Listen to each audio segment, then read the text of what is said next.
finance, technology, news, and current affairs. We are delighted to have you all here. The theme for this year is Leading for Global Good. Now, over the next 2 days, prominent leaders and change makers will be brainstorming the present and crystal gazing into the future.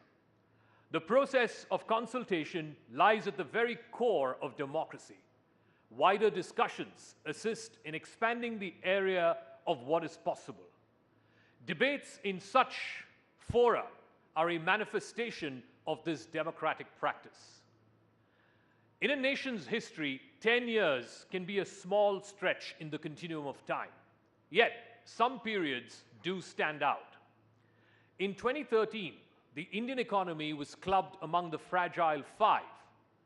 By 2023, India had become the world's 5th largest economy, galloping past the United Kingdom, its former colonial ruler. The symbolism is inescapable. A decade ago, India's vibrant local markets were filled with people who were buying and selling goods with well-worn banknotes. Today, they are just as likely to use smartphones.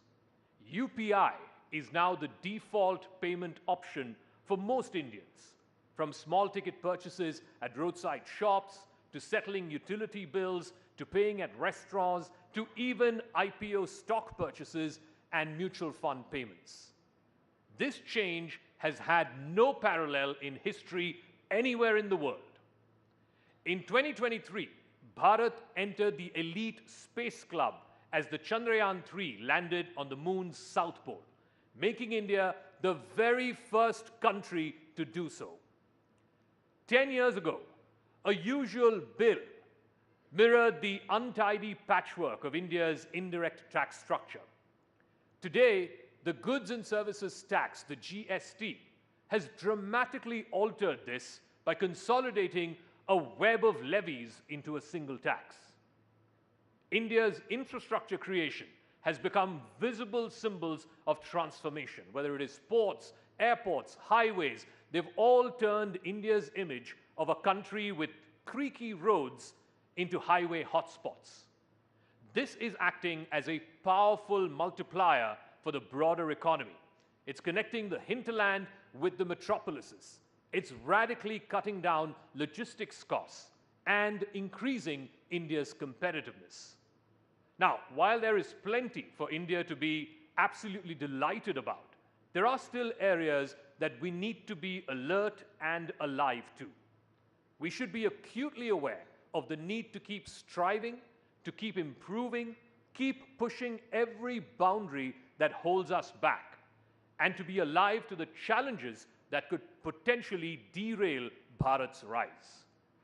So, ladies and gentlemen, over the next 30 sessions spread across the next 2 days, you will get a chance firsthand to hear from some of the finest political leaders, sportspersons, industry captains, entrepreneurs, intellectuals, and artists. The people whose intellect and energy and dynamism is powering Bharat's rise.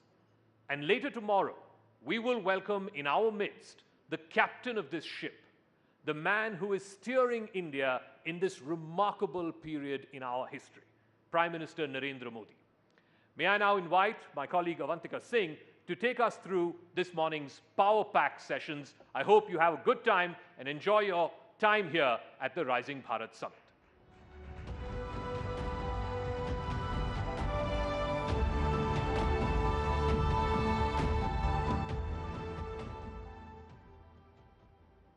Thank you, Zaka, and a warm welcome, ladies and gentlemen, to the Rising Bharat Summit.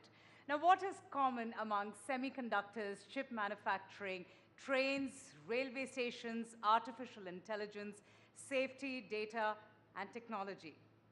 The next session is with a leader who is in charge of putting India on the fast track of speed, safety, and technology, quite literally so.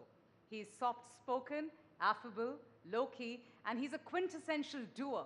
He is an IAS officer, an engineer, and he is a career technocrat and has been the forefront of complex infrastructure projects.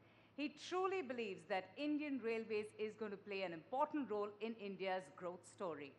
If you have been to a railway station lately, you would have seen the transformation. And if you've traveled on a train lately, you would have also experienced this massive change. Please put your hands together as I welcome our first guest for the morning, Minister Ashwini Vaishnav, who is with Railways and Communications and Electronics and Information Technology, for what promises to be a very exciting session. And may I please call on stage Bina Liaquat, who will be moderating the session, titled The Transformers Taking India to a New Station. Let's have a huge round of applause, ladies and gentlemen. It's morning today. Thank you.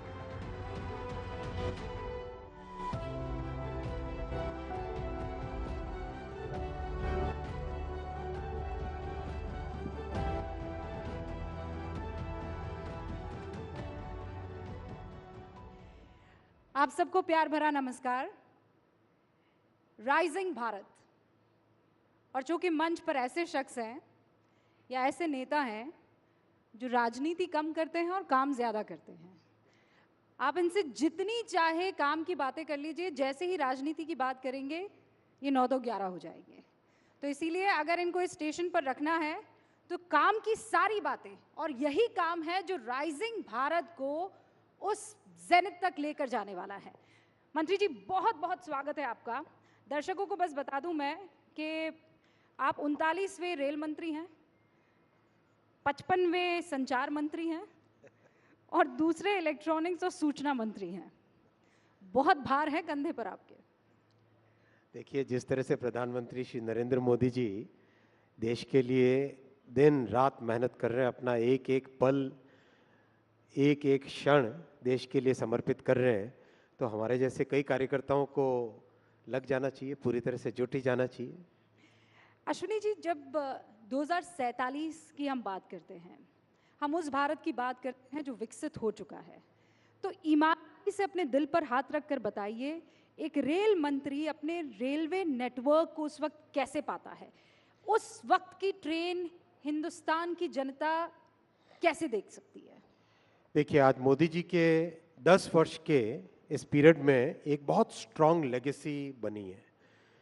आज मोदी जी की 10 वर्ष की legacy और 25 वर्ष का plan, ये Bharatiya Janata party का एक स्पष्ट जनता के सामने, भारत की जनता के सामने एक स्पष्ट मैसेज है।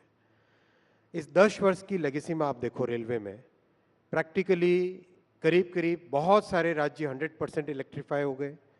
40,000 किलोमीटर रेलवे का इलेक्ट्रिफिकेशन हुआ। 60 वर्षों में 20,000, 10 वर्षों में 40,000, करीब करीब आपके 30,000 किलोमीटर नए रेलवे ट्रैक बने। यानी जर्मनी का जितना रेलवे नेटवर्क है, उतना रेलवे नेटवर्क भारत के रेलवे नेटवर्क में जुड़ा। पिछले साल 5,000 किलोमीटर जुड़े थे और इस साल भी, कल की रिपोर्ट में देख रहा था, 5,246 किलोमीटर कल तक रेलवे नेटवर्क में जुड़े। यानी हर साल एक स्विट्जरलैंड के बराबर रेलवे नेटवर्क भारत में जुड़ रहा है। टोटली नए जनरेशन की वंदे भारत ट्रेन्स आई, नमो भारत ट्रेन आई। आज वंदे भारत ट्रेन्स में हमारी जो मिडिल क्लासेस हैं और एस्पिरेशनल यूथ है, उनको एक ऐसा अनुभव मिल रहा है जो दुनिया के बेस्ट से बेस्ट रेलवे सिस्टम में मिलता। नमो भारत ट्रेन अपने आप में बहुत ही सक्सेसफुल है रीजनल ट्रांजिट के लिए। अब वंदे भारत स्लीपर आ रही है, वंदे मेट्रो आ रही है, अमृत भारत ट्रेन आ रही है। तो ये सब जो आपने देखा इन 10 वर्षों में विकसित भारत बनाने के लिए जो फाउंडेशनल एलिमेंट्स हैं, जो फाउंडेशन बनानी है, नींव बनानी है, वो नींव बनी है। अगले 5 वर्षों में इस नींव को और मजबूत करेंगे। मंत्री जी, मैं एक सेकंड आपको रोक रही हूँ। आप कह रहे हैं कि ये नींव 2014 में रखी गई है, इससे पहले फिर क्या हो रहा था? इससे पहले अगर रेलवे की अगर मैं बात करूं, तो रेलवे को एक दूध दोहने वाली गाय के बराबर समझा जाता था। ऐसी कंडीशन थी जिसमें रेलवे मिनिस्टर्स केवल किसी गाड़ी के स्टॉपेज या गाड़ी के एक्सटेंशन या नई गाड़ी के अनाउंसमेंट पे ध्यान देते थे। पटरियों की कैपेसिटी है कि नहीं, उसकी कोई चिंता नहीं होती थी। इस तरह से रेलवे का प्रशासन चला रहे थे तत्कालीन तब के रेलवे मंत्री और तब की सरकारें, जिसमें रेलवे फोकस नहीं था, पैसेंजर फोकस नहीं था, केवल अपनी राजनीति फोकस थी। मोदी जी ने डीपोलिटिसाइज किया रेलवे को एक टेक्निकल तरीके से, ऑपरेशनल एफिशिएंसी की तरीके से, नई टेक्नोलॉजी को एब्जॉर्ब करने के तरीके से उस चीज़ को मोदी जी ने अपने प्राइमरी फोकस में लेके आए। रेलवे के बजट को मर्ज किया जनरल बजट में, जहां मात्र 15,000 करोड़ के आसपास मिलते थे जनरल बजट से भारतीय रेलवे को, आज 2,52,000 करोड़ रुपए का रेलवे का बजट सपोर्ट मिलता है। काम, फंडिंग बढ़ी, काम बढ़ा, कई तरह के रिफॉर्म्स हुए, बहुत सारे, करीब करीब 38 ऐसे मेजर स्ट्रक्चरल रिफॉर्म्स हुए, जिसके कारण आज रेलवे एक ऐसी परिस्थितियों में आई है कि अब अच्छी एक फाउंडेशन बन गई 10 वर्षों में। आने वाले 5 वर्षों में इस फाउंडेशन को और स्ट्रॉन्ग करेंगे। कई जो नई टेक्नोलॉजीज लेके आए उनको और ज़्यादा स्ट्रेंथन करेंगे, और उसके बाद में उसके आगे वाले 20 सालों में रेलवे एक अलग नया स्वरूप देखेगी। चेंजेस रेलवे स्टेशन पर नजर आ रहे हैं, यहाँ पर हर एक शख्स इस बात को मानेगा, लेकिन उसी रेलवे स्टेशन पर जब जाएंगे, ये बात सच है कि 41 वंदे भारत आ गई हैं, नमो भारत आ गई है, अमृत भारत आ गई हैं, स्टेशन पर आज भी जो यात्री है वो भीड़ को लेकर परेशान है, ट्रेनों में जो रिजर्वेशन है उसे लेकर परेशान है। ये कितना टाइम आप मंत्री जी बता सकते हैं कि एक वो वक्त आएगा जब साल भर में ये जो 700 करोड़ का आंकड़ा है यात्रियों का सफ़र करने का, वो 1000, 1200 या 1300 तक पहुंचे। 2030 तक 1000 करोड़ लोग पैसेंजर्स रेलवे में ट्रैवल करेंगे, उस हिसाब से कैपेसिटी बना रहे हैं। देखो, ट्रेन में और हाईवे में एक फंडामेंटल डिफरेंस होता है। ट्रेन में आपको बिना पटरी के गाड़ी नहीं चला सकते, करेक्ट? रोड कैसी भी हो, कंडीशन कैसी भी हो, एक बार के लिए गाड़ी चल जाती है। इसीलिए बहुत ज़रूरी है कि रेलवे नेटवर्क में ज़्यादा से ज़्यादा कैपेसिटी बढ़ाने के लिए जितने भी टेक्नोलॉजीज़ हैं, रेलवे के नई पटरियां बिछाना, ऑटोमेटिक सिग्नलिंग लाना, आपके कंप्लीट रेलवे के जो कंट्रोल सिस्टम है जिसको सेंट्रलाइज्ड ट्रेन कंट्रोल सीटीसी कहते हैं, उस टेक्नोलॉजी पे जाना, आपकी ट्रेन्स की एक्सेलरेशन डेसेलरेशन जो मतलब पिकअप और ब्रेक लगाने के बाद में रुकने की टाइम, उसको कम करना, 2x25 kV, बहुत मैसिव टेक्निकल वर्क है। उस पूरे टेक्निकल काम में जिस तेजी से काम चल रहा है, we are very comfortably, I can say with good confidence level कि 2030 तक 1000 करोड़ पैसेंजर्स को हर साल कैरी करने की कैपेसिटी हो जाएगी। आज हम करीब करीब 700 करोड़ पैसेंजर्स को कैरी करते हैं साल में। रेलवे देश का अगर पूरा नेटवर्क देखो, ट्रांसपोर्टेशन की इकोनॉमिक्स देखो, तो ट्रांसपोर्टेशन में करीब 700 करोड़ रेलवे से जाते हैं, करीब करीब 250 करोड़ रोड से, हाईवे से जाते हैं, और करीब 35 करोड़ एरोप्लेन से जाते हैं।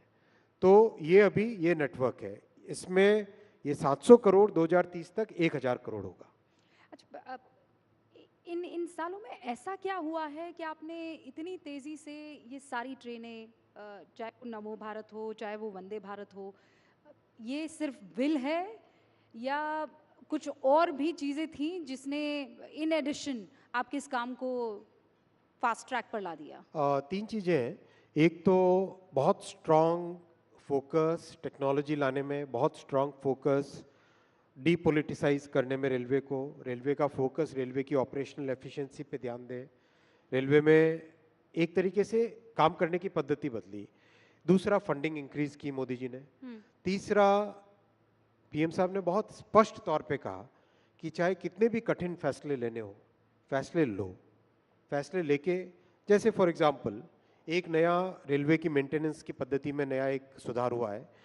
पहले क्या होता था कि जिस दिन मेंटेनेंस करना है, मान लो पटरी है, पटरी पे डेली का डेली मेंटेनेंस करना पड़ता है, तो जिस दिन आपको मेंटेनेंस का काम करना है उसी दिन सारे कॉन्ट्रैक्टर्स, मशीन्स, स्पेयर मटेरियल, सब लेबर सब आते थे। तो सुबह से शाम तक मान लो वेट करते थे, 4 या 5 बजे तक मान लो परमिशन मिलती थी, कभी परमिशन नहीं भी मिलती थी, वापस चले जाते थे। ये एक ऐसी पद्धति जो 60-70 वर्ष तक चली। अब आज रेलवे में हर शुक्रवार को अगले 26 हफ्ते का, नेक्स्ट 26 वीक्स का डिटेल्ड प्लान बनाते हैं। नेक्स्ट 26 वीक्स मतलब जैसे जापान में मेंटेनेंस की पद्धति है, या जर्मनी में, या जो डेवलप्ड कंट्रीज है, विकसित हर फ्राइडे करते हैं, वैसी की वैसी एडवांस्ड प्लानिंग अपना रेलवे भी कर रहा है। तो ये सब कठिन फैसले होते हैं, इसमें आपको पूरे ऑर्गेनाइजेशन को एक साथ आदत बदलने की आदत डालनी पड़ती है, एक नए तरीके से काम करने की मतलब प्रैक्टिस में आना पड़ता है। तो ये आसान काम नहीं होता, इसमें बहुत मेहनत और continuous communication with the top to bottom most layer. आज आप किसी सुपरवाइजर के पास जाके बात करो अगर, और मैं आप में से निवेदन करूंगा जो भी पाथवे इंस्पेक्टर हो, सेक्शन सुपरवाइजर हो, इनसे बात करे, इतने खुश हैं कि आज उनको मेंटेनेंस के लिए जो टाइम चाहिए होता है वो मिलता है, मंत्री मेंटेनेंस जी के लिए खुश है, रिसोर्सेज मतलब चाहिए वो इससे मिलते पहले हैं। तो आप कह रहे थे कि सब आराम से हो जाता था, सिर्फ पॉलिटिक्स होती थी, काम नहीं होता था। अब आप सिर्फ इस काम ही काम करा रहे हैं और वो खुश हैं।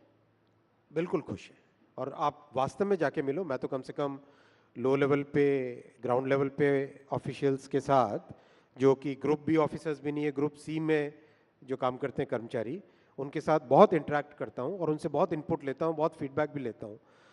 इतने खुश हैं इस बात से कि रेलवे का एक तरीके से, जिस तरीके से चलनी चाहिए एक टेक्निकल ऑर्गेनाइजेशन, वैसे मोदी जी ने 10 वर्षों में रेलवे को उस टेक्निकल स्टेज पे लेके आ गए।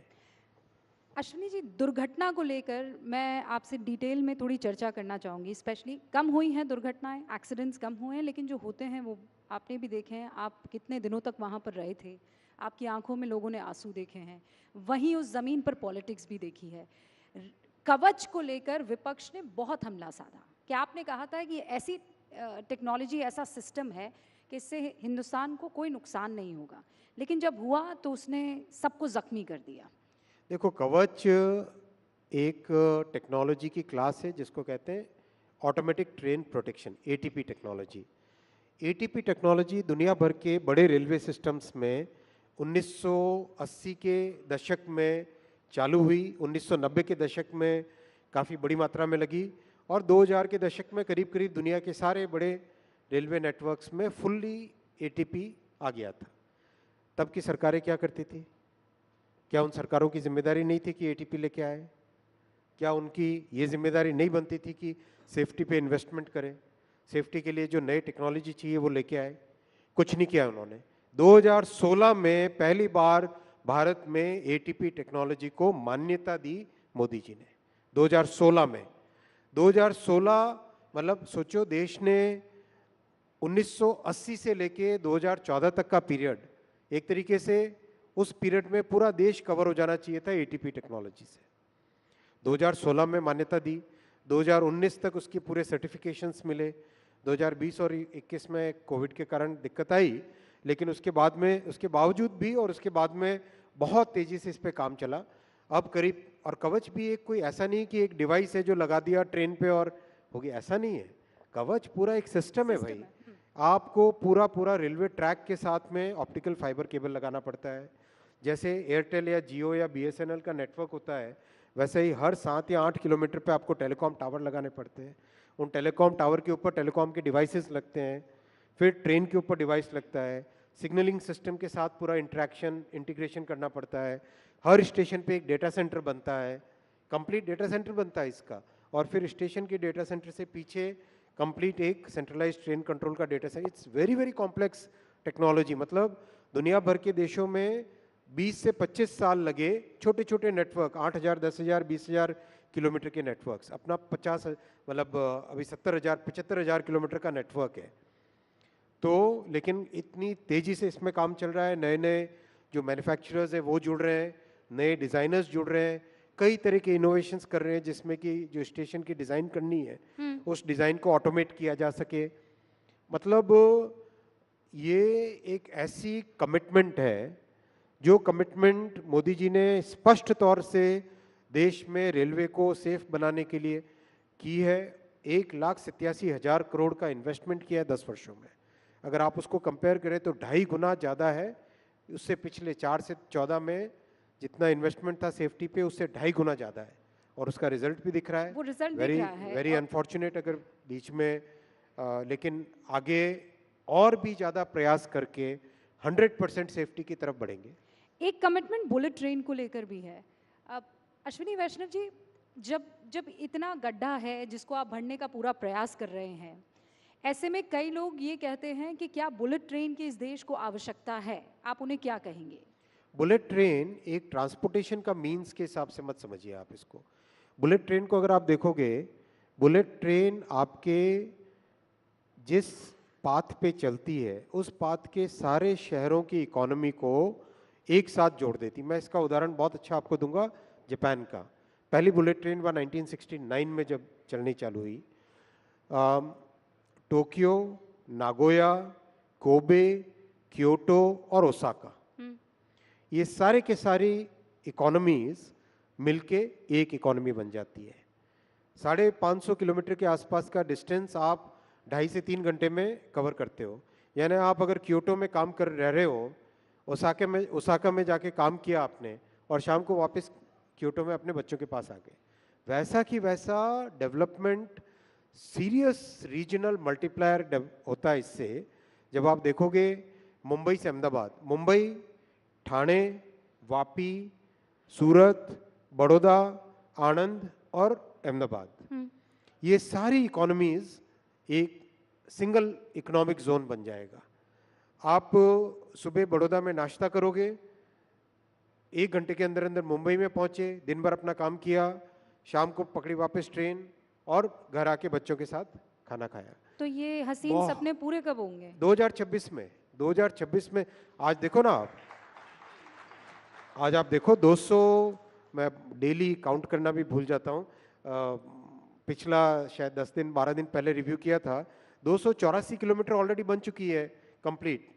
ट्रैक्स लग रहे हैं, ऊपर ओवरहेड इलेक्ट्रिकल का सिस्टम लग रहा है, जो ट्रेन का मैन्युफैक्चरिंग है, सारी चीजें इन पैरेलल तेजी से चल रही है।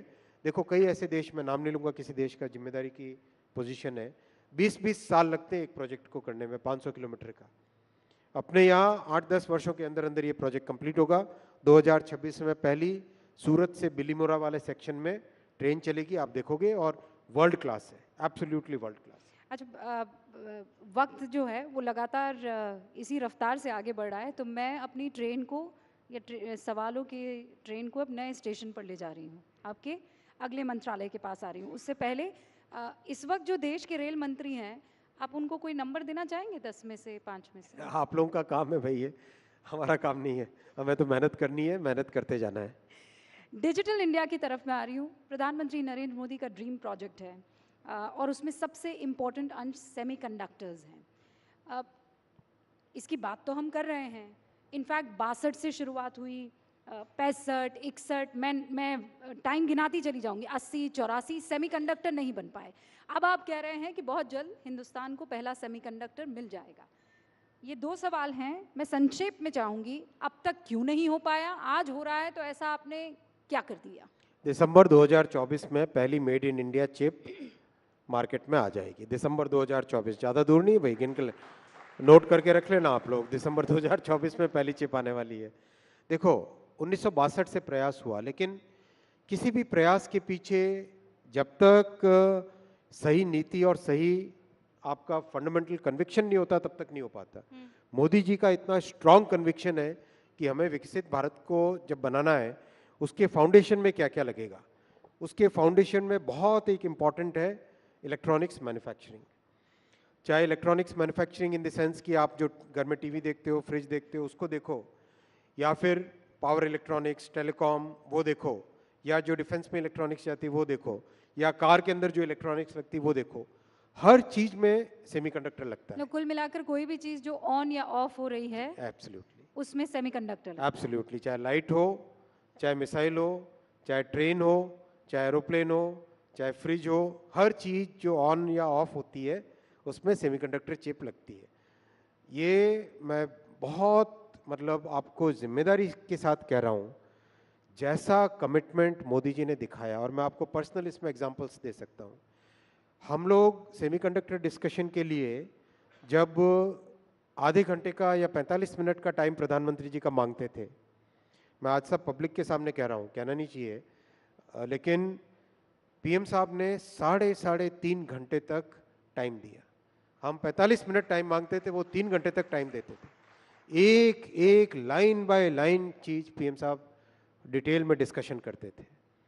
जो भी कंसर्न्ड विभाग है, सरकार का काम करने के एक तरीके में बहुत सारे विभाग जुड़ते हैं, हर डिपार्टमेंट को पर्सनली बुला के साथ बैठते थे और पीएम साहब कहते थे कि हमको सेमीकंडक्टर में सक्सेसफुल होना है, देश को सेमीकंडक्टर में सक्सेसफुल होना है। ऐसा कमिटमेंट इम्पॉसिबल है किसी दूसरे प्रधानमंत्री का। आप बोल रहे हैं कि इम्पॉसिबल कमिटमेंट सरकार की तरफ से, प्रधानमंत्री नरेंद्र मोदी की तरफ से दिख रहा है, लेकिन विपक्ष खासकर पी चिदम्बरम साहब ये कह रहे हैं ये जॉबलेस ग्रोथ है। वो ये कह रहे हैं कि जो कामकाजी संख्या है वो 50% से भी कम है और पिछले 9 सालों से ये आंकड़ा है। आप लोग ग्रोथ करते हैं, किसी को जॉब नहीं दे पाते। चलो मैं पी चिदम्बरम साहब को एक चैलेंज देता हूँ। आप मेरे माध्यम से, इस मंच के माध्यम से आप पी चिदम्बरम साहब को एक चैलेंज पहुंचाइए। EPFO, employ provident fund organisation, ये एक ऑर्गेनाइजेशन है जिसमें जो भी व्यक्ति काम पे जाता है उसका एक रजिस्ट्रेशन होता है, उसकी सैलरी में से डिडक्शन होता है और ऑर्गेनाइजेशन की तरफ से एक डिडक्शन होता है। एब्सोल्युटली ऐसा डेटा है जिस डेटा को कहीं पर भी हर जगह स्वीकार्यता मिलती है। ईपीएफओ के डेटा के हिसाब से जो नए लोग जॉब में जुड़े माइनस जो लोग जॉब से निकले प्लस जो लोग जॉब में वापस आए, कहीं एक बार निकल गए होंगे वापस आए, इसका जो नेट नंबर है वो टोटल जॉब अपॉर्चुनिटी बनी। ये तो सीधी गणित है, सिंपल सी गणित है। वो total job opportunities 6 lakh per month थी कुछ ही वर्षों पहले। आज वही on an average 12 lakh per month है। 12 लाख पर मंथ का मतलब साल के हुए 1,44,00,000। 12 × 12 144, 1,44,00,000 साल की जॉब अपॉर्चुनिटीज क्रिएट हो रही है। आप चिदम्बरम साहब को पूछिए कि क्या ये आंकड़ा झूठ है या ये सच है। ये डेटा है, इस डेटा को कई बड़े इकोनॉमिस्ट ने, कई अच्छे न्यूज़पेपर्स ने, सबने चेक किया। ये चैलेंज जो है चिदम्बरम साहब एक्सेप्ट करेंगे और ज़रूर आपकी ये चैलेंज हम उन तक पहुंचाएंगे। विपक्ष का एक और आरोप है, वो ये कहते हैं कि आप कहते हैं कि हम मैन्युफैक्चरिंग हब बन चुके हैं, लेकिन आप कोई मैन्युफैक्चरिंग नहीं करते, आप लोग बस असेंबल करते हैं। अच्छा, आपने नाम उसको ये दे दिया है। देखो, जिन शख्स की बात आप कर रहे हैं, या चलो मैं जनरल में किसी शख्स का नाम क्यों लूं जब तक आप नहीं लोगे। तो देखो, किसी भी देश में कोई भी इंडस्ट्री जब चालू होती है, चाहे आप एग्जांपल ले लो कार इंडस्ट्री का। आज से 1980 के आसपास जब कार इंडस्ट्री चालू हुई, सबसे पहले क्या आया? कार की सीकेडी बन के आई, जो कंप्लीटली नॉकडाउन यूनिट आता है। उसके बाद में क्या आया? SKD, semi knockdown unit. उसके बाद में क्या हुआ?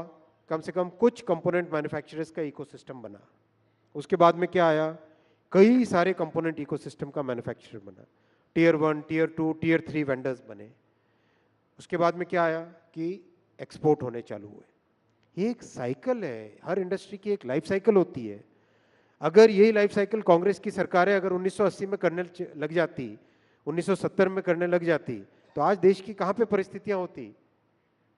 कांग्रेस ने पहले 4 दशक भारत के वेस्ट किए, 4 डिकेड्स भारत के लॉस्ट डिकेड्स बने, क्योंकि कांग्रेस की ऐसी पॉलिसीज थी जिसमें मैन्युफैक्चरिंग को एकदम गला घोंट के रखा गया, ऐसा कानूनों का मकड़ जाल बना के रखा दिया जिसमें कि कोई इंसान मैन्युफैक्चरिंग कर न सके। बस मतलब ऐसी परिस्थितियां थी 1990 से पहले तक तो, कि अगर आप अपनी कार की डिज़ाइन का हैंडल का डिज़ाइन चेंज करना चाहोगे तो आपको भारत सरकार के किसी अधिकारी के पास आके परमिशन लेनी पड़ती थी।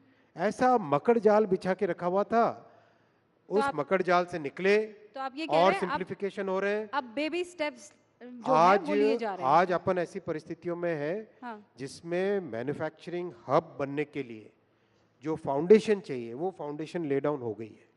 अगले 5 वर्षों में आप देखोगे, देखो मैं आपको एग्जांपल्स देता हूँ, नंबर्स देता हूँ। नंबर्स लेना जरूरी है क्योंकि डेटा के साथ बात करनी चाहिए, केवल आरोप लगाने से आरोप नहीं होना है, डेटा के साथ बात करनी चाहिए। Mobile manufacturing practically negligible number था 10 साल पहले, आज कितना है?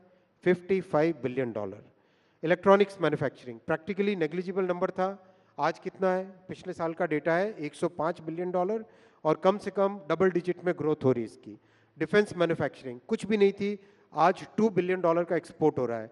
टेलीकॉम मैन्युफैक्चरिंग सोच भी नहीं सकते थे, किसी इंडस्ट्री के वेटरन ने बोला, 35 साल का जिनका टेलीकॉम इंडस्ट्री का एक्सपीरियंस है, उन्होंने कहा सोच भी नहीं सकते थे कि टेलीकॉम मैन्युफैक्चरिंग भारत में होगी। आज $1 बिलियन का एक्सपोर्ट हो रहा है। अमेरिका, यूएस, यूरोप सब जगह एक्सपोर्ट हो रहा है।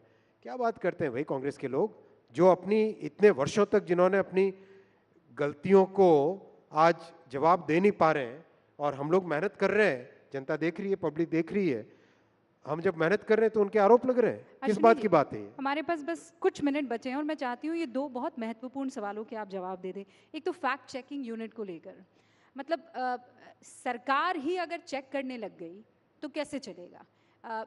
आपके काम को सिटीजंस, अच्छा बताओ भाई, एक बात बताओ, हाँ। CNN TV 18 पे कुछ छपता है, उसकी जानकारी लेनी हो तो किससे पूछोगे? CNN TV 18 से पूछोगे कि नहीं पूछोगे? हाँ। बराबर है ना? बिल्कुल, बिल्कुल। आपके ऑर्गेनाइजेशन की जानकारी किससे पूछेंगे? आपसे ही पूछेंगे ना। भारत सरकार की कोई भी न्यूज़, किसी भी स्कीम, उसके बारे में पूछना है तो किसको पूछोगे? अगर आपका गृह मंत्रालय से काम है, गृह मंत्रालय से पूछोगे। हेल्थ मिनिस्ट्री से काम है, हेल्थ मिनिस्ट्री से पूछोगे। अगर आप कहोगे कि नहीं ये पावर मिनिस्ट्री से संबंधित प्रश्न है, पावर मिनिस्ट्री से पूछोगे। इतनी बेसिक कॉमन सेंस की बात है भाई। जो राज्य सरकार से है वो राज्य सरकार से पूछोगे, किसी प्राइवेट ऑर्गेनाइजेशन उससे प्राइवेट ऑर्गेनाइजेशन से पूछोगे। और तो वो सवाल आपको ना पसंद आए तो? बात सवाल की नहीं है, बात फैक्ट की है। फैक्ट और ओपिनियन में डिफरेंस है। और वो फैक्ट्स अगर सरकार को ना पसंद आए, वो फैक्ट तो आप वेरीफाई कर सकते हो ना। वेरिफिकेशन, मान लो कोई कहता है कि कितनी वैक्सीन लगी, किससे पूछोगे बताओ? ऑथेंटिक जवाब कहां से आएगा? सरकार की तरफ से, हेल्थ मिनिस्ट्री से ही आ सकता है ना। तो आप ये कह रहे हैं कि ये फैसला आपका एब्सोल्युटली सही फैसला है और ये एकदम करेक्ट फैसला है, डेमोक्रेटिक फैसला है, कॉन्स्टिट्यूशनल फैसला है। बहुत बहुत शुक्रिया अश्विनी वैष्णव जी हमारे सारे सवालों का जवाब देने के लिए। धन्यवाद। हालांकि बहुत से सवाल थे और, लेकिन ये अश्विनी वैष्णव जी जो बता रहे थे अब तक क्या कामकाज हुआ है और किस गति से इनकी विकसित भारत की ट्रेन लगातार आगे बढ़ रही। बहुत बहुत शुक्रिया sir. Thank you so much, ladies and gentlemen. Let's have a huge round of applause once again for the Minister, Mr. Ashwini Vaishnav, who was sharing his vision and thoughts on India's ambitious rail overhaul plan. Now, it's interesting that we've been talking about transformations, and what better way to take the day forward than conversation about one of the most visible transformations that are sweeping India. Ladies and gentlemen, Jaipur is now within an earshot distance from Delhi. Literally, you can drive into the Pink City from Delhi in less than 3 hours. Mumbai and Delhi are considerably close to each other as well. And in about a year's time, you should be able to drive between the national capital and the financial capital in 12 hours. Would you believe that?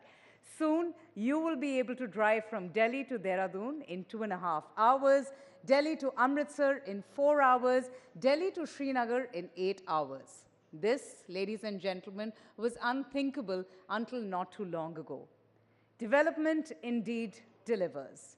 Good economics can be good politics too. Or can they? Well, let's hear it from the person who has been making all this happen for India.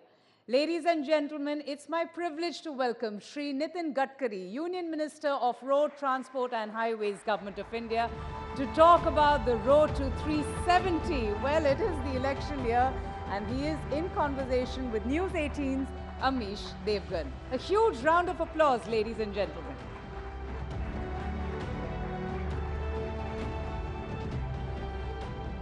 Welcome, sir.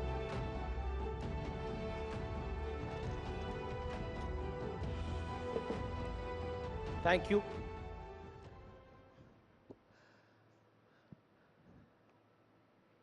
और अब उस session की शुरुआत जिसका हमें काफी देर से इंतजार था।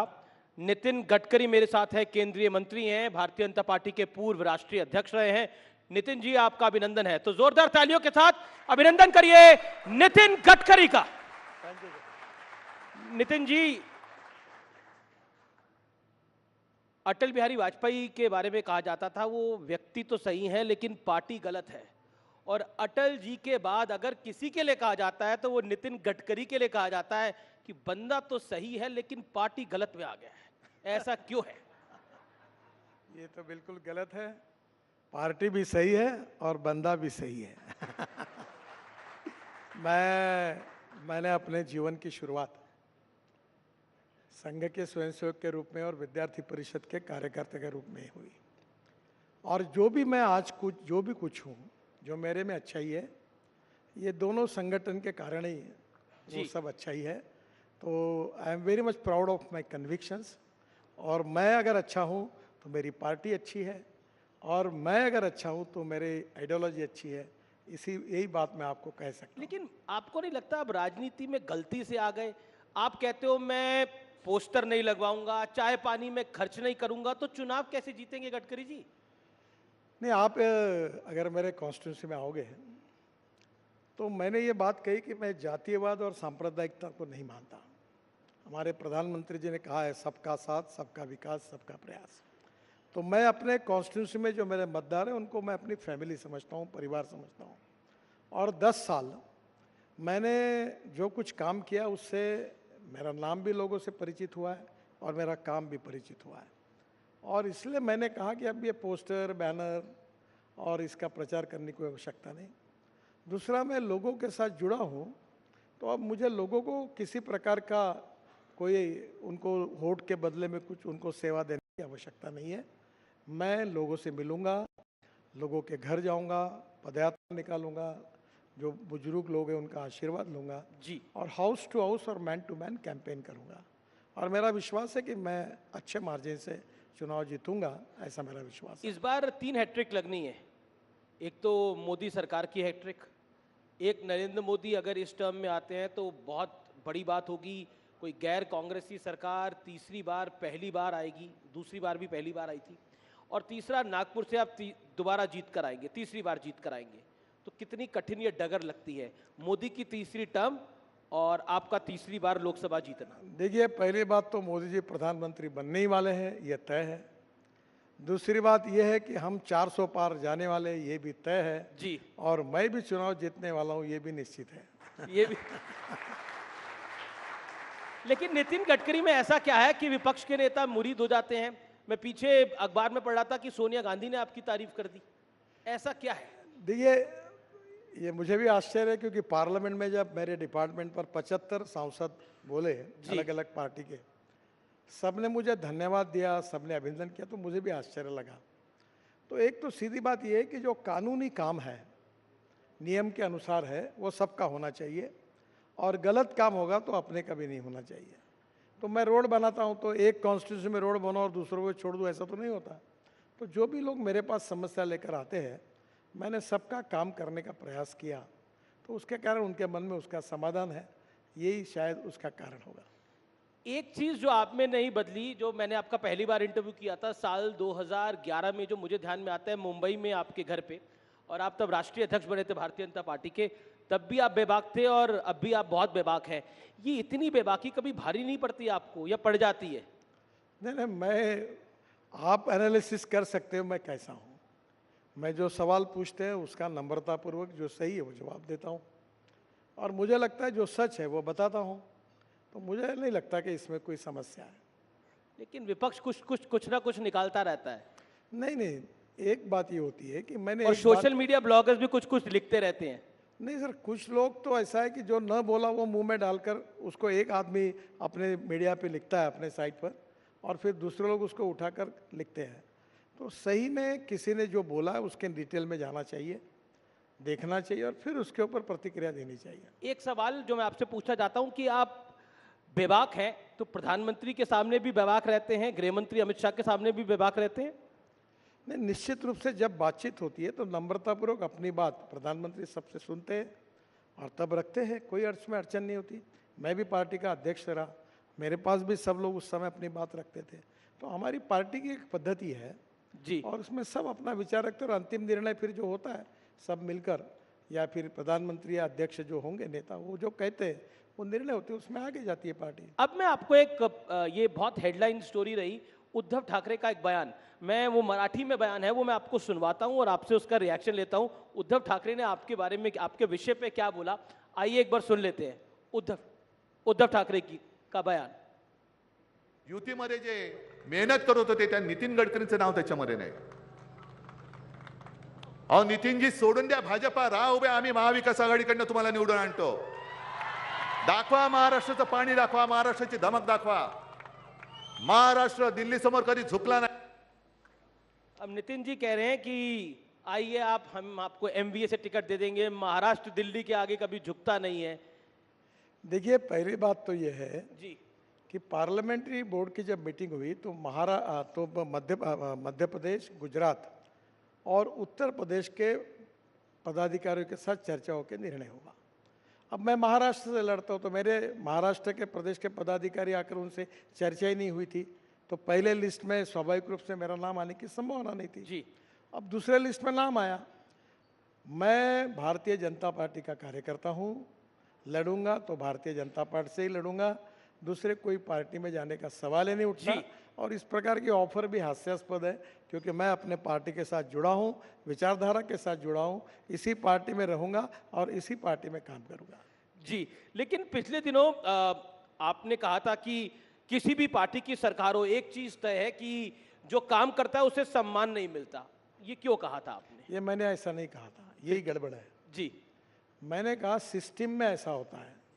जो मैंने विशेष रूप से सरकार में काम करने वाले लोगों के बारे में कहा था, उसके पहले भी मेरी प्रस्तावना उसके साथ थी कि अच्छा काम करते तो उनको सम्मान नहीं मिलता और बुरा जो काम करता है उसको सजा नहीं होती, क्योंकि सिस्टम इतनी कॉम्प्लिकेटेड है कि अच्छे आदमी को तुरंत अवार्ड नहीं मिलता और जो कुछ करता है उसकी इंक्वायरी होते होते इतने साल चले जाते हैं कि उसको सजा नहीं मिलती। ये उसका वाक्य था। इसका संबंध राजनीति से भी नहीं था। यही आप नहीं है, पर आप जैसे आपके जो बंधु है वो बिना रेफरेंस लेके इस प्रकार की बातों को फैलाते हैं। आजकल ना सोशल मीडिया का दोष भी सब मीडिया पर ही डाल देते हैं। अब सोशल मीडिया में तो बहुत कुछ चलता ऐसा नहीं होता जी। सोशल मीडिया पे जो गलत छाप के आता है उसको तुरंत लेकर रात को चर्चा का कार्यक्रम आप आयोजित करते हैं और उसको आगे लेके जाते हैं। ये समस्या है। जी, मेरा अगला सवाल है 2022 में आपने कहा था कि राजनीति को अलविदा कहने का बड़ा मन करता है, लेकिन कभी नहीं कहा था ऐसा। पर आपका बयान है ये। सर बिल्कुल गलत है। मैंने ये कहा था कि we need to redefine the definition of politics. केवल पावर पॉलिटिक्स, सत्ता कारण यानी पॉलिटिक्स नहीं है जी। समाज कारण, राष्ट्र कारण और विकास कारण ये भी पॉलिटिक्स है। और महात्मा गांधी जी ने जब देश को स्वाधीनता के लिए जो आंदोलन किया था वो भी आंदोलन राजकारण था। तो हम लोग 80% समाज कारण करें और 20% सत्ता कारण करें। और आपने परसों भी देखा होगा, मैं दिव्यांगों को मैंने 87 चेयर बांटी, मैंने करीब 50,000 हार्ट के ऑपरेशन। मैंने आज आपका सुबह ट्विटर देखा, उस पर आपने एक वीडियो ट्वीट करा है। एक लड़की के दिल में एक होल था, उसका आपने ट्रीटमेंट कराया है अपनी कॉन्स्टिट्यूएंसी के अंदर। वाकई मतलब वो जिसे कहते हैं कि बहुत मार्मिक विषय है ये सारे। लेकिन पॉलिटिक्स की अगर हम बात करें नितिन जी, तो राज ठाकरे दिल्ली में है, और राज ठाकरे अगर दिल्ली में है तो कुछ तो बड़ा चल रहा है। तो क्या अलायंस होने की बात है? देखिए, मुझे आज सुबह ही राज ठाकरे जी का फोन आया था, पर वो दूसरे काम के लिए आया था। उनके पासपोर्ट का काम था, वो हो गया, इसलिए धन्यवाद देने के लिए आया था। बाकी तो कहाँ का पासपोर्ट? एनडीए का पासपोर्ट? नहीं, उनका पासपोर्ट। अच्छा। बाकी उनका क्या बातचीत होगी क्या नहीं, ये तो आज होगी तब निर्णय होगा, मुझे पता नहीं इसके बारे में। लेकिन आप चाहते हैं राज ठाकरे आए? देखिए, इसका निर्णय पार्टी करेगी। आपका मन क्या है? नहीं, मेरा कोई व्यक्तिगत मन नहीं होता। पार्टी के पदाधिकारी, पार्टी के अध्यक्ष और पार्लियामेंट्री बोर्ड, प्रधानमंत्री जो निर्णय करेंगे वो करेंगे। महाराष्ट्र में सीट बंटवारे को लेकर काफी सवाल जवाब हो रहे हैं, काफी सोर्सेज के हवाले से खबर आती है, लेकिन अब आप सामने बैठे हैं तो मैं पूछ ही लेता हूँ, चल क्या रहा है वहाँ पर? कोई नहीं, सब ठीक चल रहा है। लगभग बंटवारा हो गया है। शिंदे जी खुश है? हाँ, सब। और चुनाव तक क्या होता है, जब तक कैंडिडेट तय नहीं होते हैं जी, तब तक एक सीट है, 10 उम्मीदवार है, तो थोड़ा बहुत तो चर्चाएं होती रहती है, थोड़ा बहुत विवाद होते रहता है, ये ऑब्वियस है। और मुझे लगता है कि अभी लगभग फाइनल हो जाएगा और हम लोग मिलकर लड़ेंगे और महाराष्ट्र में हमको बहुत शानदार जीत मिलेगी, ऐसा मेरा विश्वास है। एनडीए बहुत सालों से गठबंधन है, लेकिन इस बार एक नया गठबंधन बना है, इंडिया अलायंस, लेकिन वो बनने से पहले ही लड़खड़ा गया। आपको इंडिया अलायंस कैसा दिखता है, क्योंकि महाराष्ट्र में एक बड़ी चुनौती है? मैं अपने पार्टी को और अपने अलायंस को देखता हूँ। मेरी एक फिलॉसफी ऐसी है जो मैं अक्सर लोगों को बताता हूँ कि 2 रेखाएं, एक आपकी और दूसरे की है। 2 मार्ग है रेखा बड़ी करने का, एक तो अपनी बड़ी करो या दूसरी की पूछने का काम करो जी। तो मैं अक्सर इस बात पे विश्वास रखता हूँ, अपनी बड़ी करो। और 10 साल मोदी जी के नेतृत्व में हमारी सरकार ने जो कुछ काम किया है जिसका लोग अनुभव लेते हैं। अभी मैं आ रहा था तो मेरे ट्विटर पर ये द्वारका एक्सप्रेस हाईवे बना जी, तो इतने लोगों में खुशी है कि इतने लोगों की प्रतिक्रिया मुझे प्राप्त हुई। तो हम 10 साल में जो हमने काम किया है उस सरकार में मोदी जी के नेतृत्व में, उसके भरोसे हमें सफलता हासिल होगी। हमें अपने पॉजिटिविटी और अपने काम को लोगों को बताना है, हमको बाकी नेगेटिव बातों में जाने की कोई आवश्यकता ही नहीं है। एक और सवाल है, मराठा समुदाय को 10% अलग से आरक्षण देने की बात है। उस विषय को लेकर पॉलिटिक्स भी हो रही है, लेकिन एक सोशल डिमांड भी है। उसको आप कैसे देखते हैं? क्या ये मुद्दा भारतीय जनता पार्टी के लिए, आपके गठबंधन के लिए महाराष्ट्र में एक बड़ा पॉलिटिकल चैलेंज होगा इससे निपटना? नहीं, मुख्यमंत्री जी ने ऑलरेडी उनसे बातचीत करते हुए इसका समाधान ढूंढा है। अब ये विषय नहीं रहा है। आप कह रहे हैं ये विषय नहीं है अब, लेकिन चुनावी बॉन्ड तो विषय है, उसको लेकर बहुत सारे सवाल जवाब हो रहे हैं। राहुल जी ने तो कह दिया ये बीजेपी का सबसे बड़ा चुनावी घोटाला है। मुझे लगता है कि अभी भी सुप्रीम कोर्ट में चर्चा हो रही है। सुप्रीम कोर्ट में जब ये मैटर सब जुडिस है तो उसके ऊपर कोई टिप्पणी करना कंटेम्प्ट ऑफ कोर्ट होगा। आप भी मत करिए, मैं भी नहीं करता। नहीं, मैं उसके तो ऊपर ज़्यादा बोलना उचित नहीं होगा। नहीं, इसमें एक इत्तेफाक भी है कि अधिकतर जो बीजेपी को चंदा मिला है उन पे इंफ्रास्ट्रक्चर कंपनियां काफी सारी। अब ये इत्तेफाक देखो, है। एक बात मैं आपको बता सकता हूँ जी, कि मैं 10 साल में 50 लाख करोड़ रुपए के काम अवार्ड कर चुका हूँ। वाटर रिसोर्स है, शिपिंग में, बाद में रोड सेक्टर में, ropeway, cable car, tunnel, express highway, एक भी काम हमने ई टेंडर के बिना नहीं किया है। और मैं आपके सामने नम्रतापूर्वक आह्वान करता हूँ कि एक भी आदमी ऐसा होगा, आपको कानून में भी बताएगा कि कोई काम के लिए हमको पैसे देने पड़ेंगे, तो मुझे आप बोलो, वो सज़ा मैं स्वीकारने के लिए तैयार हूँ। हम पूरी तरह transparent, corruption free, time bound और क्वालिटी कमिटमेंट के साथ हमने सबसे काम किया है और किसी प्रकार की गलत काम हमने नहीं किया। अक्सर ये दिल्ली और मुंबई में इस बात की बहुत चर्चा होती है कि बीजेपी पार्टी तो अमीर है लेकिन नेता गरीब है, कांग्रेस के नेता तो अमीर है लेकिन पार्टी गरीब है। इस पर आपकी टिप्पणी क्या है? मुझे लगता है कि देखो, कौन व्यक्ति अपने जीवन में जी, कितना धनवान है ये उसके साथ जुड़ा हुआ सवाल है। पर मैं अक्सर एक बात कहता हूँ कि ईमानदारी से कोई आदमी अपने जीवन में उद्योग व्यवसाय से प्रगति करता है तो ये उसकी एंटरप्रेन्योरशिप, उसकी कंपनी, उसकी टेक्नोलॉजी, ये उसकी स्ट्रेंथ है। और ऐसे एंटरप्रेन्योर देश में बढ़ेंगे तो देश का विकास होगा। और मुझे लगता है कल जाकर यही एंटरप्रेन्योर्स विदेशों में जाके इन्वेस्टमेंट करेंगे। तो हमें ऐसी अर्थव्यवस्था तैयार करनी है जो रोजगार को निर्माण करने वाली है। और रोजगार निर्माण करना है तो कैपिटल इन्वेस्टमेंट लगेगी, एंटरप्रेन्योरशिप लगेगी, टेक्नोलॉजी लगेगी। और इसके आधार पर अगर हम अलग अलग क्षेत्र में जाकर कोई काम करता है तो वो केवल वेल्थ क्रिएटर नहीं है, एम्प्लॉयमेंट क्रिएटर है। उसकी जात, पंथ, धर्म, भाषा और पार्टी, इससे हमें क्या लेना देना है। लेकिन आपने जात धर्म की बात करी तो सीए को लेकर बहुत सारे सवाल जवाब हो रहे हैं। सीए चुनाव से ऐन पहले क्यों लेकर आए? उसका नोटिफिकेशन बाद में भी लाया जा सकता था या पहले भी 3 साल पहले भी लाया जा सकता था। देखो, संविधान में बहुत सी बातें स्पष्ट हैं। जी, ये बिल्कुल स्पष्ट है कि जो हिंदू धर्म के हैं, बौद्ध धर्म के हैं, सिख धर्म के हैं या जैन धर्म के हैं, वो लोग अगर कहीं विदेश में जाएंगे जी, तो उनको वहाँ से निकाल दिया तो उनको जाने का अधिकार वाला कोई देश नहीं है। और इसलिए स्वाभाविक रूप से उनको हमारा संविधान कहता है कि उनको नागरिकत्व हिंदुस्तान में कानूनी दिया जा सकता है। तो नेचुरली बहुत सी बातें संविधान में स्पष्ट है, उसी के आधार पर निर्णय हुआ है।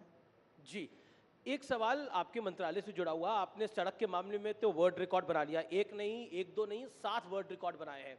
ऐसा कोई काम है जो बीते 10 साल में आप नहीं कर पाए और अब जब सत्ता में आएगी बीजेपी तो करना चाहेंगे? वो काम कौन सा है? देखिए, अभी तो रोड कंस्ट्रक्शन में हम 36 ग्रीन एक्सप्रेस हाईवे बना रहे हैं जी, और करीब 284 किलोमीटर हम 2 लाख करोड़ की टनल बना रहे हैं। और कश्मीर से कन्याकुमारी तक एक्सप्रेस हाईवे बन रहा है हमारा, लगभग दिसंबर तक पूरा हो जाएगा। अब हमारे यहाँ हमने पब्लिक ट्रांसपोर्ट और इलेक्ट्रिसिटी को चालू किया 260 जी, हम रोपवे, केबल कार, फेनिकुलर रेलवे बना रहे हैं। अब प्रधानमंत्री जी की सोच ये है कि हम 100 साल जब पूरे करेंगे तो उस समय हमारी विजन क्या होगी।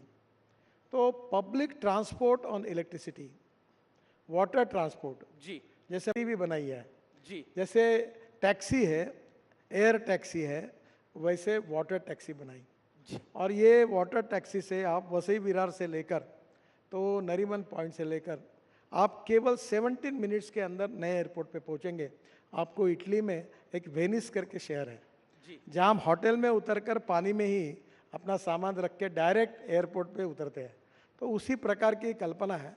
तो पब्लिक ट्रांसपोर्ट में एम्फीबियस सी प्लेन मैंने प्रयोग किया था कि पानी पे उतरा हवाई जहाज जी। तो ट्रांसपोर्ट सिस्टम में काफ़ी बड़ा रिवोल्यूशन होगा। और विशेष रूप से इंडिजिनस फ्यूल के आधार पर पब्लिक ट्रांसपोर्ट में जैसे बड़ी बस है, तो मैं अभी बेंगलोर में स्टडी कर रहा था कि हमारे यहाँ बेंगलोर में हवा में चलने वाली डबल डेकर बस, उस प्रोजेक्ट को हम स्टडी कर रहे थे कि जो ऊपर के ऊपर चले, क्योंकि रोड बड़ा नहीं कर सकते। तो अब नेचुरली मेट्रो की कॉस्ट पर किलोमीटर 350 करोड़ आती है, और मैं जो टेक्नोलॉजी की बात करूँ 20 से 25 करोड़ रुपए आती है। तो नए नए टेक्नोलॉजी का उपयोग करके अभी ये धौला कुआं से मानेसर तक बीच में ऊपर में पॉन्ड सिस्टम का भी हमने बीच में स्टडी किया था। तो ये नई नई जो टेक्नोलॉजी है ट्रांसपोर्ट सेक्टर में, वो भविष्य की टेक्नोलॉजी है, और उसके बारे में हमारे यहाँ कुछ अध्ययन भी हुआ। हम 670 रोड साइड एम्यूनिटीज बना रहे हैं जी। पर मुझे अगर पूछोगे तो एक काम कौन सा करना चाहते हैं आप? मैं 2024 में एक काम इन सब में सबसे अच्छा कोई कर सका जी। तो 2014 में जब मैं मंत्री बना तो 1 करोड़ लोग आदमी आदमी को खींचने का काम करता था। एक तो साइकिल रिक्शा था या कंधे पे लेके आदमी धोने का काम का, बिहार में, बंगाल में, नॉर्थ ईस्ट में। मैंने मैकेनिज्म ड्रिवन ई रिक्शा लाया, और आज मुझे खुशी है कि 1 करोड़ लोग जिनका शोषण हो रहा था उनको मुक्ति मिली, और अब ई कार्ट और ई रिक्शा चला रहे, और उनको एक प्रकार से मानवीय शोषण से मुक्ति मिली। तो मैंने बहुत express highway, tunnel, road, bridges बनाए, पर ये काम जो है ये मेरे लिए सबसे अच्छा है। आपके दिल के करीब है, लेकिन एक राउंड हमारे दिल के बड़ा करीब है, और ये फोटो राउंड है, और इसमें कुछ तस्वीरें आएंगी और आपको उसका रिएक्शन दे रहा है। और मुझे भी पता नहीं है फोटो कौन कौन सी लगाई है इन लोगों ने। पहली फोटो देख लेते हैं कौन सी आ रही है।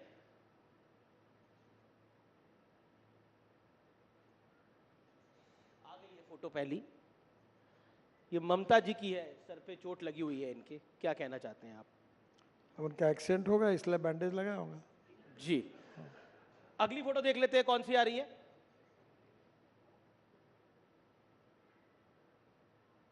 इन दोनों का क्या होगा? एक तो मैं ना भविष्य जानता हूँ ना कोई आप भविष्य नहीं जानते। वो कहते हैं सब कुछ आप करवा रहे हैं, यानी ईडी करवा रही है, सरकार करा रही है। देखिए, ईडी अपना काम कर रही है जी, और वो अपना काम कर रहे हैं। हम अक्सर इस बात पे विश्वास रखते हैं कि हमारा भविष्य भगवान के हाथ में है। आपका नहीं, बिल्कुल भविष्य तो भगवान के हाथ में, लेकिन इनका भविष्य क्या है मुझे मालूम नहीं। आपको मालूम मैं भविष्य में इतना थोड़ी हूँ, जिसका क्या होगा मुझे क्या जी। पता। अगली तस्वीर देख लेते हैं कौन सी आ रही है। अब ये इंडिया अलायंस है मुंबई में, आपके घर में ये सब एक साथ आए थे। इनका भविष्य क्या दिख रहा है आपको? देखो, इनका भविष्य अच्छा है ही नहीं। नहीं है अच्छा। ये पूरी तरह इस चुनाव में इनकी पिटाई हो जाएगी, और हमें 400 पार जगह मिल जाएगी, और बेचारे उनमें से अनेक लोग फिर निवृत्त हो जाएंगे राजनीति से। जी। अब अगली तस्वीर जो है वो नेताओं की नहीं है, अब वो फिल्मी, क्योंकि आप महाराष्ट्र से आते हैं, माया नगरी है, मुंबई है, तो कुछ फिल्मी कलाकारों की है। पूछते हैं आपसे कि आपके कौन पसंदीदा है। Next please. अब रणबीर कपूर पसंद है, रणबीर सिंह पसंद है, या विक्रांत मैसी पसंद है आपको? नहीं, मैं मेरी जनरेशन के हीरो को मुझे जो चॉइस है उसी में बोलना गडकरी। तीनों भी अच्छे हैं। एक तो पिक करिए। ज्यादा अभी अच्छा, लास्ट फिल्म किसकी देखी इन तीनों में से? और रणवीर की देखी थी मैंने। रणबीर की देखी। कौन सी? वो जो एनिमल। नाम नहीं, वो जो हमारे पेशवे के ऊपर जो थी ना, रणवीर। अच्छा, रणवीर बाजीराव मस्तानी। अच्छा, आपने भी पॉलिटिकल दिया इसका जवाब पूरी तरह से। अगला देख लेते हैं किसकी तस्वीर आ रही है। ये हीरोइंस की हैं। आप पसंद, मतलब आपको इनमें से किसकी फिल्म देखी? तापसी पन्नू है, आलिया भट्ट है, कियारा आडवाणी है। नहीं, इन तीनों के भी फिल्में मैंने नहीं देखी। नहीं देखी? तीनों टॉप हीरोइन है देश की। देखो एक बात बताता हूँ, ये जनरेशन के हीरो हीरोइन अलग अलग होते हैं जी। अब हमारे जनरेशन में हमको तो अमिताभ बच्चन यही हमारा फेवरेट हीरो था। तो कॉलेज में किसका ट्रेंड फॉलो करते थे आप? कॉलेज में, जब कॉलेज में थे तो किसी का ट्रेंड फॉलो करते होंगे। अमिताभ बच्चन को अमिताभ बच्चन का फॉलो करते थे। मैंने एक बार उनको भी कहा कि मैंने जंजीर 3 बार देखा, आनंद 3-4 बार तो देखा। Bell bottom pants, long collar सब डालते थे। मैं वो फाइटिंग के पिक्चर पसंद आते थे उसे। चलिए, आप राजनीति की बेला में जा रहे हैं, यानी आप चुनाव के संघर्ष में जा रहे हैं। ये लोकतंत्र का, भारत के महान लोकतंत्र का सबसे बड़ा पर्व है। इसके लिए बहुत बहुत शुभकामनाएं नितिन जी, और न्यूज 18 भी बेबाकी के साथ इसकी कवरेज करेगा। बहुत बहुत शुक्रिया हर सवाल का अपने बेबाक अंदाज में जवाब देने के लिए। जोरदार तालियों के साथ अभिनंदन करिए नितिन जी का। धन्यवाद। Thank you. Thank you, Amish. Thank you, Minister. That's Minister Nitin Gadkari, who has been leading the Modi government's infrastructure push and spelling out his roadmap for political success. Thank you once again. Ladies and gentlemen, for our next session, January 22nd, 2024, is now going to be etched in the annals of history. The Pran Pratishtha ceremony of the Ram Mandir at Ayodhya was just not any religious ceremony. It was so much more than that. It made the world wait to take note, a momentous step in Bharat's civilizational journey, a landmark process of Bharat's decolonization. Our next session is a conversation with two very special people. Now, here's an anecdote that a family will repeat for generations to come. Chandrakant B. Sompura, the principal architect of the Ayodhya Ram Temple, was first approached to design and build the temple in the year 1989. Decades later, his two sons, Nikhil and Ashish Sompura, have assisted him in the creation of the Ram Mandir. While the Ram Mandir has several firsts, it being a symbolic of unwavering faith and devotion, the ornaments of Ram Lalla is what actually stands out for its sheer brilliance and grandness and the exquisite attention to detail. Yatendra Mishra, the man who prepared the jewelry of Lord Ram, carried out extensive research. In fact, ladies and gentlemen, he studied the texts such as the Adhyatma Ramayana, Valmiki Ramayana, Ramcharitramanas, and the Alvanandra Stotram for the preparation of Ram Lalla's exquisite jewels. 132 artists, would you believe it, worked on it. Every ornament was detailed and prepared with such precious jewels and with such precision.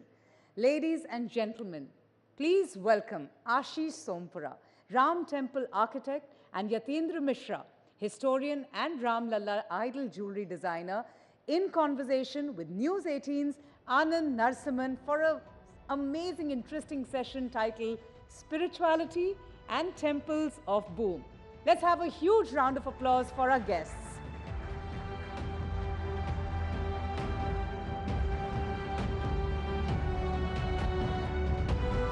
Welcome. Thank you, Anand.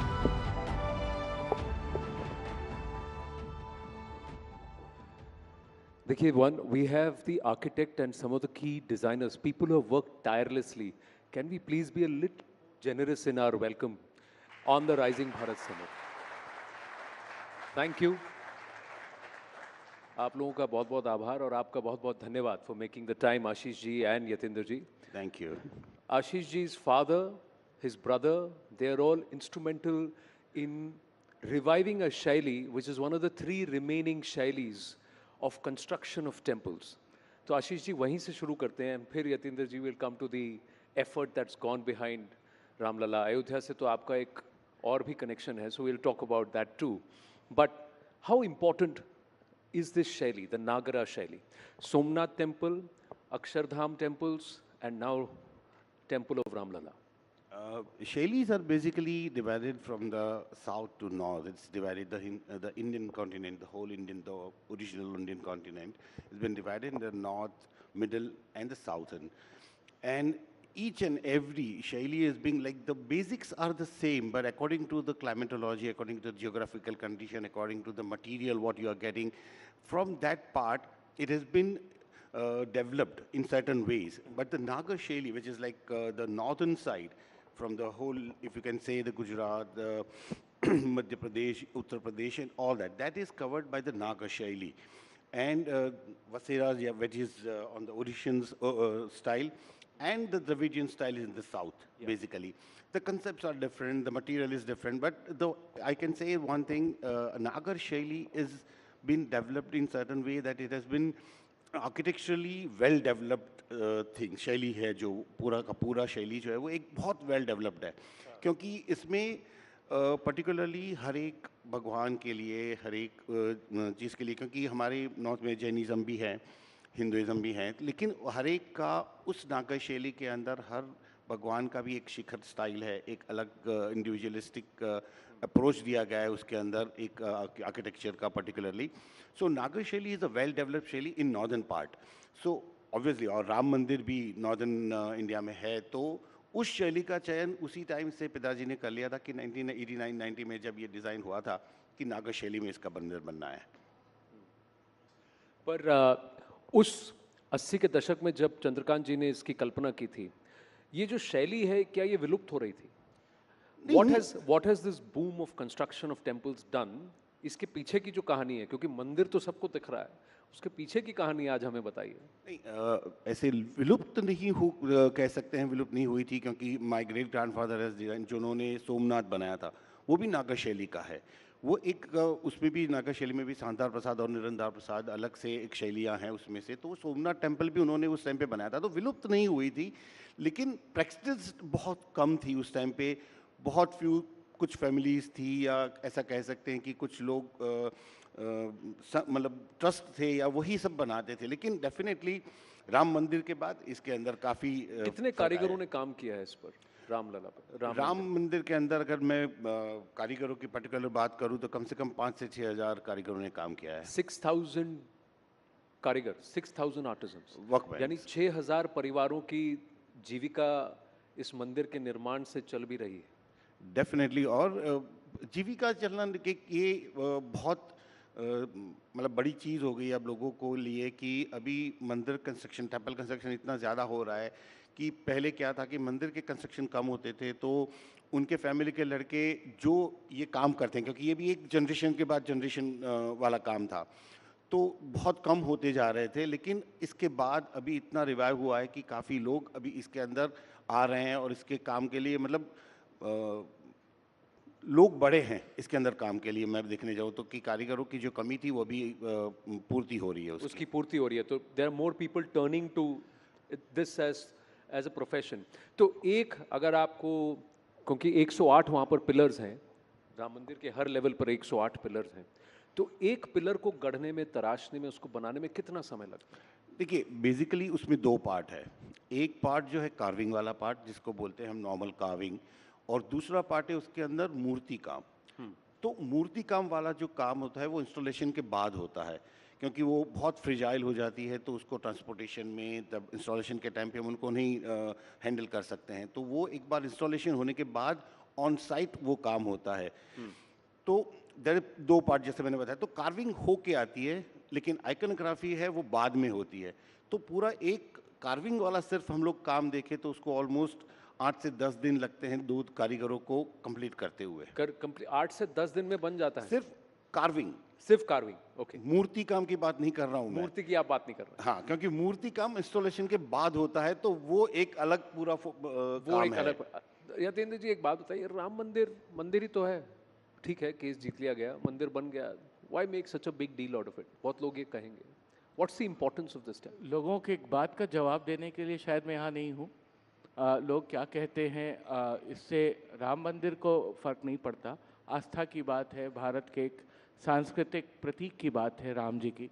और जिस iconography की आशीष जी बहुत सभ्यता से, बहुत संकोच से बात कर रहे हैं, वो बड़ा कठिन और पेचीदा काम है. क्योंकि एक आइकोनोग्राफी जब डिफाइन होती है, हम सब लोग साथ में उसको देखते हैं जब, तो अगर एक आइडल, एक कोई कथा प्रसंग उसमें चुन लिया गया है, हर मंडप का अलग अलग सिस्टम है कि रंग मंडप, फिर नृत्य मंडप, आगे जाकर गुड़ी मंडप तक जाता है. किस कल्पना के तहत पूरी शास्त्र सम्मत ढंग से राम कथा को जिस तरह से वहाँ दिखाया जा रहा है, तो सिर्फ राम ही नहीं है, रामलला तो हैं ही गर्भगृह में विराजे हुए, लेकिन गर्भगृह की जो परिकल्पना है उसके चारों तरफ जो 10 दिक्पाल बनाए गए हैं वो एंशिएंट फिलॉसफी से लेकर के आए, जो दशों दिशाओं के पालक हैं। और अगर आप ये जरा विवरण बताइए कि where is it inspired from, is it ये मेंशन्ड? पूरे मंदिर में, अगर आप मंदिर पे जाएंगे और बाहर से ही शुरू करेंगे सिंहद्वार से और अंत तक जाएंगे और बाद में परकोटे तक आएंगे, तो करीब भारत के जितने भी प्रकार की जो आइकोनोग्राफी, मूर्ति विज्ञान में माइथोलॉजी का जो पार्ट है, चाहे वो श्रीमद् भागवत महापुराण का मामला हो, अध्यात्म रामायण का मामला हो, रामचरितमानस और वाल्मीकि रामायण है, वो तो मौजूद ही है। विष्णु के इनकारनेशन की भी बात है कि विष्णु के महाअवतारों का वर्णन है, दशों दिशाओं का मामला है, कौन से मंगल प्रतीक हैं जो वैष्णव परंपरा में, जो वैष्णव सेक्ट में चलते हैं, वो सारी चीज़ें दिखाई जा रही हैं। फिर जब परकोटे की बात आती है तो हम लोग एक भारत दर्शन यात्रा जैसा दिखा रहे हैं, जिसमें धर्म, मजहब, पंथ, संप्रदाय से ऊपर उठकर जितने भी प्रकार की बड़ी बातें भारत में हुई हैं, जिन्हें हम टॉर्च बेयरर लोगों की बात कहते हैं, कथाएं कहते हैं, जिनसे प्रेरित हुआ जा सकता है, तो युवा जाकर के उनसे जुड़े और देखें कि हमारे यहाँ याज्ञवल्क्य और गार्गी का संवाद भी होता था, हमारे यहाँ अष्टावक्र जनक को जाकर के कुछ ज्ञान की बात करते थे। तो एक तरीके से एक ये मिक्स ब्लेंड है स्पिरिचुअलिटी और रिलीजन के साथ दर्शन का भी। तो भारत जिस रूप में बना है, भारत की जिस रूप में उपयोगिता है, मुझे लगता है कि मंदिर उसको बहुत अच्छे से प्रदर्शित कर रहा है। और जो मैं 10 दिक्पाल की बात की, तो आप जाकर पद्मनाभ स्वामी त्रिवेंद्रम का जो गर्भगृह देखेंगे तो वहाँ भी 10 दिक्पालों की ही कल्पना है। तो सोमपुरा परिवार ने ये काम बहुत अच्छे से किया कि जो पारंपरिक ढंग से हजारों साल की परंपरा में जो नागर शैली का जो बेस्ट आर्किटेक्चर था, जिसका स्पिरिचुअल एस्पेक्ट भी था, उसको हम लोग राम मंदिर में लेकर आए। आशीष जी, राम मंदिर इन अयोध्या, अक्षरधाम इन अक्षर पुरुषोत्तम स्वामी नारायण मंदिर इन अबू धाबी, रॉबिन्सविल में बना है, विश्व भर में अब मंदिर बन रहे हैं। सब काम आप ही करेंगे तो बाकी कौन करेगा? नहीं, सब जैसे रॉबिन्सविल हमने नहीं किया है और जो अभी रिसेंटली किया वो भी हमने नहीं किया है। मैं बता दूं, अक्षरधाम जो गांधीनगर का है वो हमारा काम है। और वैसे मैं कह सकता हूं कि हमारा परिवार ब्लेस्ड है कि सोमनाथ से लेके गुजरात के तीनों जो माओ के बड़े मंदिर है, पावागढ़ है, बहुचरा जी है, अंबाजी है, सारे काम हमारे परिवार के थ्रू हैं। वो एक ऊपर वाले का आशीर्वाद ही है कि हम कर रहे हैं। तो यानी इसमें भी अब कंपटीशन आ गया है? कंपटीशन जैसे कंपटीशन कोई चीज़ नहीं है इसके अंदर। बेसिकली सोमपुरा एक हमारा पूरा एक कम्युनिटी है। इस कम्युनिटी में मेजॉरिटी लोग अभी तक इस काम से जुड़े हुए थे। पहले तो सारे के सारे इसी काम से जुड़े हुए थे, लेकिन जैसे बीच में एक क्वेश्चन आया कि जिसमें मंदिरों का काम बहुत कम हो गया, ये हो गया, लोगों को ऐसा लगा कि ये काम करना मतलब पत्थरों पे कार्विंग करना वो थोड़ा नीचा समझने लगे लोग। तो उनके परिवार के लोग फिर दूसरे और बिजनेस में जाने लगे, वो करने लगे। लेकिन हमारा परिवार इससे जुड़ा रहा। तो आपको कभी ऐसा नहीं लगा I don't want to do this, ये हो गया, ये टाइम इज ओवर? नहीं, ऐसा कभी नहीं लगा, क्योंकि हमारे परिवार में जैसे बोलते ना कि बच्चा जब पैदा होता है ना, हम लोग यही देखते आ रहे हैं, पापा को यही बात करते देखते आ रहे हैं, घर में यही चीज़ें होती रहती है, सब किताबें वही पढ़ी रहती हैं। तो बचपन से ऑलमोस्ट यही लोगों के दिमाग मतलब तो, यही था कि इसको आप एक प्रोफेशन की तरह देखते हैं कि इसको भी आप एक आध्यात्मिक कंट्रीब्यूशन की तरह देखते हैं कि देखिए this is what I am contributing towards Bharat spirituality? इसको कैसे देखते हैं आप? देखिए, आध्यात्मिक तो होता ही है और एक प्रोफेशन भी है हमारा, उसमें भी मना नहीं कर सकते हम लोग, क्योंकि जो हमारी जीविका आती है उसी से आती है। तो हम लोग ये भी नहीं कह सकते कि हमारा प्रोफेशन नहीं है, लेकिन डेफिनेटली एक अटैचमेंट तो होता ही है। जब आप कहते हैं ना कि जब बच्चा जब बड़ा होता है तो उसके सामने जो होता रहता है ना वो उसके मस्तिष्क में छप जाता है। तो यही चीज़ है कि हमारे मस्तिष्क में यही चीज़ें छपती रहती है। तो जब आपके पिता ने उसको बनाया था, दी आर्किटेक्चरल ड्राइंग चंद्रकांत जी ने बनाया, वो समय और था, व्हेन द कंस्ट्रक्शन हैपेंड, वो समय वो दौर कुछ और है। सो डिड यू थिंक कि if I am going to be involved in the construction of the temple, मैं इसे ऐसे बनाना चाहूँगा? कुछ आपने ऐसा सोचा कि आपकी परिकल्पना थोड़ी अलग थी? What is it that you did differently और you did which you felt कि अगर उस टाइम में अगर कोई मंदिर बनता रामलला के लिए तो ऐसे ही बनता? नहीं, देखिए, जो उस टाइम पे पिताजी ने डिज़ाइन किया था वो उस टाइम और उस समय के लिए परफेक्ट था। क्योंकि वो 30 साल पहले उसका डिजाइन हुआ था। तो उस समय के हिसाब से उन्होंने जो डिजाइन किया था वो पहले गर्भगृह, घोड़ मंडप, नृत्य मंडप और एक सिंह द्वार वही किया था। लेकिन जो 30 साल का जर्नी रहा राम मंदिर का पूरा, उसके अंदर उसको जो मतलब मीडिया से सब लोगों से जो मिला, लोगों की आस्था जुड़ती गई उसके साथ धीरे धीरे, तो जो जब कंस्ट्रक्शन की बारी आई जब उसके बाद में, तो फुटफॉल हम लोग जो सोच रहे थे वो बहुत ज़्यादा बढ़ गया था। तो डेफिनेटली सोल वही है, आप कह सकते हैं कपड़े थोड़े नए बनाए गए हैं, बस दैट्स इट। हाँ, कपड़ों से पता, रामलला कैसे जेवर पहनते हैं, ज्वेलरी या कपड़े पहनते हैं, how did you decide that Yatendra ji? Because Ram ji का वर्णन तो अधिकांश तो वनवास में है, he is in matted locks and you know barely wearing anything. एक उनके राज्याभिषेक से पहले और जब वो बालपन में थे, तो how did you decide how Ramlala should be dressed? बहुत अच्छी बात है आपने पूछा। राम जी का जो एक चरित्र है और जो उनका स्वरूप है वो तो वनवासी राम का ही है, कि उसी वजह से वो सबके नायक हैं। लेकिन ये भूलना नहीं चाहिए कि वो रामलला अपने मंदिर में है, यानी अपने पिता अपने माँ के भवन में है, 5 साल के हैं। 5 साल का बच्चा जो अपने पिता के यहाँ है और जो राजकुमार है वो राजोपचार के साथ ही रहेगा। किसी भी बड़े आदमी का, या जो उस ज़माने के तो अखंड आर्यावर्त के सम्राट थे राजा दशरथ, तो रामलला का जब कंसेप्ट मुझे दिया गया कि आपको सारी ज्वेलरी के बारे में अवधारणा विकसित करनी है, ये चैलेंजिंग था, लेकिन पूरा ट्रस्ट इसमें इन्वॉल्व था। और श्री गोविंद देव गिरि जी महाराज, उनसे हम लोग इंस्ट्रक्शन लेते थे और चंपत राय जी उसमें पूरा सहयोग देते थे कि पहले इसकी अवधारणा देखो कि किस तरीके से हम अपने रामलला का श्रृंगार कर सकते हैं। तो श्रृंगार के लिए जो सबसे प्रमुख टेक्स्ट हैं, सबसे पहले तो अध्यात्म रामायण ही, जिसके बेस पर तुलसीदास जी भी अपनी बात करते हैं। तो अध्यात्म रामायण, रामचरितमानस, वाल्मीकि रामायण मेल मुख्य आधार की तरह थे। लेकिन बहुत सारे पदों में, बहुत सारे मंत्रों में, बहुत सारे साउथ इंडियन टेक्स्ट में भी रामलला के श्रृंगार का वर्णन है। यमुनाचार्य जी एक बड़े संत हुए साउथ के, उन्होंने आलवंदार स्तोत्र लिखा, तो वो लक्ष्मी नारायण जी और तिरुपति बालाजी और तमाम जगहों पर उनके श्रृंगार की अवधारणा के हिसाब से वहाँ बताया जाता है। उसमें सारी पदावलियाँ भी ऐसी, तो कुछ उसमें से लेना था, कुछ कवितावली से लिया तुलसीदास जी की। सभी ने सुन रखा है ठुमक चलत रामचंद्र बाजत पैजनिया, तो पैजनी भी पहनानी चाहिए क्योंकि बच्चा है और वो ठुमकेगा, 5 वर्ष का होगा। और कुछ प्रतीकात्मक चीज़ें हैं जो श्री राम को धारण करनी चाहिए। उनके हृदय पर श्रीवत्स चिन्ह बना हुआ है, वो कौस्तुभ मणि धारण करते हैं। अब कौस्तुभ मणि क्या हो? कौस्तुभ मणि एक दिव्य मणि है, लेकिन कौस्तुभ मणि किस चीज़ की बनती है, कुछ ऐसा तो सामने था नहीं। तो उस पर बहुत सारा मंथन हुआ। फिर ये हुआ कि वो सूर्यवंशी हैं, सूर्य का प्रतीक लाल होता है रंग, माणिक यानी कि हम रूबी इस्तेमाल करें तो रूबी और डायमंड के एक बड़े उसमें कटिंग में एक ऐसा मणि धारण कराई जाए। तो इस तरीके से उसकी अवधारणा बनी। ऐसे ही मुकुट की अवधारणा बनी। वैजंती माल पहनाया जाता है भगवान को। वैजंती माल विजय का माल होता है, और जहाँ मंदिरों में आप देखते हैं रंग बिरंगे फूलों के एक बड़े हार होते हैं, तो इसे हुआ कि इसे स्वर्ण आभूषण में निर्मित किया जाए।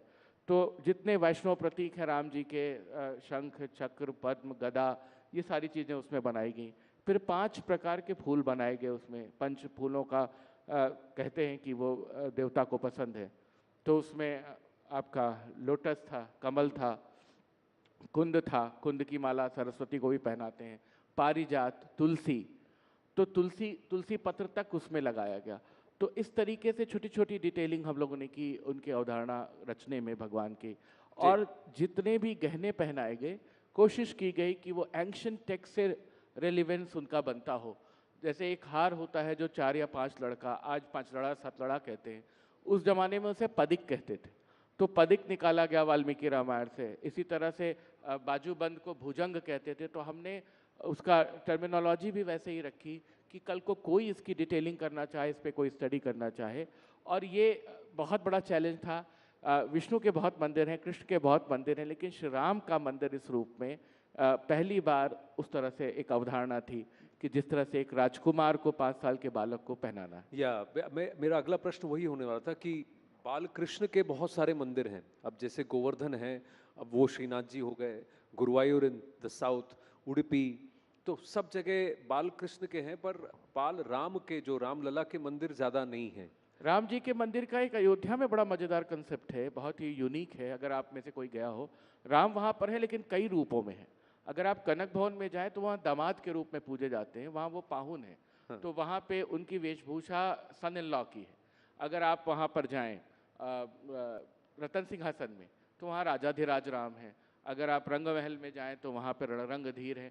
तो हर रूप पे वनवासी राम तक अयोध्या में है। जी। लेकिन बालक राम और बालक राम जो जिसे अभी पता नहीं कि भी उसका विवाह भी होने वाला है या उसको वनवास भी मिलने वाला है, वो अपने माता पिता के घर में पुष्पित और पल्लवित हो रहा है, अपना उसकी एक पढ़ाई लिखाई हो रही है। पर तो इस रूप में रामलला का मंदिर देखना चाहिए। तो एक दो प्रश्न और है कि सामान्य रूप से पूछा जाता है कि रामलला की जो मूर्ति है जिसे अरुण योगीराज जी ने गढ़ी, वो काले पत्थर में है और उनका रंग श्याम है। भले ही वर्णन उनका हमेशा श्याम रहा है, लेकिन राम जी हमेशा श्वेत दिखे हैं पूर्व में और उत्तर में उनकी मूर्तियां। तो इसका कोई एक पॉलिटिकल मुझे लगता है भी है कि देखिए दक्षिण भारत की तरफ रुझान है, तो इसीलिए वहां से भी लोगों को आकर्षित करना है, इसीलिए मूर्ति मुझे ऐसा तो नहीं लगता है, क्योंकि बहुत जगहों पर जो मूर्ति की अवधारणा है, जब जिन कालों में मूर्तियां बनी और खास करके पुराने समय में जब राजशाही रही होगी या जब जिसका अलग अलग साम्राज्य रहा, तो अपने ढंग से जिसने जैसा पसंद किया होगा, उस समय के स्कल्प्टर्स कौन रहे होंगे, उन्होंने कैसा बनाया और क्या रूप पसंद किया गया। आशीष जी जानते हैं, हम सब लोग उसमें थे जब 3 लोगों ने मूर्तियां बनाई और 3 लोगों में से एक का चयन हुआ। तो एक मूर्ति तो पांडे जी की मूर्ति तो सफ़ेद पत्थर पे ही बन थी। हाँ, बनी थी सफ़ेद पत्थर पे। तो अब वो तो ट्रस्ट ने तय किया हाँ कि कौन सी मूर्ति होगी। और मुझे लगता है कि ये मेरा थोड़ा सा स्पिरिचुअल जवाब है इसका कोई पॉलिटिकल कनोटेशन नहीं लेना चाहिए। रामलला ने खुद तय किया किस मूर्ति को आना है मंदिर में।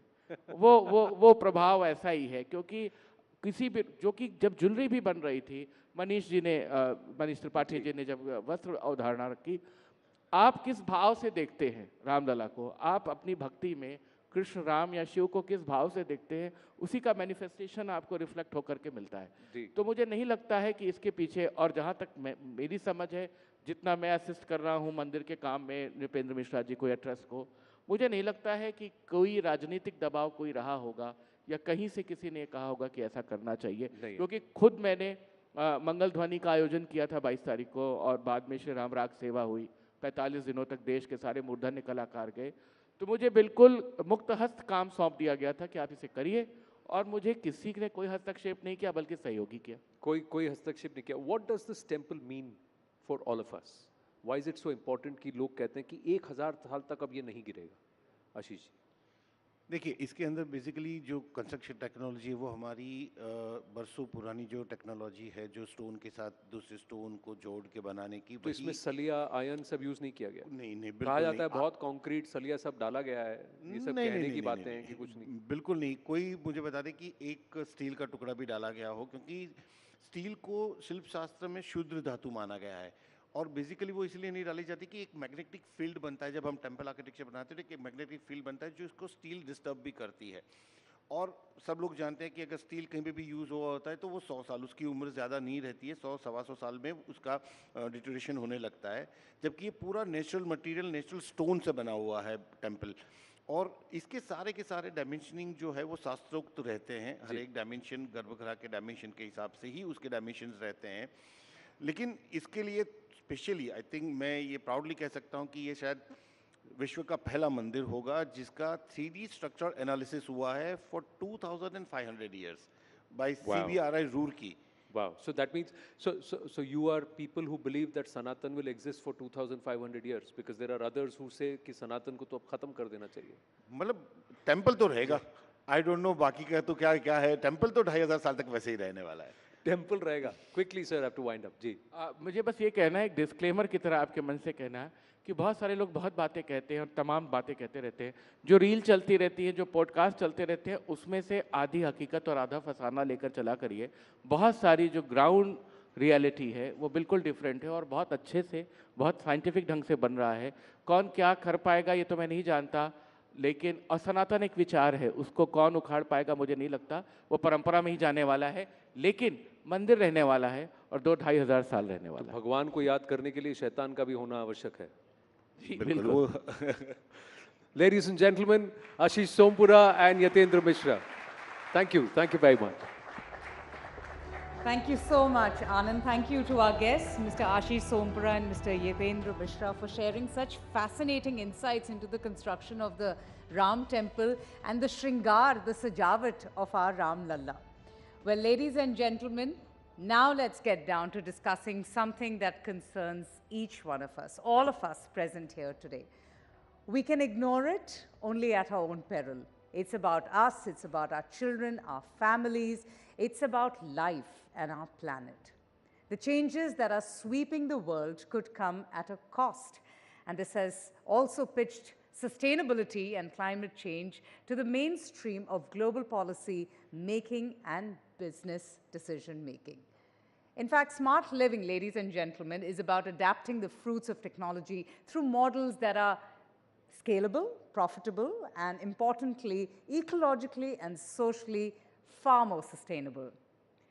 Let's talk about these very pressing matters in a session titled Earth's Dividend Between Profit and Protection. Please join me as I call on stage Dr. Amina Gurib Fakim, who's the former president of Mauritius and an award-winning scientist, Mr. Erik Solheim, former executive director, United Nations Environment Program, or UNEP, and the former Environment Minister, Norway, and they will be in conversation with News18's Palki Sharma. Palki, thank you.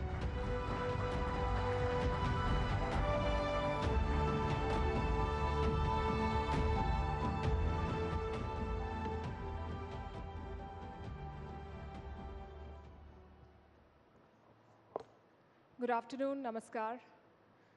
I would say this is the most difficult conversation of this summit because climate change does not have fun political one-liners. Climate change is not dramatic or urgent. Some 50 to 70 countries are going to polls this year. I'm not sure climate change is an election issue in even 5 of them. It's a footnote in most policy documents. It's everyone's problem, yet no one wants to solve it. Summers are getting hotter, winters are getting colder, freak weather is becoming more common, billions are being lost in economies the world over, climate refugees pose the next big challenge, and some countries face extinction. So what we want to ask today is, what will it take for us and our world to take climate change seriously? With me are two very well-qualified and eminent personalities to talk about this. Amina Gurib Fakim, former President Mauritius, also a biodiversity scientist.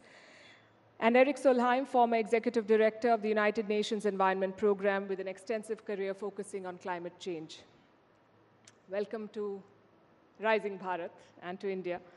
Amina Gurib Fakim, the world is talking a lot more about climate change, but is this talk translating into policy and action? Are we doing better at mitigating the climate crisis than we were, say, 10 years ago?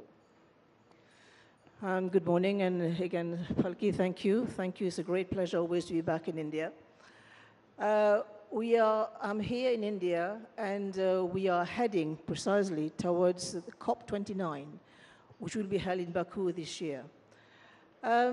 You've mentioned something very important, the climate crisis. I think we all acknowledge that climate change is a threat to the world, to our survival on this planet. And are we taking it seriously? You know, if we are to look at the crisis, the COVID crisis, I think it gives us an idea. It's a harbinger of what's to come in the future. And what we find, of course, is that the concept, or rather the narrative, is still shaped in the us and them. Us, me, you, 85% of the global population living in global south, and of course the 15% of the global north. We still haven't realized that we have one planet, there's no planet B. If we go back to the COPs, which have been, of course, the key institution looking at the climate crisis, we find that we still didn't seem to be able to get the consensus around this issue. The successful COP may have been the COP21 in Paris, when the NDCs were approved and countries realized that we have a common, but we need a differentiated approach. And this differentiated approach comes down to money, comes down to finance. And we still, as we speak now, so many years after Paris, we still haven't come to the consensus of capitalizing the $100 billion dollars for helping adaptation. I'm not talking about mitigation, but I'm talking about adaptation. We have seen subsequently incremental narratives of the Bridgetown Initiative. We talk about the loss and damage funds, but still they remain empty boxes. It becomes us versus them because someone has to fund climate action. Eric Solheim, and from where I'm seeing it, it's not a problem of money because there are governments that have poured billions of dollars into wars and the wars that suit them. So the money goes to Ukraine, but not necessarily to, say, the Sudan. So there is money. Is this a problem of lack of funds or lack of political will? The money is not a problem. That's what people speak about in international conferences, but it's not really the problem. And the reason for that is very simple. The price of solar energy has fallen by 90% in 1 decade. The price of wind energy has fallen by 85% in 1 decade. So if today, if you make the shift from from coal or from fossil fuels into renewables, not only is good for the health, everyone knows, not only is good for Mother Earth, everyone knows, it's also very good for the economy. It's cheaper, and that's why the calculus of the past was a thing of the past. In the 20th century, if you wanted to grow the economy, there was no other way than coal. That's why Europe did it, America did it, China did it, and India started doing it. But today you can grow the economy by renewables, and frankly, this is why Prime Minister Modi is now leading India in the right direction. Because, mind you, he gets the big picture right. Prime Minister Modi understands that climate change and environment action is not a burden for India.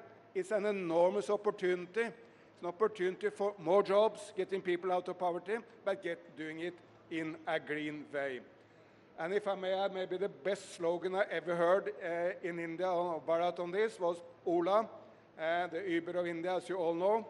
They have a wonderful factory in Tamil Nadu, young Tamil ladies making electrical scooters, and the slogan is really captivating. It says, Tesla for the West, Ola for the rest. Because meaning that Bharat can get any number of jobs from moving into the green economy. You make interesting points, and you were telling me earlier that you believe that Indian culture is the best suited for climate action. Do you want to tell our audience about that? Sorry, Indian culture, you said, is better suited.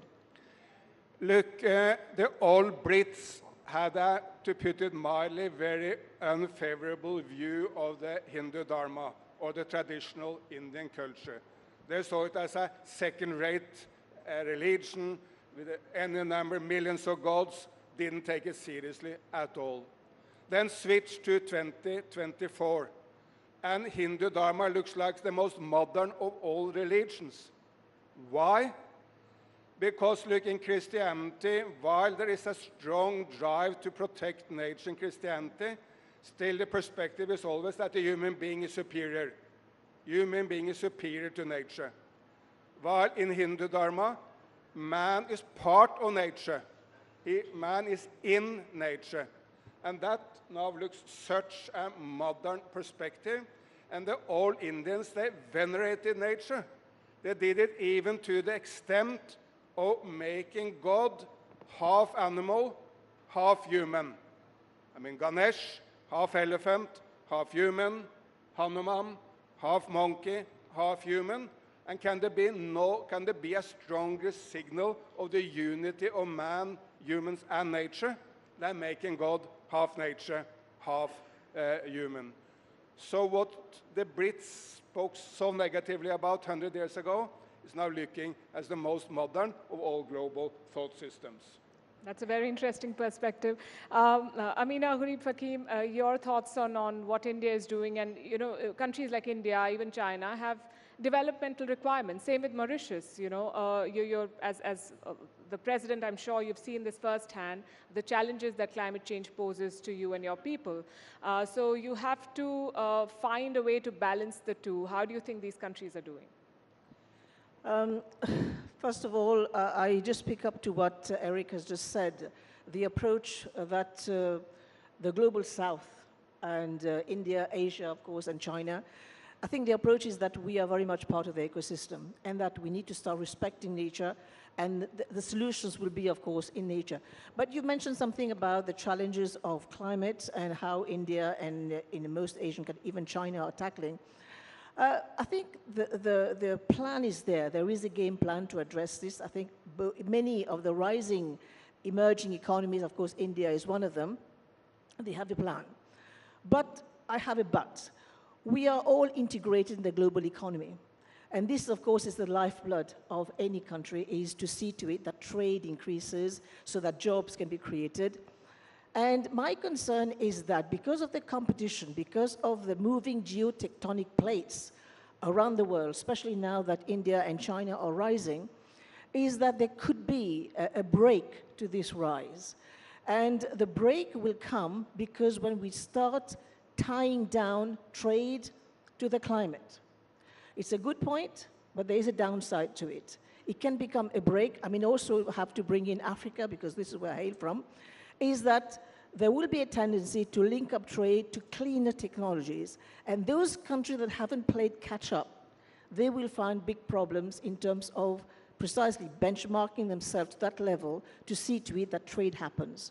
And that's what I fear will be the tendency moving forward. And I think this is where I think India, I'm sure, is already mindful of the way that she's going to progress in the future, because India is set to become, of course, now we are fifth, is going to be, of course, higher in the ranking of emerging economies. So this is something that has to be borne in mind. You mentioned the debate on who is going to take responsibility, and that also brings us to the point of historical responsibility, and there are countries that have contributed more to emissions. Do you think that's a valid point that the Global South makes, and do you feel let down by rich countries that do not put their money where their mouth is? Absolutely. I mean, if you look at the continent of Africa, it has been less than 3% in terms of global emission. The Global North has been 25% as we speak. There has been an initiative to capitalize the fund, and here I make a pledge for more funds for adaptation. And where we are falling short is that the needs of the Global South, excluding China, is $1 trillion per year. And I don't see any country or any institution that is able to actually match and bring forward this amount of fund. So this will be the race. And again, the 100 billion which has come on board since Paris hasn't been capitalized. We still have a gap. And if you look at 100 billion in the world global economy of 100 trillion, it's not a lot. But I don't see the will or the appetite to take this risk to help poorer countries adapt. And this is where we are failing, because the future of the world will depend on the growth in the Global South. And of course, the prosperity in Global South matters. If you take one item like immigration, we find that how much this is impacting, of course, the Global North and, of course, the Global South economies. Is it domestic politics, Eric Solheim, that impacts this? Because, you know, we've seen climate deniers take high offices. We've seen the former US president who's in the race again. We've seen others. We've seen that when governments change, and now we're looking at many elections across the world, some regimes come with more intense and focused climate policies and others do not, and we know that climate action requires consistency. So do you think domestic politics plays a role, and how can we change that? Look, first of all, of course, no one should blame India or the Global South for climate change. The emissions of the United States of America up to this point are 25 times Indian emissions per capita. So stop blaming the Global South. By the way, American emissions are also 8 times Chinese emissions per capita. So get that out of the picture. The one thing the environment movement gets wrong, in my view, is it sometimes framing the message as a message for the young and trendy. But the message cannot be just for the young and trendy in Mumbai or Bengaluru. It must also be for the farmer in Uttar Pradesh, or for the coal worker in Jharkhand, or for the housewife in Telangana. I mean, it must be for the people. And the message is sometimes also so incredibly boring, it doesn't really work. So we need a better messaging to the people. And we need to do it much more about the love for nature, make it a lot more fun, a lot more exciting, and maybe the most important of all, get out the message that the green transformation is a help to the people. It's not a cost. It's an enormous achievement. Let me just give you a few examples from India itself.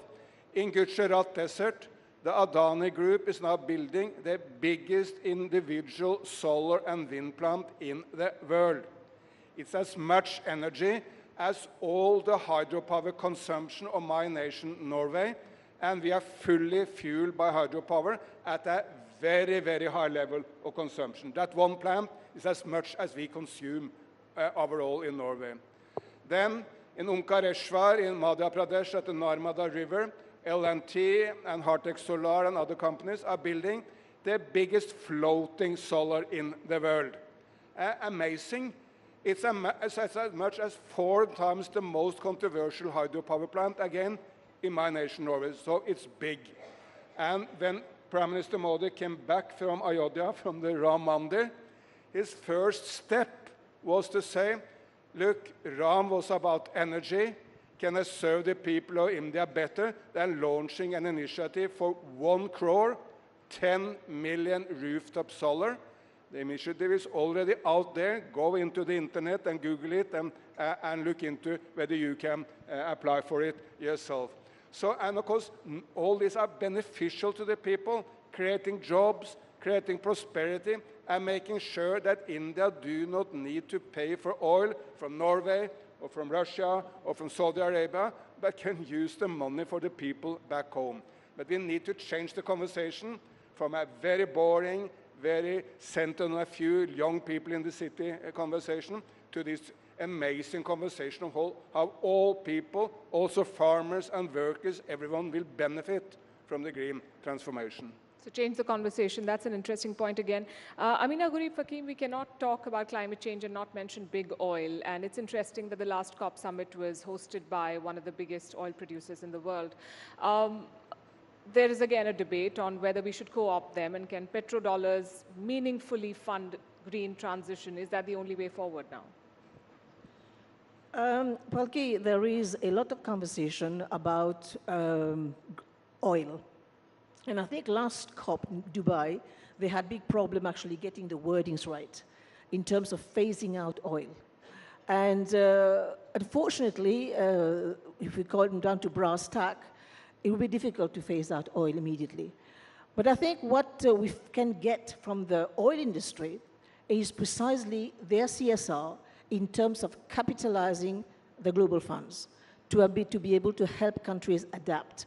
And I think this is where we make a pledge, because we are in election year in the United States, in India, in many of the major countries, we are going to go for election. So capitalizing the Green Fund will not be a priority for many countries. We are, of course, running out of time, but we make a pledge to the big corporations. And this is where the SDGs make a difference vis-à-vis the MDGs, because this is where we call for the contribution of the private sector. So if the private sector can help come on board and help capitalize the fund and help us reach this $1 trillion so that this global south can help adapt, because again, I will say, the global north depend on the global south because we provide the branch on which we are all sitting for our own survival. So it's in our interest to find the funds to help adapt, because mitigation is already happening. Also, COP summits tend to have a very big participation, 70,000 in the Dubai summit, which I understand that they want to bring more voices on board, but it makes consensus that much more difficult. You mentioned the private sector. There's increasingly a pitch with sustainable products that are being pushed out in the market. Do you think that it's just window dressing as of now? Do you think that there is a serious commitment where the private sector is concerned, that they want to make a difference and become part of climate change, climate action? So far, they have remained pledges, and the pledges haven't been translated into solid dollars. But I think when you look at a country like India, for example, which has a very big agriculture base, while we actually lambast agriculture as being an emitter, I think India can play a key role in transforming the ag sector into a net absorber. And with these tools that India can bring in terms of technology and India has got very strong institutions in terms of addressing this. I think it can be a great boon in terms of addressing the climate crisis and become a net absorber and also create jobs. And here I have a special plea to make, because agriculture also means women, and we need to empower women to bring them on board to become these game changers in terms of addressing the climate crisis. Eric Solheim, I have some data. Gen Z, 81% of them, according to a survey, the young generation, said that they were very concerned about climate change, and they've talked about climate anxiety. Another set talks about the multiplication of climate-related litigation. People are taking their governments to court. What is your message to the youth? Do you think that making climate action legally binding and forcing policymakers to look at this is the only way forward now? I mean, all in favor of that. I mean, cannot be agree more than to any global agreement which will enforce regulations on climate. However, there is no need to wait for that, because acting on climate in India or any other place is creating more jobs, saving money on the global on the budget, and creating a much healthier and better society. So there's no need to wait for someone else. But if I may, since we come maybe to the close of the conversation, also make a couple of challenges to India, and what are the main issues India need to work on to do even better. I think one is still red tape. It takes too long to get permissions for renewable energies. That's, by the way, not just an Indian problem. It's a massive problem in the United States, in Europe, everywhere. One of the biggest wind makers in Europe told me, look, it takes a lot longer to get the permission to construct offshore wind than it actually takes to put up the windmills. And I think one reason why a state like Gujarat seems to be front in the lead in India, maybe that they got the relationship to business right at an early stage. It's a more efficient system, a more business-friendly system. Tamil Nadu is also in the lead, maybe for some other similar reasons. So cutting red tape is essential. And the other, which may not be so popular to talk about in India, is the relationship to China. Because China is 60% of everything green in the entire world. Don't look to the West. They're far behind India. The only nation in the world which may be ahead of India is China. China has 60% of wind, solar, hydropower, electric cars, electric batteries, high-speed rail, whatever you look to, China is dominating. I think I'm going to interrupt there. Just one second on that. So the relationship between China and India is key, because tapping into this technology for India, while at the same time onshoring the jobs here. I mean, people in Bharat need jobs, so that is a first-rate issue for the development of renewables. India-China is a whole different conversation. Time is up, but I want one last word from you, your message to climate deniers. Climate is happening, climate change is happening, and I think all the indicators are pointing to this. But what I would like to see is more power, more technology, more finance to help us all together ride because time is running against us. And let's empower the youth, because I think it's their planet at the end of the day. So we need to empower them. We need to empower women to actually bring on board the changes that we'd like to see. Thank you. Right. As they say, we are the first generation to feel the impact of climate change, and we may be the last generation that can do something about it. Thank you very much for your thoughts and for being here today. Thank you so much, Dr. Kabir, Mr. Solheim. Thank you for your time. That was indeed a very insightful and informative session on climate change, which is the greatest threat that the world is facing, and its devastating consequences if not addressed at the earliest. Palki, thank you so much as well. And ladies and gentlemen, we're going to get ready now for our next session. It's going to be with a person who's among the most talked about political figures in Eastern India these days. His career, ladies and gentlemen, took a definitive turn when on November 27, he decided to quit the Indian Administrative Service, or IAS, and he formally joined the party in power in the state. And during the past decade, he has played a key role in implementing several marquee projects, including the Sri Mandir Parikrama project, the renovation and restoration of ancient and some revered temples throughout the state, and the Mo Sarkar, which interestingly is an initiative to establish the dignity of the common citizen in government offices. Well, he now holds a cabinet rank position as the chairman of 5T, a charter of governance emphasizing transparency, technology, teamwork, and time leading and transformation. Some say that he is the chief minister in waiting. Well, he just could well be that. Let's hear it from the man himself. Please join me as I welcome Mr. V.K. Pandian, who is the chairman 5T Odisha, for a session titled P2P, Odisha's new mantra, in conversation with News18's Zaka Jacob.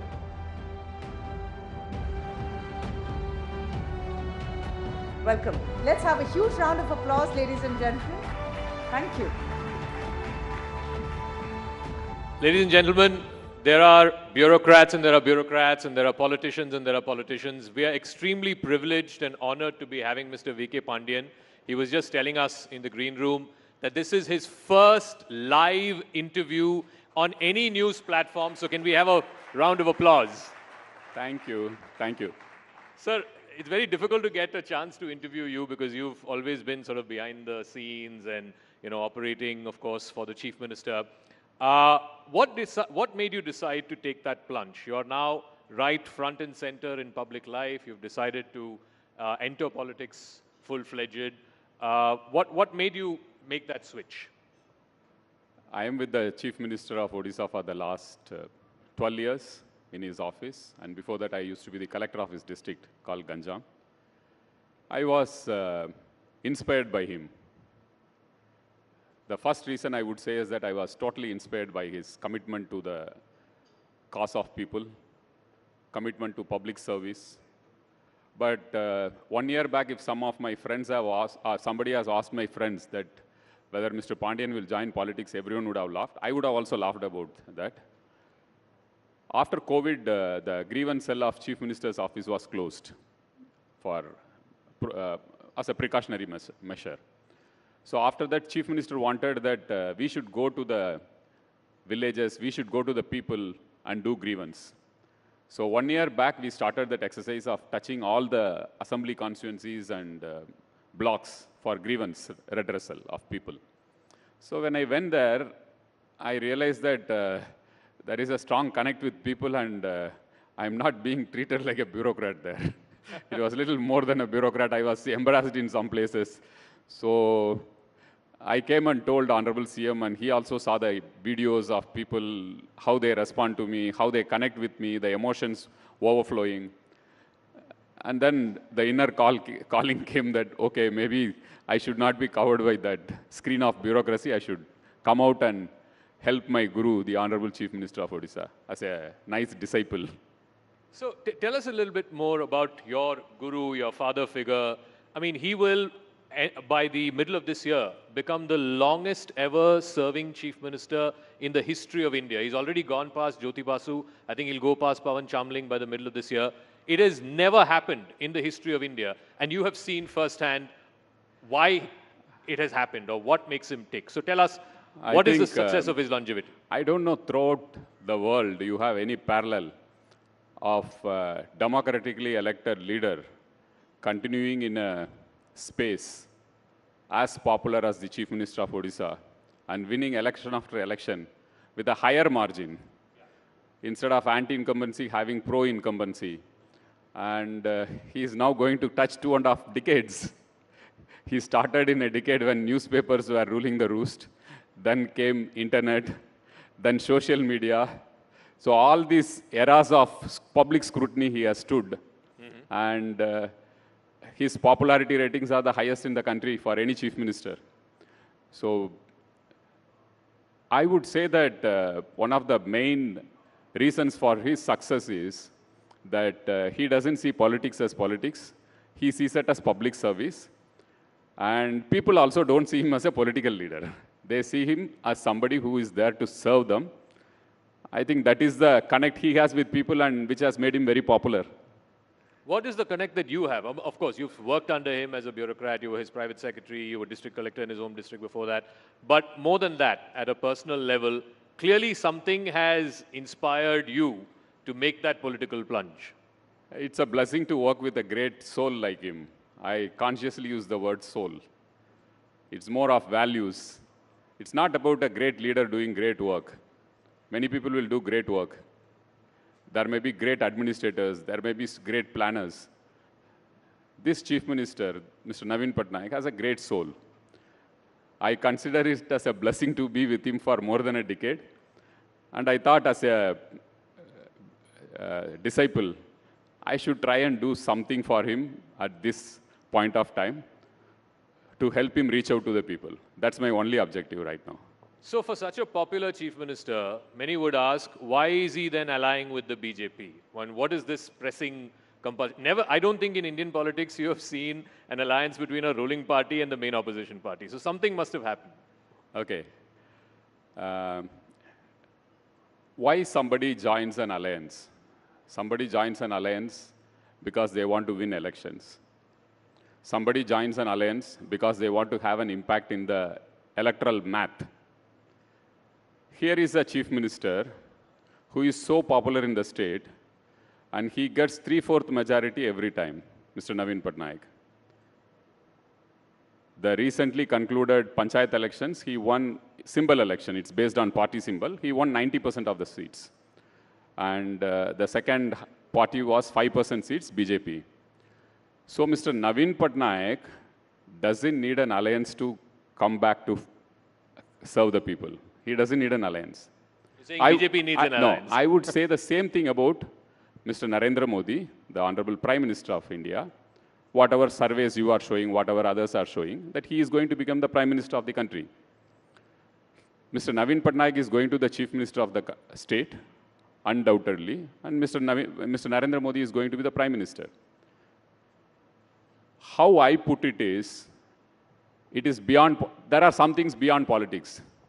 It is a mark of great statesmanship. That's how I put it. That two great leaders wanting to come together for a greater cause. It has significance as two great people coming together as a mark of statesmanship. It has nothing to do with politics. That's how I see it. That's how I put it. And even the chief minister thinks that way. So you said in it has no electoral value either for BJP or for BJD. No, earlier in the first part of the answer, you said, why do parties align with each other? They want to win elections. They want to change the electoral map. So is it that BJP needs BJD more or BJD needs BJP more? BJD doesn't need BJP to form government in the state, and BJP may not need BJD to form government in the center. That's why I made it very clear that it is to do with two individuals who share a great friendship amongst each other, and they see some things are beyond politics, and that is where you see a rare mark of statesmanship. I consciously use the word statesmanship. It is nothing to do with politics. It's beyond politics. So where is the status of that alliance right now? Because PM came, I think, earlier this month. He praised Naveen Patnaik as a Lokpriya Neta. But we haven't heard anything ever since. I think if anything happens, we'll all get to know.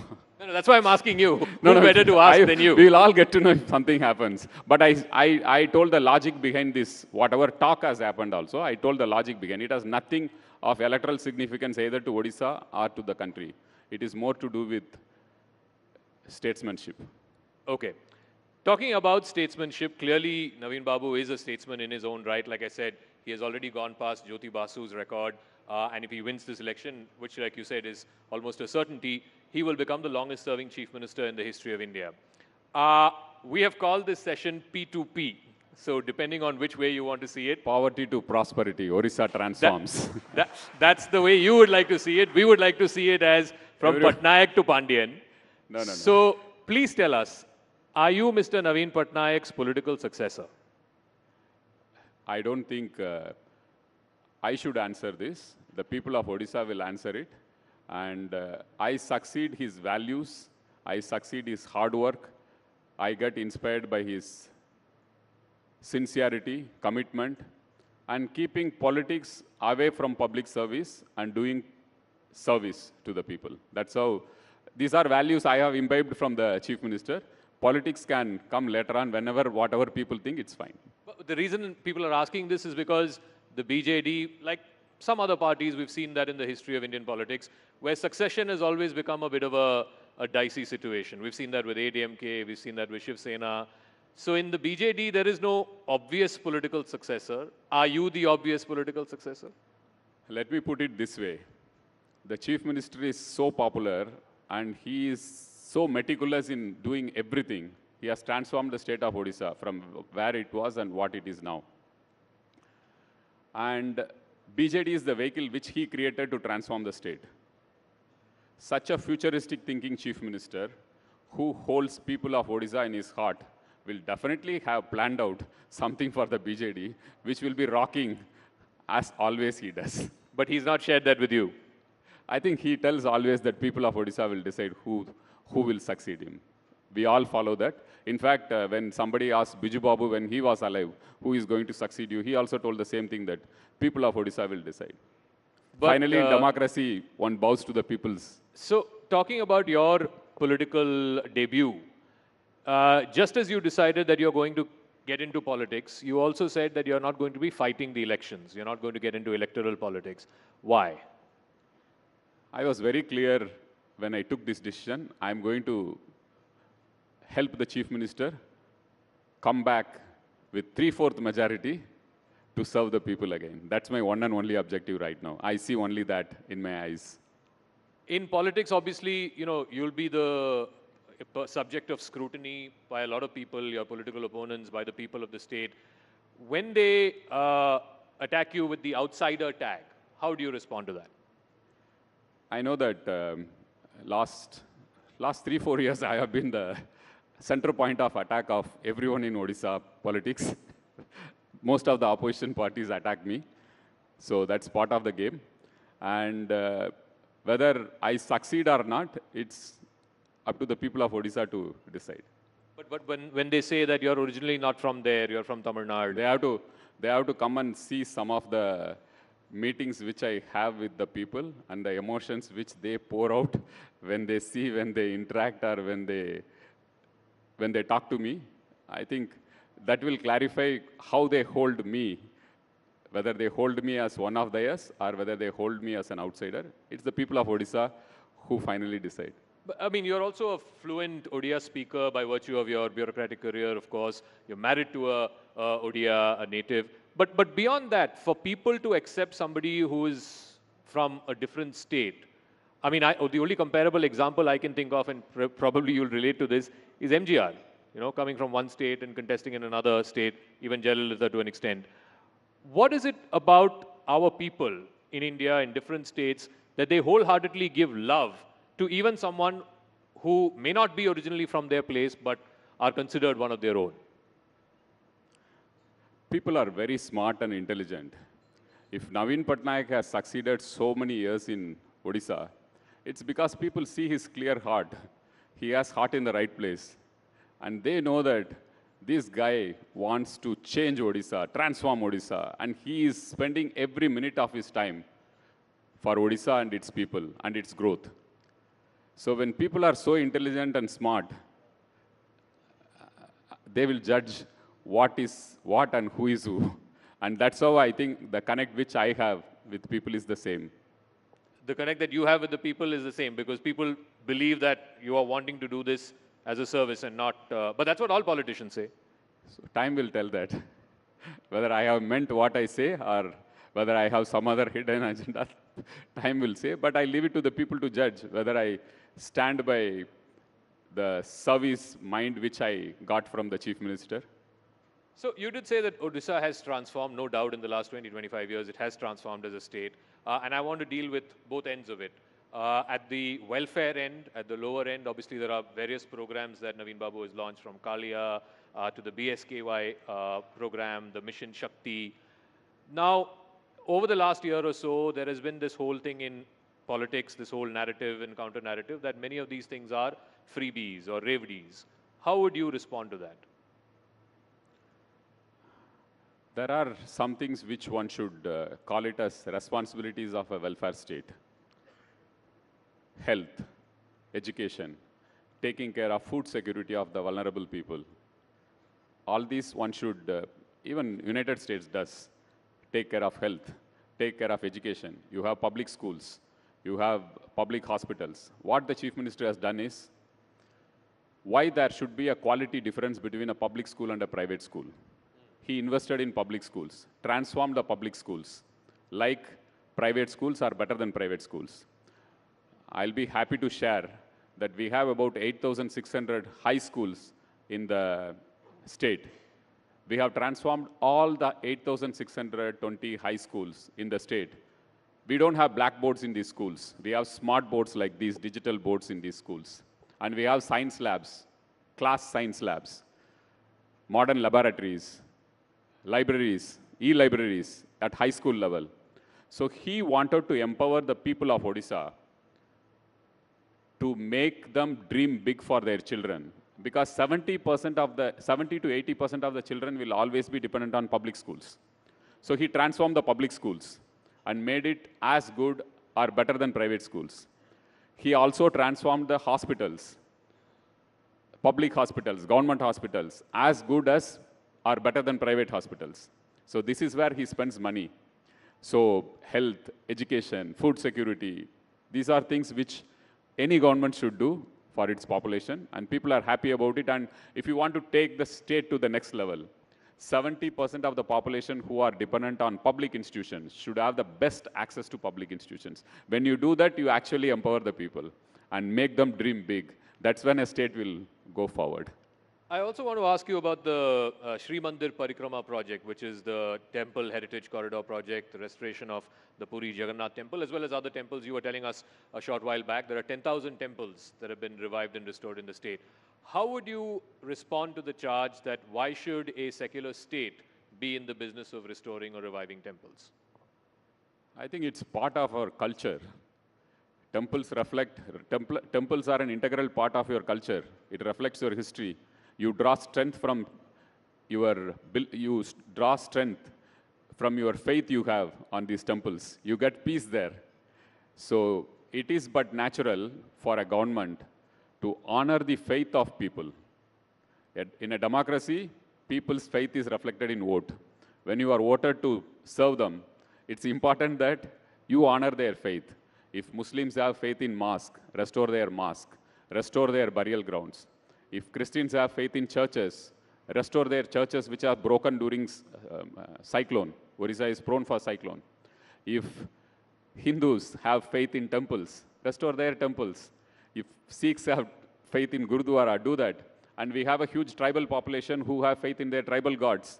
The Chief Minister has restored almost every symbol of religious institution of the tribals as well. So it is honoring the faith of people. So you call it a secular, I call it a spiritual governance, which the Chief Minister believes in. It's a spiritual governance. It's not secular governance. You have to run the extra mile to take care that people's faith is honored. You don't think this will be a point of difference between you and the BJP because you split the alliance in 2009 after the Kandhamal riots? That is a communal issue. There is a difference between being communal and spiritual. Here the Chief Minister has protected, preserved, conserved religious institutions of all religions. That's what I meant by spiritual governance. You honor the faith of people. I also want to talk about, and of course, a lot of our viewers are well acquainted with this. Odisha has, of course, become a big hub, a big center for sports and sports promotion, particularly hockey. You've got world-class stadiums now in Rourkela, in Bhubaneswar, the Hockey World Cup. You hosted the Hockey World Cup. What explains Odisha and particularly your Chief Minister's love for sports? I believe you are also a sports Yeah, I'm also from sports hostel. I was trained to be a professional athlete. I left I was a middle distance runner and left halfway through because my father asked me whether you want to continue as a sports person and end up in railway stations as TTE after playing nationals, or you want to go a little further. That was the ecosystem which sports has. Unfortunately, we have improved a bit on it, but still a long way to go for India to make our sportsmen into professional sports. And regarding your question about hockey and Odisha, half of the Indian team at one point of time, or 30% of the Indian team, had players from Odisha. People of Odisha are in love with hockey, many parts of the country. But in Odisha, hockey is celebrated. You will get, even for local matches, you will get such huge crowds for hockey. Our chief minister is also he used to be a hockey player, he used to be a goalkeeper. And his father had told a very interesting anecdote, linking hockey and the Indian national movement. Linking hockey and the Indian freedom movement. Indian freedom movement, right. So when India was not conceived as a country, we were fighting for our independence. The only place where India was representing us, India was in Olympics, even before independence. British India, whatever you call it. So the gold medals used to come from hockey. When India was an idea, we were fighting for an independent India. At that point of time, India was honored at a world stage because of hockey.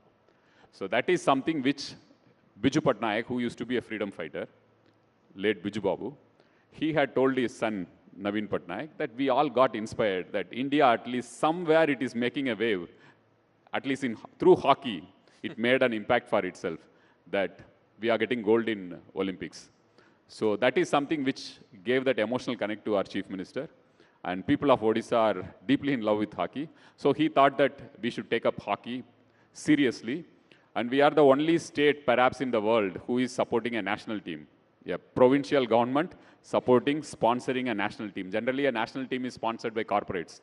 The chief minister wanted that, well, let's send a message. This game has contributed for, at least indirectly during the Indian national movement, to make Indians feel proud about something when they were fighting the British. So perhaps that is the reason why he took it up as an emotional thing, and it gelled well with Odisha. All right. So in fact, Odisha sponsors both the men's and women's hockey teams. So can we Senior have a round and of junior. Senior and junior.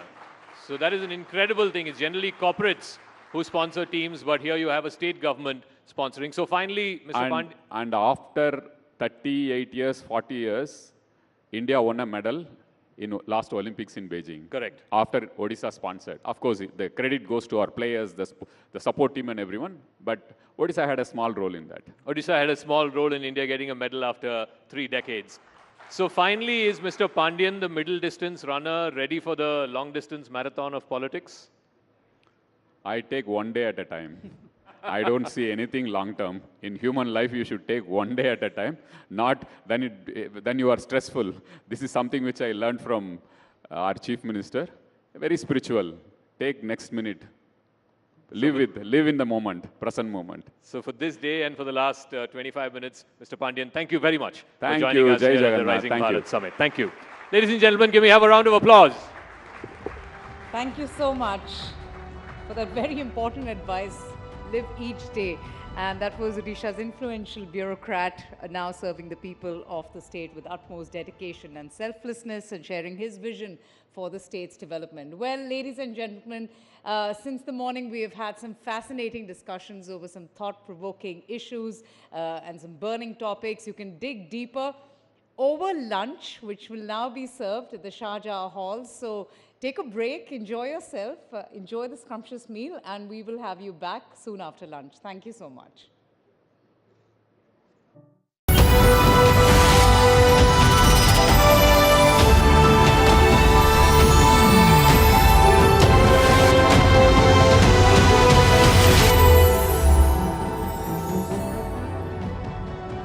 Well, let's hear it from the person who has been making all this happen for India. Ladies and gentlemen, it's my privilege to welcome Shri Nitin Gadkari, Union Minister of Road Transport and Highways, Government of India, to talk about the road to 370. Well, it is the election year and he is in conversation with News18's Amish Devgan. A huge round of applause, ladies and gentlemen.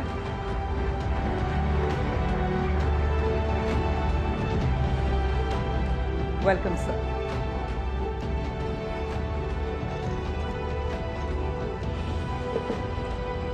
Thank you.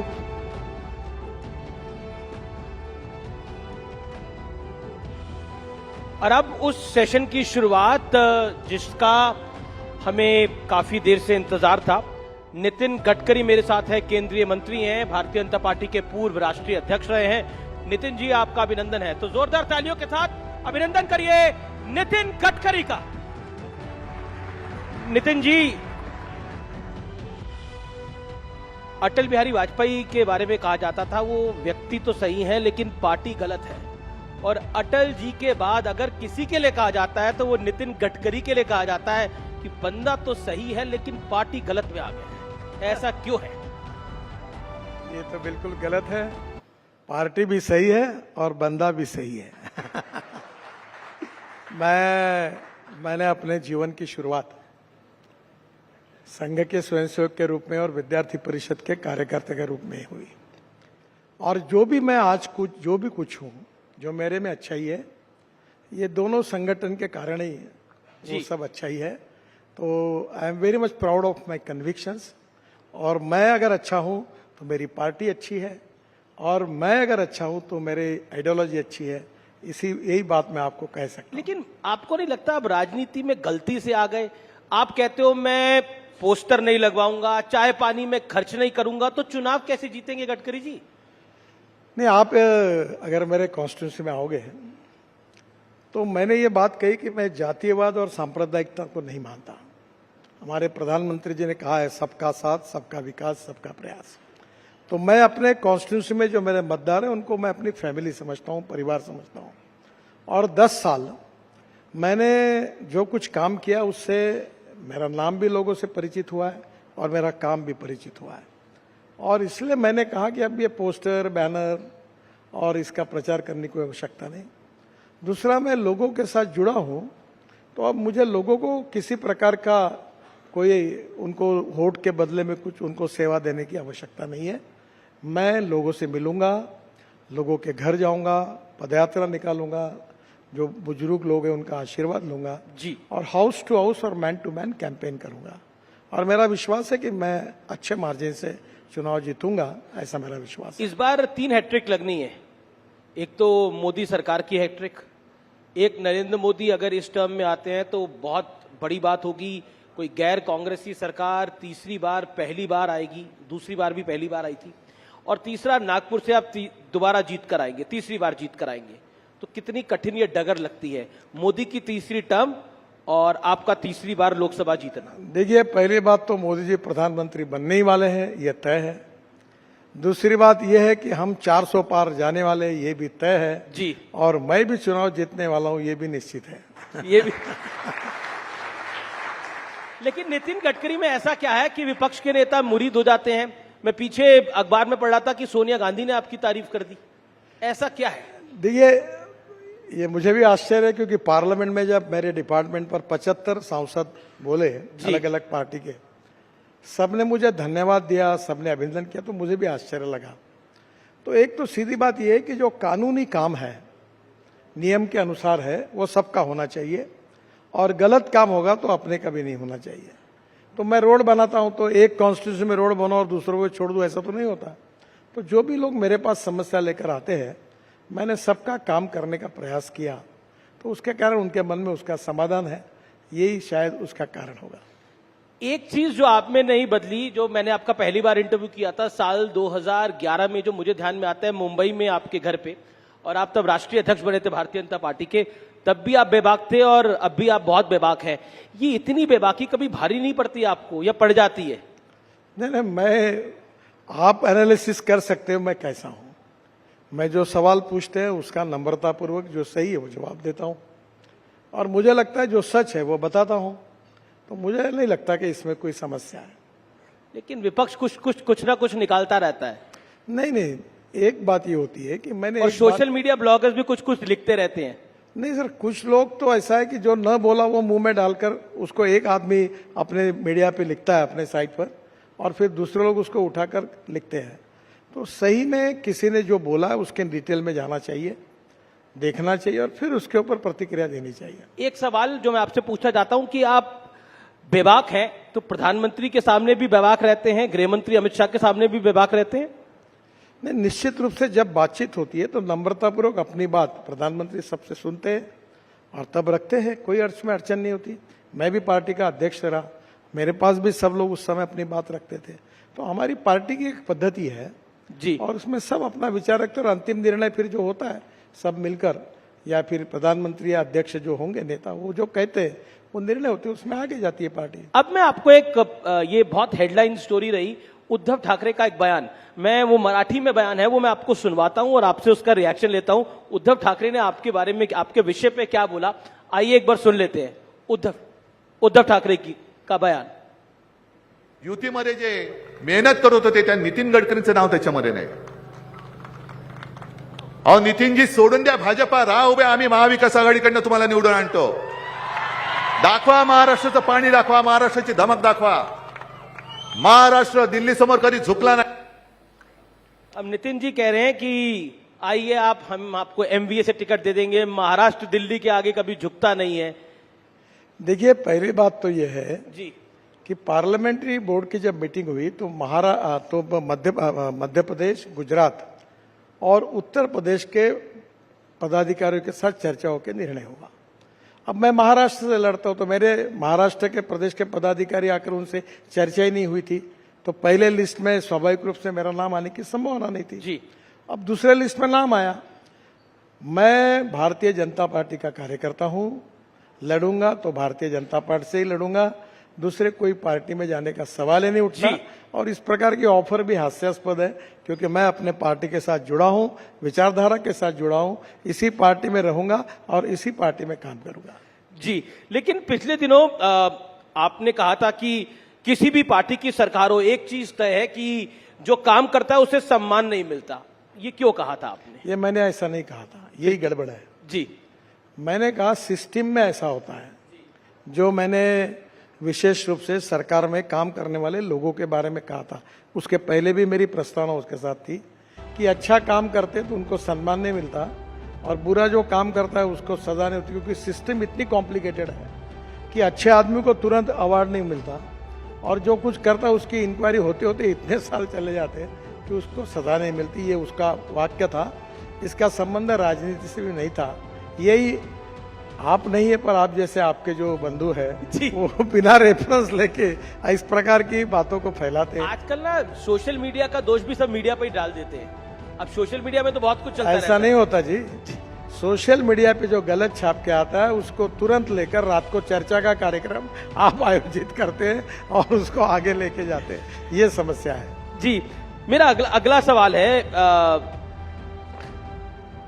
2022 में आपने कहा था कि राजनीति को अलविदा कहने का बड़ा मन करता है, लेकिन कभी नहीं कहा था ऐसा। तो पर आपका बयान है ये सर बिल्कुल गलत है। मैंने ये कहा था कि we need to redefine the definition of politics. केवल पावर पॉलिटिक्स, सत्ता कारण यानी पॉलिटिक्स नहीं है जी। समाज कारण, राष्ट्र कारण और विकास कारण ये भी पॉलिटिक्स है। और महात्मा गांधी जी ने जब देश को स्वाधीनता के लिए जो आंदोलन किया था वो भी आंदोलन राजकारण था। तो हम लोग 80% समाज कारण करें और 20% सत्ता कारण करें। और आपने परसों भी देखा होगा, मैं दिव्यांगों को मैंने 87 चेयर बांटी, मैंने करीब 50,000 हार्ट के ऑपरेशन। मैंने आज आपका सुबह ट्विटर देखा, उसपे आपने एक वीडियो ट्वीट करा है, एक लड़की के दिल में एक होल था, उसका आपने ट्रीटमेंट कराया है अपनी कॉन्स्टिट्यूएंसी के अंदर। वाकई मतलब वो जिसे कहते हैं कि बहुत मार्मिक विषय है ये सारे। लेकिन पॉलिटिक्स की अगर हम बात करें नितिन जी, तो राज ठाकरे दिल्ली में है और राज ठाकरे अगर दिल्ली में है तो कुछ तो बड़ा चल रहा है, तो क्या अलायंस होने की बात है? देखिए, मुझे आज सुबह ही राज ठाकरे जी का फोन आया था। वो दूसरे काम के लिए आया था, उनके पासपोर्ट का काम था, वो हो गया, इसलिए धन्यवाद देने के लिए आया था। बाकी तो कहाँ का पासपोर्ट? एनडीए का पासपोर्ट? नहीं, उनका पासपोर्ट। अच्छा। बाकी उनका क्या बातचीत होगी क्या नहीं, ये तो आज होगी तब निर्णय होगा, मुझे पता नहीं इसके बारे में। लेकिन आप चाहते हैं राज ठाकरे आए? देखिए, इसका निर्णय पार्टी करेगी। आपका मन क्या है? नहीं, मेरा कोई व्यक्तिगत मन नहीं होता।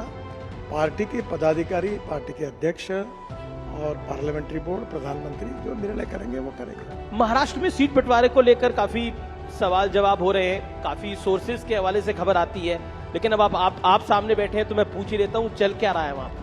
कोई नहीं, सब ठीक चल रहा है, लगभग बंटवारा हो गया है। शिंदे जी खुश है? हाँ सब। और चुनाव तक क्या होता है, जब तक कैंडिडेट तय नहीं होते हैं जी, तब तक एक सीट है, 10 उम्मीदवार है, तो थोड़ा बहुत तो चर्चाएं होती रहती है, थोड़ा बहुत विवाद होते रहता है, ये ऑब्वियस है। और मुझे लगता है कि अभी लगभग फाइनल हो जाएगा और हम लोग मिलकर लड़ेंगे और महाराष्ट्र में हमको बहुत शानदार जीत मिलेगी, ऐसा मेरा विश्वास है। एनडीए बहुत सालों से गठबंधन है, लेकिन इस बार एक नया गठबंधन बना है, इंडिया अलायंस, लेकिन वो बनने से पहले ही लड़खड़ा गया। आपको इंडिया अलायंस कैसा दिखता है, क्योंकि महाराष्ट्र में एक बड़ी चुनौती है? मैं अपने पार्टी को और अपने अलायंस को देखता हूँ। मेरी एक फिलॉसफी ऐसी है जो मैं अक्सर लोगों को बताता हूँ कि दो रेशाएं, एक आपकी और दूसरे की है। दो मार्ग है रेशा बड़ी करने का, एक तो अपनी बड़ी करो या दूसरी की पूछने का काम करो। जी। तो मैं अक्सर इस बात पे विश्वास रखता हूँ, अपनी बड़ी करो। और 10 साल मोदी जी के नेतृत्व में हमारी सरकार ने जो कुछ काम किया है, जिसका लोग अनुभव लेते हैं। अभी मैं आ रहा था तो मेरे ट्विटर पर ये द्वारका एक्सप्रेस हाईवे बना जी, तो इतने लोगों में खुशी है कि इतने लोगों की प्रतिक्रिया मुझे प्राप्त हुई। तो हम 10 साल में जो हमने काम किया है उस सरकार में मोदी जी के नेतृत्व में, उसके भरोसे हमें सफलता हासिल होगी। हमें अपने पॉजिटिविटी और अपने काम को लोगों को बताना है, हमको बाकी निगेटिव बातों में जाने की कोई आवश्यकता ही नहीं है। एक और सवाल है, मराठा समुदाय को 10% अलग से आरक्षण देने की बात है, उस विषय को लेकर पॉलिटिक्स भी हो रही है, लेकिन एक सोशल डिमांड भी है, उसको आप कैसे देखते हैं? क्या ये मुद्दा भारतीय जनता पार्टी के लिए, आपके गठबंधन के लिए महाराष्ट्र में एक बड़ा पॉलिटिकल चैलेंज होगा इससे निपटना? मुख्यमंत्री जी ने ऑलरेडी उनसे बातचीत करते हुए इसका समाधान ढूंढा, अब ये विषय नहीं रहा है। आप कह रहे हैं ये विषय नहीं है अब, लेकिन चुनावी बॉन्ड तो विषय है, उसको लेकर बहुत सारे सवाल जवाब हो रहे हैं। राहुल जी ने तो कह दिया ये बीजेपी का सबसे बड़ा चुनावी घोटाला है। मुझे लगता है कि अभी भी सुप्रीम कोर्ट में चर्चा हो रही है। सुप्रीम कोर्ट में जब ये मैटर सब जुडिस है तो उसके ऊपर कोई टिप्पणी करना कंटेम्प्ट ऑफ कोर्ट होगा। आप भी मत करिए, मैं भी नहीं करता, उसके ऊपर ज्यादा बोलना उचित नहीं होगा। नहीं, इसमें एक इत्तेफाक भी है कि अधिकतर जो बीजेपी को चंदा मिला है उन पे इंफ्रास्ट्रक्चर कंपनियां काफी सारी। अब ये इत्तेफाक देखो, है। एक बात मैं आपको बता सकता हूँ जी कि मैं 10 साल में 50 लाख करोड़ रुपए के काम अवार्ड कर चुका हूँ। वाटर रिसोर्स है, शिपिंग में, बाद में रोड सेक्टर में, ropeway, cable car, tunnel, express highway, एक भी काम हमने ई टेंडर के बिना नहीं किया है। और मैं आपके सामने नम्रतापूर्वक आह्वान करता हूँ कि एक भी आदमी ऐसा होगा, आपको कानून में भी बताएगा कोई काम के लिए हमको पैसे देने पड़ेंगे, तो मुझे आप बोलो, मैं सजा में स्वीकारने के लिए तैयार हूँ। हम पूरी तरह transparent, corruption free, time bound और क्वालिटी कमिटमेंट के साथ हमने सबसे काम किया है और किसी प्रकार की गलत काम हमने नहीं। अक्सर ये दिल्ली और मुंबई में इस बात की बहुत चर्चा होती है कि बीजेपी पार्टी तो अमीर है लेकिन नेता गरीब है, कांग्रेस के नेता तो अमीर है लेकिन पार्टी गरीब है। इस पर आपकी टिप्पणी क्या है? मुझे लगता है कि देखो, कौन व्यक्ति अपने जीवन में जी कितना धनवान है ये उसके साथ जुड़ा हुआ सवाल है। पर मैं अक्सर एक बात कहता हूँ कि ईमानदारी से कोई आदमी अपने जीवन में उद्योग व्यवसाय से प्रगति करता है तो ये उसकी एंटरप्रेन्योरशिप, उसकी कंपनी, उसकी टेक्नोलॉजी, ये उसकी स्ट्रेंथ है। और ऐसे एंटरप्रेन्योर देश में बढ़ेंगे तो देश का विकास होगा। और मुझे लगता है कल जाकर यही एंटरप्रेन्योर्स विदेशों में जाके इन्वेस्टमेंट करेंगे। तो हमें ऐसी अर्थव्यवस्था तैयार करनी है जो रोजगार को निर्माण करने वाली है। और रोजगार निर्माण करना है तो कैपिटल इन्वेस्टमेंट लगेगी, एंटरप्रेन्योरशिप लगेगी, टेक्नोलॉजी लगेगी। और इसके आधार पर अगर हम अलग अलग क्षेत्र में जाकर कोई काम करता है तो वो केवल वेल्थ क्रिएटर नहीं है, एम्प्लॉयमेंट क्रिएटर है। उसकी जात, पंथ, धर्म, भाषा और पार्टी, इससे हमें क्या लेना देना। लेकिन आपने जात धर्म की बात करी तो सीए को लेकर बहुत सारे सवाल जवाब हो रहे हैं। सीए चुनाव से ऐन पहले क्यों लेकर आए? उसका नोटिफिकेशन बाद में भी लाया जा सकता था या पहले भी 3 साल पहले भी लाया जा सकता था। देखो, संविधान में बहुत सी बातें स्पष्ट हैं। जी, ये बिल्कुल स्पष्ट है कि जो हिंदू धर्म के हैं, बौद्ध धर्म के हैं, सिख धर्म के हैं या जैन धर्म के हैं, वो लोग अगर कहीं विदेश में जाएंगे जी तो उनको वहाँ से निकाल दिया तो उनको जाने का अधिकार वाला कोई देश नहीं है। और इसलिए स्वाभाविक रूप से उनको हमारा संविधान कहता है कि उनको नागरिकत्व हिंदुस्तान में कानूनी दिया जा सकता है। तो नेचुरली बहुत सी बातें संविधान में स्पष्ट है, उसी के आधार पर निर्णय हुआ है। जी, एक सवाल आपके मंत्रालय से जुड़ा हुआ, आपने सड़क के मामले में तो वर्ल्ड रिकॉर्ड बना लिया, एक नहीं, एक दो नहीं, 7 वर्ल्ड रिकॉर्ड बनाए हैं। ऐसा कोई काम है जो बीते 10 साल में आप नहीं कर पाए और अब जब सत्ता में आएगी बीजेपी तो करना चाहेंगे, वो काम कौन सा है? देखिए, अभी तो रोड कंस्ट्रक्शन में 36 ग्रीन एक्सप्रेस हाईवे बना रहे हैं जी, और करीब 284 किलोमीटर हम 2 लाख करोड़ की टनल बना रहे हैं, और कश्मीर से कन्याकुमारी तक एक्सप्रेस हाईवे बन रहा है हमारा, लगभग दिसंबर तक पूरा हो जाएगा। अब हमारे यहाँ हमने पब्लिक ट्रांसपोर्ट और इलेक्ट्रिसिटी को चालू किया 260 जी, हम रोपवे, केबल कार, फेनिकुलर रेलवे बना रहे हैं। अब प्रधानमंत्री जी की सोच ये है कि हम 100 साल जब पूरे करेंगे तो उस समय हमारी विजन क्या होगी। तो public transport on electricity, water transport जी, जैसे मैं जब शिपिंग मंत्री था तो मुंबई में नया एयरपोर्ट बन रहा है, नया मुंबई में, तो मैंने बीपीटी के तरफ से एक रिपोर्ट तैयार की है कि मुंबई के किसी भी दिशा से 17 मिनट्स में आप एयरपोर्ट जाएंगे, और नए एयरपोर्ट पर जेटी भी बनाई है जी, जैसे टैक्सी है, एयर टैक्सी है, वैसे वाटर टैक्सी बनाई, और ये वाटर टैक्सी से आप वसई विरार से लेकर तो नरीमन पॉइंट से लेकर आप केवल 17 मिनट्स के अंदर नए एयरपोर्ट पे पहुंचेंगे। आपको इटली में एक वेनिस करके शहर है जहां हम होटल में उतरकर पानी में ही अपना सामान रख के डायरेक्ट एयरपोर्ट पे उतरते हैं, तो उसी प्रकार की कल्पना है। तो पब्लिक ट्रांसपोर्ट में एम्फीबियस सी प्लेन मैंने प्रयोग किया था कि पानी पे उतरा हवाई जहाज जी, तो ट्रांसपोर्ट सिस्टम में काफ़ी बड़ा रिवोल्यूशन होगा, और विशेष रूप से इंडिजिनस फ्यूल के आधार पर पब्लिक ट्रांसपोर्ट में जैसे बड़ी बस है, तो मैं अभी बेंगलोर में स्टडी कर रहा था कि हमारे यहाँ बेंगलोर में हवा में चलने वाली डबल डेकर बस, उस प्रोजेक्ट को हम स्टडी कर रहे थे कि जो ऊपर के ऊपर चले, क्योंकि रोड बड़ा नहीं कर सकते। तो अब नेचुरली मेट्रो की कॉस्ट पर किलोमीटर 350 करोड़ आती है, और मैं जो टेक्नोलॉजी की बात करूँ 20 से 25 करोड़ रुपए आती है। तो नए नए टेक्नोलॉजी का उपयोग करके अभी ये धौला कुआं से मानेसर तक बीच में ऊपर में पॉन्ड सिस्टम का भी हमने बीच में स्टडी किया था। तो ये नई नई जो टेक्नोलॉजी है ट्रांसपोर्ट सेक्टर में, वो भविष्य की टेक्नोलॉजी है, और उसके बारे में हमारे यहाँ कुछ अध्ययन भी हुआ। हम 670 रोड साइड एमिनिटीज बना रहे हैं जी, पर मुझे अगर पूछोगे एक काम कौन सा करना चाहते हैं आप? मैं एक काम इन सब में सबसे अच्छा कोई कर सका जी, तो 2014 में जब मैं मंत्री बना तो 1 करोड़ लोग आदमी को खींचने का काम करता था। एक तो साइकिल रिक्शा था या कंधे पे लेके आदमी धोने का काम का, बिहार में, बंगाल में, नॉर्थ ईस्ट में। मैंने मैकेनिज्म ड्रिवन ई रिक्शा लाया, और आज मुझे खुशी है कि 1 करोड़ लोग जिनका शोषण हो रहा था उनको मुक्ति मिली, और ई कार्ट और ई रिक्शा चला रहे, और उनको एक प्रकार से मानवीय शोषण से मुक्ति मिली।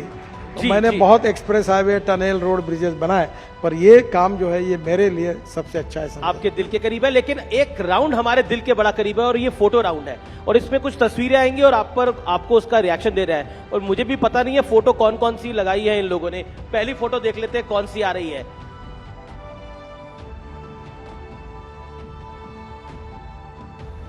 फोटो पहली, ये ममता जी की है, सर पे चोट लगी हुई है इनके, क्या कहना चाहते हैं आप? उनका एक्सीडेंट होगा इसलिए बैंडेज लगा होगा जी। अगली फोटो देख लेते हैं कौन सी आ रही है।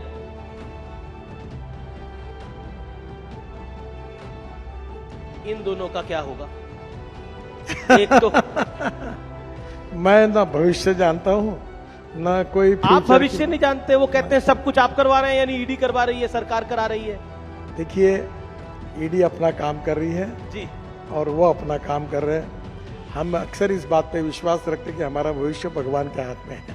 आपका नहीं, बिल्कुल भविष्य तो भगवान के हाथ में, लेकिन इनका भविष्य क्या है मुझे मालूम है। आपको मालूम? मैं भविष्य वेत्ता थोड़ी हूँ, इसका क्या होगा मुझे क्या जी। अगली तस्वीर देख लेते हैं कौन सी आ रही है। अब ये है मुंबई में, आपके घर में ये सब एक साथ आए थे, इनका भविष्य क्या दिख रहा है आपको? देखो, इनका भविष्य अच्छा है ही नहीं है अच्छा। ये पूरी तरह इस चुनाव में इनकी पिटाई हो जाएगी, और हमें 400 पार जगह मिल जाएगी, और बेचारे उनमें से अनेक लोग फिर निवृत्त हो जाएंगे राजनीति से जी। अब अगली तस्वीर जो है वो नेताओं की नहीं है, अब वो फिल्मी, क्योंकि आप महाराष्ट्र से आते हैं, माया नगरी है, मुंबई है, तो कुछ फिल्मी कलाकारों की है। पूछते हैं आपसे कि आपके कौन पसंदीदा है। Next please. अब रणबीर सिंह पसंद है या विक्रांत मैसी पसंद है आपको? नहीं, मैं मेरी जनरेशन के हीरो को जो चॉइस है उसी में बोलना गडकरी। तीनों भी अच्छे हैं, एक तो पिक करिए। ज्यादा अभी अच्छा, लास्ट फिल्म किसकी देखी इन तीनों में से? और रणवीर की देखी थी मैंने। रणवीर की देखी, कौन सी? वो जो एनिमल नाम नहीं, वो जो हमारे पेशवे के ऊपर जो थी ना, रणवीर। अच्छा अच्छा अच्छा अच्छा, रणवीर बाजीराव मस्तानी। अच्छा अच्छा, आपने भी पॉलिटिकल दिया इसका जवाब पूरी तरह से। अगला देख लेते हैं किसकी तस्वीर आ रही है। ये हीरोइंस की है, आप पसंद, मतलब आपको इनमें से किसकी फिल्म देखी? तापसी पन्नू है, आलिया भट्ट है, कियारा आडवाणी है। नहीं, इन तीनों के भी फिल्में मैंने नहीं देखी। नहीं देखी? तीनों टॉप हीरोइन है देश की। देखो, एक बात बताता हूँ, ये जनरेशन के हीरो हीरोइन अलग अलग होते हैं जी। अब हमारे जनरेशन में हमको तो अमिताभ बच्चन, यही हमारा फेवरेट हीरो था। तो कॉलेज में किसका ट्रेंड फॉलो करते थे आप? कॉलेज में, जब कॉलेज में थे तो किसी का ट्रेंड फॉलो करते होंगे? अमिताभ बच्चन को। अमिताभ बच्चन का फॉलो करते थे। मैंने एक बार उनको भी कहा कि मैंने जंजीर 3 बार देखा, आनंद 3-4 बार तो bell bottom pants, long collar सब डालते थे। वो फाइटिंग के पिक्चर पसंद आते थे उसमें। चलिए, आप राजनीति की बेला में जा रहे हैं, यानी आप चुनाव के संघर्ष में जा रहे हैं। ये लोकतंत्र का, भारत के महान लोकतंत्र का सबसे बड़ा पर्व है। इसके लिए बहुत बहुत शुभकामनाएं नितिन जी, और न्यूज 18 भी बेबाकी के साथ इसकी कवरेज करेगा। बहुत बहुत शुक्रिया। हर सवाल का अपने बेबाक अंदाज में जवाब देने के लिए जोरदार तालियों के साथ अभिनंदन करिए नितिन जी का। धन्यवाद। Thank you. Thank you Amish, thank you minister.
Yeah. Welcome back, ladies and gentlemen. We have an action-packed post-lunch day. Our next session is someone who argues that democracy has been undermined by a quiet but devastating power grab conducted by a class of liberal experts.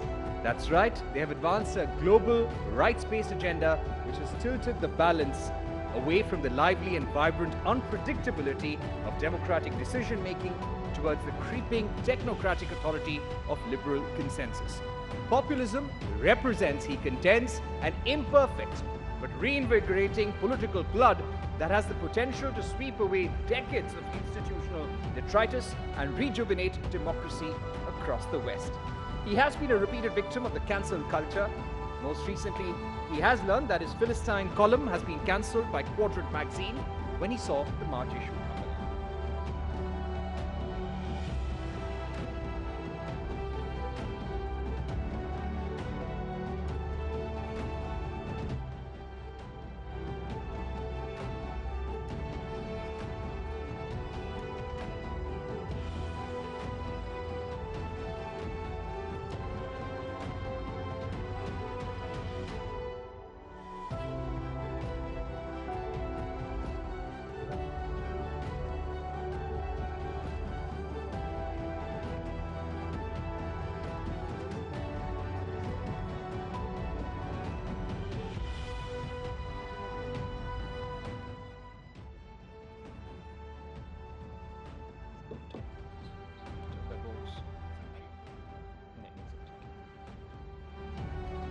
I'm just MC कर रहा हूँ.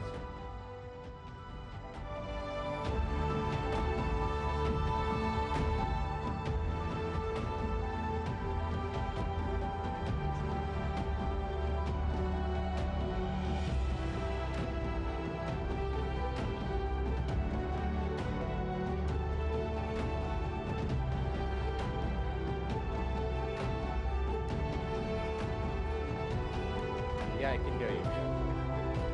Mohit, whenever you can just put up the prompter again, I just check it once. I just want to see the coordination between the three prompters.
Perspective that can get lost. Nuance and perspective are the strongest pillars of any discussion.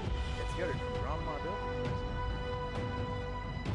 Let's indulge in some investment talk, shall we? Private equity, venture funding, and the investment universes are having their moments, albeit with a bit of rough and tumble lately. This involves moving funds across asset classes and geographies. What are the changes taking place in the investment landscape today and the evolving technologies in the world of finance, private capital, and money? Let's welcome Ashish Agrawal, Managing Director and Country Head Jefferies, Ramesh Damani, Western Investor and member Bombay Stock Exchange, Shweta Jalan, Managing Partner and Head of Advent International in India, Harsha Raghavan, Managing Partner, Convergent Finance, to talk about turbocharged markets, micro moves, and macro moves of this year.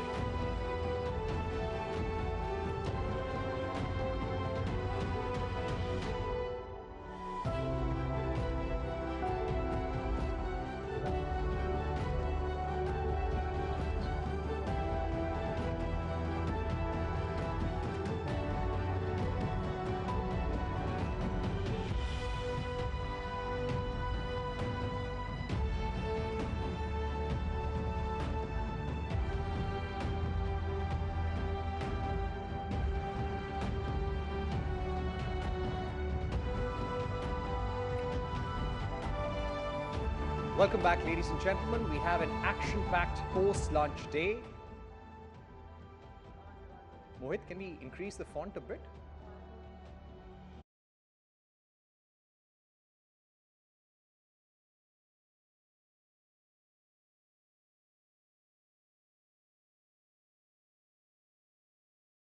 Yeah, Mohit. Mohit, see if you can increase the font slightly.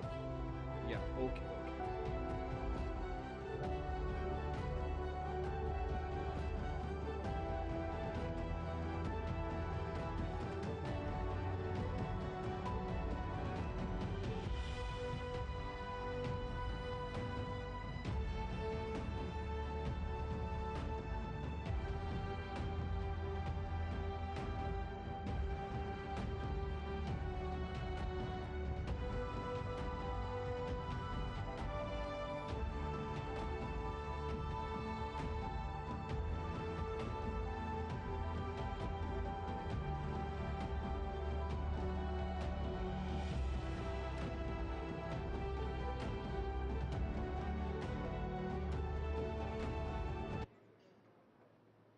Ladies and gentlemen, please take your seats. The show will begin shortly.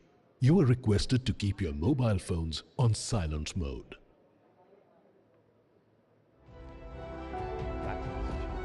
Action-packed post-lunch day. Our next session is with someone who argues that democracy has been undermined. Welcome back, ladies and gentlemen. We have an action-packed post-lunch day.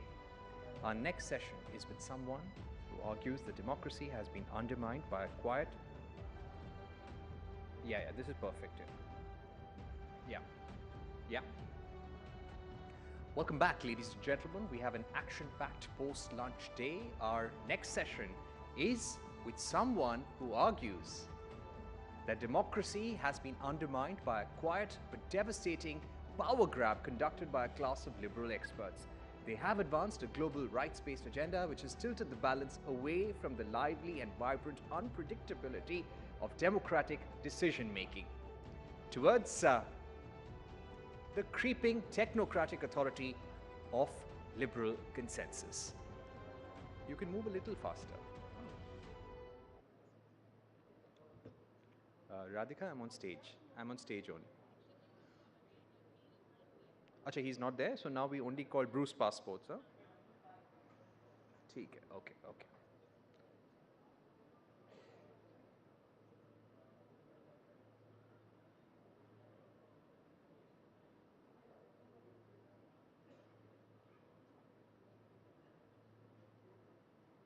Welcome back, ladies and gentlemen. We have an action-packed post-lunch day.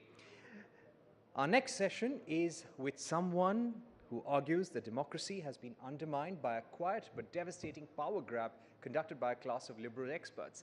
They've advanced a global rights-based agenda which has tilted the balance away from the lively and vibrant unpredictability of democratic decision-making towards the creeping technocratic authority of liberal consensus. Populism represents, he contends, an imperfect but reinvigorating political flood that has the potential to sweep away decades of institutional detritus and rejuvenate democracy across the West.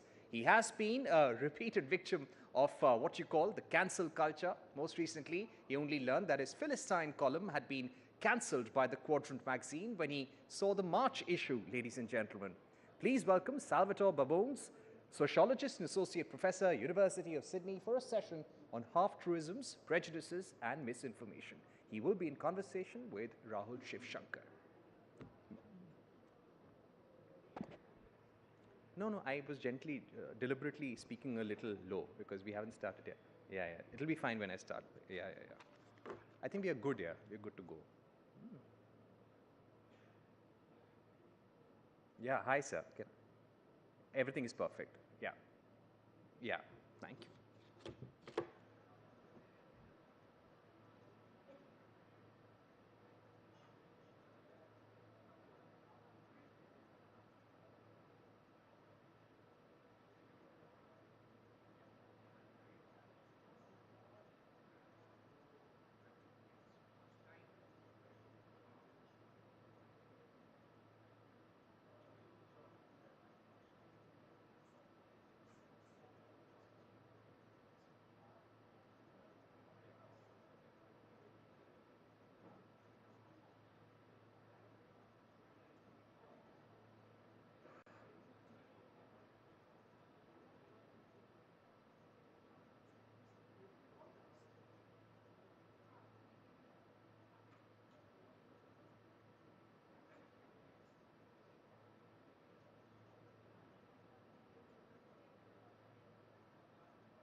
Ladies and gentlemen, please settle down. The show is about to start. You are requested to keep your mobile phones on silent mode. Photographers are requested not to use flash.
What's new about news?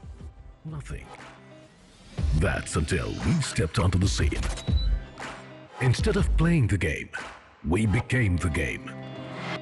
We reach 700 million people every year via TV and a whopping 320 million per month through digital properties. How did we do this? We went global. Forging partnerships with the biggest names in the media industry like CNN, CNBC and Forbes. Partnerships that are dominating their category. Our flagship English news channel CNN News18 blew past the limits of what's possible, reigning as the #1 news channel for over 52 weeks. Our national brand, News18 India, has more viewers than even popular entertainment channels and is India's #1 Hindi news channel. When it comes to numbers and trends, we mean business, so that you stay on top of your business. That's why CNBC TV18 doesn't just lead in the business news category, it is the category. Commanding 96% of the market share. And our Hindi business channel, CNBC Awaaz, has been the trusted partner for traders for 19 years running, delivering swift market analysis that has made it the preferred choice for influential voices in the country. Our channel, CNBC Bazaar, dominates the Gujarati business news landscape. We've expanded into the beating heart of Bharat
back, ladies and gentlemen. Hope you enjoyed your lunch. And let me tell you, post-lunch sessions are always difficult.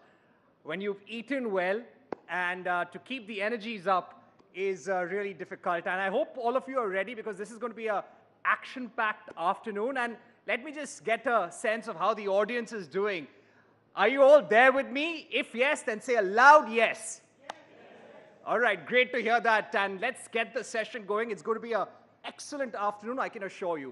Yes, our next session is with someone who argues that democracy has been undermined by a quiet but devastating power grab conducted by a class of liberal experts. They have advanced a global rights-based agenda which has tilted the balance away from the lively and vibrant unpredictability of democratic decision-making towards the creeping technocratic authority of liberal consensus. Populism represents, he contends, an imperfect but reinvigorating political flood that has the potential to sweep away decades of institutional detritus and rejuvenate democracy across the West. He has been a repeated victim of the cancel culture. Most recently, he only learned that his Philistine column had been cancelled by Quadrant magazine when he saw the March issue. Please welcome, ladies and gentlemen, Salvatore Babones, sociologist and associate professor, University of Sydney, for a session on half-truisms, prejudices, and misinformation. He will be in conversation with Rahul Shivshankar.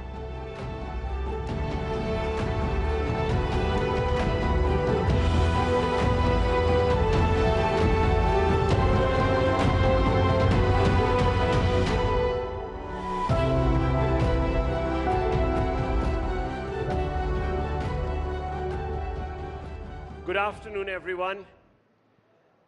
Let's hope you can stay with us in this conversation. We'll try to keep it interesting and digestible, not that you need much more. Welcome to the Rising Bharat Summit, Professor Babones. You're here at the peak of the world's, not just India's, the world's biggest and most inclusive festival, a festival of democracy. The greatest edification of the power of the vote anywhere in the world. And many people have a perspective on India's democracy under Prime Minister Modi's watch. How would you describe India's democracy today? India has a democracy, a liberal democracy, a robust liberal democracy on the Western model. India's critics love to say that India is not a liberal democracy. Internally, many people in India resent when you say it's on the Western model. But the fact is, India's democratic institutions are modeled after institutions in North America, Western Europe, and Australasia, and India's institutions would not be out of place in any of those regions of the world. India is, in effect, the world's only relatively poor, post-colonial, highly traditional country that nonetheless has cracked the code about how to run a liberal democracy. Very interesting. I want to ask you if you think, and you're obviously someone who hails from the United States, which is often called the mother of democracy, though I thought India was the mother of democracy. As I said, well, anyhow. How do you assess India's democracy? Is it free? Is it fair? Is it inclusive? We've just had a massive debate break out over the CAA law. Many people think that it's sort of prejudiced against a particular community, and therefore India's democracy is no longer inclusive, and it's certainly not headed that way. How do you respond to that? The Citizenship Amendment Act is good policy, but bad politics. It's good policy, and it's only possible in India because India is an inclusive society, an inclusive democracy. If you look at the places, the countries that British India spawned, look at the Maldives, an exclusively Muslim society. Look at Pakistan, an exclusively Muslim society. Sri Lanka, an exclusively Buddhist society. Myanmar, an exclusively Buddhist society. Out of all the places governed by the British in South Asia, only India emerged as an inclusive society. And I think that's probably because India is a fundamentally Hindu society. Note, I don't say it's a secular society, it's a secular state. but India's Hindu society was able to support a secular state in a way that those Muslim and Buddhist societies were not able. All of those countries started out as secular states, but all of them have become thoroughly exclusive and thoroughly religious in their state institutions. Now, the Citizenship Amendment Act is there because people from all around the region, not only the three countries in the act, Afghanistan, Pakistan, and Bangladesh, people from all around the region want to seek refuge in India because of India's traditions of liberty that are not present in their own countries. That says a lot about the character of India, but it also says a lot about the character of the neighbors. The only sad thing is that the CAA, and I'm just going to be very frank here, has been weaponized for political gain. It's clearly been reauthorized here during an election season. It's being used to gain votes, and it's being used to divide people. It's a good law being used for bad purposes. Well, I mean, that's obviously an interesting point of view because many people would say that the people who are critical of the CA were the greatest espousers of a law of that nature. But, you know, that's left for another day. It's a good law. There's not a problem with the law. There's a problem with seeking political advantage out of the plight of refugees. When is a good time to save refugees who are being persecuted? Yeah, 10 years ago. It's a good time. Okay. Yeah. Let's move the needle a little forward. Gothenburg's based VDEM's 224 report labels on multiple metrics India as, quote, one of the worst autocratizers, unquote. In fact, it pegs India to a level last seen in 1975, can you believe it, when Indira Gandhi declared a state of emergency. How are VDEM and your assessments so widely different? Aren't they interviewing enough Hindus? Look, the Varieties of Democracy Institute is a highly reputable European research institution based at Gothenburg University in Sweden. They have, however, set up a highly flawed statistical methodology for measuring democracy. They have 5 chief indicators. 2 of them is does a country have elections and is everybody allowed to vote, are evaluated on a purely pro forma basis, meaning that, for example, Vietnam gets a perfect score for its elections, despite the fact it only has one political party that's allowed. Now, VDEM has recently rated India number 110 in the world, which I think is a travesty, but it's not VDEM doing the rating. Most of the differentiation in VDEM is based on their survey results. They survey mostly political scientists, mostly in the country being studied. So primarily Indian political scientists being asked to evaluate India on a series of subjective indicators. The places where India now rates worse than during the emergency include the independence of Electoral Commission, include freedom of speech and association, and include academic freedom. Now, I just read an article in the New York Times. I do a lot of historical research. I just read an article in the New York Times from 1975, which said that students at Delhi University were applauding the emergency because now school could return to normal. Which is to say, those people who embraced the Indira Gandhi regime, they're today, or their children today, are now evaluating the emergency as having been a good time for academic freedom. Why? Because all those right-wing activists were arrested.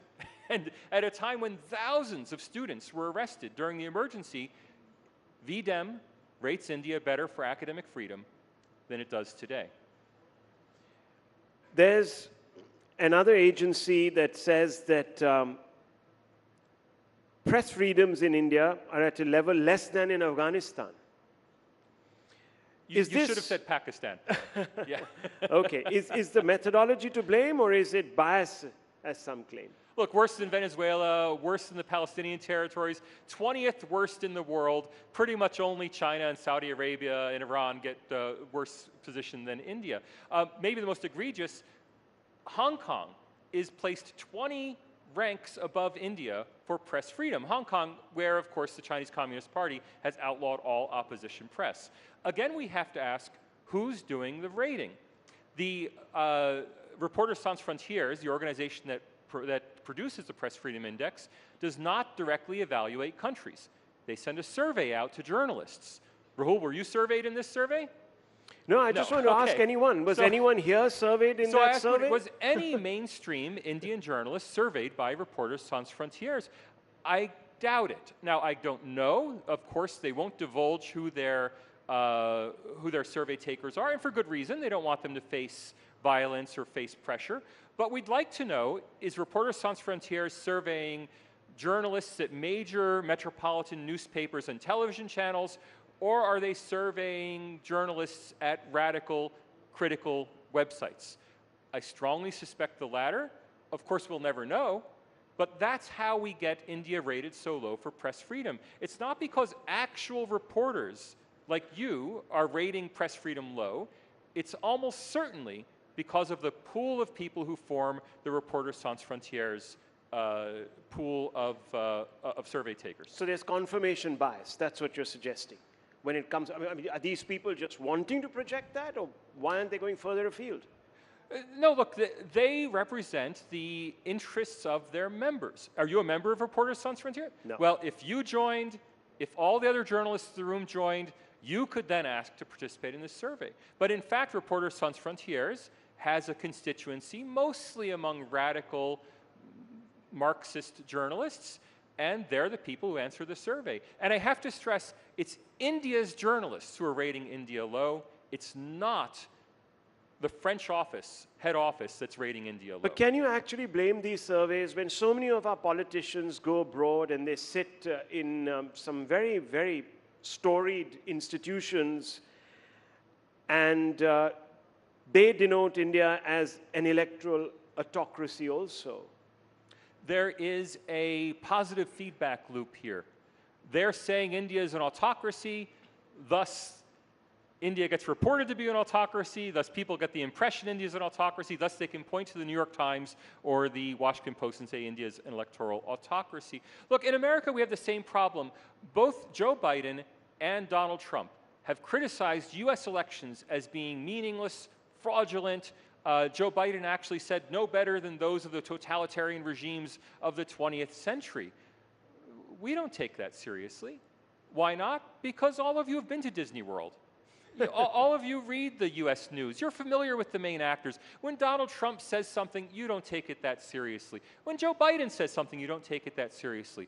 But when an American hears a major Indian politician say that, well, democracy's gone in India, well, that American's familiar with many developing countries where democracy has been destroyed, where opposition leaders have come to America to ask for help, and we simply accept that the narrative is true because we know so little about India.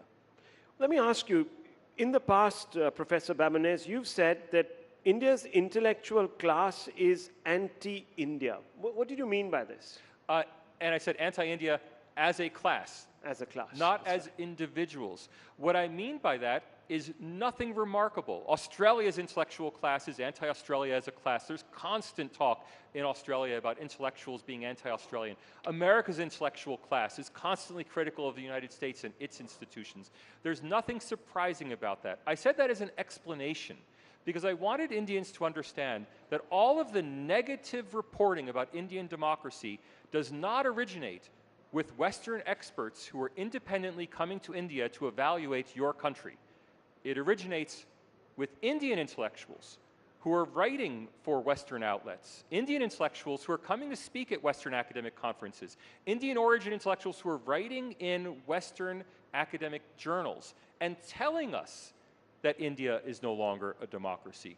And we believe them because we don't know India. Well, many people say that some of these intellectuals, or call them what you think, have hypothecated themselves to foreign influence, and the name of George Soros, and beyond him some Western intellectuals and governments are bandied about. Is this hyperbole, or are there malevolent forces that are promoting these individuals to say all these nasty things and color Bharat's rise? Look, there are malevolent forces, but there are malevolent forces against every country. It's nothing unique to India. George Soros is a favorite bugbear of people around the world, and I'll tell you, Dr. Jaishankar loves nothing better than being criticized by George Soros, because then he can get on television and defend India against these evil Western manipulators. The fact is, George Soros doesn't tell academics what to think. Neither do the other influential billionaire funders. In fact, most of the funding of the research that churns out anti-India research papers comes from Indians themselves. That is, Indian billionaires who fund research centers at Harvard and at Stanford, who churn out research that tell us that India is no longer a democracy. Yes, the Soroses and the Templetons have something to do with this, but I'm sorry to keep repeating this message. Primarily, it originates right here in India. Well, so let's explore that, because there are people like Rajiv Malhotra who wrote a book. He's a commentator, etc., and he said, quote, agenda-driven political activism posing as academic research, red-washed by corporate money, unquote, is what's really driving this. There's a sort of and that coupled with sort of a woke takeover of our institutions, especially the ones, and some people have gone on like him to quote Ashoka University and others internationally like Harvard and UPenn, etc., etc. You get a lot of stuff coming out from them. Look, he's not wrong. Malhotra is a very smart guy, and I recommend his book, Snakes in the Ganga. But the fact is that if you're an Indian industrialist and you simply want to support the best social science research on India, what do? You go to the top professors in India. You go to the top Indian origin professors at Harvard, Yale, Stanford, Chicago, and you ask them, who should we be supporting? Where should we put our money? You don't know, you're an industrialist, you're a business person. They are supporting the most prestigious intellectuals, the most prestigious Indian origin intellectuals in the world, but they're not responsible for what those intellectuals are writing. The intellectuals would write it either way. The signal boost comes from the Indian industrialists and others. Some of the money comes from the Gulf, so part of the money comes from India itself. There's a strange bedfellows aspect to this. A big part of the money comes from Middle Eastern funders who fund organizations, typically South Asian studies departments, that intentionally use the term South Asian studies instead of Indic studies in order to diminish the role of India in South Asian studies. And some of the money comes literally from missionary foundations. But ultimately, overwhelmingly, it goes to Indian and Indian origin scholars who are simply reflecting what they themselves believe. And is this driven by prejudice? Because I remember before the last election, 2018, an interview to me, in fact, the Prime Minister had used the word Khan market consensus. He says, this is what they all belong to. And they have an agenda against me personally. Look, and that gets sort of amplified. But it's no different than in other countries. Imagine in the United States, how many social scientists support Donald Trump? You can probably count them on one hand, right? It's not a phenomenon. But Modi's not Trump. It's not a phenomenon that's unique to India. What is unique to India is the extreme politicization of this. I myself have only had one serious cancel attempt. I appreciate the plug for my recent cancellation at Quadrant, but the big attempt was the South Asian Studies Activist Collective in the United States, a group of relatively eminent South Asian Studies scholars, wrote to the University of Sydney asking that I be fired because my research and speaking endangered their lives and the lives of Indian intellectuals, and thus I should be relieved of my position. Now, luckily, we have strong protections for academic freedom in Australia. Nothing came of it. But in a more politicized US university, it might have been a serious problem. Is this really what happened? That there was an attempt that was made to, I mean, are these people, do they call themselves liberals by any chance? I was accused of endangering the lives. But this is the same kind of rhetoric we've become used to in what some of us like to call the Great Awakening in Anglo-American society, a quasi-religious awakening, attachment to causes. So it's the same sort of thing that happens if you do research on transsexuality. If you're a feminist who opposes transsexual access to women's bathrooms, you'll be accused of attempted murder of transsexuals. Well, that same rhetoric has now carried over into the India studies world. Well, let me ask you, and I'm quoting back to you, just as Western anti-Semites are offended by the success of Israel, Western anti-Hinduists are offended by the success of India. They don't fear it, they resent it, unquote. Can you explain this? Yeah, so that's something I wrote in an article about Western anti-Hinduism and the rise of anti-Hinduism on a parallel with anti-Semitism. You may not be aware of this, but against Israel for the last 25 or 30 years, there's been a boycott, divestment, and sanctions campaign. On campuses all around America and sometimes off campus, BDS has been a campaign to prevent any Israeli scholars from speaking at US universities or Australian universities. Well, now BDS has been applied to India. The Middle East Forum in the US in Washington has been writing about this for about 5 years now, about BDS being applied to India. And it's the same people using the same strategies to try to marginalize India on the global stage. Anti-Hinduism is the new anti-Semitism. Wow, that's a big insight. Okay, well, we're running out of time, but my final question, how do you see the Indian state evolving from here on? We're talking about Bharatiyata, Bharat, and this is being propelled really by the Prime Minister's own pivoting of this country's cultural, constitutional, and social narrative towards a Hindu civilizational past. There's a clear Bharat awakening in India. Ironically, I don't think it has much to do with Mr. Modi or the BJP. This is a social movement in India. It's something that would happen even if Mr. Modi were not in power, and will continue even if Mr. Modi loses the 2024 election. The Bharat awakening is India coming to terms with its own history, and that's something that India has to do. As an outsider, I take no position on it. It's not my awakening, it's your awakening. Is it accurately reflecting history? Well, that's something for you to decide. But it certainly reflects people's feelings about their history, and it's something that has to be reckoned with. Thank you, Professor Babonez. It's been wonderful speaking to you, and you've been very frank and forthright with your opinion and quite incisive. Thank you very much. Thank you.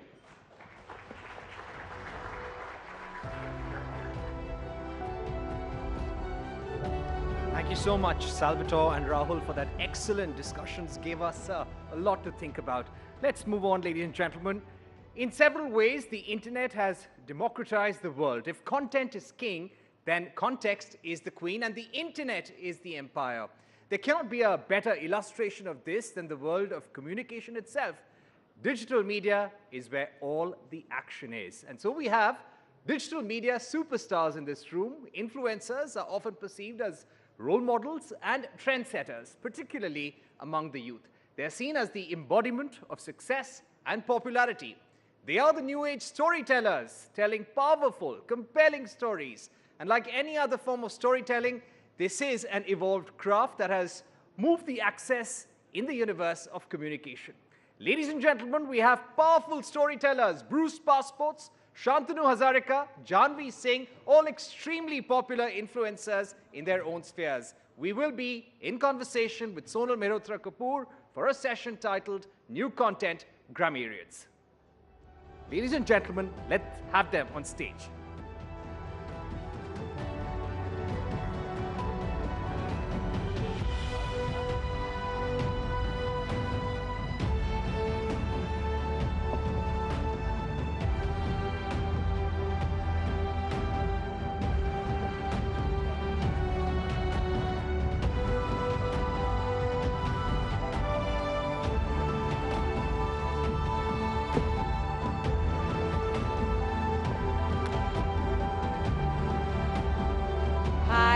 Good afternoon, everybody. Thank you so much for being here. We've had a heavy-duty session, but it's time to sort of spice things up a little bit. It's time to talk about things that we all see now all around us, things we love to scroll, we love to watch, we love to forward, but also this time understand the faces behind them. This time also understand the stories behind them. Now, the trajectory or the spectrum of influencing in the country has moved many-fold. Last year, on the Rising Bharat platform when we had this conversation. It was about how celebrities now wanted to be influencers. We're talking at a time right before elections where we want politicians, where we see them sort of also understanding the language, speaking the language of influencers. Big smile on their faces there. We recently had awards where the Prime Minister himself awarded different categories and different people on what spectacular work this young India, young Bharat is actually doing. Some of them are sitting with us right here on the stage. I want to begin the conversation by giving all of you a little bit of an introduction for everybody over here and also understand their story and also give you a bit of perspective on what is this influence that they bring into the whole conversation. My first question is to Janvi. Janvi, if you guys don't know already, was awarded the fashion icon with a heritage touch from the Prime Minister himself. You must have seen that very famous, yes, please, come on, don't be shy. You must have seen that meme where Janvi went in her mode and tried to touch Prime Minister's feet. The Prime Minister reciprocated and touched her feet instead. And she, like this 20-year-old that she doesn't look it, all shy, has lots to say about that. So Janvi, by the way, for all of you who don't know, is just 20. And on her page, the content that she speaks about is on saris, different kind of saris, where they come from, and in that mode, tell you a little bit about culture, tell you a little bit about heritage of India. Isn't that quite beautiful? So Janvi, firstly, welcome, and tell us, how did it all really start? Sari, is this sari influencer? Can I call you that? Like, is that a phrase now? Yeah, I think you can call me that, and I would love to be, right? So I think, I mean, fashion is subjective, but मुझे लगता है मेरे लिए fashion है अपने culture और अपने heritage को represent करना. If I can represent my state or any other particular state in Bharat, and I think Bharat इतना सुंदर देश है, इतने सुंदर textiles है, prints हैं, and कहीं ना कहीं आजकल वो लुप्त हो रहा है, खत्म सा हो रहा है, right? तो बहुत सारे कॉमन प्रिंट्स हैं जो हमें पता है ना. A lot of us know Banarasi and then Paithani and maybe पटोरा, but there are few more textiles जो लोगों को नहीं पता है. There is ikat, Ajrak, like कोसा, मेखला. So ये जो प्रिंट्स हैं वो ना भारत में कहीं खो रहे हैं. एंड मेरा जो साड़ी से प्यार है वो बहुत ज़्यादा है, और मुझे लगा कि अगर मैं इतनी इंटरेस्टेड हूँ to know about the textile and the culture, so ऐसे बहुत सारे लोग होंगे. So I thought let's start a series and even I'll get to learn कि भारत में कितनी अलग अलग साड़ीज़ हैं, एक साड़ी को बनने में कितना समय लगता है, कितनी वैल्यूबल है. क्योंकि अगर हम इतिहास में भी जाके देखें, बिकॉज मैं कंटेंट बनाती हूँ तो मेरा कंटेंट स्क्रिप्चर्स के अराउंड भी होता है, राइट? तो महाभारत में भी अगर हम जाके देखें तो माँ द्रौपदी और महाभारत के समय में माँ रुक्मणी ये भी शुरू ही हुई थी. तो ये सभ्यता कितनी पुरानी है ना. तो वहाँ से ये शुरू हुई and then it came to Ramayana also, जहाँ माता सीता, माता कौशल्या भी हैंडलूम पर बने हुए हाथ शिल्प पर बनी हुई सिल्क की, रेशम की साड़ियाँ पहना करती थी. So I want to revive culture back in India and to represent sari proudly. So this is the new cool. The new cool. See, you're getting applause straight away on that. So, when I met Janvi and I said, when you meet a 20-year-old influencer, what is the image that comes to mind? Clearly not this, but it's people like Janvi who are changing trends, who are making India cool, who are making content which is about India, rooted in India, so much cooler. I think that's why we're having this conversation right here on the Rising Bharat Summit as well. So we talked about sari influence. There is also travel influencing. Our next guest on the panel, उनके नाम के आगे आपने देखा होगा bruised passports लिखा है, वो उसी नाम से जाने जाते हैं. और हम जब इनसे बात कर रहे थे तो ये वैसे तरह के लोग हैं जिनको आप सोशल अपने स्क्रॉल पर देखते हैं सोशल मीडिया पर और कहते हैं ये हमेशा ट्रैवल करते रहते हैं, काम कब करते हैं. So we really want to understand from the two of you, काम कब करते हैं, हर समय ट्रैवल करते हैं, ये लाइफस्टाइल है, और कैसे हर समय वेकेशन पर होते हैं. हमको ट्रैवलिंग इतनी अच्छी लगती है कि हमने उसे अपना काम ही बना लिया है. तो अब हम ट्राई करते हैं कि काम भी कर ले और पैशन भी फॉलो कर ले, but I truly think that the reason why we started doing this was because both of us have known each other for a very long time, and we used to work in very different jobs, but increasingly we felt we want to spend more time together, and we had a shared passion of travel, so we thought, can't we do something that can combine everything? We can travel, spend more time with each other, and work as well, because it needs to be sustainable. But with it, just for our audience, tell us how many countries have the two of you visited together so far? As they say, just for age, like, you know, it's just a number. But since we are talking about it, it's 110 now. Yeah, soon I think it'll be 111. And did you tell me that you are traveling 300 out of 365 days? On an average, yeah. If we take an average for the last 10 years, then yeah, that will be the average. We actually traveled full-time for about 5 odd years. Yeah. Now we live in Delhi, but yeah, we travel 300 Live in days Delhi, a week. matlab if 300 days you're out, how are you living in Delhi? What does that mean? As my mom says, was suitcase rakhne aur kapde dhone aate ho, and then you're I off have again. always wanted to understand this from travel influencers.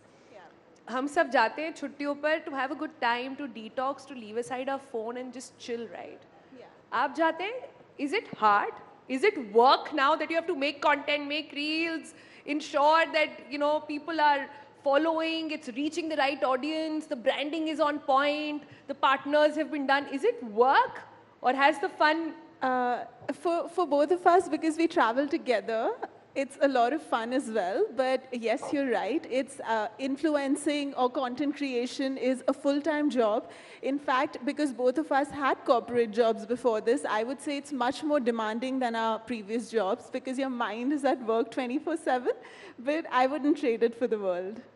So just on that note, also tell us what were you doing, and with it, what were you doing before you took up traveling full-time? I'm a computer engineer by education, so I was working in that field. Savi is a PhD in English literature. I actually used to teach at Delhi University, so I yeah, used to teach BA and MA students at Delhi University. From computers to a camera, you know. I think they say, like, if you're passionate about something, then you can definitely make it your profession. So An engineer, a PhD student is now a full-time influencer, and that is the reality. They're happy about it, and they love it, and it's a sustainable job. That's where the influencing game has actually gone. And I think that's what, you know, deserves a lot of compliment, credit as well, because I know it's not easy. Talking about where it has gone and talking about how influencers are emerging from engineering, doctors, PhDs, I have someone else here with me. Hi, Shantanu. Hi. Shantanu also is an engineer, but does something which I bet nobody sitting in this room would know about. Can I have a raise of hand of, do you know what is artfluence? Dead. Because we just came up with the word just like Shantanu, right now. what is artfluence? Okay, hi everyone. I'm Shantanu Hazarika and I am an artist by profession. And there's no such thing as artfluence. I mean, art has always been influential throughout the ages. We have read about the different movements in art during the Renaissance time, during all different periods of time. But what is art in its truest form? It's a summary, it's a sort of a subjective understanding of any civilization. And it is always propagated through different mediums. Before it was through sculptures, before it was through portraits, paintings, and now it's through social media. So what I'm trying to do is merge the idea of art, get it out there for a wider audience to understand and perceive art how we artists see them as, basically. So artfluencing, to be honest, is still a very subjective term. We just coined it. We're going to trademark this. And what I'm trying to do is create a design and introduce a quality or set a bar when it comes to art and design through social media. Shantanu is being humble right now, and we're not taking brand names, but the biggest brands in India and internationally now go to Shantanu and say, design our campaigns, design what our packaging should look like. So you see what's happening? There was a time when you had to study design, you had to be an art expert. Now, you can go to this engineer coming from the Northeast who loves doing it, is passionate about it, and that's what's going to get business, and that's what's going to get a beautiful community as well. But talking about the fact that you come from the Northeast, Janvi, I know, comes from my state, UP, and, well, Bruce, you guys are just all over the world. You just belong to India. You just belong to Bharat, right? I'm just gonna leave it there. But I think the next spectrum, in the spectrum of influencing, and it's come through a major journey for the past couple of years. What's happened now is initially we had influencers who would tell you what kind of makeup to put, what kind of clothes to wear. There was this entire category who were wannabe celebrities, now full-time actors, etc. But look at this. The next set of influencers from India are coming from small towns, are coming from places and have stories to tell which have been long lost, and are coming from places which take pride in what their true identity really is. Janvi, tell me, how did you tie that up? And how did this girl from UP decide कि आज अब मैं ना साड़ी के बारे में बात करने वाली हूँ? तो जैसा कि आपने कहा कि अब जो ये नया दौर है इन्फ्लुएंसर्स का, क्रिएटर्स का, जहाँ हम छोटे शहर से आ रहे हैं, बहुत अलग अलग जगह से कंटेंट निकल के आ रहा है, तो यही तो है नया भारत, है ना? तो और इससे होता क्या है कि अलग अलग क्रिएटर्स को एक स्टेज मिल रहा है, एक प्लेटफॉर्म मिल रहा है, and plus the government of India is also recognising this now. So it's a healthier competition जहाँ अच्छा कंटेंट निकल के आएगा, अच्छे कंटेंट क्रिएटर्स निकल के आएंगे जो भारत को लेके जाएंगे. So it will be a rising Bharat. Right. But right, yeah, coming up to the sarees now, I think मेरा जुड़ाव sarees के साथ बहुत रहा है और मुझे लगता है मैं साड़ी पहन के सबसे सुंदर दिखती हूँ. And not just that, it helps me to take my culture, my heritage forward. तो अपनी सांस्कृतिक धरोहर जो आज का युवा भूलते जा रहा है, उन्हें बड़ी शर्म आती है. हम अपनी भाषा कैसे बोले, हम अपना पहनावा लोगों को कैसे दिखाएं. आजकल लोग शर्म करते हैं. They expect girls to wear a sari, but not a single man can wear a dhoti and walk, right? So that's what the expectations the society has set now, and that's not should be the case. I mean, ये नया भारत है, युवा भारत है, तो इसको एक pride लेना चाहिए अपने कल्चरल हेरिटेज को फॉरवर्ड ले जाने के लिए. और मैंने अपनी सीरीज साड़ी का साहित्य इस वजह से भी शुरू किया ताकि अगर एक 20 साल की लड़की अगर साड़ी पहनने को कूल दिखा सकती हूँ, so you can also do that. I mean, I can motivate that young people out there to take pride in their culture. And honestly I am telling you, Bharat से सुंदर कल्चर पूरे दुनिया में कहीं नहीं है. भले ही आप पूरा भारत घूम ले, you must have noticed this and you might agree. I was about to say this, that one of the greatest things that social media has done is that till a few years ago, there used to be this stereotype of India. We saw it in so many movies like Slumdog Millionaire and everything. But thanks to social media, people like us can portray different facets of the country, because India is such a culturally rich country. And all of us can show different facets, whether it's luxury travel में कोई India किसी country से कम नहीं है. But कोई उसकी बात नहीं करता. Natural wonders, natural wonders में India is so good. But we need to highlight it more and more. And one of the things that comes to mind is we were in Meghalaya a couple of years ago, और हमने उधर river Doki पर एक video खींचा, and it sort of went viral online. And every single day we get messages from people sitting in UK or Spain who saw that video, came to India, went to Meghalaya, and then explored Meghalaya, although earlier they would just do like Agra and Jaipur perhaps, So the onus is on all of us to foreground the culture, the rich heritage, the places of India in the coming years. That's very rightly said, but Savi, ये सब तो ठीक है, आप तो साड़ी पहनकर आ गई हैं, पर इस पैनल के बाद हमें जरा विदित से पता करना चाहिए कि धोती पहनना आता है कि नहीं. हाँ, that is, I think it's a very valid point that Janvi has picked up. I think इस discussion के बाद तो सीखना पड़ेगा. But would love to. So I can teach you. Yeah, I know how to. Let's do that. I like how Shantanu in his very punk sort of Japanese monk avatar and his hair is saying, I will teach you dhoti. I really want to wait and see that. But this is what I want to come to. Content creation, and in India today, finding your true identity doesn't have to be one person. You can be as desi as Janvi, as cool desi as she said, as cool desi as Janvi. You can be as punk as Shantanu, but you will still find a community that will feel a sense of belonging with you. And thus the onus, which is what I want to bring everybody's attention to. A lot has been said about influencers and the influence they have and what do they do with it. एक बहुत infamous dialogue है, बोला गया था किसी platform पे कि influencers तो बिकाऊ हैं. कोई भी brand जाके उनको कितने भी पैसे दे सकता है and they'll say whatever, right? So has that changed in the industry? Shantanu, why don't you pick that question? Is there a conscious thought now on what idea, what brands, what kind of thinking are you really going to put out through yourself and through your brand?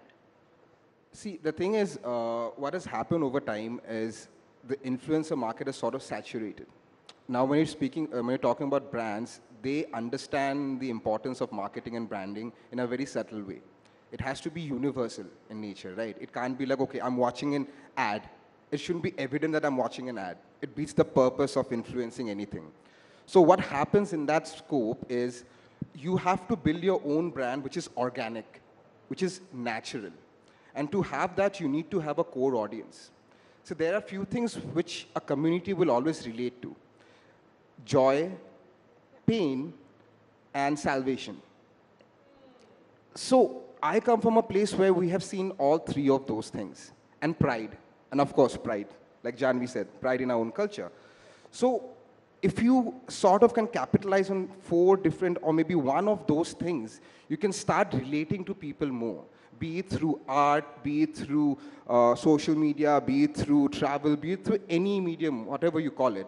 So the moment you start building that particular sense of collectiveness among a group of people, be it a small group of people who listen to same kind of music, maybe have been through same kind of experiences, so you start building a niche. And that niche will give you that originality. And that's what the brands look for. They want to be more niche in their approach, and they want to also encompass that organic nature of influencing people. So the days of putting an advert out or hiring an influencer just because they have 1 million followers is gone. Now what they look for is the authenticity. Numbers don't matter anymore. It's how organic your reach is. Is that true? Numbers don't matter? Nope. Most of them are bots. I would say authenticity definitely matters more than numbers, because it's like, it's a story on your page, you know, as the panel says, we are storytellers and the story of our lives is on our page. So brands really, really look for that. They don't look for somebody who's doing one mobile phone ad one day and then another the next day, for sure. But Vidit, tell me this. Yeah. When do you, since you are the brand, you are the influencer, when do you stop being the influencer? When do you start being that person? Or that Lakshman Rekha simply does not exist? I think the onus of drawing that line is actually on the influencer, because we know people who do this like first thing in the morning and even on Saturdays, Sundays. But for us, it was very clear right from the beginning that we weren't leaving one corporate rat race to get into another. So, you know, we made it a point to kind of draw that line that 2 days in a week, we are not, like, weekend. Not necessarily that Saturday and Sunday, but sometimes because of work, Sunday has to be dedicated to work. So we take Monday off. You know, so I think it's really up to the content creator or the influencer to draw that line. And there's no like clear definition of where it starts and where it stops. But yes, at the end of the day, it does kind of permeate into you know, a lot of the things that you do and a lot of times throughout the week. But I think as Shantanu said, if you're being authentic with your audience, it feels so effortless. Sometimes you're working, but it doesn't even feel like work because you're actually putting a very authentic part of yourselves out into the world.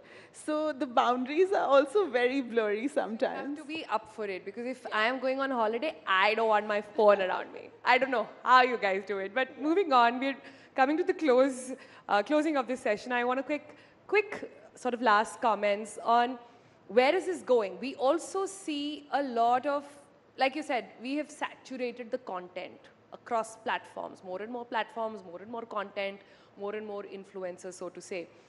There are also a lot of one-time hits and one-time wonders. So where is this going and what next for influencing? Like I said, Bollywood now acknowledges, politicians acknowledge, brands, of course, acknowledge. What next now in this influencer journey? Shantu, you, and then I'll go around. I think the whole market dictates a socio-economical change through the eyes of an influencer, through the eyes of social media, basically. That's the greatest influence we can have, right? So I think it's about reform, it's about socio-economical change that can be brought about through the strong powerful. medium. Change and reform through influencing. That's powerful. Yeah, I think that's where we're headed. Like, be it any political party, be it any sort of form of rules or any ministry, there's always a social media handle, right? So, for example, I've worked with the Ministry of Culture. So they have an ongoing social media campaign regarding stuff. So people have recognized the importance of it. And I think it's slowly seeping into the whole reform movement. And it is an independent industry which is going to grow as we are growing as artists and influencers, and we have to deal with it. Janvi? I think it is just the beginning what you're looking at right now, and because अलग-अलग content creators सामने आ रहे हैं, अलग-अलग content सामने आ रहा है, which is taking the country forward for sure. But I also think over the time it will be like अगर आप अपनी audience के साथ, अपने content के साथ valuable है, so it will be a long game for sure. Value add. Yeah, value addition is the key, and value will create virality in the long run also. So that consistency and authenticity, as we discussing the previous question also, कि मेरे लिए वो लक्ष्मण रेखा नहीं है. I am the same person on social media and offline also. So I'm the same. And फिर अगर आप इतने authentic होते हैं ना, तो it is actually very effortless to put out content in a long run also. So calm नहीं लगता है, as they used to say, right? Yeah. काम तो लगता है.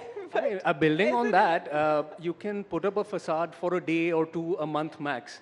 But when you're putting out content, जैसे जानवी कह रही हैं कि रोज अगर डालना है, तो वो facade रहेगा नहीं ज़्यादा time तक. You know, your authentic self will come out. Closing comments now, yeah. Viditya, then Sabi.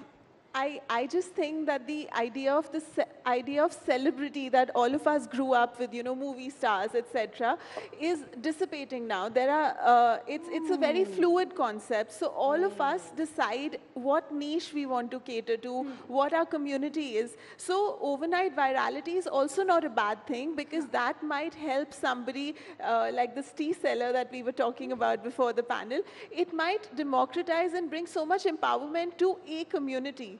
And I think that's what's important to remember, that all of us are thriving in our little niches and doing the best we can for our little communities out there. That's nice. With it, yeah. The lady said it all. I would just say that I love the fact that it has become democratized now.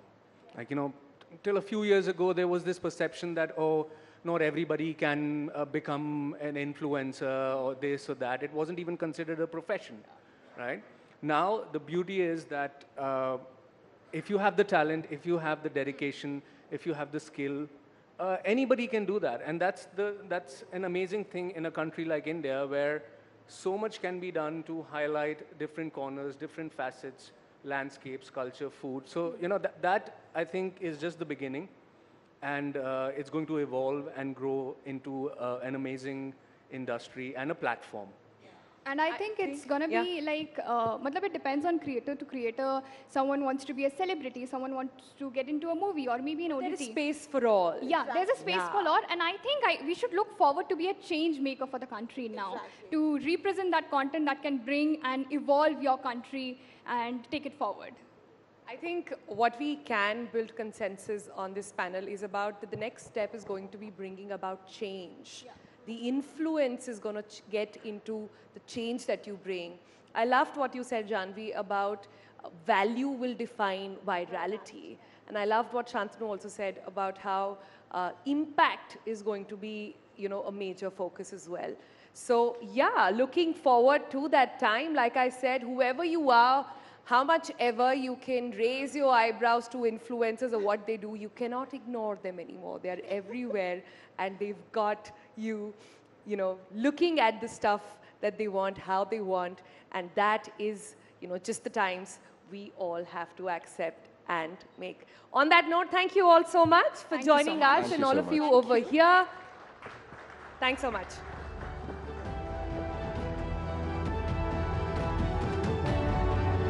Thank you so much, Sonal, Shantanu, Janvi, Bruce Passports. What inspirational stories, ladies and gentlemen, and what really caught my eye, that all these influencers, Shantanu, Janvi, Bruce Passports, all of them are people who challenged the norm. They left their careers, they left everything a normal person would do in terms of a job in the private sector or government.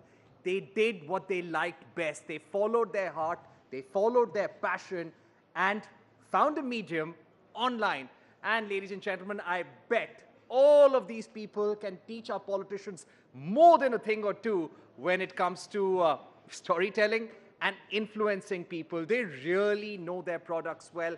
And clearly, what works in marketing, what works for a product is what works for these influencers. You have to add value. You have to be authentic. You have to be true to your viewers. Only then can you make it a full-time profession. So a big round of applause to Shantanu, Janvi, Bruce Passports for telling us such powerful stories here today at Rising Bharat.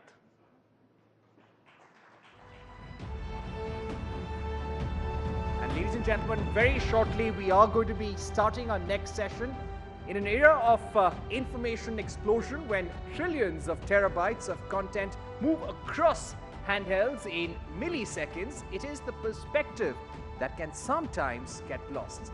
Nuance and perspectives are the strongest pillars of any discussion. And that's what we are going to focus on over the next half an hour. Let's hear it from Ram Madhav, President, India Foundation, Francois Gautier, journalist and author, Dr. Pavan Verma, diplomat and author. You've seen these people on television several times. This session is titled The Twa Factor, and they will be in conversation with Rahul Shiv Shankar. Gentlemen, please welcome on stage with a big round of applause. Rahul, it's over to you.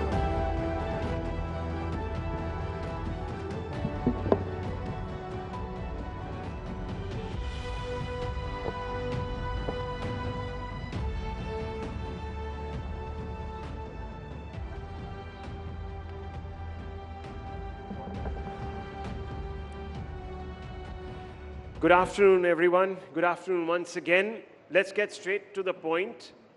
The only Twa factor being talked about in Bharat presently is Moditva, which is a derivative of Modi and Hindutva. The ideological left in this country is extremely upset. They say the Prime Minister has captured the hearts and minds of Indians by peddling Hindutva, which is a divisive, Hindu supremacist political ideology. That's what they say. How did a word that is itself derived from Hindu and Twa, Twa really essentially means essence, come to be so resented by a section of the intellectual class in this country? Let's ask this of some of the finest authorities on the roots of our Hindu dharmic civilization. I have the honor of speaking to each one of them, and we have the privilege of listening to their point of view. Dr. Ram Madhav, let me begin with you first. there's a lot of misinformation about the word Hindutva to begin with. It is attributed to Mr. Savarkar, but it was coined, as it turns out, by a great son of Bengal, Bankim Chandra Chattopadhyay, in his treatise Anand Mat. The same work that gave us Vande Mataram. Chattopadhyay himself was a product of the Renaissance, the Bengal Renaissance. First, tell us what the word Hindutva means in its unadulterated, apolitical sense as defined by people like Chattopadhyay. No, firstly, let me make a humble correction. It's no longer a lot of misunderstanding. It's a little bit of misunderstanding continues. Large sections of our society, Indian society, today understand the real meaning and essence of this word Hindutva. There are professional critiques of it. We earlier used to think that probably people are unable to understand. That's why they are probably talking against it. But over the years, we now realize that it is professional to be anti-Hindutva. So you have to be a professionally anti-Hindutva person, so you have to invent certain arguments. Now Hindutva is different, Hinduism is different, Hinduism is very liberal, logical, Hindutva is very fundamentalist, etc., etc. Hindutva is Hinduism in practice. In practice, always updating itself, making that very ancient philosophy of our Hindu dharma contemporarily relevant is what is Hindutva, nothing else. All other interpretations, negative interpretations about it are only professional, critical analysis. It's only a job to remain critical. No, not because they don't understand it, but being critical also has a market. That's all. So Pawan Verma, you've written on the Hindu civilization, a brilliant book. Are you just a professional litigant against the word Hindutva, or do you believe that perhaps it has come to acquire, in the hands of some, a more insidious edge? And if you do believe so, can you justify why Dr. Ram Madhav might be wrong here? I have nothing against the word Hindutva. To me, Hindutva, as you define Tva, if it is seen as the essence of Hinduism, I have probably written half a dozen books on Hinduism. I'm a great admirer of the profundity of its philosophical wisdom, and an admirer also of its continuity, if I may say, for 5,000 years. And I do believe that somewhere along the line, some of its great wisdoms have been lost, need to be reclaimed. Parts of Hindu civilization which are an aspect of Hindutva need to be reappropriated, brought into the mainstream. And therefore, in principle, I am not against the word Hindutva. However, since I believe in the grandeur of Hinduism, I object often, not because I'm a professional critic, as Ram Madhav ji saw. I object to Hinduism's grandeur, whether it's called Hindutva or anything else, to the lowest common denominator, by which I mean that for political purposes, if the very spirit and essence of Hinduism's ultimate glory is simplified deliberately to the point where it becomes a set of shibboleths, what to eat, what to wear, how to dress, how many times to go to the temple, who to worship, in what form, and particularly for women, for them to conform to the notion of some thekedars of Hinduism, to the concept of chaste Hindu Nari. Hinduism cannot be reduced to that, because when you do it, you distort it. Yes, you need to be aggressive about aspects of Hinduism. You need to be vigilant about possible threats to it. But in doing so, you cannot distort such a great legacy. And I therefore feel that when you use Hindutva purely as a political tool, it often ends up not as the Hinduism which we worship or which we are proud to belong to, but as a means of dividing society, spreading avoidable hate, creating fissures, and also empowering an entire class of new, he will not like this word, so I'll not use it. We've had debates before. A new class of people who cannot write one page on Hinduism but are today the protectors of Hinduism and have become a law unto themselves. No, are you saying that they extend into the ruling establishment and that No, they no, are part and parcel in fact, of... that's a very interesting question. And then Mr. Madhav, I'm sure, will answer it. You see, the ruling party, in my view, has played a role of deliberate ambiguity with organizations like the Bajrang Dal. I'm naming one. They encourage them to achieve short-term political goals in their aggression. If they go too far, they have the option to distance themselves from it. We were just having a discussion about this. And in this process, over 10 years of political power at the center, we have people today who in the name of Hindutva are distorting the very meaning, grandeur and conquering eclecticism of Hinduism.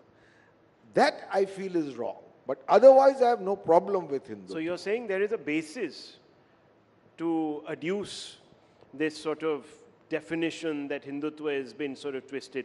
No, as I said, look, if there is anything wrong happening in Hinduism, there is always scope and place for questioning and criticism. That is the very fundamental, quality of Hinduism that Mr. Pawan Verma knows very well. Questioning. Gandhiji said, continuous reform is the name of Sanatana Dharma. Hindu Dharma is the name in which continuous reform should happen. To that extent, it is fine.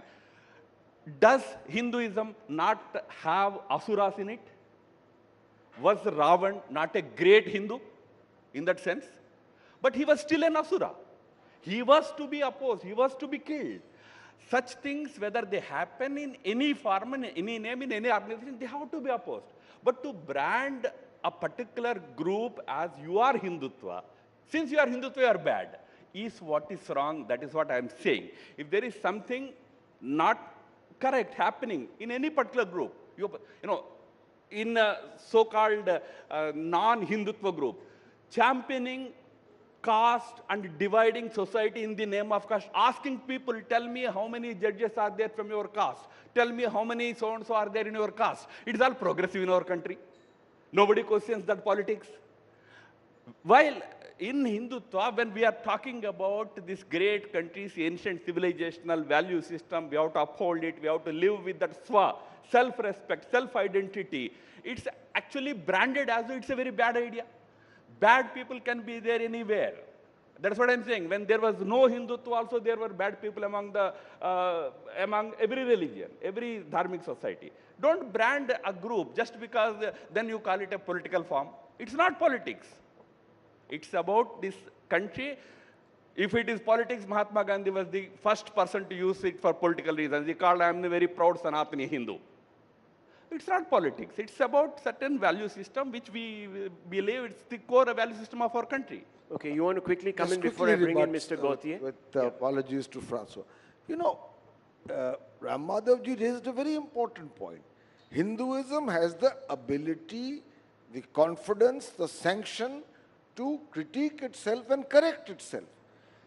My worry today is we are fast coming to a point where even a proud Hindu like myself, if he or she questions any aspect of what the establishment so-called of Hindutva believes, we are anti-Hindu. Now this is a very strange thing, because Hinduism, if you know, has no one God, no one book, no one church. It is an eclectic faith which has not one but 6 systems of Hindu philosophy. But shouldn't we speak with concrete examples? I'm just going to finish. I'm just going to finish quickly. And it has allowed for a great deal of contrary opinions and critique. That is its strength, Rahul. I want to just quickly take 10 but you're seconds. Sitting here and you're critiquing, Yes. and there's so much space for that. I don't know what the consequences will be. But that apart, the point I'm making is that you have the Charvaks. They said Vedas are a bunch of lies. I challenge anyone to even attempt to say that today and not face the consequences of being anti-Hindu. Let me bring in Francois Gauthier on this. There was another person called Veer Savarkar who challenged even the casteism that had got associated with the Hindu way. Even Gauraksha, in fact. I would like to come back to the And he original lived to tell topic of this conference, which is Hinduness. Yes. So, of course, I'm a foreigner, I'm Catholic born, Catholic educated. So I'm going to read a few lines, if you allow me. Yes. What is it to be a true Hindu? A Hindu is one who searches for the ultimate truth. As a lover of this country, as someone who has tried to follow that Hinduness, I think the first quality of a Hindu is that he or she strives for inner quest, using the tools that are available in this wonderful country that is called Bharat or India, pranayama, meditation, hatha yoga. So a Hindu is one who searches for truth. That's the first quality. The second quality, unlike other religions, Hinduism refuses to sanction the monopoly of one God, of one scripture, and the only way to salvation. Now, as a Catholic, when I came to India, I had the same prejudices that most Westerners have, and unfortunately still have today. All religions are the same. God is many. But what I saw in India is that when I started reporting as a young reporter, is that the ordinary Hindu in the countryside. I started in Kerala doing a feature on Kalaripayat, which is a very ancient martial art, which went to China and Japan. And I found that these people, were many of them not educated. They had this knowledge in their genes, that God is many, that, there is not one way to God. And then I also saw when I was covering Kashmir that there was another religion who thought that if you don't belong to my religion, I might kill you, I might convert you, the Christian might convert you, and the Muslim might kill you. So it opened my eyes to what true Hinduism is. Then Hinduism is the eternal faith, Sanatana Dharma, as my friend rightly said. We will not speak too much. Hindus believe that the soul takes birth in the physical body, dies, gets reborn, till it attains perfect divinity. Now, in Christianity, not many people know that, but till the 7th, 8th century, Christians accepted reincarnation. The belief in reincarnation is so important because if I am a Christian, I live, then I die according to my good will, good sins or bad sins. I go to paradise or I go to purgatory or I go to hell. Now, in this country, India, Bharat, there is no knowledge that you're born again, and this opened my eyes. I came as a very young person, and it opened my eyes. This is also is true Hinduness, to believe that you're born again, and and there is something in you which is immortal. So that again is true Hinduness. Hindu believes that one can cleanse oneself from karma through yoga practices such as pranayama. I said that in the beginning. The Hatha Yoga has taken the world by storm. In America, out of 3 persons, 2 practice Hatha Yoga. We see Hollywood stars, doing Sirsasana, doing Surya Namaskar. So this knowledge which is in this country, and I think this is why Mr. Modi came and he played such a crucial role in the rising of Bharat, is that India needs to become the spiritual leader of the world. Many of your sages have said that, Swami Vivekananda, Sri Aurobindo. I actually came to India to meet Sri Aurobindo's companion called the mother in Pondicherry, and I had the privilege to meet her. several times. Shiromino was an immense yogi, immense avatar, and also a revolutionary, that India needs to become spiritual leader of the world. And I think Mr. Modi is playing a very, very important role in that. Now, one can be a Christian, a Muslim, or a Jew, and still practice Hinduism. I think this is one thing that very few Hindus understand, is that Hinduism is not a religion, it's a spirituality. And it's a universal spirituality because it recognizes that God, he or she, not only he or she can manifest at different times, using different names, different scriptures. So this is a wonderful knowledge. And that knowledge used to be roaming all over the world, in Egypt, in Greece, Mesopotamia, so many countries had this knowledge. But it was wiped out. So today, the responsibility that your country holds is that it still has this knowledge, which is being attacked from many sides, including, as the earlier Mr. Babane said, by Hindus themselves. So for me to come to this country, to live in this country, is a great privilege, because I learned things that I couldn't learn in my country. Though, definitely France has many qualities, and there are things that India can learn. So what you're saying, Francois Gauthier, is that, and I think in one sense you're saying what Savarkar once said, that Hindus need to fear actually Hindus the most. That's what he had said. So, yes. Well, can I say one phrase about that? That I agree with Mr. Professor Bamades, but also there's Western Indologists. There's a hatred of Hindus among Western Indologists. In my country, there's a man called Christophe Jaffrelot. He's made his lifelong task of demonizing Hindus, the BJP, the RSS, Mr. Modi. They are the professionals, I said. That's the professional. Okay, so let me just ask you this, Pawan Verma, because I think we're pivoting towards an interesting territory. Now, you claim that a particular type of political Hindutva philosophy is dividing people and this, that, the other, and it takes sometimes legal expression like the CAA, etc., etc. Now, this is interesting because it's in stark contrast to the political experience of the BJP that is constantly adding new and new and new sociological verticals. It's the only party that's actually growing. How can their worldview be so exclusive, yet it is attracting more and more people? So obviously, what is said about it, and I'm not sounding like any apologist, I'm just saying, just look at the numbers. How can you say that they are championing something so exclusivist? Rahul, I don't think we should compare apples and oranges. Today's subject is the Twa factor in Hindutva. Why a political party is on the upswing and has won 2 decisive majorities in parliament is a very complex subject. First of all, it's the personality of Mr. Modi. Second, it is a narrative. Third, it is many of its achievements like welfareism.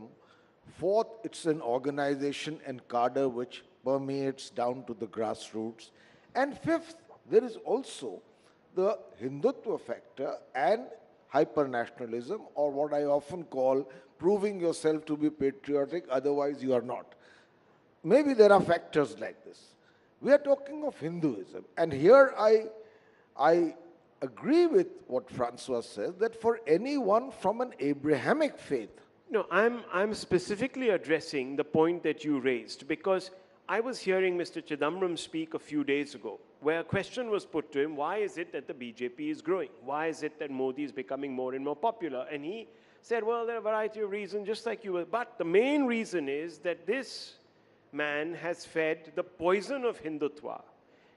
He didn't discriminate between what Hindutva was in his mind. He said it was the poison of Hindutva, which even the Supreme Court identifies with Hinduism, let me tell you. The J.S. Verma judgment, if you go back to it.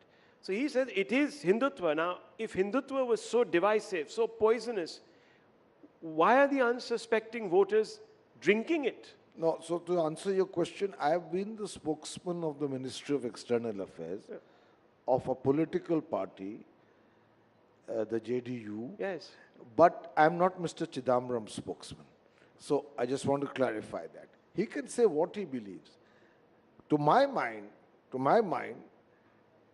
Mr. Modi is a popular leader, and it has also a factor of the opposition being spectacularly ineffective without a face or a narrative. Okay. So that these are factors that are different. They are in the secular realm as well. Where Hindutva is concerned, for anyone from an Abrahamic faith, the freedoms and the openness of Hinduism is a matter, can be a matter of great attraction and also be a matter of great miscomprehension. Now, when there is a religion, which Francois talked about, where the greatest reviver of Hinduism, Adi Shankaracharya, he says, na dharmo, na chartho, na kamo, na moksha, na mantro, na tirtham, na vedo, na yagna. None of these matter. All that matters is Chidananda Rupa, Shivoham, Shivoham. And by the way, he said, I am Shiva, I am Shiva. Another thinker in the Middle East, a Sufi thinker, he said, Anul Haq, I am the truth. He was beheaded. In Hinduism, it's not. So we need to preserve this grandeur of No, where is any dispute about it? Who is not preserving it in India? Is Hindutva not preserving it? You talked about Adi Shankara. Adi Shankara's one of the finest memorials is coming up in Madhya Pradesh, funded by the BJP government. Isn't it a great tribute to Adi Shankara and all that philosophy of Advaita of Adi Shankara? And this is that Hindutva which has freed millions and millions of Indian women from the smoke-puffing chulas, provided them gas cylinders without asking them about their religion, sir. Did we ask them whether you are a Hindu or not? Did we not give it to all religions? Is it not the same Hindutva which is freeing millions and millions of Muslim women from triple talaq? The curse of triple talaq? Is it not a great service that this so-called Hindutva leadership doing to the Muslim women of this country? Fortunately in our country, that's why I said, all those sections of people understand that what is projected as a big demon, and then suddenly today we pretend to be victims. This victimhood argument, what will happen to me? Sir, you have been exposing your cause for many years. Nothing happened to you. People are listening to you. You are respected. Why this victimhood syndrome? Did it ever occur to you that years after years, decades after decades, you kept calling us communal, you kept calling us fascist? Did we then cry from rooftops that what will happen to me if I say I am a nationalist? Tables are turning. People will call you things that you have been doing in all these years before. Today, somebody else will stand up and say, no, you are anti-Hindu if you say this. Take it in your stride. Full freedom in this country for criticism. That's why that spirit we never reject. In Hinduism, in Hindutva, not Hinduism. There is always space, scope for Mr. Pavan Verma, Mr. Christopher Jeffrellet also. One may be a very professional critic. One is a logical critic. Everybody has a place. But I am repeating, as far as this so-called Hindutva politics is concerned, it is totally non-discriminatory in the true spirit of Hinduism or Hindutva. It is for the welfare and well-being of everybody, 1.4 billion Indians. That is what you witness in this country. That is the reason why people today support Prime Minister and his government. Very quickly. Very quickly. No. The only person we have heard just the other day, and nothing, fortunately, and that just speaks for the Hindu way, has happened to him as yet. Person who gets up and says, in Hinduism, there is this thing called Shakti, and we are fighting this Shakti. Now imagine someone saying that about any other faith and about a negative aspect of that faith, what would have happened to that individual by now? 48 hours and counting. I think a lot has happened to him by now. No, that's because of his political... No, nothing will happen because I told you, nothing will happen, the reason I tell you. At least in terms of ridicule, because without understanding what in Hinduism is the role of Shakti, to use Shakti in the context of Hinduism, in the manner in which he did, obviously. Well, that's what I'm saying. So is that a professional critic? These are not the substantive critiques that we need as Hindus to be open about. And what I am saying is, let's talk of Veer Savarkar. No, we've run out of time, actually. I'm really sorry. But I must say, nothing will happen to Rahul Gandhi, sir. Don't worry, because we always believed that BJP has strong leadership, which will get us lot of votes. Modi ji, Amit Shah, and Rahul Gandhi. Well, I did tell Nothing you, will yes, happen. 30 seconds. I mean, I don't believe there is a divide between being Hindu and Hindutva. In fact, I believe that Hindu power is a must in India, and that sometimes I feel Mr. Modi is very moderate. Of course, as Ram said, he's the Prime Minister of all Indians. But understanding that Hindu accept the totality of the world, I wish that Hindu power would come more to the fore. Well, 10 seconds. I can understand his point of view, but Hinduism's foundational basis is respect for all faiths. And I think that cannot be diluted. I think most people here will say is perhaps happening given the fact that a large number of people are not differentiated on the basis of their faith by government policies. I think that's the real test. The government comes in and it respects everyone, exactly, respects and enables everyone when they form policies. I can tell you of previous government, non-BJP governments who had policies that actually differentiated between people. I still haven't found one who can accuse this government, and I'm just being absolutely factual here. Any one of you thinks that there's one government policy that differentiates between people, one government policy, Indian citizens? Raise your hands. Well, we leave it at that. The proof of the pudding is in its eating. Thank you.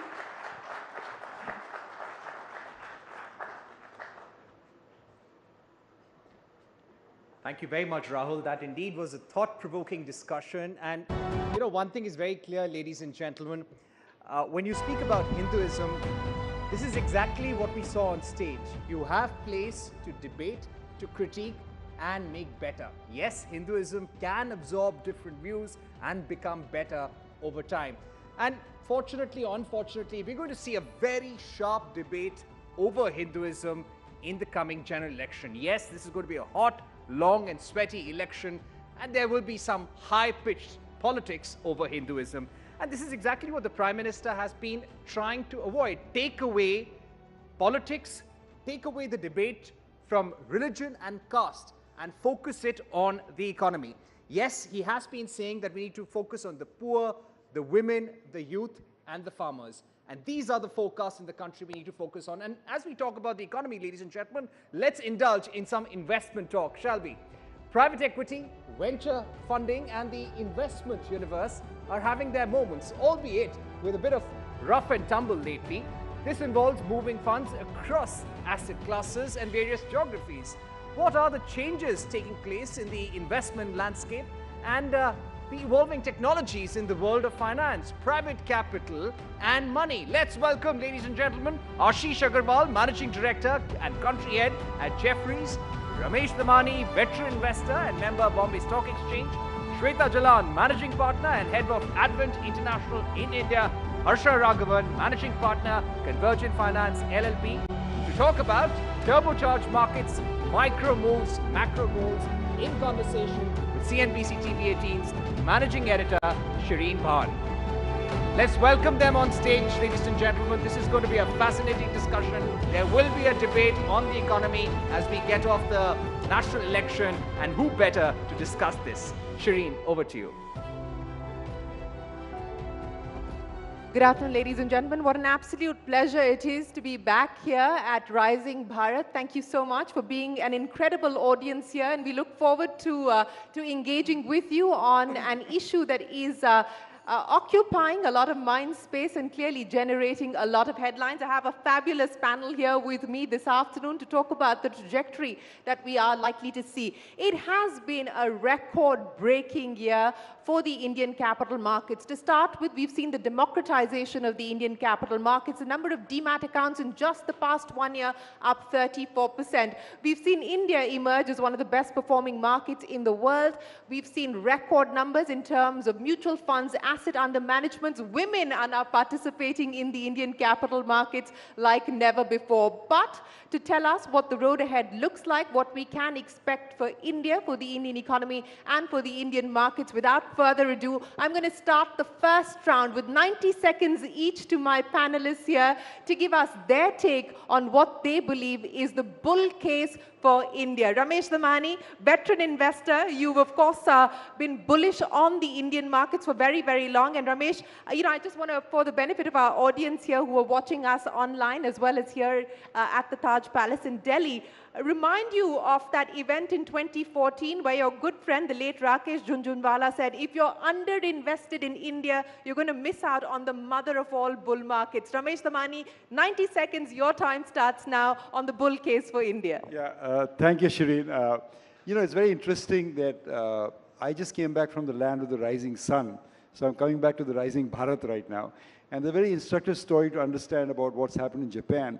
In 1964, when India last won the Olympic gold medal cleanly, with the fair competition, was in Tokyo, the Nikkei was at 1,000. Over the next 25 years, it climbed from 1,000 to 40,000 in yen terms. Even dollar terms, it actually went to 100,000. So it had the mother of all bull runs in Japan. And I think Rakesh and me, we're kind of stock market creatures. We believe that India is on a similar bull run. Like Japan went from a third world country to the second largest economy in the world. Companies that were unknown in Japan in 64, Sony, Hitachi, Honda, became household names. I think, and maybe I hope I'm right, that India is on a similar trajectory. And what is powering this bull market in India? Every bull market has a thesis. What powers the bull market? I think what is powering this bull market is the growth of the great Indian middle class. I think finally we're having a great Indian middle class.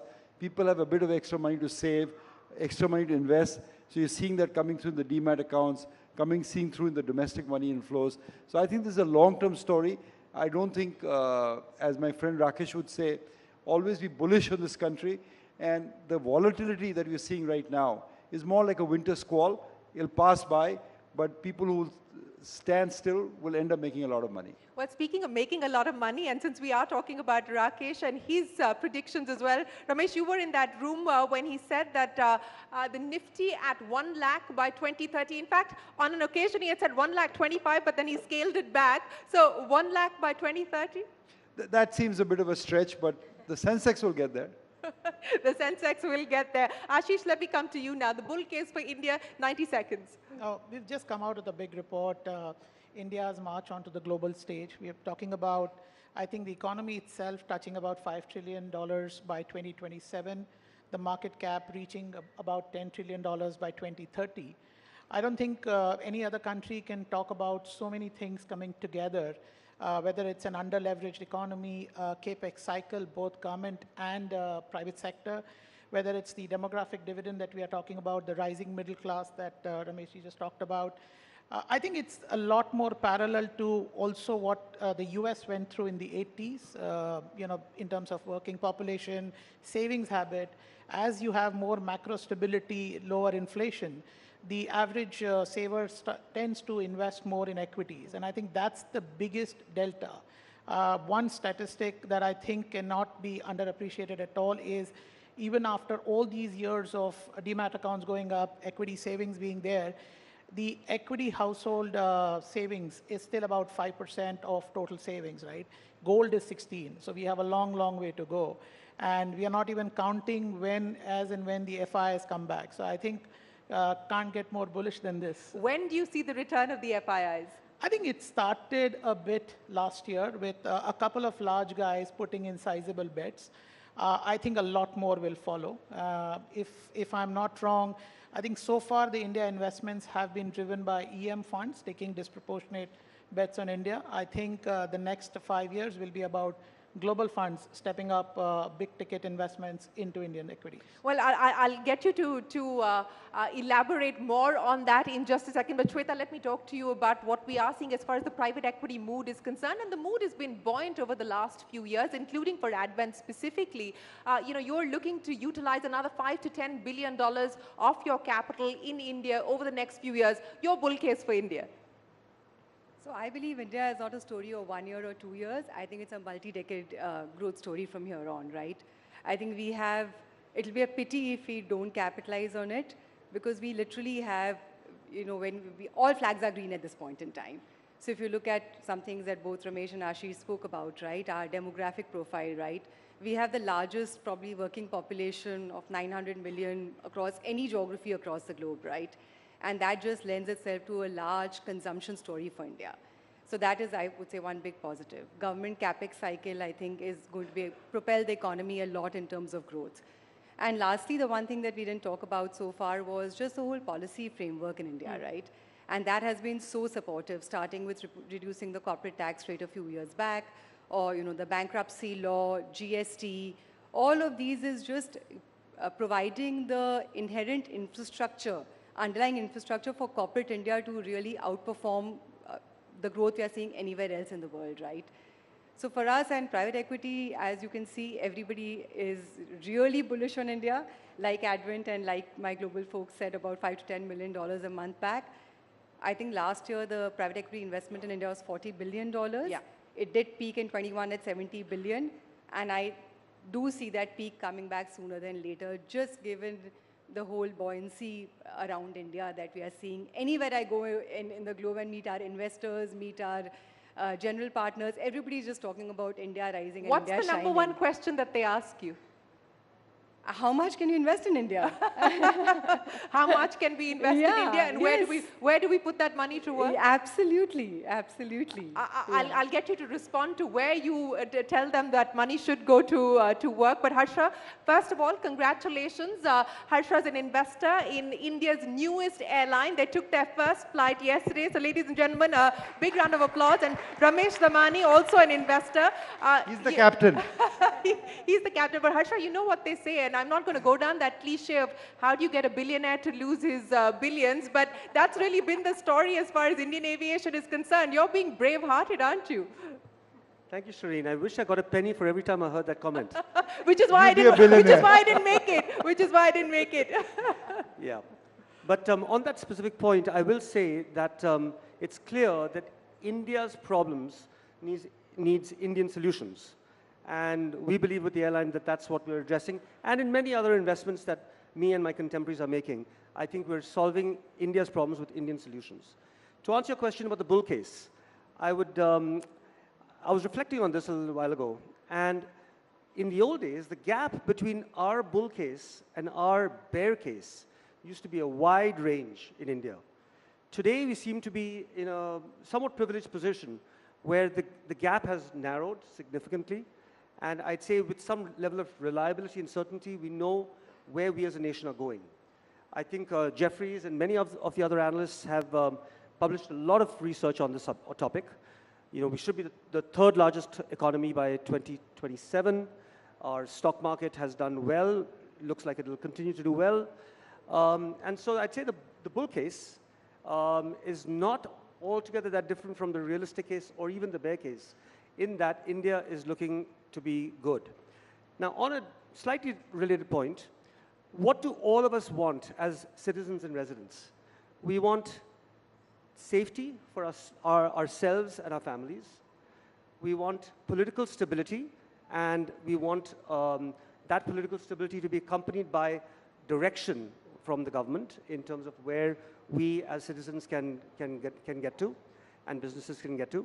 And the third thing is we want economic prosperity. Mm-hmm. In the old days, those three things used to be available elsewhere. We used to look around the world and say, that's in a first world country, not our country. Today, the India that we're living in today has those three things. And as we look around the world, we kind of look back home and say, like all of us in this room, things are better over here. So I'd say that that's the realistic case. That is the realistic case, and that's the big change that is driving the investment psyche and the investment cycle as well. But Ramesh, to the changes that Shweta also brought up, and all of you have alluded to, the structural changes that have happened. One of the calls that you made a few years ago, in fact, was as far as the PSU stocks were concerned, and what a rally we've seen as far as the PSU stocks. In fact, I don't think we would have ever imagined that we would have seen the Prime Minister address the rally that we we've seen in PSU stocks in Parliament. Ramesh Thamani, from here on, given where valuations are, given the structural reform story, given economic stability, policy stability, so on and so forth, is that a bet that you continue to make?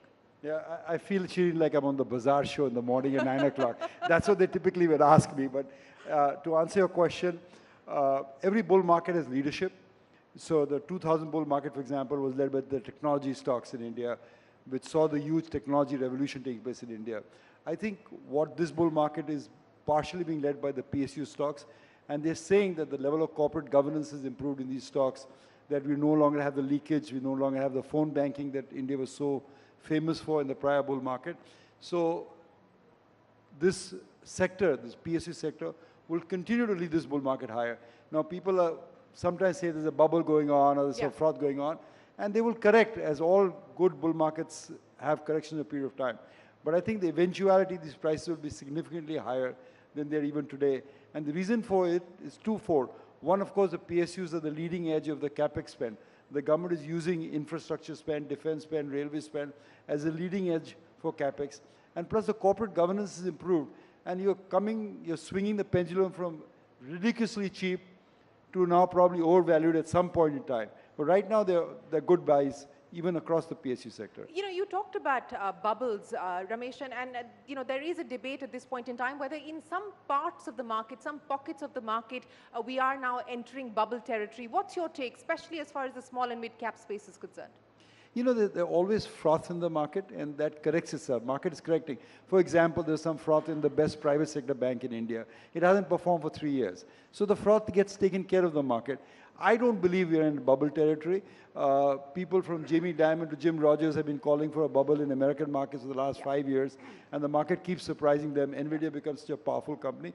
I don't believe that's a bubblish. There is froth. Market is taking care of that. And, it's what the wise words were said to us when we first entered the market. Caveat emptor, buyer beware. If you're going to put our money, we're going to put a wallet on the stocks, we should be careful about what we are buying. That is our job.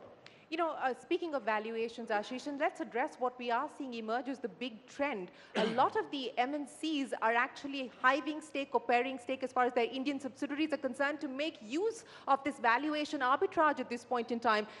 We've seen it happen with Whirlpool. We've seen it happen more recently with BAT.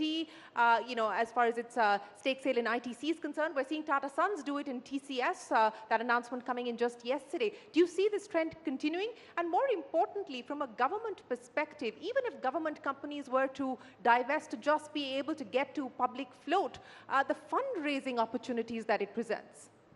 Well, I think, definitely India would need a lot of growth capital. What we have seen so far last year, bulk of the fundraise was sell downs, whether by MNCs, by promoters, and by private equity. I think if you look at the fresh issuance coming out of India, it's still way below what the global benchmarks are. So we are still talking about 1% of market cap every year. That number peaked in China at about 4 to 5%. So there is still a long, long way to go.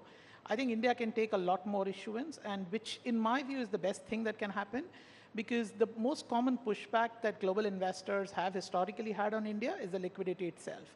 I think one of the reasons we saw a few large investors coming in hordes was also because of the liquidity events that the country is now able to produce. So in a way, fresh issuance crossing 100 billion will bring in own set of investors. I think some of the MNCs selling down, some of the promoters selling down is use of capital for other growth businesses. I think India has also come of age where a lot of corporations are now talking about spending in R&D, whether it is green hydrogen or energy in general. And I think that's one of the longest standing complaints against India, that Indian companies have not invested in R&D. So maybe this is that capital which will go there. And I don't think sell down is ever a benchmark of it's an expensive stock, because for the largest, Ramesh spoke about private sector banks, they were always owned by foreigners and sold down by the Indian government, but they gave fabulous returns. So I don't think that's the best cue, whether they are expensive or not.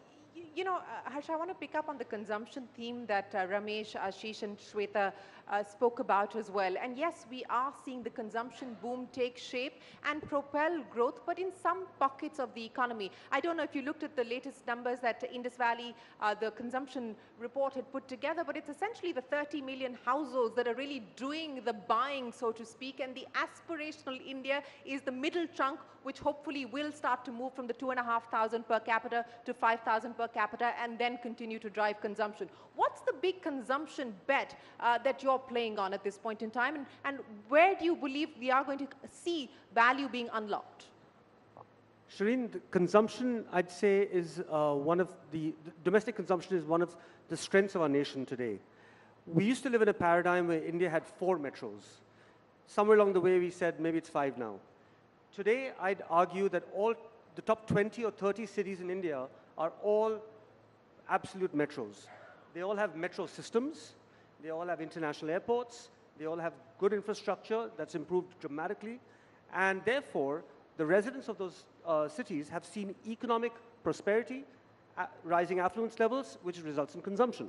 And so we have, as you pointed out, at least 30 million households, which would be about 120 million people.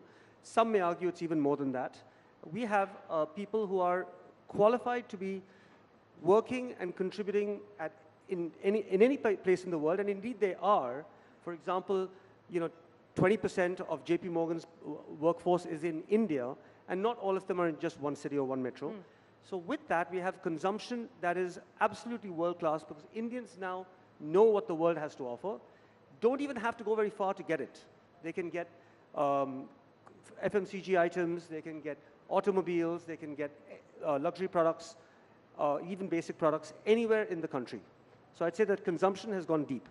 Consumption is going to deepen from here on. But Shweta, let's talk about consumption, but also link it to the broader formalization as far as the economy is concerned, as well as the empowerment of the bottom of the pyramid. You've just done a big deal, not big from an Advent's war chest point of view, but big for the entrepreneur that you've decided to back, Ananya Birla's microfinance venture. Explain to me what you're seeing happen as far as the bottom of the pyramid is concerned, and what your thesis is on that moving towards the aspirational class and the value it will potentially unlock. Yeah, I mean, that is really the bottom of the pyramid, right? I mean, it is not the middle class, it is not the, increasing household income class, right? This is really the rural economy which it supports at some level, right? It is really the joint liability groups, these women in villages getting together and raising some finance to be able to do small businesses, right? And I think that grassroots level financing erstwhile was done by money lenders at some, insane rates, right? And that's what is getting substituted by these microfinance companies. And we just know how big rural India is and how they are largely reliant on agriculture today. And that is what, we are trying to change. Can they have other sources of income? Can they find other sources of livelihood in the rural part of India? And can they get good financing to build those businesses?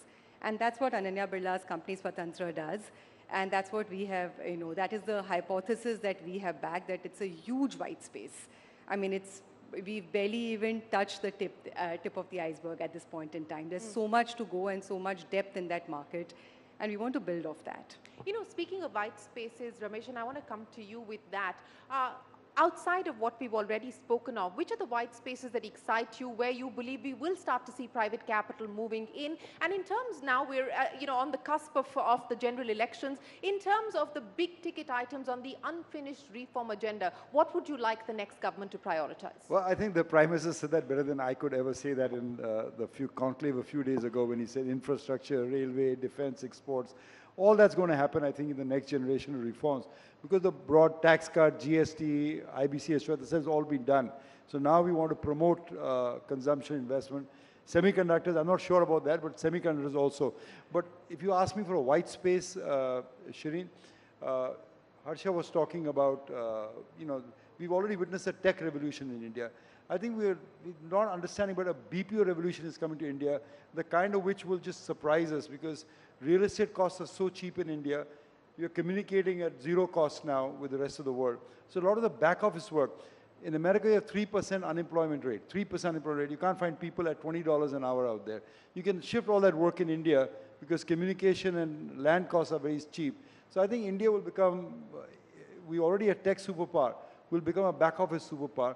I think But aren't we already the back office superpower? You know, we've done nothing. We're just going to start. We're just barely getting started. I think we have focused more on tech, and I think not on high tech, but on tech, basic tech services economy. But I think the superpower in terms of back office will just explode. It's exploding before our eyes. Because for the first time now, land costs are zero. Even in an AI world? Yeah, I think so, because a lot of this mortgage processing, all this basic stuff, would still require some human intervention.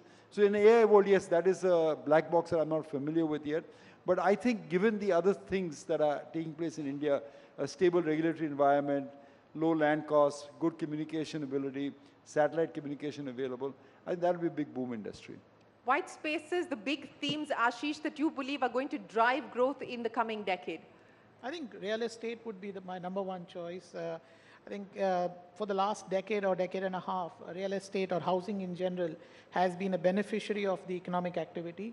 I think the sides will turn. Housing will be the driver of economic activity over the next decade. So the entire value chain, right from a developer to building materials to financiers, I think that's going to be one of the largest contributors to the GDP.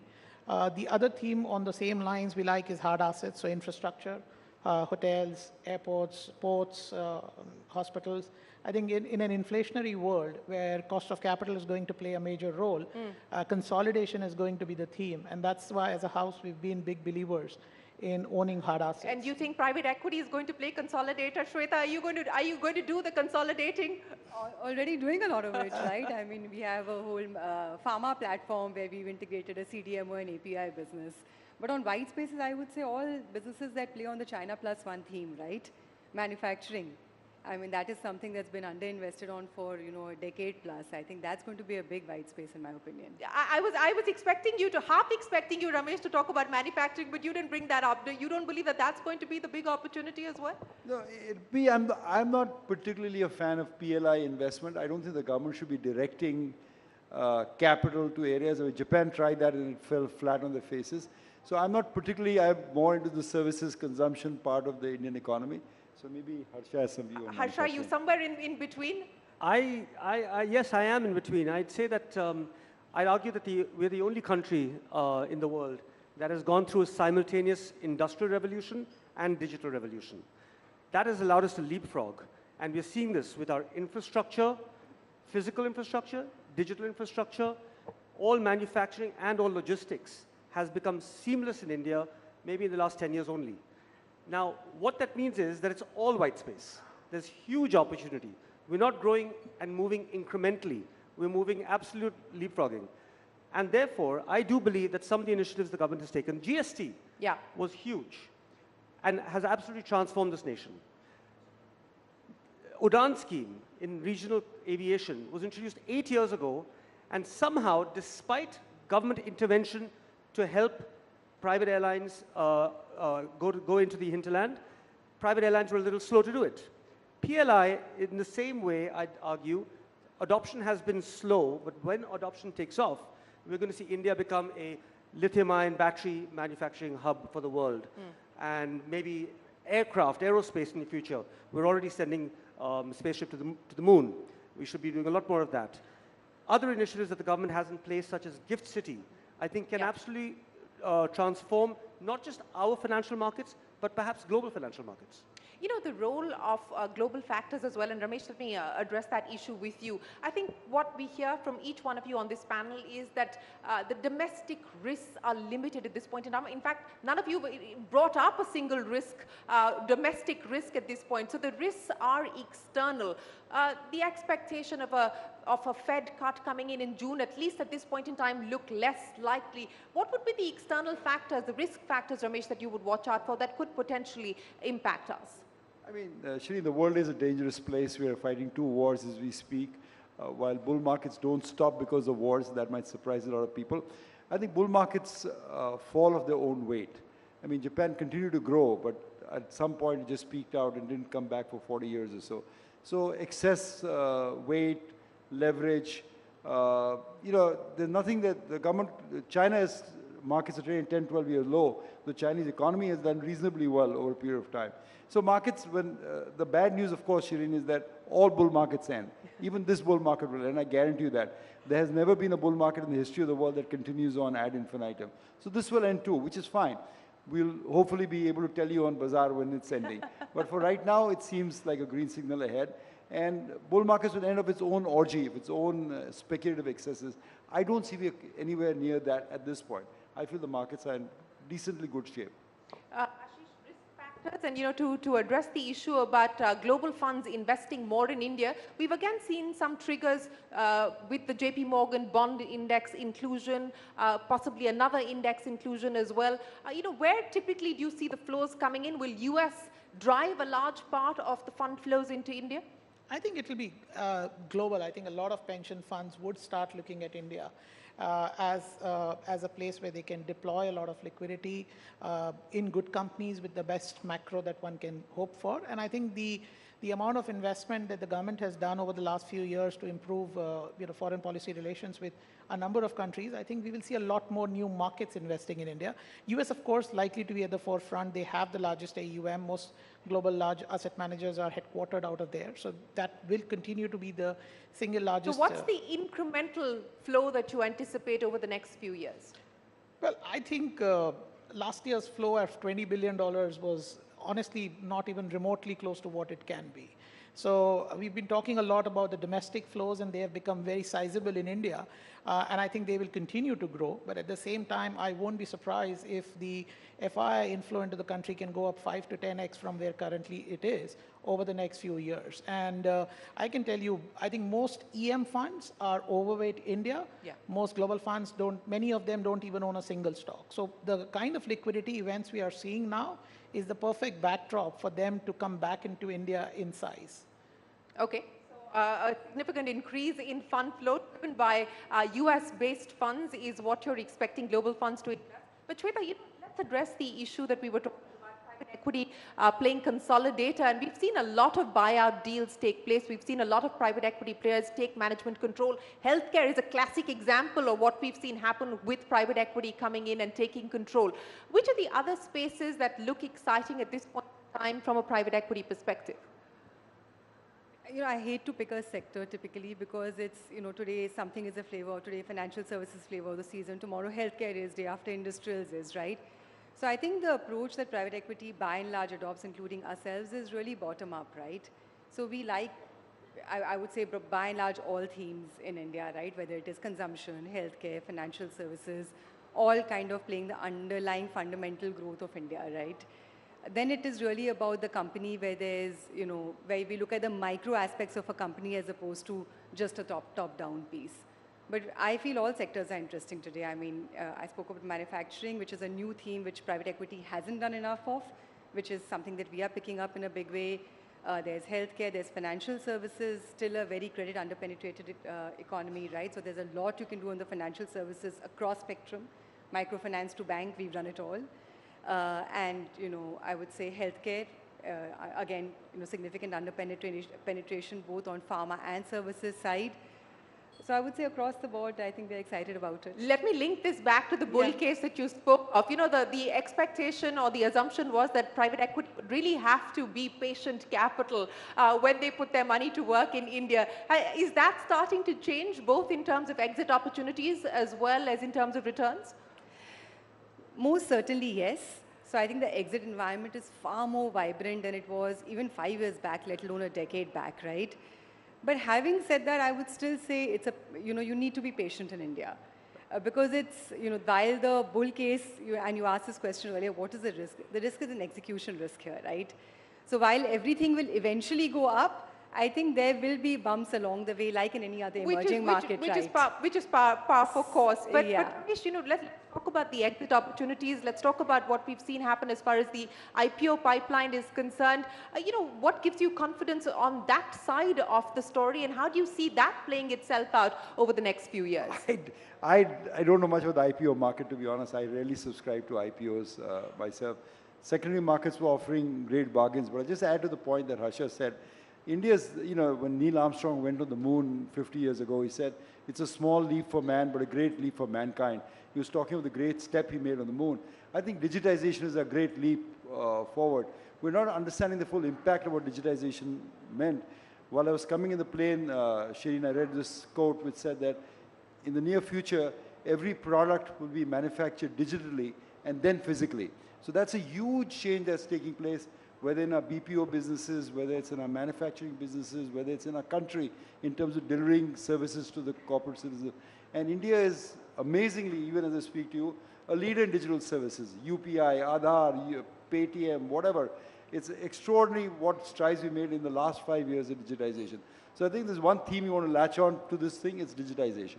Digitization, the big theme as far as Ramesh Tamani is concerned. Harsha, for the decade, since we are taking a more long-term view here as far as this panel is concerned, one headline that you would chase.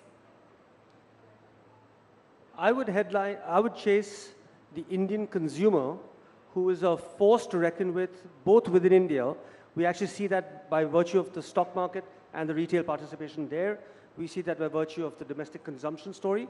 But the Indian consumer will be a global force. And we're seeing that with international travel and tourism, where the Indian consumer is already a global force. And we'll see it in many other categories as well. I'd say that it's a great time to be an Indian. It's a great time to be in India, and it's a great time to be an Indian as well. Ashish, I don't remember the last time I heard global CEOs of luxury brands like Bulgari talking about the fact that India is going to be one of their top 5 markets over the next decade. So that story is clearly booming. I mean, you can't get enough Mercedes off the shelves, you can't get enough watches and bags and so on and so forth off the shelves. How much of that is going to be thematically a theme that you see continuing to play out? I would still be, so I agree with Asha on you have to follow Indian consumer, and that will be a global force. But I think the Indian consumer is also value conscious, so he's going to invest a lot more, is the hope, and the right thing to do, rather than just consume foreign luxury brands. Are banks going to find it harder now to get deposits, given the fact that we're seeing a lot of that money coming into the markets? Well, definitely, yes. That is the case, and that's, I think, one of the reasons why private banks, after outperforming for 2 decades, started underperforming, because it's no longer the first choice of savings for a lot of consumers. And I think that will be the trend going forward. The headline that you're going to chase, Shweta, over the next decade? Tough one.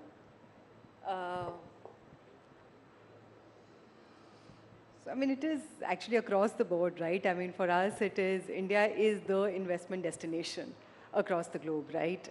Pick any country, and I would say that it has some chinks in the armor today, which are challenges. As it stands today, don't see too many of those in India. So I would say, double down on India. Just chase India. Double down on India. Double down on India. Yeah. But Ramesh, on the unfinished agenda, will it matter, for instance, if the next government were to do bank privatization or not? Asset monetization, big pipeline had been laid out.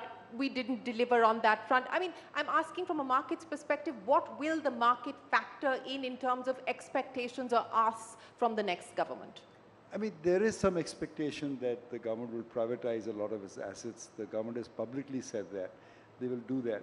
But I think more important, we want good corporate governance. We want less corruption, less leakages, which I think this government has already delivered.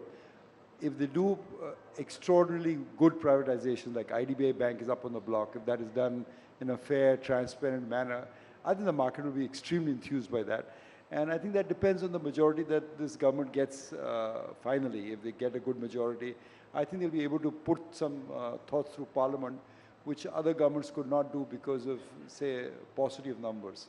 Like what? What would the #1 priority on that front be? What you would like them to do? No, PSU privatization theme. I'm saying if they actually take that to the next level, the government has said that other than strategic defense and space, they will privatize all the PSUs. Yeah. It makes sense to me.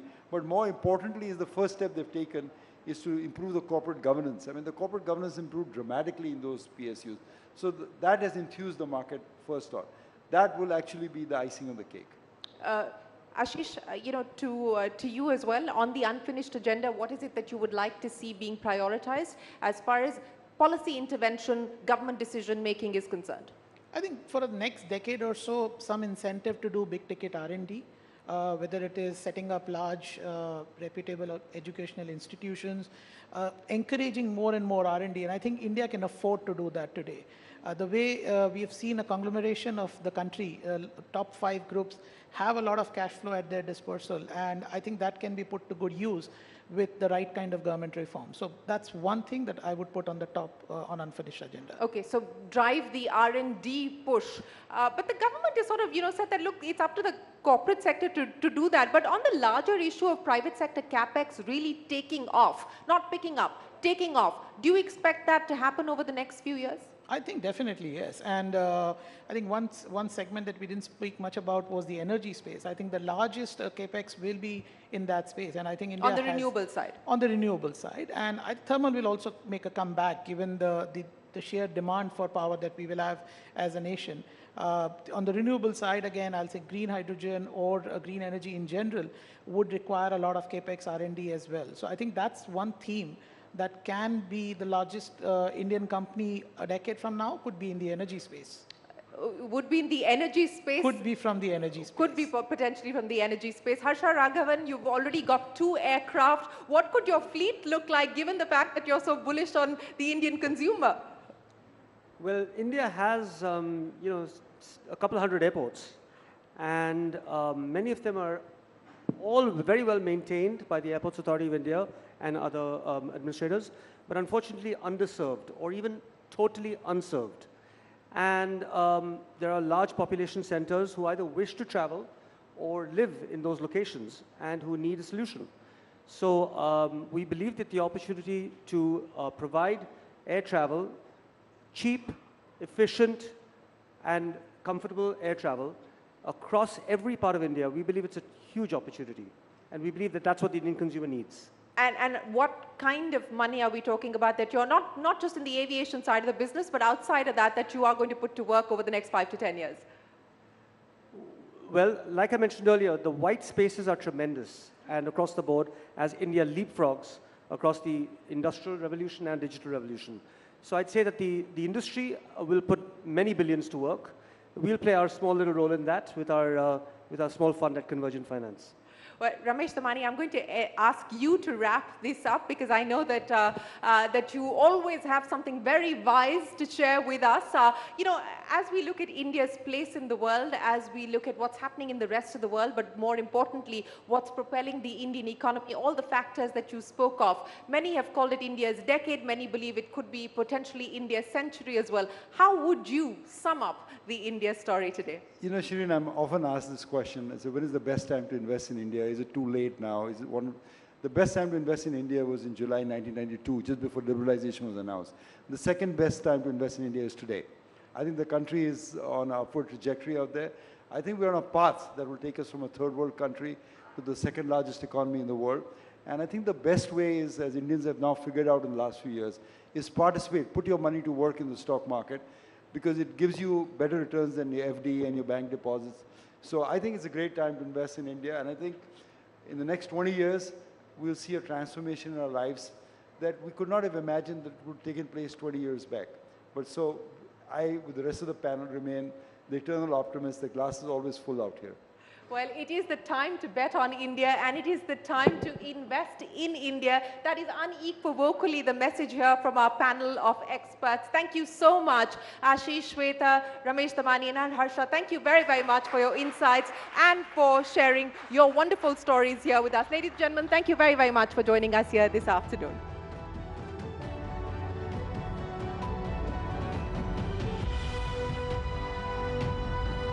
Thank you so much, Shireen. That was an absolute masterclass on the stock markets, on investing. There is absolutely no doubt, ladies and gentlemen, that it is India's moment.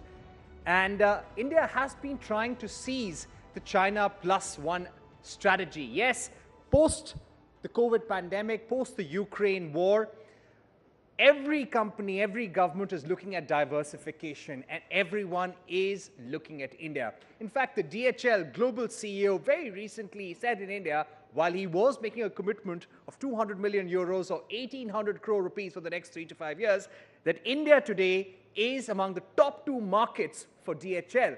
And there are at least 4 economies such as Vietnam, Indonesia, and India which will benefit from the China +1 strategy. And India just needs to get this right.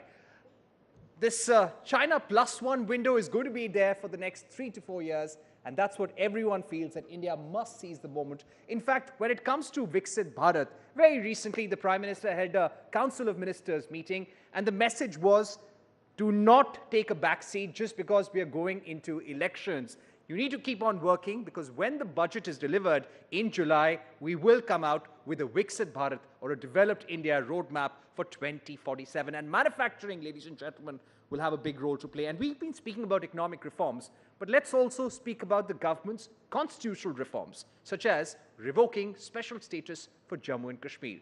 And that brings me to our next topic.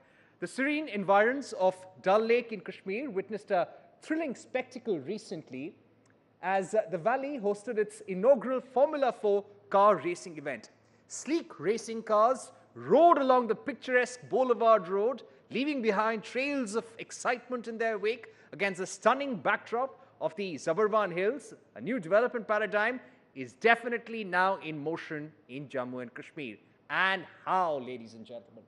Several highway and infrastructure projects are being built across the state. Thousands of crores of rupees are being invested. The world's highest railway bridge is being constructed in Jammu and Kashmir, which is nothing short of a modern-day engineering marvel. Schools and colleges are functioning uninterruptedly, and the tourists are returning to the paradise on earth. The transformation is visible, and who better to talk about Naya Kashmir, New India, than Amir Hussain Lone, a para-cricketer, Nazim Nazir Dar, a beekeeper and honey producer, someone who has been a beneficiary of the Viksit Bharat program, Shehla Rashid Chora, former Vice President, JNU Students' Union, in a conversation with Rubika Liaquat. Rubika, it's over to you and your guests. Ladies and gentlemen, this is going to be a fascinating conversation over the next 1 hour. I know a lot of you want to get up for tea, but I'll request you to stay on. You don't want to miss this one.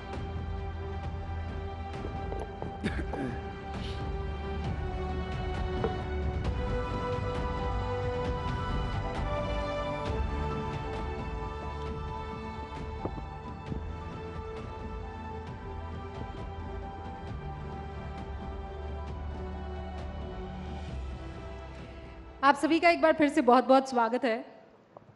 नया Kashmir, new India. अगले आधे घंटे इस नए कश्मीर की गवाही कोई और नहीं, उसी ज़मीन की पैदाइश, उसी ज़मीन पर पली बड़ी ये 3 खूबसूरत शख्सियतें आपको देने वाली हैं। शुरुआत में आमिर भाई आपसे करने वाली हूँ। अल्हम्दुलिल्लाह आप वहाँ से यहाँ आए हैं और ज़िंदगी के सबसे बदतर मुकाम से लेकर अब सबसे बेहतरीन मुकाम तक पहुँच चुके हैं। क्या सच में कश्मीर बदल गया है? बिल्कुल इसमें कोई शक नहीं है। बहुत सारे चेंजेस आए हैं, क्योंकि मैं छोटा था और 1997 में मुझे जो है एक्सीडेंट हुआ सो मिल के साथ। लेकिन उसके बाद जो मैंने देखा कश्मीर में और हाल ही में, जैसे कि बहुत सारे चेंजेस, जैसे हमारे PM आए और बहुत सारे चेंजेस आए, और जिसमें कि मुझे सबसे बड़ा अच्छा एक हेल्थ कार्ड, वो मुझे बहुत अच्छा लगा। Health card? जी मैम, हेल्थ कार्ड। और न जाने कितने की लोगों की ज़िंदगी बच गई, और उनमें से हम भी हैं, और हालांकि हमारी फैमिली से भी एक उसमें बिलोंग करते हैं, और मैं अपने PM को सलाम करता हूँ इस पर। प्रधानमंत्री नरेंद्र मोदी को आप उस कार्ड के लिए सलाम करते हैं? जी मैम, बिल्कुल। क्या 370 हटाने के लिए भी सलाम करते हैं? मैं बिल्कुल, बहुत सारे चेंजेस आए, क्योंकि मैं खासकर हमारे गांव में बिजली नहीं थी, तो जो मैं देख रहा था, क्योंकि 370 के बाद हमारे गांव में भी बिजली, हालांकि आज पावर रहता है, और उसके लिए भी मैं थैंक यू कहना चाहता हूँ हमारे PM सर को। 100% बिजली जो है वो कश्मीर के गांव-गांव तक पहुंच चुकी है। मैं दर्शकों को एक बार ये बता देना चाहती हूँ। और आमिर लोन के बारे में ये बता दूं कि 2013 में नेशनल खेल लिया था इन्होंने, बहुत मेहनत की, 9 साल की उम्र थी, एक्सीडेंट हुआ, दोनों हाथ गंवा दिए, और जब परिवार वाले मिलने आए तो आमिर की माँ से ये कहने लगे कि इससे अच्छा तो ये होता कि बच्चा ख़त्म ही हो जाता। लेकिन आमिर ने हार नहीं मानी, लगातार मेहनत और मशक्क़त करते रहे, और आप इनको बैट और बल्ले के साथ जब देखेंगे तब कहेंगे कि अरे वाह। और हाल ही में सचिन तेंदुलकर से मिलके भी आए हैं। आज मैम कैसा था वो? सचिन सर के साथ बहुत अच्छा लगा, क्योंकि बचपन में जो मैंने ख्वाब देखा था कि मैं सचिन सर की तरह बनूं, लेकिन एक्सीडेंट के बाद बिल्कुल ये जो हमारा सपना ये टूट गया। लेकिन बहुत ठोकरें खाने पड़े एक्सीडेंट के बाद। हालांकि हमारे घर में फैमिली में बहुत कुछ था, और ज़मीन भी बेची, सब कुछ बेच डाला ताकि मैं ठीक हो सकूं। और फिर लोगों ने मेरे माँ बाप को कहा कि आपके पास इतना पैसा जो है आपने वेस्ट किया, इसको आपने क्यों बचाया, और इसके पास दोनों हाथ ही नहीं रहे। लेकिन मेरी दादी जी जो थी उन्होंने मुझे सबसे ज़्यादा जो है सपोर्ट किया, और दादी जी मुझे हर दफ़ा ये कहती थी, बेटा देखो किसी के ऊपर आप अपना जो जहन है वो फ्रेश, अपना जहन फ्रेश रखे, किसी के ऊपर मतलब ध्यान मत देना, किसी को कुछ भी आपको कहे उसकी तरफ ध्यान नहीं देना। और बाद में मैंने मैम क्रिकेट जो आया मेरी ज़िंदगी में फिर से, वो एक हमारे घर में टेलीविज़न नहीं था और दूसरे के घर में टेलीविज़न देखने के लिए गया, तो उन्होंने अपना टीवी ऑफ किया, मुझे कहा कि आप यहाँ से निकल जाओ। और जैसे मैं निकला उस वक्त सचिन सर खेल रहे थे, और फिर मैं ये आया कि मैं कहाँ से देखूँ ये क्रिकेट मैच, और पीछे उनकी खिड़की थी और उस सुराग के बीच में से मैं सचिन सर को देख रहा था। और जैसे ही मैंने पूरा मैच देखा, फिर मैं घर गया और सोच रहा हूँ कि ये क्रिकेट मैं खेलना चाहता हूँ और कैसे खेलूँ, हाथ नहीं है। लेकिन मैंने दादी जी को कहा, दादी जी आप मुझे गेंद फेंकिए, और दादी जी को बिल्कुल गेंद नहीं आती थी, तो उन्होंने गेंद उठाई और बॉलिंग करने लगी, और मैंने बिल्चा उठाया, यहाँ अपने नेक और शोल्डर के दरमियान बिल्चा उठाया, और वहीं जाता था मैं खेलने के लिए। नहीं ऐसे नहीं चलेगा, वो करके आपको दिखाना होगा। हाँ, बल्ला लाया जाए भाई, बल्ला है हमारे पास?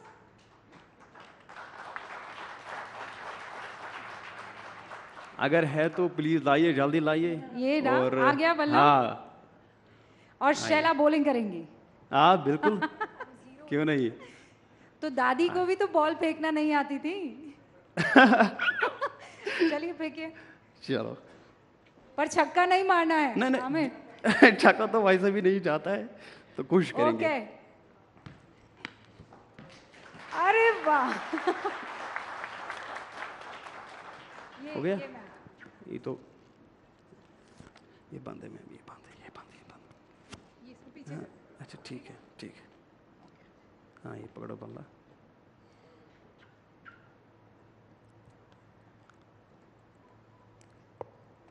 माशाल्लाह, वाह शैला, आपने तो गजब की बॉल फेंकी। ये कान से निकल गया सर, ये देखिए।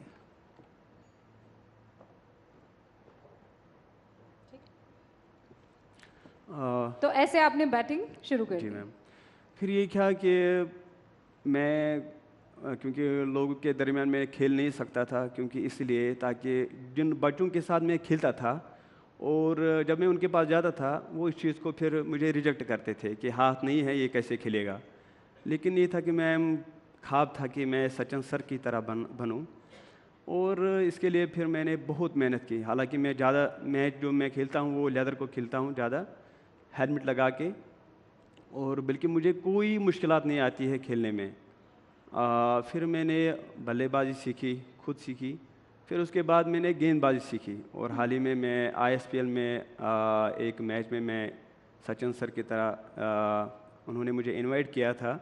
और अभी जब मिले थे आप उसके बाद? हाँ जी मैम। नहीं तो आपने कभी सपने में सोचा था कि सचिन जो हैं वो कश्मीर की गलियों में बल्ला चलाएंगे? कश्मीर की गलियों में? मैम नहीं, ऐसा नहीं सोचा था, क्योंकि ये था कि क्योंकि ये अपनी ज़िंदगी में कभी भी नहीं सोचा था मैंने कि सचिन सर हमारे कश्मीर में आएंगे। ये बदलता कश्मीर है, आप समझ रहे हैं कि गलियों में क्रिकेट का भगवान कहे जाने वाला ऐसे बल्ला चला रहा था और ऐसे गेंद खेल रहा था, क्योंकि उससे पहले हमने भी देखा है, शैला आपने भी देखा है कि हाथों में बैट नहीं था, हाथों में बॉल नहीं थी, हाथों में पत्थर हुआ करते थे। कश्मीर तो धीरे धीरे बदल रहा है, लोग कह रहे हैं शैला तो ऐसे बदल गई। शुक्रिया रूबिका। कई सारे लोग कह रहे हैं कि आप कैसे बदल गई, आपने तो यू टर्न ले लिया, आपने तो 180 डिग्री की पलटी मार ली। लेकिन दरअसल फैक्ट यही है, हकीकत यही है कि मैं नहीं बदली, कश्मीर बदला है। It's not I who has changed, it is things in Kashmir, it is the situation on ground that has changed. And I am only articulating that change. मैं सिर्फ उस change को acknowledge कर रही हूँ जो आप मेरी ज़बानी सुनेंगे। लेकिन आपने अभी देखा, आप खुद कश्मीर में थी, आपने देखा कि पीएम मोदी की जो रैली थी उसमें किस तरह से आम शहरी जो है वो कतारें लगाकर जो है वहाँ पे जा रहे थे। ये पहली बार ऐसा माहौल कि एक पॉलिटिशियन की रैली में जो है लोग खुद से जा रहे हों। देखिए, मैं ये नहीं कहूँगी, बहुत सारे लोग कहेंगे आपने तो जी पलटी मार ली, अब आप प्रो गवर्नमेंट हो गए हो। वो पॉइंट नहीं है, अभी भी बहुत सारे मसाइल हैं। मेरा जो मकसद है वो ये सिर्फ नहीं है कि हमें जो मरकज़ी हुकूमत है उसको मक्खन लगाना है, ऐसी कोई बात नहीं है। बहुत सारे मसाइल हैं जैसे बिजली के मसाइल हैं, पावर कट्स होते रहते हैं, बहुत सारे इश्यूज़ हैं, कैंडिडेट्स के मसाइल हैं। लेकिन the fact that these are our issues today, ये अपने आप में एक बहुत बड़ी बात है कि बिजली का मसला है, सड़क का मसला है। हालांकि बहुत सारा काम हो रहा है, सड़कें आपको नई दिखेंगी बनती हुई, आपको नए हाईवेज़ दिखेंगे बनते हुए, लेकिन ये अपने आप में एक बड़ा बदलाव है कि आज हमारे मसाइल ये हैं कि हमें पावर कट हो रहा है। आज हमारे मसाइल ये हैं कि हमें यहाँ पे जो है कहीं पे गड्ढा है, हमें उसको मैनहोल को फिल करना है। क्योंकि पहले अगर आप याद करें 10 साल पहले सिर्फ एक मसला होता था, आप वहाँ पे तशद्दुद देखते थे, वहाँ पे आज़ादी की मांग होती थी। आज पहली बार जो सिविक इश्यूज़ हैं वो सामने आए हैं, तो ये अपने आप में अपनों से बदलाव होती है। बिल्कुल। तो लोगों की एक्सपेक्टेशंस होंगी, लोगों की शिकायतें होंगी। ऐसा नहीं है कि 24 घंटा जो है लोग मोदी करते रहेंगे, ऐसा कुछ नहीं है। लोग शिकायत भी करेंगे, लेकिन शिकायत अपनी हुकूमत से कर रहे हैं, शिकायत अपनी हुकूमत मान के, अपना मुल्क मान के उससे शिकायत कर रहे हैं। शैला, वो कौन सा पल था? क्योंकि मैं समझ सकती हूँ, आप JNU स्टूडेंट यूनियन के दरमियान हमने आपकी मुखालिफत की मुखरता और प्रखरता देखी है, और तमाम तरीके की बातें, मतलब अगर पीछे आप जाएं तो, लेकिन और उस पूरे सोच के साथ आगे बढ़ना, और फिर ये हिम्मत लाना कि नहीं, अब तक जो सोच रहे थे या जिस बात के लिए लड़ रहे थे वो शायद हवाई था, वो जब गुब्बारा फूटा तो नया कश्मीर निकला। ये वो पल कब था जब आपने डिसाइड किया बस शैला, अब वक्त आ गया है? मैं ये कहूँगी कि ये एक लंबा प्रोसेस था, एक एवोल्यूशन था, जहाँ पे इश्यूज़ को देखा। कोविड के दौरान जो है हमारी दुनिया मतलब एक सिरे से जो है बदल गई। तो उसके दौरान बहुत सारी ऐसी चीज़ें हुई जो मैंने देखा कि मुखालफत जो हम करते हैं कई बार इश्यूज़ पे करते हैं और कई बार जो है बिना इशू के करते हैं। जैसे मास्क आ रही है तो अब मास्क की भी मुखालफत करनी है, वैक्सीन आ रही है तो वैक्सीन की भी मुखालफत करनी है, लॉकडाउन की मुखालफत करनी है। तो अगर आप ऐसे मुल्कों में देखें जहाँ पे लॉकडाउन नहीं लगा, वहाँ पे भी जो है लोगों ने हुकूमत की खिलाफ वर्जी की, जहाँ पे लॉकडाउन लगा वहाँ पे भी हुकूमत की खिलाफ वर्जी की। तो बहुत सारा जो हमारा ऑपोजिशन होता है वो क्योंकि एक बना हुआ होता है, कैंप्स बने हुए होते हैं, तो हुकूमत कुछ भी करे हमें उसके अगेंस्ट बोलना है। अब मेरा जो पर्सनल जैसे मैंने कई सारी चीज़ों की जो है समझ लीजिए आधार की, बहुत सारी चीज़ों की जो है मुखालफत की थी। तो एक डिफरेंट थियोरी ऑफ चेंज है जो गवर्नमेंट लाना चाह रही थी, हम लोग एक डिफरेंट थियोरी ऑफ चेंज दे रहे थे। लेकिन गवर्नमेंट ने डेमोन्स्ट्रेट किया है पिछले 10 साल में, आप पिछले 10 साल पहले याद करें, कोई नहीं, हम लोग आधार नहीं बनवाना चाहते थे कि सर्वेलेंस है वगैरह है। आज हम सब लोग डिजी यात्रा यूज़ कर रहे हैं, डिजी लॉकर यूज़ कर रहे हैं, हम ज़ीरोधा पे अकाउंट बनाते हैं, स्टॉक मार्केट ट्रेडिंग करते हैं तो उसमें भी जो है आधार के थ्रू ऑथेंटिकेशन होती है। अच्छा, अब तो इंटरनेट कट भी नहीं होता है। जी जी बिल्कुल। तो एक different theory of change government ने डेमोन्स्ट्रेट की है कि जो ये विकसित भारत का नैरेटिव अभी बात हो रही थी कि एक विजन है, एक कॉन्क्रीट मॉडल ऑफ गवर्नेंस है और अगले 25 साल के लिए एक विजन है। तो उस विजन के साथ चलने में कभी कभी बड़ों की बात सुनने में कोई दिक्कत नहीं है, ठीक है, हम लोग we are young, we are restless, we are very political, लेकिन जितनी मेरी उम्र नहीं है उससे ज़्यादा मुझे लगता है प्रधानमंत्री मोदी का एक्सपीरियंस है ग्राउंड पे, उससे ज़्यादा उनका ग्राउंड वर्क है। तो उन्होंने भी अगर 370 हटाया और उसका एक अच्छा इम्पैक्ट रहा वो मुझे लगता है वो हवा में नहीं, कहीं ना कहीं उन्होंने चीज़ें देखी थी और कहीं ना कहीं उन्होंने तय किया था कि ये एक मसला है जिसको रिजॉल्व करना है। 370 से भी पहले मेरा कश्मीर जाना हुआ है। जब 370 हटाई गई थी तब मैं उसके अगले दिन कश्मीर पहुंच गई थी। उसके बाद मेरा सिलसिला जब पहली मर्तबा 15 अगस्त बनाया गया था तब भी मैं कश्मीर में थी। हाल फिलहाल में जब प्रधानमंत्री नरेंद्र मोदी 7 मार्च को गए थे जहां नाजिम ने प्रधानमंत्री से बात की थी तब भी मैं कश्मीर में थी। मतलब कश्मीर से मेरा नाता बिफोर एंड आफ्टर का भी रहा है। नाजिम, आपको तो पीएम ने दोस्त बना दिया, दोस्त बन गया, मतलब वो बेस्ट फ्रेंड। हाँ, बेस्ट फ्रेंड कह दिया आपको। कैसे बनाया आपने बेस्ट फ्रेंड उनको? जी मैम, अगर मैं बात करूँ हमारे कश्मीर में 2018 में मैंने बहुत सारा सफ़र किया है। 2018 में मेरी जर्नी स्टार्ट हुई, वहाँ उस टाइम पे मार्केट ओपन ही नहीं होता था, इंटरनेट शटडाउन्स थे। तो जिस टाइम पे मैंने 2020 में फिर से एक वेबसाइट बनाई, उस टाइम पे वो वेबसाइट बनाने के बाद मैंने सोचा कि अब छोड़ दूँ, क्योंकि इंटरनेट प्रॉब्लम थी। मैंने 5 कनेक्शन अपने घर पे लगवाए, प्राइवेट एक कनेक्शन, जियो का एक, एयरटेल का एक, बीएसएनएल का एक, कि कौन सा चले, चलता तो कोई नहीं था। तो उसके बाद जब चेंज आई, उसके बाद मैंने देखा हमारी वेबसाइट दौड़ने लगी। कभी भी वो वेबसाइट फिर रुकी नहीं, तब से आज तक वो चलती रही और आज तक वो प्रोसेस करती रही, वो ग्रोथ ऊपर हो गई। और उसी ग्रोथ के दौरान मुझे डिपार्टमेंट ऑफ एग्रीकल्चर का हैंड होल्डिंग करना, बाकी जितने हमारे डिपार्टमेंट से उनकी हैंड होल्डिंग की वजह से मैं एक स्टेज पे पहुंचा, एक लेवल पे पहुंचा, और वहाँ पे मैंने अपने प्राइम मिनिस्टर सर से बात की। और जब उन्होंने मेरे ये स्टोरी सुनी, उस स्टोरी सुनने के बाद उसने मुझे अपना फ्रेंड बनाया। अच्छा, वो उसी भाषण में जहाँ एड्रेस हो रही थी उनकी रैली, वो जब एड्रेस कर रहे थे तब उन्होंने कहा था कि मैं यहाँ दिल्ली से कश्मीर की दूरी और दिल की दूरी दोनों दूर करने आया हूँ। तो वो आपकी दूरी आज आपको महसूस होता है कि ख़त्म हो गई है? नहीं नहीं, बिल्कुल दूरी तो दूर हो गई, क्योंकि मैं आमिर भाई ने बात की हेल्थ कार्ड की, तो मैं अगर उस पर बोलूँगा कि रिसेंटली मुझे भी एक छोटी मोटी सर्जरी थी, मैंने वो हेल्थ कार्ड यूज़ किया, मैंने बेनिफिट लिया। कश्मीर में आप एक एक बंदा देखोगे जिसके पास वो हेल्थ कार्ड नहीं है। किसी न किसी को 20,000, 30,000, 5,000, 10,000 बेनिफिट पहुँचे हैं। तो आज थिंग्स आर चेंज्ड। अच्छा नाज़िम, एक बात बताइए मुझे, ये 370 आपके दिल के इतना करीब क्यों था? जब नहीं हटा था तब तो आपको ऐसा ही लगता होगा ना कि ये लोग आए हैं, हम पर कब्जा कर लेंगे, हमें ख़त्म कर देंगे, कश्मीरियों को नेस्त नाबूद कर देंगे, खासकर मोदी की गवर्नमेंट को लेकर। 370 को लेकर वो कौन था जिसने आपको बताया था यही तुम्हारी आत्मा है, इसके बगैर कश्मीर ख़त्म है? मैम, मुझे तो बताया किसी ने नहीं, मगर हम सुनते हैं कश्मीर में, हमें कश्मीर में बोला जाता था कि 370 के बारे में चर्चे होते थे, न्यूज़ पे देखते थे, मोबाइल खोलते थे तो 370।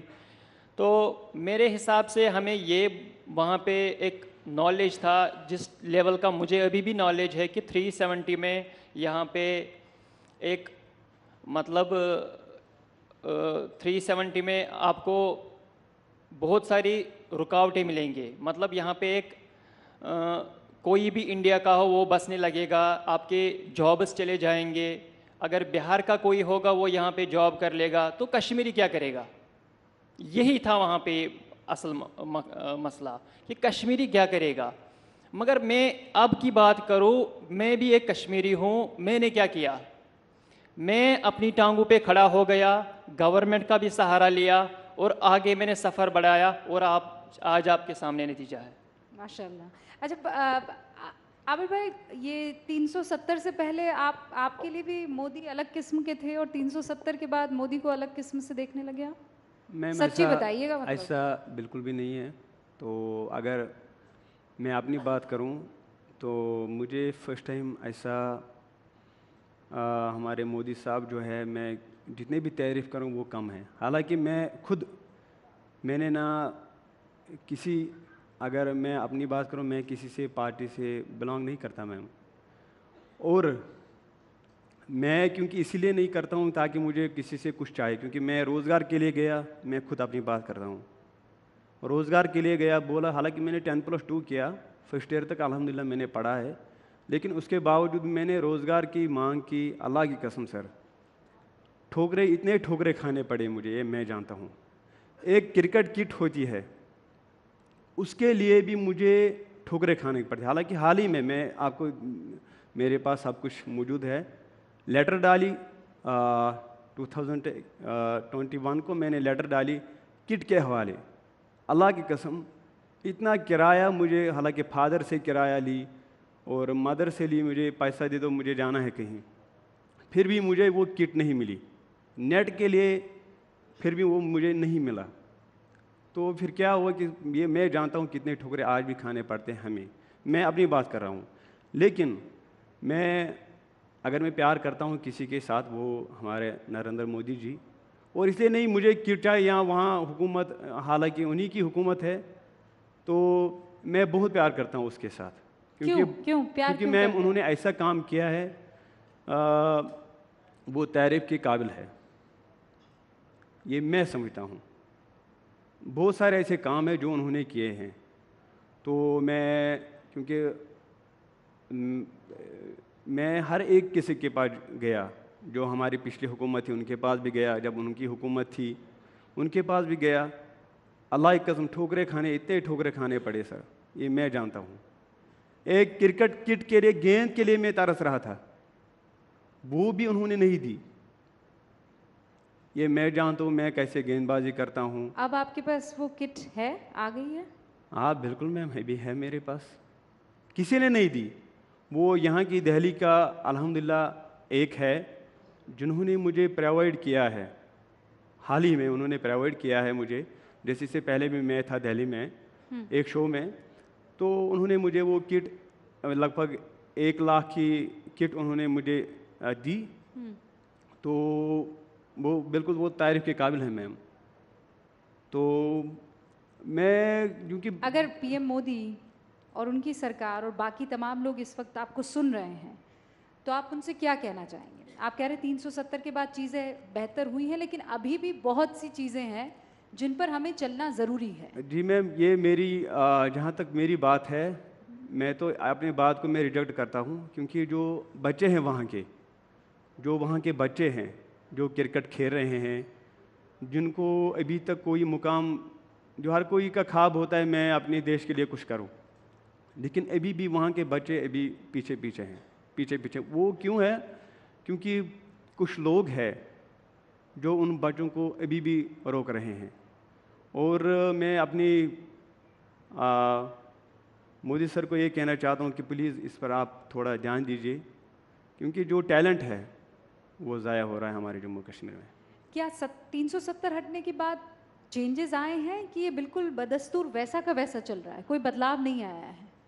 मुझे लगता है मैम अभी भी वैसा ही चल रहा है, वैसा ही चल रहा है जैसे पहले चल रहा था, वैसे ही चल रहा था। क्योंकि यहाँ तो हमारे जो नरेंद्र मोदी जी, यहाँ तो उसके पास उतनी जानकारी नहीं आती है। तो जितना मुझे मालूम है, मतलब मैं ग्राउंड लेवल से, मैं छोटे गांव से बिलोंग करता हूँ। मतलब आप बोल रहे हैं क्रिकेट ग्राउंड्स वगैरह को लेकर? वो भी ज़रूरी है, और बाकी जितने काम है वो भी ज़रूरी है। जिस गांव में मैं रहता हूँ, वहाँ की जहाँ मेरी गली गुजरती है, अल्लाह की कसम, जो सचिन सर वहीं आ रहे थे हमारे गांव में ही, लेकिन वहाँ सड़क खराब थी, तो इसलिए वहाँ नहीं आ पाया। तो जैसा शैला कह रही है कि एक वो टाइम था जब आज़ादी की मांगें उठती थी कि हमारे कश्मीर को अकेला छोड़ दो, और आज वो टाइम है जब हम सड़क, बिजली, पानी, बाकी दूसरी फैसिलिटीज़ की बात कर रहे हैं। ये आप मानते हैं कि बड़ा चेंज है? बिल्कुल, मैं बहुत बड़ा, देखो, क्योंकि इससे पहले आप जैसे, नाजिम जैसे जो तमाम युवा थे, उनके हाथों में पत्थर हुआ करता था। अगर नहीं भी होता तो मन में गुस्सा, एक रोष था। क्या वो गुस्सा समाप्त हुआ है, ख़त्म हुआ है? मैम वहाँ मैं समझता हूँ वहाँ के जो लोग हैं, बहुत लोग हैं, मेरे ख्याल से 55% अभी लोग हैं जो मोदी साहब के साथ बहुत प्यार करते हैं। ये मैं जानता हूँ। बहुत चेंजेस आए, ऐसा नहीं चेंजेस नहीं आए, बहुत चेंजेस आए हैं, लेकिन बस और अगर और भी नज़र रखेंगे वो बहुत सबसे बड़ी बात रहेगी। चला कुल मिलाकर थोड़ा हुआ है, बहुत से की ज़रूरत है। लेकिन उसके लिए कौन सी वो पहली चीज़ है जो अब हो जानी चाहिए और अब तक नहीं हुई है? जी आई थिंक डिस्कशन बिल्कुल सही लाइन पे जा रहा है। जहाँ पे भी मैं जाती हूँ मैंने वहाँ पे युवाओं के साथ, महिलाओं के साथ बहुत इंटरेक्शन किया अभी रिसेंटली, और सब जगह यही बात सुनने को मिली कि मैम ये स्कीम बहुत अच्छा है। लखपति दीदियों से मैंने बात की, जो गोल्डन कार्ड वाले बेनिफिशरीज़ हैं उनसे बात की, और सब लोगों का यही कहना है कि बहुत अच्छा हो रहा है और ऐसे ही और अच्छी स्कीम्स आनी चाहिए। So Kashmir is becoming aspirational now. पहले इस तरह की डिमांड उठाना कि सड़क ठीक नहीं है या स्कीम आनी चाहिए, इसको माना जाता था कि आप गद्दार हैं, इसको गद्दारी माना जाता था। आज हम लोग ये डिमांड्स उठा रहे हैं, लाभार्थी बोल रहे हैं कि ये बहुत अच्छी स्कीम है, हमें और अच्छी स्कीम चाहिए मरकज़ी हुकूमत से। पहली बात ये। दूसरी बात जो आपने कहा कि अब क्या और होना चाहिए, मेरे ख्याल में जिस तरह से मैं देखती हूँ चीज़ों को, तो जो विकसित भारत का एक विजन है, विकसित भारत हमें 2047 हमारी आज़ादी को 100 साल हो जाएंगे, तो उस विकसित भारत के विजन में विकसित कश्मीर और विकसित जम्मू कश्मीर होना भी बहुत ज़रूरी है। उसके लिए जो मैं मानती हूँ सबसे इम्पॉर्टेंट चीज़ है वो है स्किल्स, क्योंकि हमारी लैंडलॉक्ड इकॉनमी है, कोई हमारे पास पोर्ट नहीं है, कुछ हमारे पास कोई आउटलेट नहीं है ट्रेड का। तो हमारी जो कश्मीर है हमारी सरजमीन पर, जो एक चीज़ बहुत अच्छी चल सकती है वो है सर्विसेज सेक्टर। तो skills for women, skills for youth, and there are many prominent people sitting in this room right now and many people who are watching us, and I would invite them to come and invest in Kashmir, to come and invest in skill building, because we have some of the most talented workforce, but which needs grooming, which needs investment, which needs skill building. So I would say कि ये जो विकसित कश्मीर या विकसित जम्मू कश्मीर है, ये skills के basis पे ही बनेगा, क्योंकि landlocked economy, services sector, already जो इंडस्ट्रियल लैंड है, अगर आप जैसे फॉर एग्जांपल 6900 एकड़ अगर हैं लैंड के, तो उसमें जो 50% लैंड है वो अनयूजेबल है, 50 या 40% लैंड अनयूजेबल है क्योंकि वो माउंटेनस है, वो रॉकी है। इसी तरह से जो लैंड होल्डिंग का साइज़ है वो बहुत स्मॉल है। तो जो आपका प्राइमरी और सेकेंडरी सेक्टर है, there is a limitation on how much that can grow, but there is absolutely no limit on how many skills we can. So if if this is being heard by the central government right now, I would say that that's the one area that needs focus. अच्छा, जिस तरीके से आप बात कर रही हैं, आप कश्मीर के लिए खूब सारी डिमांड्स जो हैं आप सामने रख रही हैं, लेकिन ये डिमांड ऐसे ही आप रखेंगी या चुनाव लड़ के रखने वाली हैं? मैं एक आम शहरी की हैसियत से बात कर रही हूँ, एंड यू कैन अभी कर रही हैं, पर अगली बार जब मैं आपको इनवाइट करूँगी तो आम शहरी की हैसियत से आएंगी या MP बन के आएंगी? इंशाल्लाह आपके मुंह में घी शक्कर, लेकिन अभी ऐसा कोई प्लान नहीं है। लेकिन मैं ये कहना चाहती हूँ कि you can think of me as a network repeater, you can just think of me as a something that wifi, जैसे वाईफाई का एम्पलीफायर होता है, आप वैसे समझ सकती हैं कि मैं ग्राउंड से आ रही हूँ, मैं कश्मीर में लोगों से बात करके आ रही हूँ। अब रोज़ों में आपने मेरे मुँह में घी शक्कर डाल ही दिया है, तो अब ये भी बता दीजिए कि MP किस पार्टी से बन के आ रही हैं? क्या शैला रशीद BJP ज्वाइन करेंगी?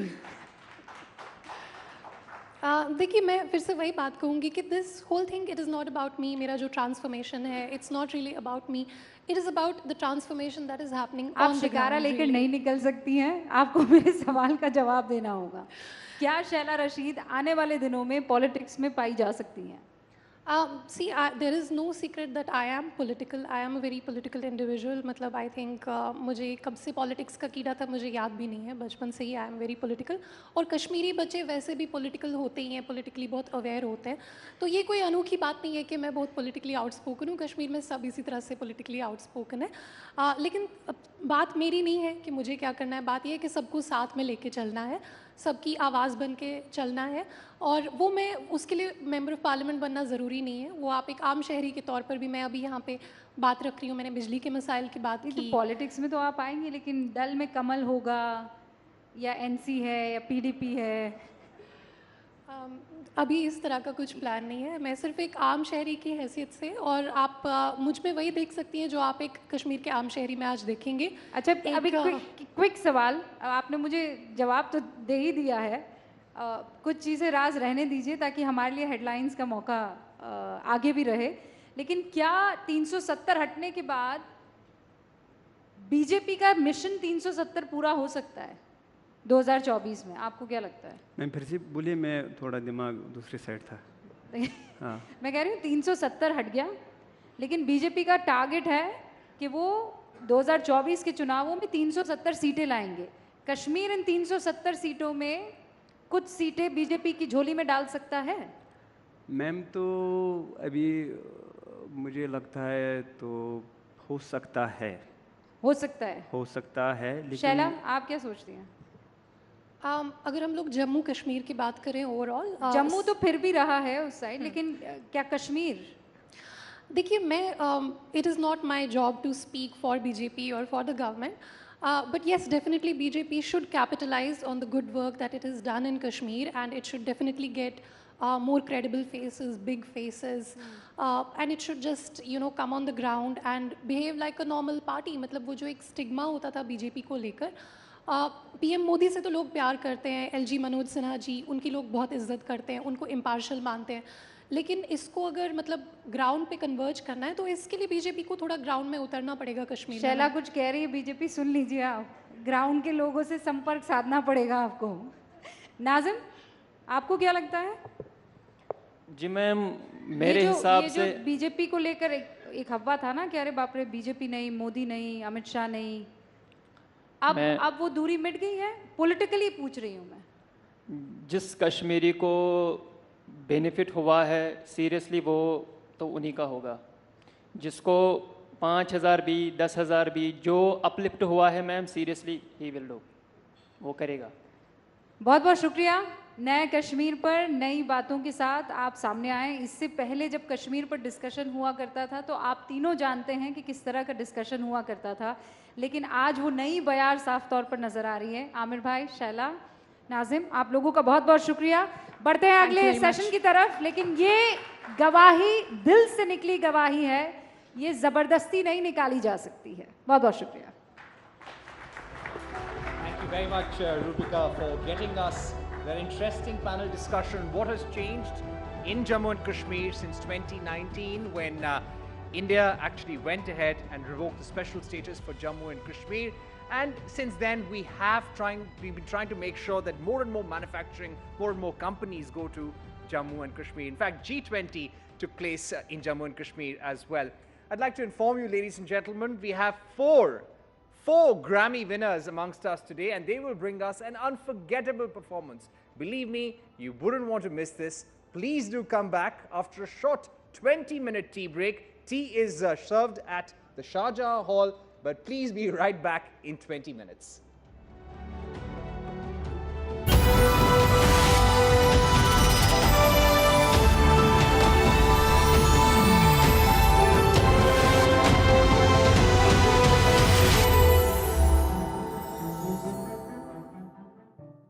Please put your hands together as I welcome our first guest for the morning, Minister Ashwini Vaishnav, who is with Railways and Communications and Electronics and Information Technology, for what promises to be a very exciting session. And may I please call on stage Veena Liaquat, who will be moderating the session titled The Transformers Taking India to a New Station. Let's have a huge round of applause, ladies and gentlemen. It's morning today. Thank you.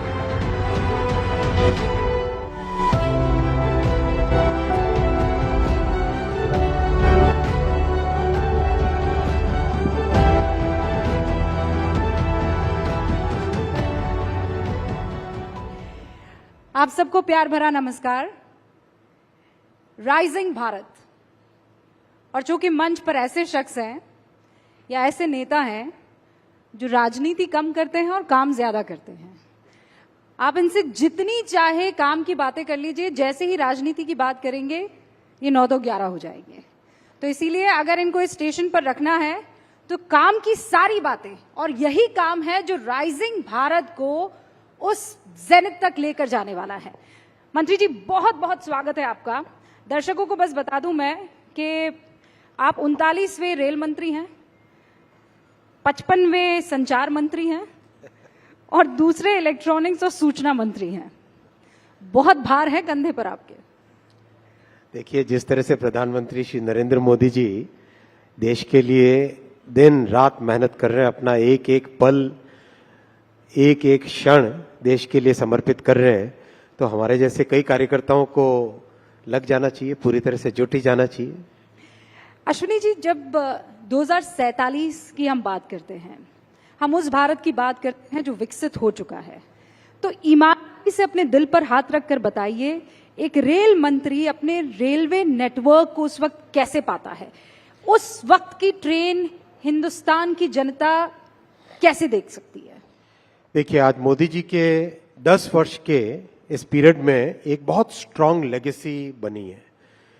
आज मोदी जी की 10 वर्ष की legacy और 25 वर्ष का plan, ये Bharatiya Janata party का एक स्पष्ट जनता के सामने, भारत की जनता के सामने एक स्पष्ट मैसेज है।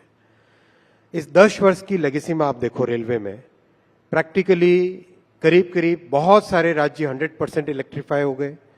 40,000 किलोमीटर रेलवे का इलेक्ट्रिफिकेशन हुआ।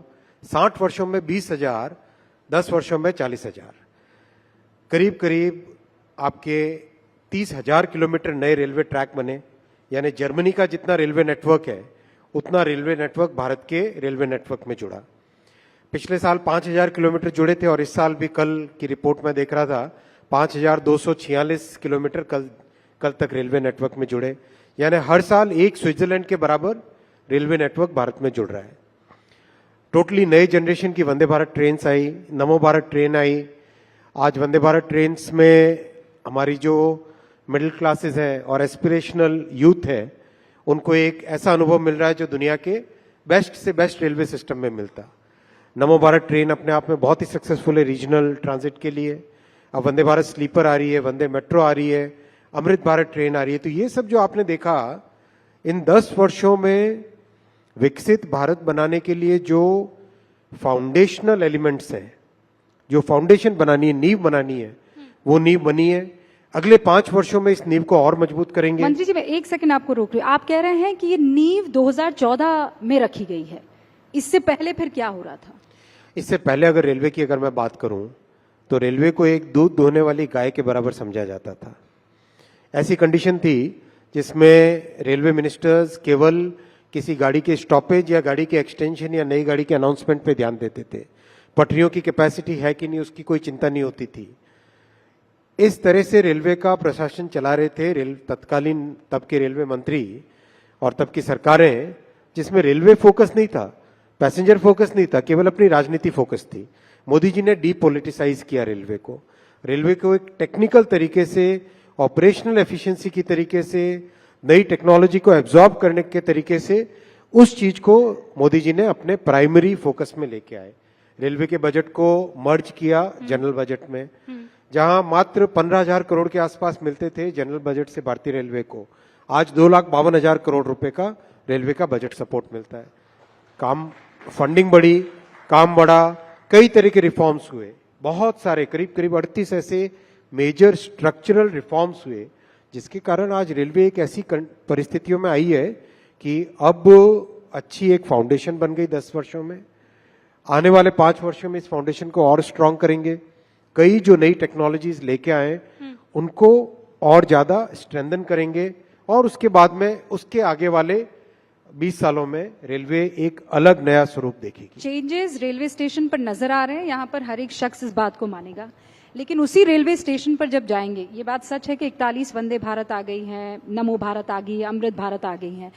स्टेशन पर आज भी जो यात्री है वो भीड़ को लेकर परेशान है, ट्रेनों में जो रिजर्वेशन है उसे लेकर परेशान है।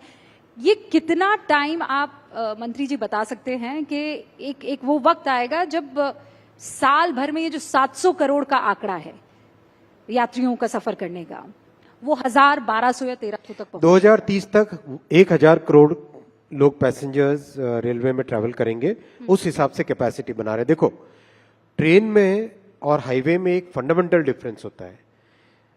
ट्रेन में आपको बिना पटरी के गाड़ी नहीं चला सकते, करेक्ट? रोड कैसी भी हो, कंडीशन कैसी भी हो, एक बार के लिए गाड़ी चल जाती है। इसीलिए बहुत जरूरी है कि रेलवे नेटवर्क में ज्यादा से ज्यादा कैपेसिटी बढ़ाने के लिए जितने भी टेक्नोलॉजीज हैं, रेलवे के नई पटरियां बिछाना, ऑटोमेटिक सिग्नलिंग लाना, आपके कंप्लीट रेलवे के जो कंट्रोल सिस्टम है, जिसको सेंट्रलाइज्ड ट्रेन कंट्रोल सीटीसी कहते हैं, उस टेक्नोलॉजी पे जाना, आपकी ट्रेन्स की एक्सेलरेशन डेसेलरेशन, जो मतलब पिकअप और ब्रेक लगाने के बाद में रुकने की टाइम, उसको कम करना, 2x25 kV, बहुत मैसिव टेक्निकल वर्क है। उस पूरे टेक्निकल काम में जिस तेजी से काम चल रहा है, we are very comfortably, I can say with good confidence level, कि 2030 तक 1000 करोड़ पैसेंजर्स को हर साल कैरी करने की कैपेसिटी हो जाएगी। आज हम करीब करीब 700 करोड़ पैसेंजर्स को कैरी करते हैं साल में। रेलवे देश का अगर पूरा नेटवर्क देखो, ट्रांसपोर्टेशन की इकोनॉमिक्स देखो, तो ट्रांसपोर्टेशन में करीब 700 करोड़ रेलवे से जाते हैं, करीब करीब 250 करोड़ रोड से, हाईवे से जाते हैं, और करीब 35 करोड़ एरोप्लेन से जाते हैं। तो ये अभी ये नेटवर्क है, इसमें ये 700 करोड़ 2030 तक 1000 करोड़ होगा। अच्छा, इन सालों में ऐसा क्या हुआ है कि आपने इतनी तेजी से ये सारी ट्रेनें, चाहे वो नमो भारत हो, चाहे वो वंदे भारत हो, ये सिर्फ विल है या कुछ और भी चीजें थी जिसने इन एडिशन आपके इस काम को फास्ट ट्रैक पर ला दिया? 3 चीजें हैं। एक तो बहुत स्ट्रांग फोकस टेक्नोलॉजी लाने में, बहुत स्ट्रांग फोकस डीपोलिटिसाइज करने में रेलवे को, रेलवे का फोकस रेलवे की ऑपरेशनल एफिशिएंसी पे ध्यान दे, रेलवे में एक तरीके से काम करने की पद्धति बदली। दूसरा, फंडिंग इंक्रीज की मोदी जी ने। तीसरा, पीएम साहब ने बहुत स्पष्ट तौर पे कहा कि चाहे कितने भी कठिन फैसले लेने हो, फैसले लो, फैसले लेके, जैसे फॉर एग्जांपल एक नया रेलवे की मेंटेनेंस की पद्धति में नया एक सुधार हुआ है। पहले क्या होता था कि जिस दिन मेंटेनेंस करना है, मान लो पटरी है, पटरी पे डेली का डेली मेंटेनेंस करना पड़ता है, तो जिस दिन आपको मेंटेनेंस का काम करना है उसी दिन सारे कॉन्ट्रैक्टर्स, मशीन्स, स्पेयर, मटेरियल, सब लेबर सब आते थे। तो सुबह से शाम तक मान लो वेट करते थे, 4 या 5 बजे तक मान लो परमिशन मिलती थी, कभी परमिशन नहीं भी मिलती थी, वापस चले जाते थे। ये एक ऐसी पद्धति जो 60-70 वर्ष तक चली। अब आज रेलवे में हर शुक्रवार को अगले 26 हफ्ते का, नेक्स्ट 26 वीक्स का डिटेल्ड प्लान बनाते हैं। नेक्स्ट 26 वीक्स मतलब जैसे जापान में मेंटेनेंस की पद्धति है, या जर्मनी में, या जो डेवलप्ड कंट्रीज है, विकसित या हर देश, फ्राइडे करते हैं, वैसी की वैसी एडवांस्ड प्लानिंग अपना रेलवे भी कर रहा है। तो ये सब कठिन फैसले होते हैं, इसमें आपको पूरे ऑर्गेनाइजेशन को एक साथ आदत बदलने की आदत डालनी पड़ती है, एक नए तरीके से काम करने की मतलब प्रैक्टिस में आना पड़ता है। तो ये आसान काम नहीं होता, इसमें बहुत मेहनत और continuous communication with the top to bottom most layer. आज आप किसी सुपरवाइजर के पास जाके बात करो अगर, और मैं आप में से निवेदन करूंगा जो भी पाथवे इंस्पेक्टर हो, सेक्शन सुपरवाइजर हो, इनसे बात करे, इतने खुश हैं कि आज उनको मेंटेनेंस के लिए जो टाइम चाहिए होता है वो मिलता है, मेंटेनेंस के लिए रिसोर्सेज चाहिए वो मिलते हैं। पहले तो आप कह रहे थे कि सब आराम से हो जाता था, सिर्फ पॉलिटिक्स होती थी, काम नहीं होता था। अब आप सिर्फ इस काम ही काम करा रहे हैं और वो खुश हैं। बिल्कुल खुश है, और आप वास्तव में जाके मिलो। मैं तो कम से कम लो लेवल पे, ग्राउंड लेवल पे ऑफिशियल्स के साथ, जो कि ग्रुप बी ऑफिसर्स भी नहीं है, ग्रुप सी में जो काम करते हैं कर्मचारी, उनके साथ बहुत इंटरेक्ट करता हूं और उनसे बहुत इनपुट लेता हूं, बहुत फीडबैक भी लेता हूं। इतने खुश हैं इस बात से कि रेलवे का एक तरीके से, जिस तरीके से चलनी चाहिए एक टेक्निकल ऑर्गेनाइजेशन, वैसे मोदी जी ने 10 वर्षों में रेलवे को उस टेक्निकल स्टेज पे लेके आ गए। अश्विनी जी, दुर्घटना को लेकर मैं आपसे डिटेल में थोड़ी चर्चा करना चाहूंगी। स्पेशली कम हुई हैं दुर्घटनाएं, एक्सीडेंट्स कम हुए हैं, लेकिन जो होते हैं वो आपने भी देखे हैं। आप कितने दिनों तक वहां पर रहे थे, आपकी आंखों में लोगों ने आंसू देखे हैं, वहीं उस जमीन पर पॉलिटिक्स भी देखी है।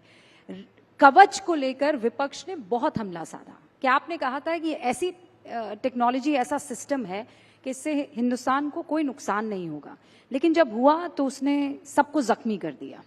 देखो, कवच एक टेक्नोलॉजी की क्लास है जिसको कहते हैं automatic train protection, ATP technology. ATP technology दुनिया भर के बड़े रेलवे सिस्टम्स में 1980 के दशक में चालू हुई, 1990 के दशक में काफी बड़ी मात्रा में लगी, और 2000 के दशक में करीब करीब दुनिया के सारे बड़े रेलवे नेटवर्क्स में फुल्ली एटीपी आ गया था। तब की सरकारें क्या करती थी? क्या उन सरकारों की जिम्मेदारी नहीं थी कि एटीपी लेके आए? क्या उनकी ये जिम्मेदारी नहीं बनती थी कि सेफ्टी पे इन्वेस्टमेंट करें, सेफ्टी के लिए जो नए टेक्नोलॉजी चाहिए वो लेके आए? कुछ नहीं किया उन्होंने। 2016 में पहली बार भारत में एटीपी टेक्नोलॉजी को मान्यता दी मोदी जी ने, 2016 में। 2016 मतलब सोचो, देश ने 1980 से लेके 2014 तक का पीरियड, एक तरीके से उस पीरियड में पूरा देश कवर हो जाना चाहिए था एटीपी टेक्नोलॉजी से। 2016 में मान्यता दी, 2019 तक उसके पूरे सर्टिफिकेशंस मिले। 2020 और 21 में कोविड के कारण दिक्कत आई, लेकिन उसके बावजूद भी और उसके बाद में बहुत तेजी से इस पे काम चला। अब करीब, और कवच भी एक कोई ऐसा नहीं कि एक डिवाइस है जो लगा दिया ट्रेन पे और हो गया, ऐसा नहीं है। कवच पूरा एक सिस्टम है भाई। आपको पूरा रेलवे ट्रैक के साथ में ऑप्टिकल फाइबर केबल लगाना पड़ता है। जैसे एयरटेल या जियो या बीएसएनएल का नेटवर्क होता है, वैसे ही हर 7 या 8 किलोमीटर पे आपको टेलीकॉम टावर लगाने पड़ते हैं। उन टेलीकॉम टावर के ऊपर टेलीकॉम के डिवाइसेस लगते हैं, फिर ट्रेन के ऊपर डिवाइस लगता है, सिग्नलिंग सिस्टम के साथ पूरा इंटीग्रेशन करना पड़ता है। हर स्टेशन पे एक डेटा सेंटर बनता है, कंप्लीट डेटा सेंटर बनता है इसका, और फिर स्टेशन के डेटा सेंटर से पीछे कंप्लीट एक सेंट्रलाइज्ड ट्रेन कंट्रोल का data centre. It's very very complex technology. मतलब दुनिया भर के देशों में 20 से 25 साल लगे छोटे छोटे नेटवर्क, 8000, 10,000, 20,000 किलोमीटर के नेटवर्क्स, अपना 50, मतलब अभी 70,000, 75,000 किलोमीटर का नेटवर्क है। तो लेकिन इतनी तेजी से इसमें काम चल रहा है, नए नए जो मैन्युफैक्चरर्स है वो जुड़ रहे हैं, नए डिजाइनर्स जुड़ रहे हैं, कई तरह के इनोवेशंस कर रहे हैं, जिसमें कि जो स्टेशन की डिजाइन करनी है उस डिजाइन को ऑटोमेट किया जा सके। मतलब ये एक ऐसी कमिटमेंट है, जो कमिटमेंट मोदी जी ने स्पष्ट तौर से देश में रेलवे को सेफ बनाने के लिए की है। 1,87,000 करोड़ का इन्वेस्टमेंट किया है 10 वर्षों में। अगर आप उसको कंपेयर करें तो 2.5 गुना ज्यादा है उससे। पिछले 4 से 14 में जितना इन्वेस्टमेंट था सेफ्टी पे, उससे 2.5 गुना ज्यादा है, और उसका रिजल्ट भी दिख रहा है। वो रिजल्ट दिख रहा है। वेरी अनफॉर्चुनेट अगर बीच में लेकिन आगे और भी ज्यादा प्रयास करके 100% सेफ्टी की तरफ बढ़ेंगे। एक कमिटमेंट बुलेट ट्रेन को लेकर भी है। अश्विनी वैष्णव जी, जब इतना गड्ढा है जिसको आप भरने का पूरा प्रयास कर रहे हैं, ऐसे में कई लोग ये कहते हैं कि क्या बुलेट ट्रेन की इस देश को आवश्यकता है? आप उन्हें क्या कहेंगे? बुलेट ट्रेन एक ट्रांसपोर्टेशन का मीन्स के हिसाब से मत समझिए आप इसको। बुलेट ट्रेन को अगर आप देखोगे, बुलेट ट्रेन आपके जिस पाथ पे चलती है उस पाथ के सारे शहरों की इकोनॉमी को एक साथ जोड़ देती। मैं इसका उदाहरण बहुत अच्छा आपको दूंगा, जापान का। पहली बुलेट ट्रेन 1969 में जब चलनी चालू हुई, टोक्यो, नागोया, कोबे, क्योटो और ओसाका, ये सारे के सारी इकोनॉमीज मिलके एक इकोनॉमी बन जाती है। 550 किलोमीटर के आसपास का डिस्टेंस आप 2.5 से 3 घंटे में कवर करते हो। यानी आप अगर क्योटो में काम कर रहे हो, ओसाका में जाके काम किया आपने, और शाम को वापस क्योटो में अपने बच्चों के पास आ गए, वैसा की वैसा डेवलपमेंट, सीरियस रीजनल मल्टीप्लायर होता है इससे। जब आप देखोगे मुंबई से अहमदाबाद, मुंबई, ठाणे, वापी, सूरत, बड़ौदा, आणंद और अहमदाबाद, ये सारी इकोनॉमीज एक सिंगल इकोनॉमिक जोन बन जाएगा। आप सुबह बड़ौदा में नाश्ता करोगे, 1 घंटे के अंदर अंदर मुंबई में पहुंचे, दिन भर अपना काम किया, शाम को पकड़ी वापस ट्रेन और घर आके बच्चों के साथ खाना खाया। तो ये हसीन सपने पूरे कब होंगे? 2026 में। 2026 में। आज देखो ना आज आप देखो 200, मैं डेली काउंट करना भी भूल जाता हूं, पिछला शायद 10 दिन 12 दिन पहले रिव्यू किया था, 284 किलोमीटर ऑलरेडी बन चुकी है कंप्लीट। ट्रैक्स लग रहे हैं, ऊपर ओवरहेड इलेक्ट्रिकल का सिस्टम लग रहा है, जो ट्रेन का मैन्युफैक्चरिंग है, सारी चीजें इन पैरेलल तेजी से चल रही है। देखो कई ऐसे देश, में नाम नहीं लूंगा किसी देश का, जिम्मेदारी की पोजीशन है, 20-20 साल लगते हैं एक प्रोजेक्ट को करने में, 500 किलोमीटर का। अपने यहाँ 8-10 वर्षों के अंदर अंदर ये प्रोजेक्ट कंप्लीट होगा। 2026 में पहली सूरत से बिलीमोरा वाले सेक्शन में ट्रेन चलेगी, आप देखोगे, और वर्ल्ड क्लास है, एब्सोल्युटली वर्ल्ड क्लास। अच्छा, वक्त जो है वो लगातार इसी रफ्तार से आगे बढ़ रहा है, तो मैं अपनी ट्रेन को या सवालों की ट्रेन को अब नए स्टेशन पर ले जा रही हूँ, आपके अगले मंत्रालय के पास आ रही हूँ। उससे पहले इस वक्त जो देश के रेल मंत्री हैं, आप उनको कोई नंबर देना चाहेंगे 10 में से, 5 में से? आप लोगों का काम है भाई, ये हमारा काम नहीं है, हमें तो मेहनत करनी है, मेहनत करते जाना है। डिजिटल इंडिया की तरफ मैं आ रही हूँ। प्रधानमंत्री नरेंद्र मोदी का ड्रीम प्रोजेक्ट है और उसमें सबसे इम्पोर्टेंट अंश सेमीकंडक्टर्स हैं। इसकी बात तो हम कर रहे हैं, इनफैक्ट 62 से शुरुआत हुई, 65, 61, मैं टाइम गिनाती चली जाऊंगी, 80, 84 सेमीकंडक्टर नहीं बन पाए। अब आप कह रहे हैं कि बहुत जल्द हिंदुस्तान को पहला सेमीकंडक्टर मिल जाएगा। ये 2 सवाल हैं, मैं संक्षेप में चाहूंगी, अब तक क्यों नहीं हो पाया? आज हो रहा है तो ऐसा आपने क्या कर दिया? दिसंबर 2024 में पहली made in India chip market में आ जाएगी। दिसंबर 2024, ज्यादा दूर नहीं है भाई, गिन के नोट करके रख लेना आप लोग, दिसंबर 2024 में पहली चिप आने वाली है। देखो, 1962 से प्रयास हुआ, लेकिन किसी भी प्रयास के पीछे जब तक सही नीति और सही आपका फंडामेंटल कन्विक्शन नहीं होता, तब तक नहीं हो पाता। मोदी जी का इतना स्ट्रांग कन्विक्शन है कि हमें विकसित भारत को जब बनाना है, उसके फाउंडेशन में क्या क्या लगेगा। उसके फाउंडेशन में बहुत एक इंपॉर्टेंट है इलेक्ट्रॉनिक्स मैन्युफैक्चरिंग। चाहे electronics manufacturing in the sense कि आप जो घर में टीवी देखते हो, फ्रिज देखते हो, उसको देखो, या फिर पावर इलेक्ट्रॉनिक्स, टेलीकॉम, वो देखो, या जो डिफेंस में इलेक्ट्रॉनिक्स जाती है वो देखो, या कार के अंदर जो इलेक्ट्रॉनिक्स लगती है वो देखो, हर चीज में सेमीकंडक्टर लगता है। कुल मिलाकर कोई भी चीज जो ऑन या ऑफ हो रही है, एब्सोल्युटली उसमें सेमीकंडक्टर। एब्सोल्युटली, चाहे लाइट हो, चाहे मिसाइल हो, चाहे ट्रेन हो, चाहे एरोप्लेन हो, चाहे फ्रिज हो, हर चीज जो ऑन या ऑफ होती है उसमें सेमीकंडक्टर चिप लगती है। ये मैं बहुत मतलब आपको जिम्मेदारी के साथ कह रहा हूं, जैसा कमिटमेंट मोदी जी ने दिखाया, और मैं आपको पर्सनल इसमें एग्जांपल्स दे सकता हूं। हम लोग सेमीकंडक्टर डिस्कशन के लिए जब आधे घंटे का या 45 मिनट का टाइम प्रधानमंत्री जी का मांगते थे, मैं आज सब पब्लिक के सामने कह रहा हूं, कहना नहीं चाहिए, लेकिन पीएम साहब ने 3.5 घंटे तक टाइम दिया। हम 45 मिनट टाइम मांगते थे, वो 3 घंटे तक टाइम देते थे। एक एक लाइन बाय लाइन चीज पीएम साहब डिटेल में डिस्कशन करते थे। जो भी कंसर्न्ड विभाग है, सरकार का काम करने के एक तरीके में बहुत सारे विभाग जुड़ते हैं, हर डिपार्टमेंट को पर्सनली बुला के साथ बैठते थे और पीएम साहब कहते थे कि हमको सेमीकंडक्टर में सक्सेसफुल होना है, देश को सेमीकंडक्टर में सक्सेसफुल होना है। ऐसा कमिटमेंट इम्पॉसिबल है किसी दूसरे प्रधानमंत्री का। आप बोल रहे हैं कि इम्पॉसिबल कमिटमेंट सरकार की तरफ से, प्रधानमंत्री नरेंद्र मोदी की तरफ से दिख रहा है, लेकिन विपक्ष, खासकर पी चिदम्बरम साहब, ये कह रहे हैं ये जॉबलेस ग्रोथ है। वो ये कह रहे हैं कि जो कामकाजी संख्या है वो 50% से भी कम है, और पिछले 9 सालों से ये आंकड़ा है। आप लोग ग्रोथ करते हैं, किसी को जॉब नहीं दे पाते। चलो, मैं पी चिदम्बरम साहब को एक चैलेंज देता हूं। आप मेरे माध्यम से, इस मंच के माध्यम से आप पी चिदम्बरम साहब को एक चैलेंज पहुंचाइए।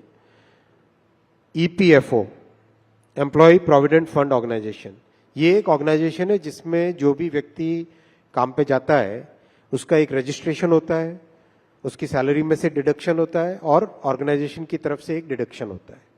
एब्सोल्युटली ऐसा डेटा है जिस डेटा को कहीं पर भी हर जगह स्वीकार्यता मिलती है।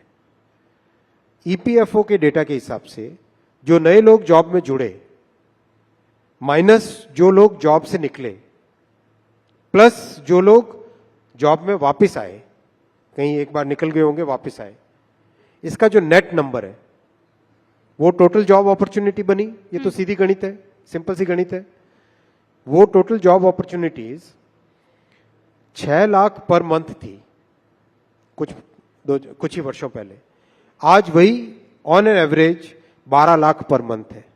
12 लाख पर मंथ का मतलब साल के हुए 1,44,00,000।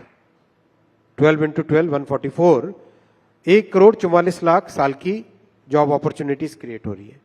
आप चिदम्बरम साहब को पूछिए कि क्या ये आंकड़ा झूठ है या ये सच है। ये डेटा है, इस डेटा को कई बड़े इकोनॉमिस्ट ने, कई अच्छे न्यूज़पेपर्स ने सबने चेक किया। ये चैलेंज जो है चिदम्बरम साहब एक्सेप्ट करेंगे और जरूर आपकी ये चैलेंज हम उन तक पहुंचाएंगे। विपक्ष का एक और आरोप है, वो ये कहते हैं कि आप कहते हैं कि हम मैन्युफैक्चरिंग हब बन चुके हैं, लेकिन आप कोई मैन्युफैक्चरिंग नहीं करते, आप लोग बस असेंबल करते हैं। अच्छा, आपने नाम उसको ये दे दिया है।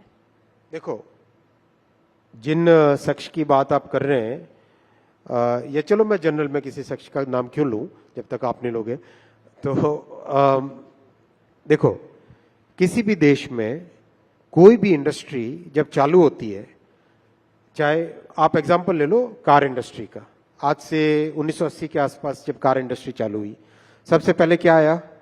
कार की सीकेडी बन के आई, जो कंप्लीटली नॉकडाउन यूनिट आता है। उसके बाद में क्या आया? SKD, semi knockdown unit. उसके बाद में क्या हुआ? कम से कम कुछ कंपोनेंट मैन्युफैक्चरर्स का इकोसिस्टम बना। उसके बाद में क्या आया? कई सारे कंपोनेंट इकोसिस्टम का मैन्युफैक्चरर बना, टियर 1, टियर 2, टियर 3 वेंडर्स बने। उसके बाद में क्या आया कि एक्सपोर्ट होने चालू हुए। ये एक साइकिल है, हर इंडस्ट्री की एक लाइफ साइकिल होती है।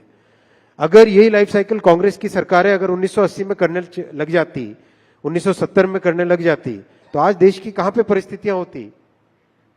कांग्रेस ने पहले 4 दशक भारत के वेस्ट किए, 4 डिकेड्स भारत के लॉस्ट डिकेड्स बने, क्योंकि कांग्रेस की ऐसी पॉलिसीज थी जिसमें मैन्युफैक्चरिंग को एकदम गला घोंट के रखा गया, ऐसा कानूनों का मकड़ जाल बना के रखा दिया जिसमें कि कोई इंसान मैन्युफैक्चरिंग कर न सके। बस मतलब ऐसी परिस्थितियां थी 1990 से पहले तक तो, कि अगर आप अपनी कार की डिजाइन का हैंडल का डिजाइन चेंज करना चाहोगे तो आपको भारत सरकार के किसी अधिकारी के पास आके परमिशन लेनी पड़ती थी। ऐसा मकड़ जाल बिछा के रखा हुआ था। उस मकड़ जाल से निकले तो आप ये कह और रहे हैं सिंप्लीफिकेशन हो रहे हैं। अब बेबी स्टेप्स जो है वो लिए जा रहे हैं। आज अपन ऐसी परिस्थितियों में है हाँ। जिसमें मैन्युफैक्चरिंग हब बनने के लिए जो फाउंडेशन चाहिए वो फाउंडेशन ले डाउन हो गई है। अगले 5 वर्षों में आप देखोगे, देखो मैं आपको एग्जांपल्स देता हूं, नंबर्स देता हूं। नंबर्स लेना जरूरी है क्योंकि डेटा के साथ बात करनी चाहिए, केवल आरोप लगाने से आरोप नहीं होना है, डेटा के साथ बात करनी चाहिए। Mobile manufacturing practically negligible number था 10 साल पहले, आज कितना है? $55 billion. Electronics manufacturing practically negligible number था, आज कितना है? पिछले साल का डेटा है $105 बिलियन और कम से कम डबल डिजिट में ग्रोथ हो रही है इसकी। डिफेंस मैन्युफैक्चरिंग कुछ भी नहीं थी, आज $2 बिलियन का एक्सपोर्ट हो रहा है। टेलीकॉम मैन्युफैक्चरिंग सोच भी नहीं सकते थे, किसी इंडस्ट्री के वेटरन ने बोला, 35 साल का जिनका टेलीकॉम इंडस्ट्री का एक्सपीरियंस है, उन्होंने कहा सोच भी नहीं सकते थे कि टेलीकॉम मैन्युफैक्चरिंग भारत में होगी। आज $1 बिलियन का एक्सपोर्ट हो रहा है। अमेरिका, यूएस, यूरोप सब जगह एक्सपोर्ट हो रहा है। क्या बात करते हैं भाई कांग्रेस के लोग, जो अपनी इतने वर्षों तक जिन्होंने अपनी गलतियों को आज जवाब दे नहीं पा रहे हैं, और हम लोग मेहनत कर रहे हैं, जनता देख रही है, पब्लिक देख रही है, हम जब मेहनत कर रहे हैं तो उनके आरोप लग रहे हैं। किस बात की बात है ये? हमारे पास बस कुछ मिनट बचे हैं और मैं चाहती हूँ ये 2 बहुत महत्वपूर्ण सवालों के आप जवाब दे दें। एक तो फैक्ट चेकिंग यूनिट को लेकर, मतलब सरकार ही अगर चेक करने लग गई तो कैसे चलेगा? आपके काम को सिटीजन, अच्छा बताओ भाई, एक बात बताओ, हाँ। CNN TV 18 पे कुछ छपता है, उसकी जानकारी लेनी हो तो किससे पूछोगे? CNN TV 18 से पूछोगे कि नहीं पूछोगे? हाँ। बराबर है ना? बिल्कुल, बिल्कुल। आपके ऑर्गेनाइजेशन की जानकारी किससे पूछेंगे? आपसे ही पूछेंगे ना। भारत सरकार की कोई भी न्यूज, किसी भी स्कीम, उसके बारे में पूछना तो किसको पूछोगे? अगर आपका गृह मंत्रालय से काम है, गृह मंत्रालय से पूछोगे। हेल्थ मिनिस्ट्री से काम है, हेल्थ मिनिस्ट्री से पूछोगे। अगर आप कहोगे कि नहीं ये पावर मिनिस्ट्री से संबंधित प्रश्न है, पावर मिनिस्ट्री से पूछोगे। इतनी बेसिक कॉमन सेंस की बात है भाई। जो राज्य सरकार से है वो राज्य सरकार से पूछोगे, किसी प्राइवेट ऑर्गेनाइजेशन उससे प्राइवेट ऑर्गेनाइजेशन से पूछोगे। और तो वो सवाल आपको ना पसंद आए तो? बात सवाल की नहीं है, बात फैक्ट की है। फैक्ट और ओपिनियन में डिफरेंस है। और वो फैक्ट्स अगर सरकार को ना पसंद आए, वो फैक्ट तो आप वेरीफाई कर सकते हो ना। वेरिफिकेशन, मान लो कोई कहता है कि कितनी वैक्सीन लगी, किससे पूछोगे बताओ? ऑथेंटिक जवाब कहां से आएगा? सरकार की तरफ से, हेल्थ मिनिस्ट्री से ही आ सकता है ना। तो आप ये कह रहे हैं कि ये फैसला आपका एब्सोल्युटली सही फैसला है और ये एकदम करेक्ट फैसला है, डेमोक्रेटिक फैसला है, कॉन्स्टिट्यूशनल फैसला है। बहुत बहुत शुक्रिया अश्विनी वैष्णव जी हमारे सारे सवालों का जवाब देने के लिए। धन्यवाद। हालांकि बहुत से सवाल थे और, लेकिन ये अश्विनी वैष्णव जी जो बता रहे थे अब तक क्या कामकाज हुआ है और किस गति से इनकी विकसित भारत की ट्रेन लगातार आगे बढ़ रही। बहुत बहुत शुक्रिया sir.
Before we move on, I would once again like to remind you that we are going to be having in our presence 4 Grammy Award winners amongst us who will also be giving us an unforgettable performance tonight. Now, ladies and gentlemen, from religion to politics to economics, we've had a range of diverse conversations on issues that matter. In fact, one such burning hot topic was India versus Bharat. It was a political controversy that stirred the dynamics of a nation's name. So Bharat, as the successor state to the Indic civilization, has remained a fascinating idea of research and debate, more so in recent history when Bharatiyas have begun to undertake a critical decolonial study of Bharat's history, especially in the context of the very important constitution. So that, ladies and gentlemen, religiosity towards the document is moderated by a sense of proportion, perspective, and most importantly, purpose. Our next session is with a very distinguished person on decoding Bharatiya and Bharatiyata. Please welcome Jai Sai Deepak, lawyer and author, and also Anas Jamir, who is the advocate with the Supreme Court, along with CNN News 18's Rahul Shivshankar. Ladies and gentlemen, let's have a nice, huge round of applause. We've just come back from tea. Let's have some enthusiasm. Rahul, thank you so much. Welcome, Jai Sai Deepak. Mr. Tanveer.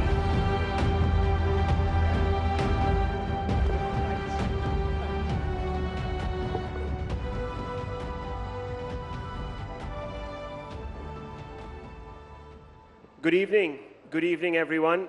The buzzword is Bharat. Bharat, that is India. The Prime Minister has already outlined the ideological governance and cultural contours of the transition to Bharatiyata. So let's decode Bharatiya and Bharatiyata with these two fine gentlemen on the stage with me. Let me first begin with you, Jai Sai Deepak. You've written a number of books. In fact, you're coming out with a third in a series. What values define a Bharatiya for you?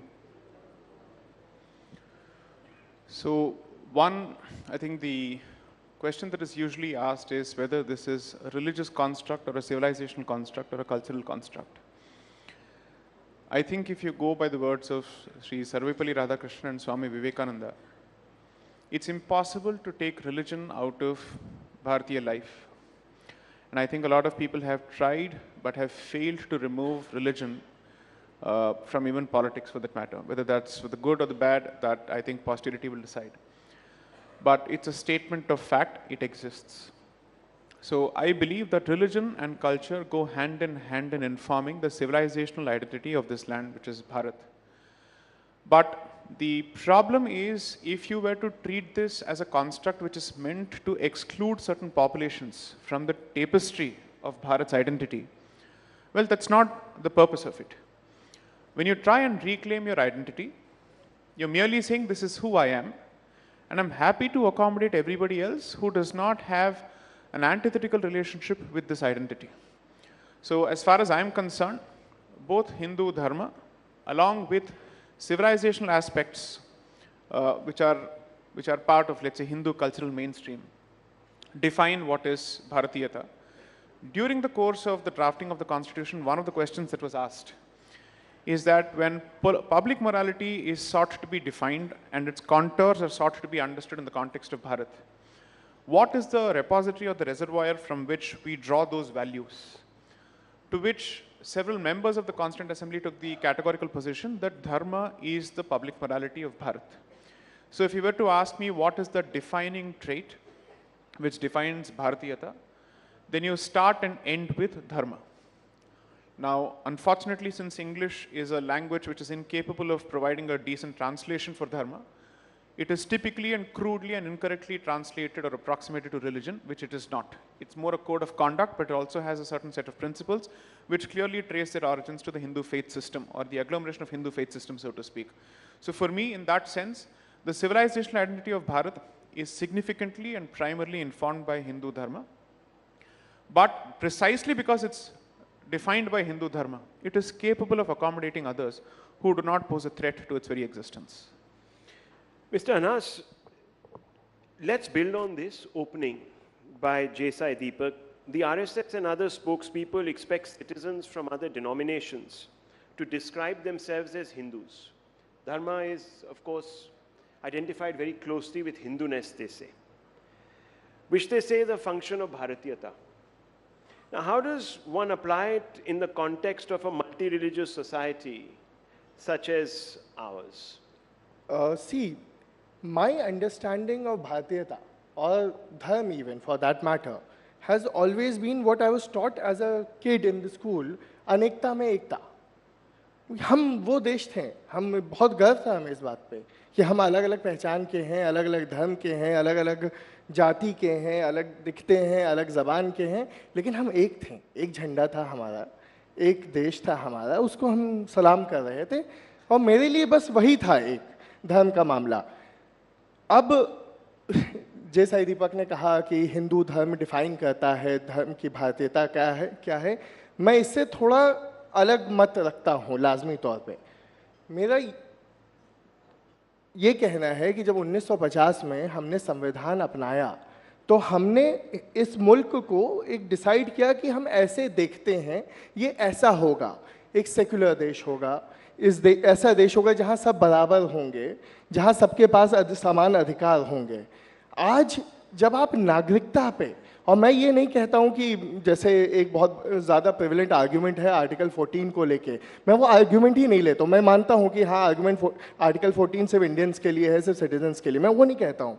लेकिन जब आप पूरा उसका base बना देते हैं धर्म को, तो आपको ये देखना पड़ेगा कि डेमोक्रेसी जो खुद अपने आप में एक वेस्टर्न कंस्ट्रक्ट है, लेकिन हम उसको लेके चल रहे हैं और इतने उस पर गर्व कर रहे हैं, उसमें कि कौन से और ऐसा डेमोक्रेटिक या सेक्युलर देश है जहाँ पे धर्म के बेसिस पे सिटीजनशिप दी जा रही है.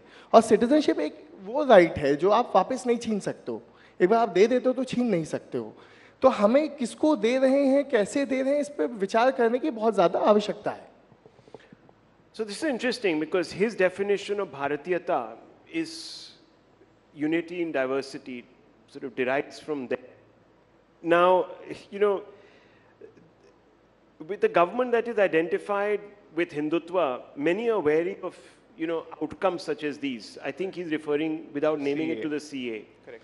So how does one now reconcile the objectives of the CAA with the larger construct of the civilization, of the constitution as it stands? See, interestingly, both of us are just coming back from the Chief Justice's court. That's why both of us are trying to, let's say, channel those arguments. So you didn't finish your arguments no, there? It's you want to listed for continue April them 9th, here? in fact. So we are on the opposite sides in that matter. So I don't see why this has got to do with CA. But in any case, I'll try and address this. Just so that I answer your question to him in a slightly different fashion, I disagree with the RSS's definition of Hinduism and Hindutva completely. At least on their attempts to say that everybody who is born in this country is a Hindu. I don't think that needs to be said. I don't think someone who is a Muslim or a Christian needs to be expected to embrace the definition of Hindu in that sense, because there are two problems with that approach. One, it dilutes the definition of Hindu Dharma for the followers of Dharma themselves. And second, it foists that concept on those who are not followers of the Dharma in that sense. You don't need to do that. According to me, good fences make good neighbors, period. You don't need to actually start this interfaith dialogue and look for equality and, let's say, similarity in everything. That is not even necessary. The point is very simple. When you speak of unity in diversity, Bharat traces that very value precisely from Hindu Dharma, because Hindu Dharma is ultimately an agglomeration of multiple faith systems within itself. Several denominations subscribe to those points of view which may not actually find a point of convergence in that particular sense. The Vaishnavite might ultimately see Vishnu as the supreme being. The Shaivite may ultimately see Shiva as the supreme being. The Shakta might see Shakti as the supreme being or Devi as the supreme being. For each of them, you can think of them as monotheism in silos, but it's a polytheistic pantheon in that particular sense. So unity in diversity, as far as Bharat is concerned, cannot have learnt it from anybody else except Hindu Dharma, at least in the history of the subcontinent, so to speak. So on that, I don't think there is a difference of view between Mr. Tanveer and me. There is a clear difference of view in the attempts on the part of, let's say, certain sections of certain cultural organizations to dilute the definition. Now, should we go to the argument of the CAA? I will just limit it to this because ultimately this matter has to be contested before the court of law, the Chief Justice's court on April 9th, which is the next date. The point is, I don't think that piece of legislation is meant to threaten anybody who lives here as a legitimate citizen of the country, regardless of their faith. Two, I don't think the definition of CAA or the way it is being included as a humanitarian intervention as part of the Citizenship Act has anything to do with the topic here. So let me stick to the topic here. The point is, Bharatiyata ultimately means that your points of loyalty, your points of allegiance are not extraterritorial, and that you choose loyalty to Bharat more than anything else. Now that is easy as far as adherents of Hindu Dharma is concerned, simply because their sacred spaces are here. But if you happen to follow a certain faith system, I'm not saying that it is impossible for a non-Hindu to be loyal to Bharat. I don't think that statement can be made at all in light of the kind of examples that we have had, right from Sri Arif Muhammad Khan of today to Abdul Kalam of the past. So I don't think those examples are valid. Those who are able to reconcile their faith, which have emanated from other parts of the world, and their loyalty to Bharat, according to me, are fully capable of subscribing to the concept of Bharatiyata. I am not going to use religion as the sole and the primary filter to exclude people from the pale of Bharatiyata. I'm saying those who are able to strike that balance will obviously fall within the definition. Those who think that their personal identity from a religious point of view is at loggerheads with Bharatiyata would have made the decision anyways. I'm just hoping that since we are told that there is an Indian brand of certain foreign systems or foreign faith systems, there truly exists such Indian brands which is different from the brands that is followed in our immediate neighborhood. That's all I can say.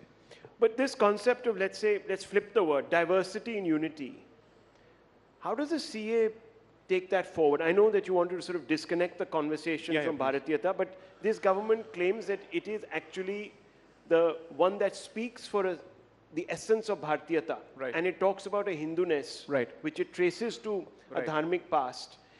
But if that CA is going to be, or the Dharma is going to sort of, at some level or the other, bring out an exposition like the CA, then we have a problem. So, see, let's have this conversation on the anvils of specifics. Is there any amendment to the existing Citizenship Act which precludes the possibility of non-Hindu applicants to knock at the doors of Bharat for citizenship or asylum? The answer is a no. The CAA is a limited inclusive intervention for the purposes of addressing the unfortunate realities of our immediate neighborhood, where 3 Islamic republics have a specific problem with other identities. That's the unfortunate reality. And we are operating under the premise that Indian Islam is different from the brands of Islam being subscribed to by our neighbors. Okay? Therefore, those people who are getting the rough end of the stick, thanks to their minority position in those countries, are being given a certain expedited option. Because the first point of attack when it comes to these countries happens to be those people who do not share the faith of the majority in those countries. Therefore, since they are the first points of attack, they are the softest targets possible, a limited intervention is being made. The myth that is being purveyed is that CAA translates to automatic vestation of citizenship. It doesn't, because they still have to satisfy the rules that have been notified. Second, all it does is that it limits a certain cutoff period from 11 years to 6 years. 2, my own criticism of the CAA, despite me supporting it in principle, is the cutoff date that has been prescribed, which ultimately translates to defeating the very humanitarian intention which is supposed to be the basis for the CAA. What is the point of limiting it to a particular date? Regardless of that, my argument still remains, I welcome it, because it doesn't take away anybody else's rights. It only makes sure that those people who are being kicked out are being welcomed as soon as possible. My criticism has also been the delayed notification of the rules. So because I am not the mouthpiece for any cultural or political outfit, I am at some liberty to criticize the proponents of the CAA themselves for the delay that they have caused after taking 8 different extensions from the parliament in the notification of the rules themselves. So according to me, it's important to dehyphenate these positions from any political organization or a cultural organization, because dare I say this, a lot of us are practicing Hindus, not because of a political party or because of a cultural organization, but because we have always been practicing Hindus. Their existence or absence wouldn't have made a difference to our practice in any case. So Anas, then what's the problem? He's saying that, look, it's only fast tracking, it's not denying. You can still come in if you're Muslims, if you're persecuted in various countries, in any country, you can still come here and seek refuge. See, to that extent, he's right. I'm also not denying that. It's not even fast tracking, let me tell you. The purpose stands defeated as of now. Because to take the advantage of CAA, the cutoff is December 2014, and you have to be in India 5 years prior, that is 2009. Now that would have fast tracked to 6 years instead of 12 years. We are in 2024, 10 years since 2014. It's already redundant, it doesn't help anyone. CA neither helps anyone, it actually does create problem for those who are left out of NRC in Assam. Only particularly to Assam, it does create problem for them, and I will expound on that. But about the rest of the other things that Dharm and saying ki, you know, I don't know if you guys remember, there was this series called Panchayat. A very famous dialogue from that कि देख रहा है विनोद अंग्रेजी में बोल बोल के कैसा बात घुमा रहे हैं. तो ये वही वाली बात है कि अंग्रेजी में बोल बोल के कहने का तात्पर्य क्या था. जैसा ही दीपक मेरे भाई ने क्या कहा कि हिंदू आएंगे तो उनका भारतीय होना ज़्यादा आसान है. आप रोज़ खबर पढ़ रहे हैं राजस्थान से लेके लखनऊ से लेके हर जगह से हिंदूज़ हैं जिनको हमारी एजेंसीज अरेस्ट कर रही हैं ISI का साथ देने को. तो एक किसी भी रिलीजन को, किसी भी रिलीजियस डिनोमिनेशन के लोगों को आप एक ब्लैंकेट वो थोड़ी दे सकते हो कि तुम आए हो, तुम हिंदू हो तो तुम अच्छे भारतीय होगे. ये कोई इसकी कोई यानी कोई सेंस ही नहीं बनता है इस बात का. ठीक है, ओथ ऑफ एलिजियंस तो सभी को लेनी है, लेकिन इस बात का कोई सेंस नहीं बनता. यानी इससे बेतुकी बात तो मैंने सुनी. Reasonable classifications have reasonable been used classification by many countries. Let's talk about Hindu. What about the Tamil Hindus from Sri Lanka? What about the Buddhists from China and other places? For that, I mean, we have a. So आपने उनको क्यों छोड़ दिया? अगर आपको लेना ही था, and I understand कि आपकी अलग पॉलिसीज वही है तमिल्स के लिए, आपने उनको वो दिया, लेकिन सिटीजनशिप तो नहीं दिया आपने. आपने उनको रेफ्यूजी उसका दिया, सिटीजनशिप नहीं दी. तो आपने तो हिंदू के साथ भी पूरा कोई अच्छा तो नहीं किया है, आपने उनको भी छोड़ दिया है. दूसरी चीज़ मैंने कहा, मेरे CA से कोई कॉरल नहीं है. It doesn't affect me at all. मेरी सिटीजनशिप सेफ एंड सिक्योर है.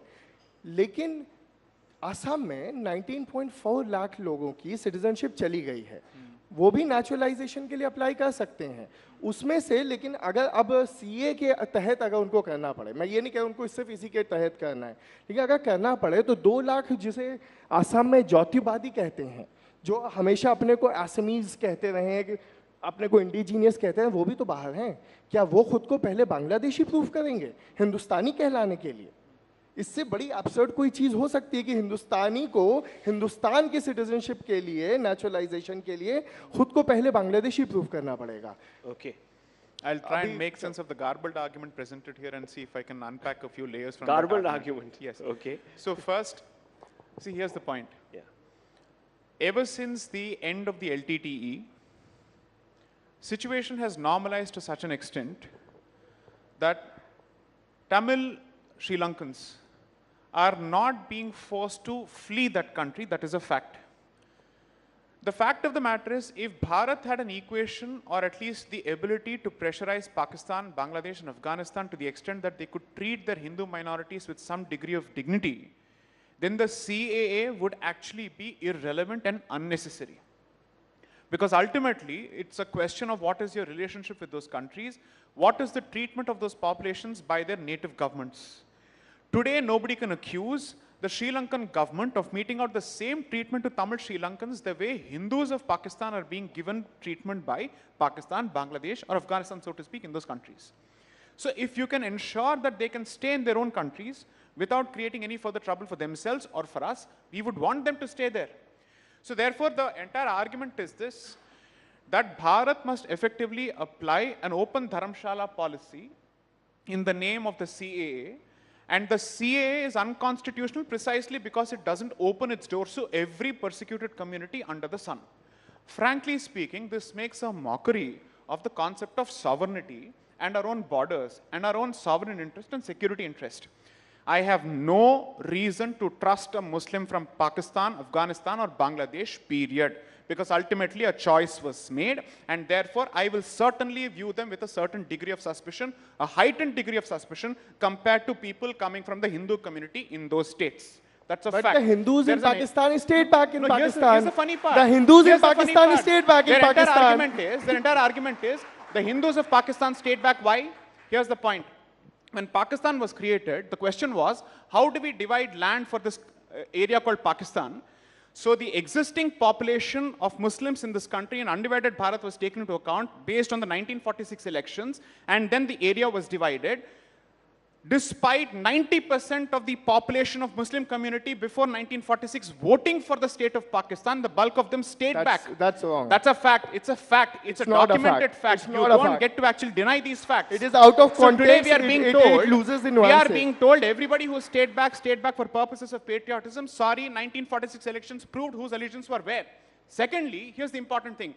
The Hindus of So you're talking about the 1946 elections and the results in the Muslim provinces where a large number of Muslims voted for It's like this. Assume for a moment, you have a 6-bedroom house. Yes. Out of that, one portion of the family says, we are X number of people, we need 50% of the house.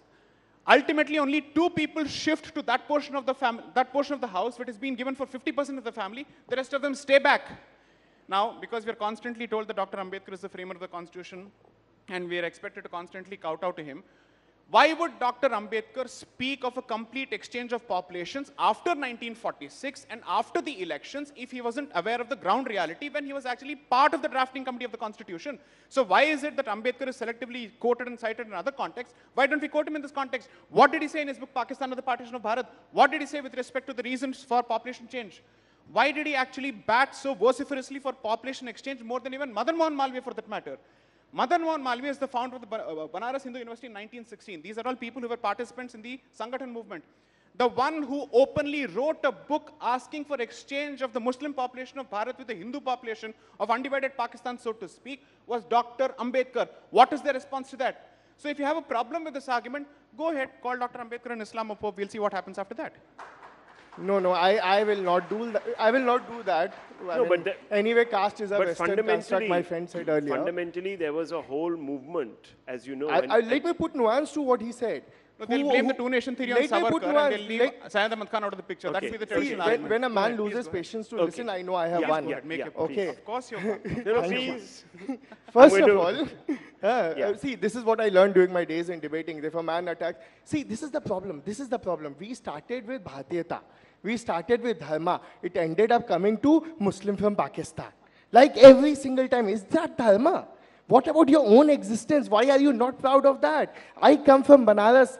संकट मोचन मंदिर के प्रांगण में खेला हूं मैं मुसलमान हूं, मैं 5 वक्त का नमाजी हूं, मैं सब रोजे से हूं, ठीक है, लेकिन मैं वो भारत को रिप्रेजेंट करता हूं। ज्ञानवापी वापस दे दीजिए, ज्ञानवापी वापस दे दीजिए, ज्ञानवापी पे चल रहा है, मथुरा वापस दे दीजिए, अरे आप सब ले लीजिए, अढ़ाई चोपड़ा वापस दे दीजिए, देखिए अदीना मस्जिद वापस दे दीजिए, 40,000 places, give it all back. I'm sure Banaras में ये मैं जीत चुका हूँ, ये मैं जीत चुका हूँ, यहाँ हो गई तकलीफ। अब आप सुनिए, मैं उसकी बात करता हूँ 1946 की। 1946 में इन्होंने कहा कि 2-4 लोगों ने वोट दिया, 2 गए। भाई वोट का अधिकार कितनों को मिला था? आपने उस टाइम पे भी अंग्रेजों ने ही दिया था, जो दया भाव था या हम जीते थे, जो कह लो। But you can't deny the facts. No, I'm not denying. See. 80%. 80% कहाँ? I'm denying this. It's not 80%. आपने 100 लोगों में, 100 लोग की जनसंख्या में से 10 को दिया वोट का अधिकार। वो 10 थे जमींदार जिनको मिला, जिनको कहते हैं कि अलीगढ़ के बच्चों की लौंडों की बदतमीजी है पाकिस्तान। हमेशा ये कहा जाता है कि अलीगढ़ के लौंडों की बदमाशी है ये।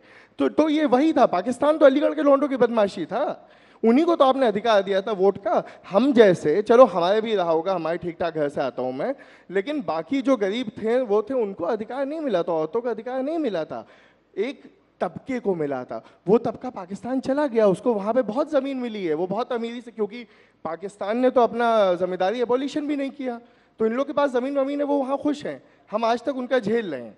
हमसे तो कोई मतलब ही नहीं था, हमारे पास तो वोट था ही नहीं। तो अगर वो इतने हम पे उसका इल्जाम क्यों है? sold on the idea of Pakistan And if they now find that the idea is not a good one, in fact, they are getting actually discriminated because of who they are in Pakistan, then it's not our responsibility to rehabilitate. It is not a responsibility for Hindus also. Sovereignty की बात हुई थी ना, अपने border की बात हुई थी. हिंदुस्तान की बात होती है तो हिंदुस्तान के लोगों की बात होती है. आप citizenship naturalization का आपके पास पूरा process था, 12 साल में पूरा होता था, एक बहुत अच्छा develop किया था. Parliament के पास वो right था, Parliament पास आज भी वो right है. 12 साल में मिलता है कि आप यहाँ पे 11 साल हिंदुस्तान में रहें, 1 साल आप लगातार रहें, या तो आप हिंदुस्तान में रहे हैं या हिंदुस्तान की सरकार की आपने सेवा की है. इसमें क्या बुराई थी? खैर आपने कहा चलो हम एक्सपेडाइट करेंगे, एक्सपेडाइट भी नहीं हो रहा है. Respond to that. इसमें क्या बुराई थी? This is just a political. Hindustan, he's just saying Hindustan has no civilizational obligation to the Hindus of Pakistan. Fair enough. That's what he keeps saying. 12 times he's just dropped the word Hindustan. Second, Aligarh के लॉन्डोंग की जो अय्याशी है वो भारत पे बहुत भारी पड़ी. Okay, बहुत भारी पड़ी. Millions of people lost their lives. Millions of women were raped and paraded naked. And this is dismissed as Aligarh ke London ki Ayyashi. How insensitive to the people who have actually done this. Millions में सारे हैं. That's the funny part. This is the Millions में कोई एक कौम नहीं है. Here's the funny part. So the point I'm trying to make is, we discuss the obligation that independent Bharat has an obligation towards Hindus and Sikhs living in undivided Pakistan. This discussion happens from 45, 46, 47 because the conversation has already started. After the Lahore resolution and Karachi resolution, it's absolutely clear that Pakistan has become a reality. So then on the questions start getting addressed. The Constituent Assembly starts, it's formulated in August 1946. Subsequently, once the conversation starts, we actually keep a few seats open in the hope that Pakistan doesn't become a reality. That is the extent to which we went. When we realized this is not going to happen, we switched the conversation to ask the question, what do we do to those people who are being held hostage? Because the history of this period will show that Pakistan decided to use the non-Muslim population of that particular area as a hostage population to negotiate with Bharat. The entire basis for the Nehru-Liaquat Pact ultimately was this. Let's assume for a moment that we don't owe an obligation to the Hindus of Pakistan and Pakistan doesn't have a duty with respect to Muslims of India.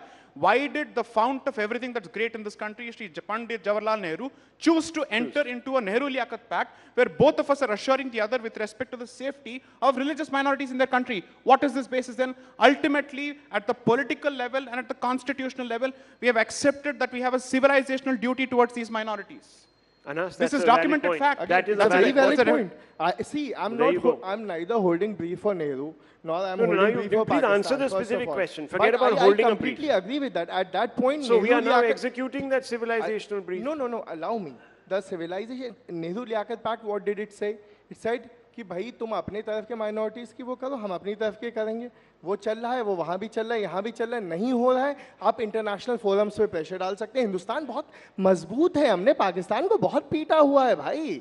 आप क्या बात करते हैं? हम हर जंग जीते हैं, diplomacy में हम उनसे ऊपर हैं, हर चीज में हम के विश्वगुरु हैं, हम मदर ऑफ डेमोक्रेसी हैं. The spirit of the agreement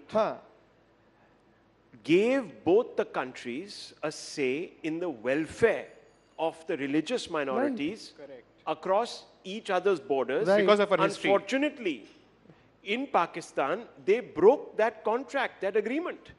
Now we fear for the future of the religious minorities, the Hindus, the Sikhs, the Christians, the Buddhists, the Jains, and the others. Christians so they say, where are the Jews? Well, there was only one Jew according to the census of Pakistan. So they are saying that because you do not include Jews. That's not the point. So here's the point. If you read Articles 5 to 11 of the Constitution, that is entirely Pakistan-centric when you're defining citizenship as part of your own constitution, because you realize that there's a continuing cord that connects you with the people there. It also speaks of how many people can go there. When you come back, what happens to your citizenship, so on and so forth. So in the backdrop of your specific history of the subcontinent, considering the basis for the partition, for us to say we owe no obligations whatsoever, despite the Nehru-Liaquat Pact, according to me, is to make an argument in vacuum when there are clear documented facts to the contrary. Look, I get the sense. Can I ask a provocative question? Lekin I'm very thankful to my friend here. He knows that I'm fasting and I can't speak much, so he's doing all the speaking for me. Tuesday fast chal raha hai. नहीं आप पानी तो हनुमान जी का fast चल रहा है. हाँ तो but I'm being thankful to you. Why are you getting agitated? I'm just being thankful to you. Don't get so angry. You need not be so angry. हम लोग बहुत गुस्से वाले हो गए. क्या हो गया है? शांत रहो यार. अच्छा है सब. These are responses to my arguments. Please continue. हाँ, अब मैं आता हूँ उस बात पे. मैंने कहा मेरा सीए से कोई क्वारल नहीं, मैंने शुरू में ही कहा था. मैं फिर से वापस आ रहा हूँ, मेरा क्वारल क्यों होगा? थोड़ा सा है, वो है कॉन्स्टिट्यूशनैलिटी पे. मैं संविधान को मानता हूँ. मैं संविधान के अगर कोई चीज अनुरूप नहीं है, कोई कानून, तो वो गलत है. Okay, so one very quick question that many people bring up, Article 14, ultra-virus. No, I'm on Article 15. I'm not on Article 15. Okay. A quick response. It's just ultra-virus of the Constitution. Can I explain that? Then he can rebut that. Okay, my argument. Let me place my argument. Okay. Section 31C of Citizenship Act, which came by the 2003 amendment, for the first time said that a child born in India will be an Indian citizen if either of the parent are Indian citizen and the other is not an illegal immigrant. I'll wrap it up. Okay? Is not an illegal immigrant. Now place this like this. I am a Muslim, born after 2003. I'm an Indian citizen. My mother is not. Sure. My mother is an illegal immigrant. Similarly placed, there is a Hindu kid on the same footing. He can take advantage of the CA. I cannot. Article 15 says there cannot be a discrimination on the basis of race, religion, caste, gender, so on and so forth. 1 minute, 20 seconds. The problem with this argument is that a Pakistani Hindu refugee who has come through a legitimate refugee channel is being equated with a Bangladeshi Muslim immigrant who has come through the illegal channel as part of this particular definition. Talking about born in India. When Pakistani Hindu I'm refugees... talking about Indians. I'm not exactly even talking what about I'm Pakistanis. A Pakistani Hindu refugee and an Indian parent, so to speak, when they combine, it's a marriage between an Indian citizen and a refugee within Bharat, which is recognized by an Indian law. But when an illegal migrant wants to marry a citizen, that is not the same as a refugee marrying a citizen. That's point number one. Two, since we are constantly being told equal treatment, we should be concerned about the people here, we should always think about only the people here. What is my friend's position on the Uniform Civil Code? See, this obsession, I'll No, it's not an obsession. No, it's a legitimate See, question. jumping, Gyanvapi दे दो, ये कर दो, UCC It's a matter of तुमने संविधान के पे, I raised a question on point of law, you did not respond. Mr. Anas, let's not change the goalpost. He's asked you a valid question. We've got 20 seconds. I'm asking you.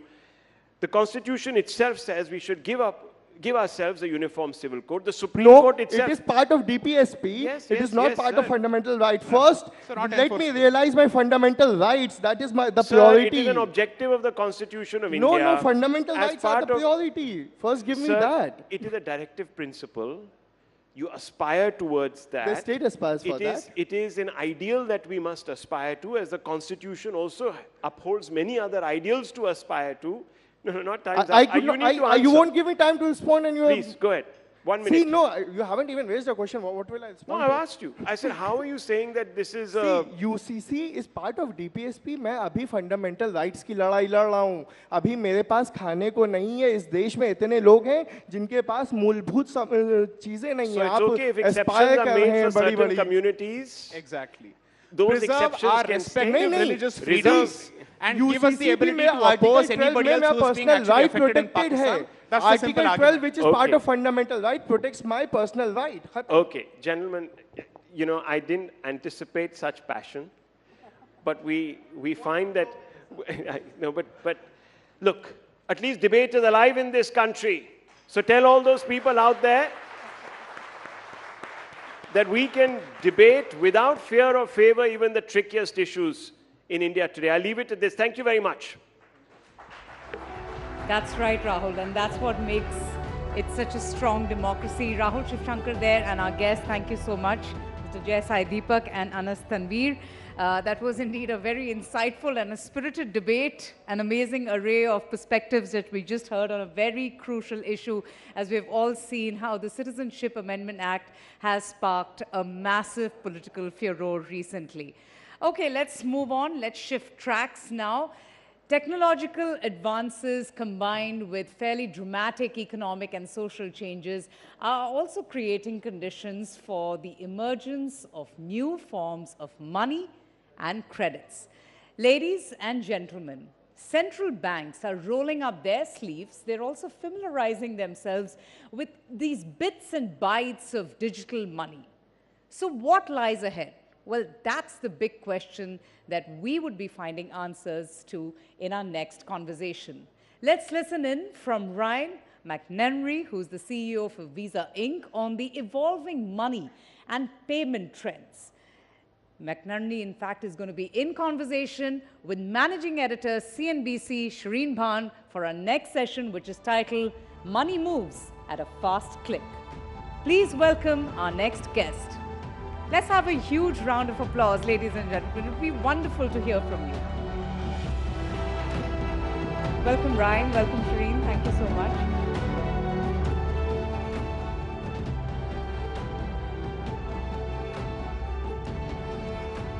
Well, it's great to be back on stage here in conversation with a global CEO who joins us here at the Rising Bharat Summit. Ryan, thank you so much for being here with us at the summit. We truly appreciate your time here. I know that you're here in India on a very short visit, so it means a lot to us that you've made time for us here.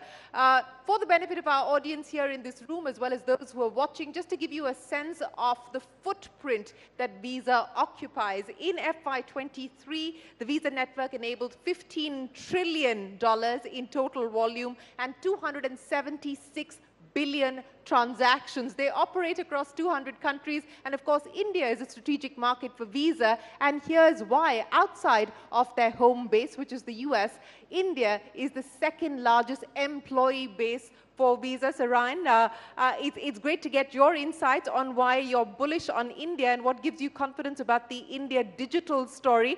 Let's start with your visit to Mumbai. I believe you had quite the experience of using your digital payment system to buy some vada pav on the streets. I did. It's an honor to be here. Looking forward to the discussion. And it's been a great trip. This is my first trip back to India since I assumed my new role as CEO of the company, and there's so much happening here. And so I'm here to learn. When I was in Mumbai, I was meeting with our partners and our clients, big banks, small banks, fintechs, big techs. I met with our employees who have lots of ideas on things that we can be doing better to help them in the market. And I got out and walked around.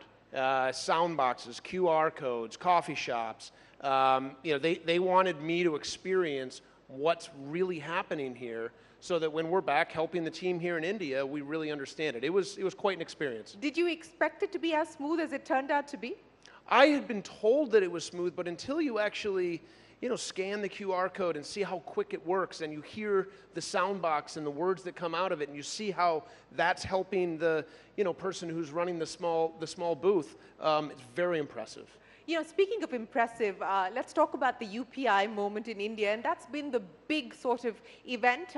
It's pre-UPI and post-UPI. That's how the digital payment network is being seen in India. Do you see UPI as competition, or do you see UPI as a collaborator? Well, first let me say, I think what's happened with UPI in India is nothing short of remarkable.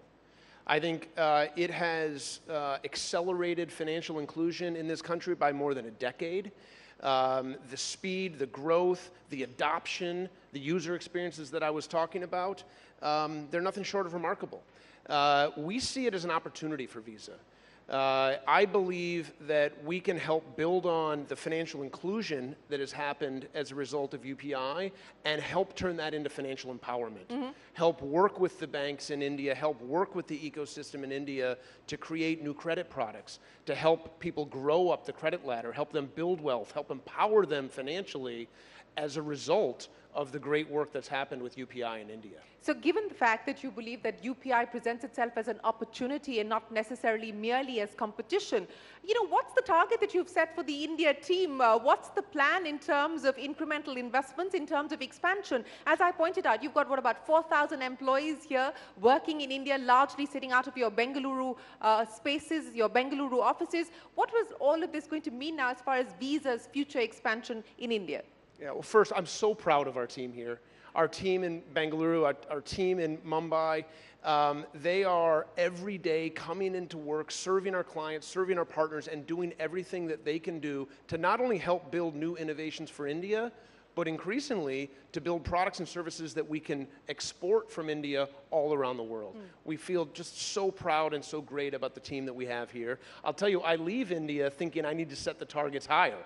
Set the targets higher, not for just the investment that we make as a company, but also the results that we expect of our team here. So I'll definitely take that back from my trip. And we have been in this country for 40 years. Yeah. when we're thinking about the opportunities in this country, we're thinking about the next 40 years and the next 40 years after that. Those are the time frames we're thinking about in terms of the investments that we're making in the country. Well, let's talk about the next 5 years, not the next 40 years, because we don't know what's going to happen in the next 40 years. So over the next 5 years, in terms of the opportunities that you spoke of and in terms of focus areas that you intend to double down on, remittances, cross-border, how is Visa going to operate in those spaces? How do you intend to leverage the advantages there? Yeah, first of all, if you just step back, for all of the success that you and I have been talking about with the digitization of payments in India, there's still more than $1 trillion in cash. So we're not a cashless economy by any measure. So we still have an opportunity to partner and to work to help digitize that cash. But then building on kind of the consumer payments that you and I make every day, there's enormous opportunities in B2B payments, in government payments. There's an enormous opportunity in transit systems. We've been involved in more than 750 transit systems around the world, helping them operate more efficiently by digitizing the payments. And then, as you said, we see remittances as a tremendous opportunity. We've built out a platform, we call it Visa Direct, where we have 8.5 billion endpoints, cards, accounts, digital wallets all around the world. And what we're doing is we're putting that platform to work to make remittances in and out of India and all over the world, but this is the biggest corridor for remittances in the world, make them more transparent, make them faster, make them cheaper, make it a better user experience for both the sender and the receiver. And we think that's a tremendous opportunity for us to continue to help and add value here in India. You know, you talked about the fact that cash continues to be a significant part of the economy, while digitization has, of course, grown as well. But, you know, when just before the UPI actually took over and took off quite literally, the view was that this could potentially mean the death of credit cards. That was the expectation. It hasn't quite turned out that way. But how do you see the credit card space evolving in terms of form factors, in terms of features, in terms of innovation? What do you see as the next wave of disruption to the credit card itself? Yeah, what we've seen around the world is users choose to pay with credit in different ways. Sometimes it's a card, sometimes it's a plastic card, sometimes it's a metal card, but increasingly it's a digital tokenized incarnation of the card. That can be on your phone or different form factors. So our strategy the whole time has been not to be wed to a card per se. In many ways, we've unbundled credit from what we all think of as the legacy card, and we've embedded that credit in the user experiences that people have as they're working their way through their digital experiences or, as we were talking about earlier, in the physical world. And increasingly, the physical world and digital world are blending. So we very much have unbundled those capabilities. And we do think that there's a lot we can bring to India in terms of innovative products and services in credit specifically that we've seen in different parts of the world. You know, in many ways, the credit product itself has melded and evolved in ways that it's embedded in people's lives in ways that it almost becomes invisible. And that's when you start to really empower that purchasing power in a way that's great for small businesses and merchants. You know, you talked about financial empowerment, and you also brought up the issue of the credit gaps, and the credit gaps exist in many spaces in different degrees. What will be the focus as far as bridging the credit gap specifically from an Indian consumer or an Indian market's perspective? Bringing new solutions to help underwrite near prime credit, new to credit, young credit customers, working with banks to provide different types of line management services, different types of ways to segment credit and make them applicable in certain use cases. All of this type of innovation is happening around the world, and I think is going to be a great opportunity to build on, as we were saying earlier, the momentum that's happened with UPI. And, you know, in 5 years, to come back to the question from a few moments ago, maybe we don't even call it a credit card per se. Maybe we call it Visa credit, or maybe we call it, you know, who knows what we call it. The word card may drop from our lexicon in India, given the enormous progress that's happened here. But we view our role as someone who can help power that innovation for banks across India. you know, you're talking about innovation, so we can't not talk about what's happening as far as the world of AI is concerned. And Visa, for those of you who might not be aware, has decided to put together a war chest of $100 million to look at nurturing AI across different startups. Take me through the idea behind that, what you intend to do. Is that going to be a focus area for you here in India as well? Yeah, sure. I'll talk about that specifically, and then more broadly how we're thinking about generative AI. That idea specifically came from a set of experiences where we were looking for companies that were using generative AI to create new commerce experiences, and we weren't able to find a lot of them. We wanted to go find them and nurture them, and we have a program we call FinTrack Fast Track, bring them onto the Visa platform.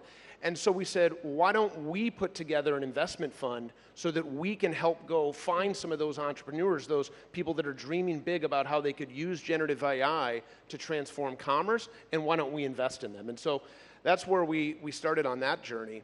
If I back up, we're big believers in the power of AI. We've been a leader in AI for 30 years, using predictive AI to build our products and services, secure our network. We've been very aggressive in adopting generative AI in our company.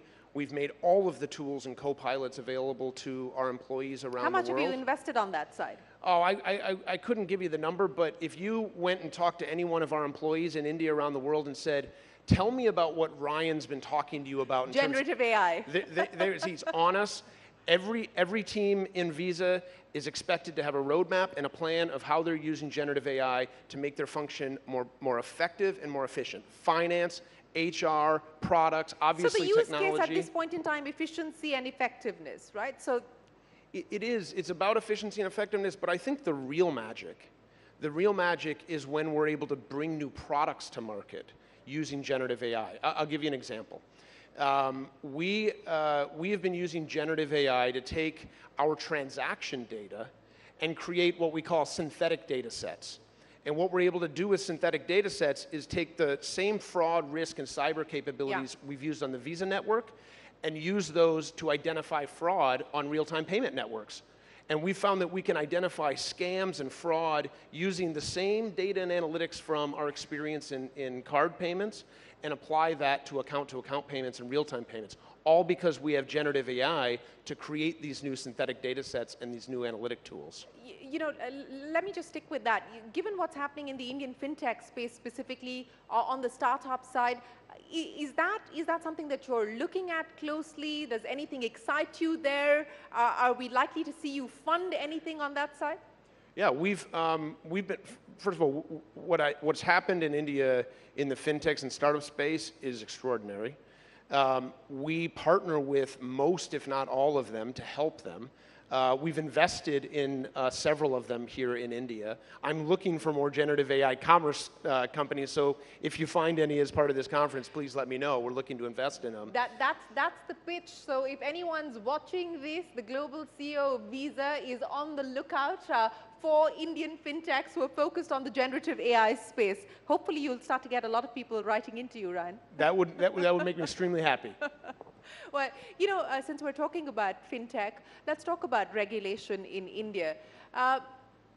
The regulator has done many things, including data localization, which was brought in a couple of years ago. Of course, all of you need to be compliant with that. There have been some recent changes for credit cards specifically. How do you see the regulatory environment in India at this point in time? Is it challenging? Does it add friction? Or is it making you feel that it is securing the digital payment ecosystem? Of course it can be challenging at times, but it makes us better. That's how we view it. We want to be in compliance as effective and faster than any company in our space. We want the regulators to look at Visa as a leader, and we lean into this regulation because we do believe that it makes us better. I also give enormous credit to the regulators in India for leading the charge on innovations that not only make the system more safe, they help drive commerce. I would use tokenization as an example. I think the regulators in India leaned into tokenization, they mandated tokenization, and as a result, e-commerce is going to be adopted even faster in India. It's going to be safer, it's going to be more secure, it's going to have higher authorization rates. So you're saying that the regulator in India was ahead of the curve on tokenization? Absolutely. They were an innovator in that way of leading, as far as all the regulators in the world, by mandating tokenization for e-commerce in India. So what would you say are the key risks today?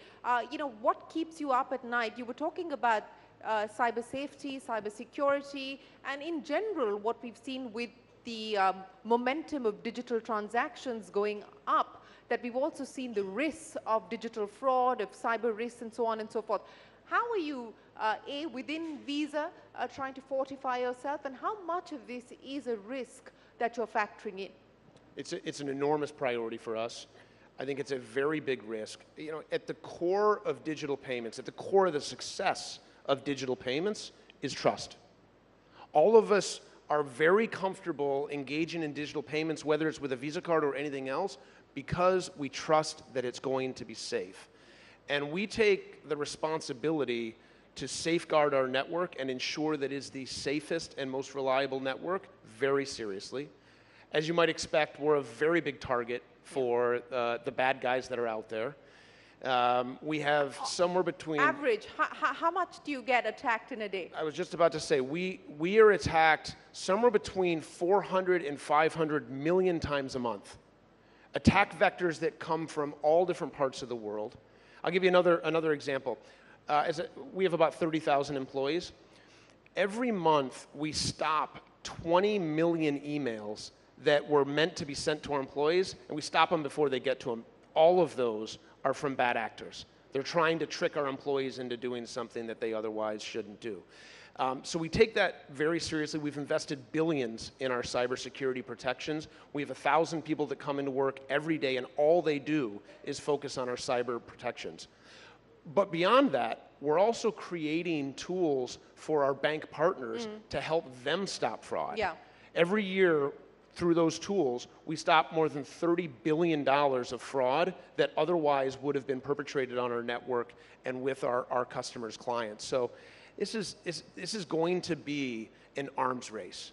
It's going to continue to be an arms race, and we are going to invest, and we're going to work as hard as we possibly can to stay one step, if not 5 steps ahead of the bad actors, to ensure that the network is as safe and as secure as it possibly can be. When you say that this is going to be an arms race, explain to me how you're going about it. I mean, putting money at the problem or throwing money at the problem is just one aspect, but how are you thinking about this strategically? And more importantly, how do you look at this from your partner's perspective as well, who may not have the ability to throw money at the problem? Well, first on the second part of your question, this is something I've been talking to everyone that I've had a chance to meet with while I've been in India. We want to protect our network, the Visa network, with all of the tools and security that I mentioned, but we also want to make these tools available to all networks.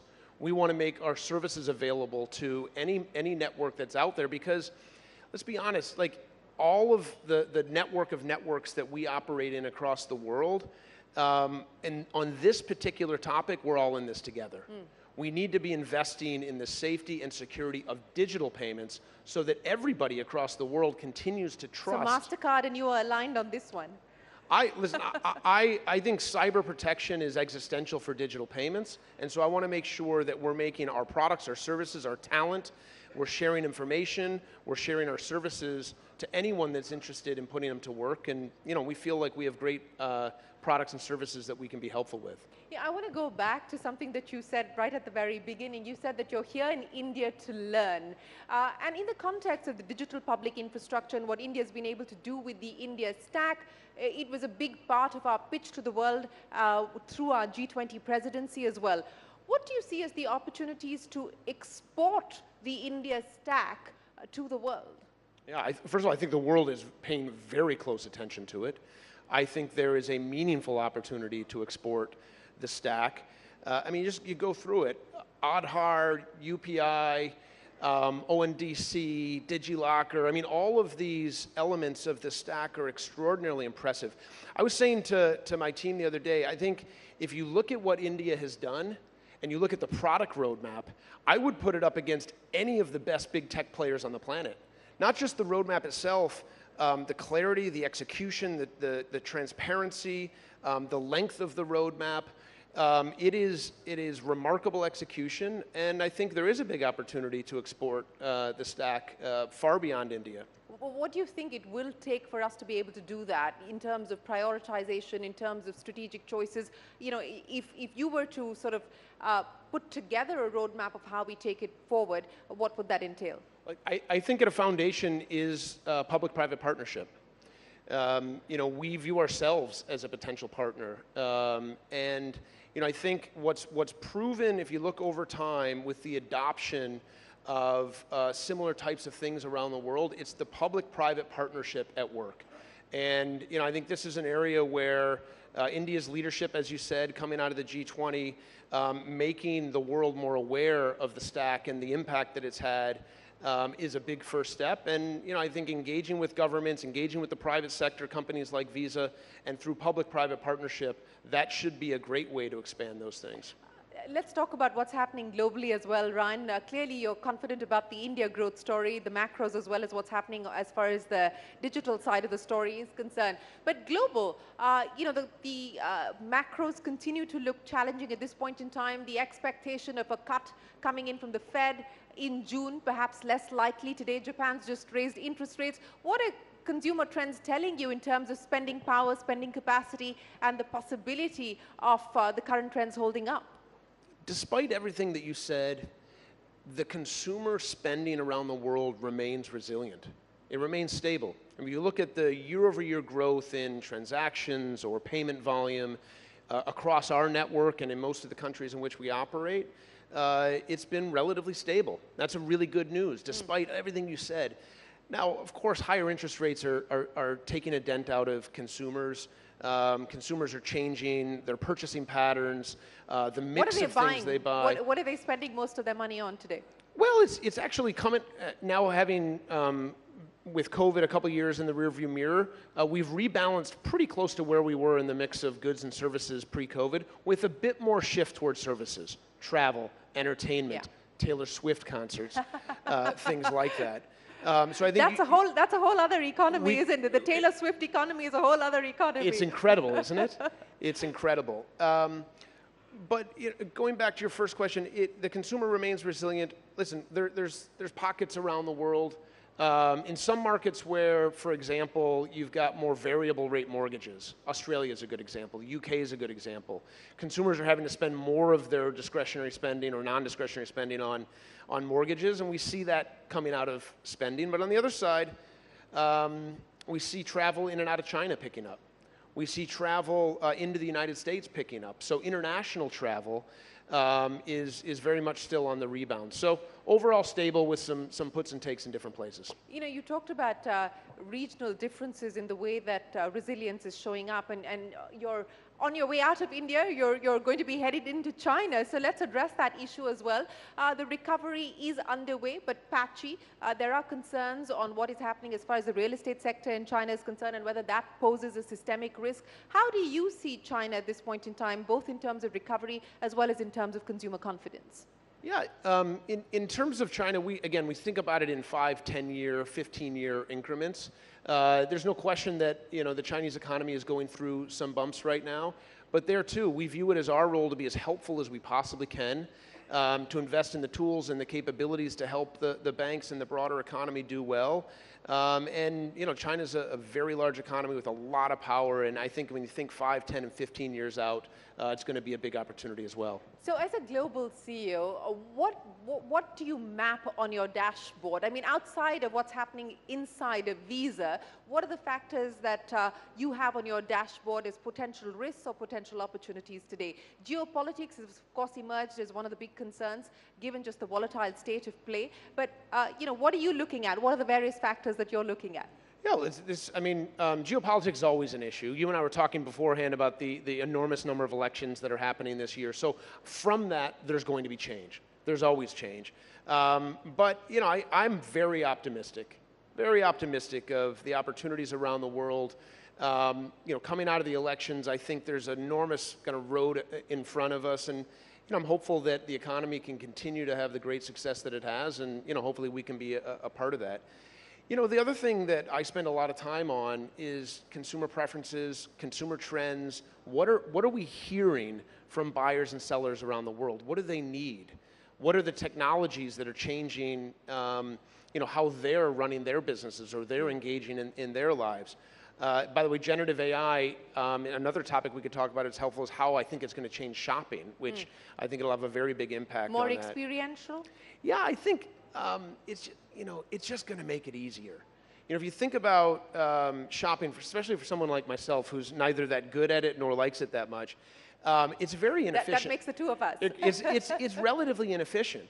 And so I think generative AI, all of us are going to have co-pilots in terms of shopping. We're going to have much more curated experiences. We're going to have much more curated payment experiences that come with it. And that's just going to make a much better experience.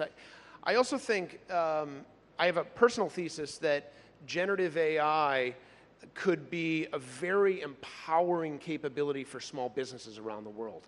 It starts to give them access to the capabilities that only the largest retailers have had, whether it's product reviews or recommendation engines or things like that become unbundled and available to small and medium businesses around the world. I think generative AI could be a very leveling force in the commerce space. You preempted what I was going to say. So you actually believe that generative AI will level the playing field, not make the gaps wider? I believe it will. That's my personal thesis. I think it'll for the largest retailers and the largest platforms, it will certainly help optimize what they do, and again, make a more enjoyable experience for all of us as shoppers. But I think it has the power to level the playing field. It has the power to democratize a lot of the commerce capabilities that have been bundled into some of the largest platforms and make them available. And for you and I as shoppers, I think we're going to have much more broad views to inventory that's available in small and medium businesses, either in the cities that we live in or around us. So who do you consider as competition today in a fintech world, in an AI-led world where every phone company wants to be a fintech player, every big tech company wants to be in the banking business as well in some shape or form, or in the payments business? What does the competitive landscape look like today for you? I'll tell you, over the last several years, the early narrative on fintechs was, they're going to be competitive for the payment system.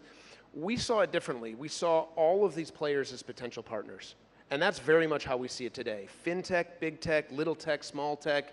We view all of them as potential partners for Visa, and we view it as an opportunity to put our network to work to help them grow their business and ultimately meet whatever goal it is that they've set out for themselves. And I think if you go today, for example, down in Silicon Valley near where I live, and you talk to fintechs, you'll find most, if not all of them, Visa has become their most important partner.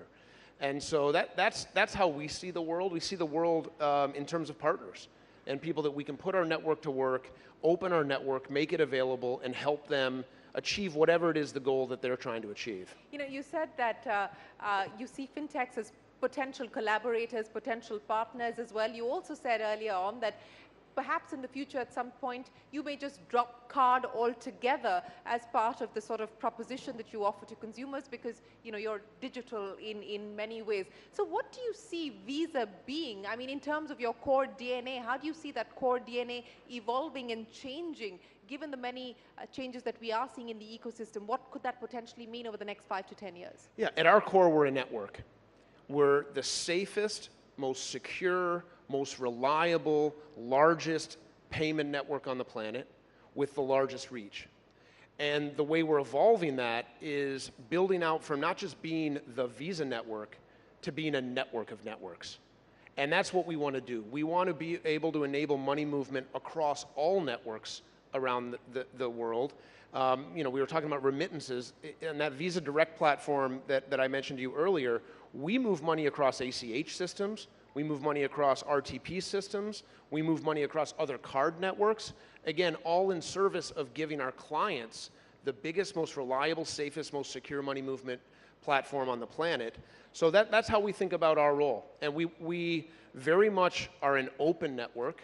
We want anyone to build on us. Whatever they can dream up, the products, the services that they can dream up, they know that they have the Visa network available to them to put their products and services to work. So do you see India then being an incubator of some of the innovations that you would hope for Visa to focus on in the future? An innovator, an exporter, there's no question about it. I mean, the fintech community here has had a very profound impact on Visa. And you know, we've collaborated, we've worked with them. How has it changed Visa? How have Indian fintechs changed Visa? Yeah, Indian fintechs have opened up our mind to the power of QR payments. So now we're looking at other markets around the world where QR might be the form factor that users prefer, buyers and sellers. So, well, okay, we don't need cards, we'll use QR, and that'll be the form factor that will then allow people to tap into the Visa network, as an example. And that very much came from the inspiration of what we've seen happen here in India. So, you know, speaking of inspiration, again, Brian, of course, has been with Visa for about 11 years now, held many jobs before that, but has been CEO for almost a year now. Feb is when you completed a year as CEO.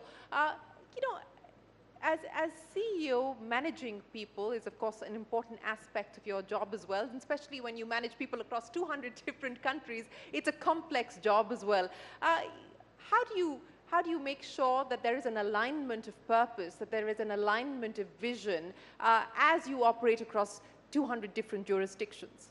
Yeah, in terms of alignment, I find it's about clear communication, always on communication, and just being able to listen and learn from our employees around the world about what's working well, what's not working well, and how we can help them do their jobs better. You know, when I get back to the US in a week or so, we're going to move into a new office. We actually call it our Market Support Center, not corporate headquarters. We call it the Visa Market Support Center. So if you ever come visit, you'll see that on the building. And I want people, when they come into work every day, to remember that we are serving our markets around the world. We're serving India, we're serving Brazil, we're serving England and Germany. And I want our employees to just remember that is our job every day, to listen, to learn, and to ultimately be in service of our markets around the world so that they can serve their clients and they can do the great things that they need to do here in India and around the world. So is there a Ryan-specific way of A, getting feedback, and B, incorporating feedback into driving change? Yeah, I try to be as approachable and open as I possibly can.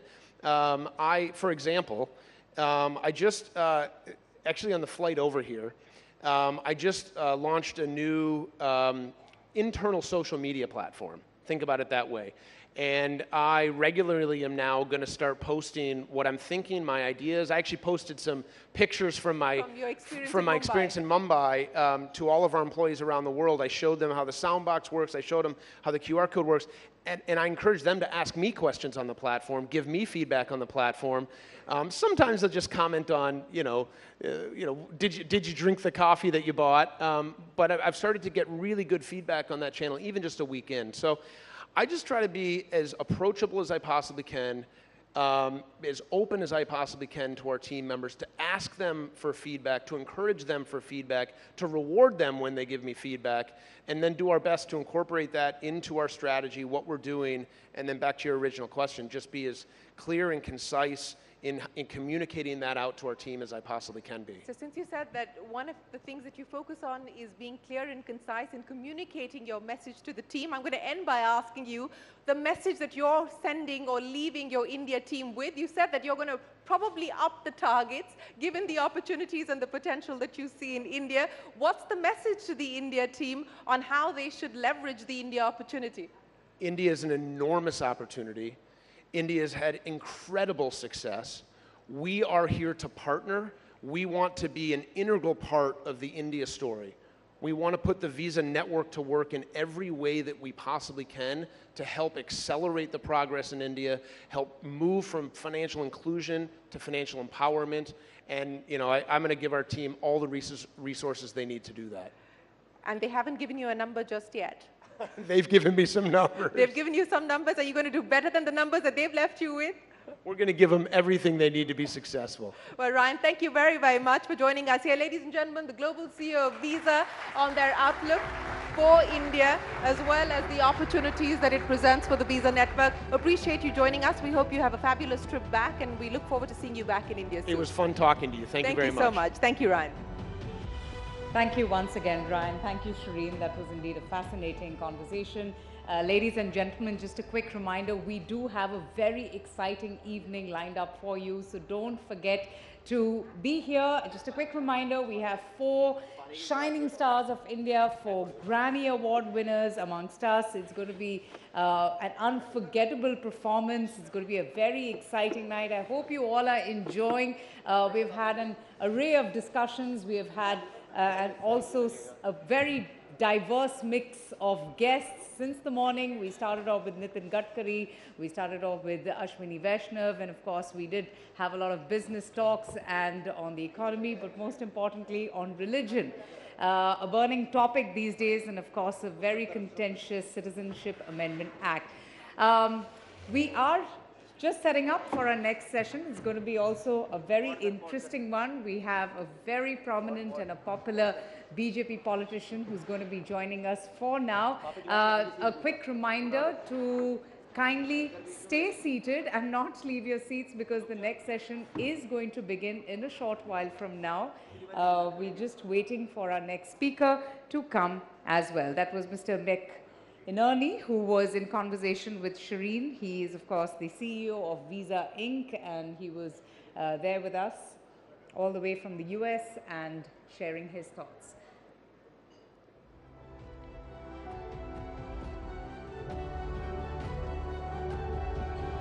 Well, we have had some power-packed sessions. I hope you all have enjoyed yourselves thus far. We have a scintillating performance that has been lined up as well, and I personally am looking forward to that as well. We have a very renowned and noticed musician and artist who will be here gracing the stage in a short while from now. So be seated. We will just begin a session in a short while from now.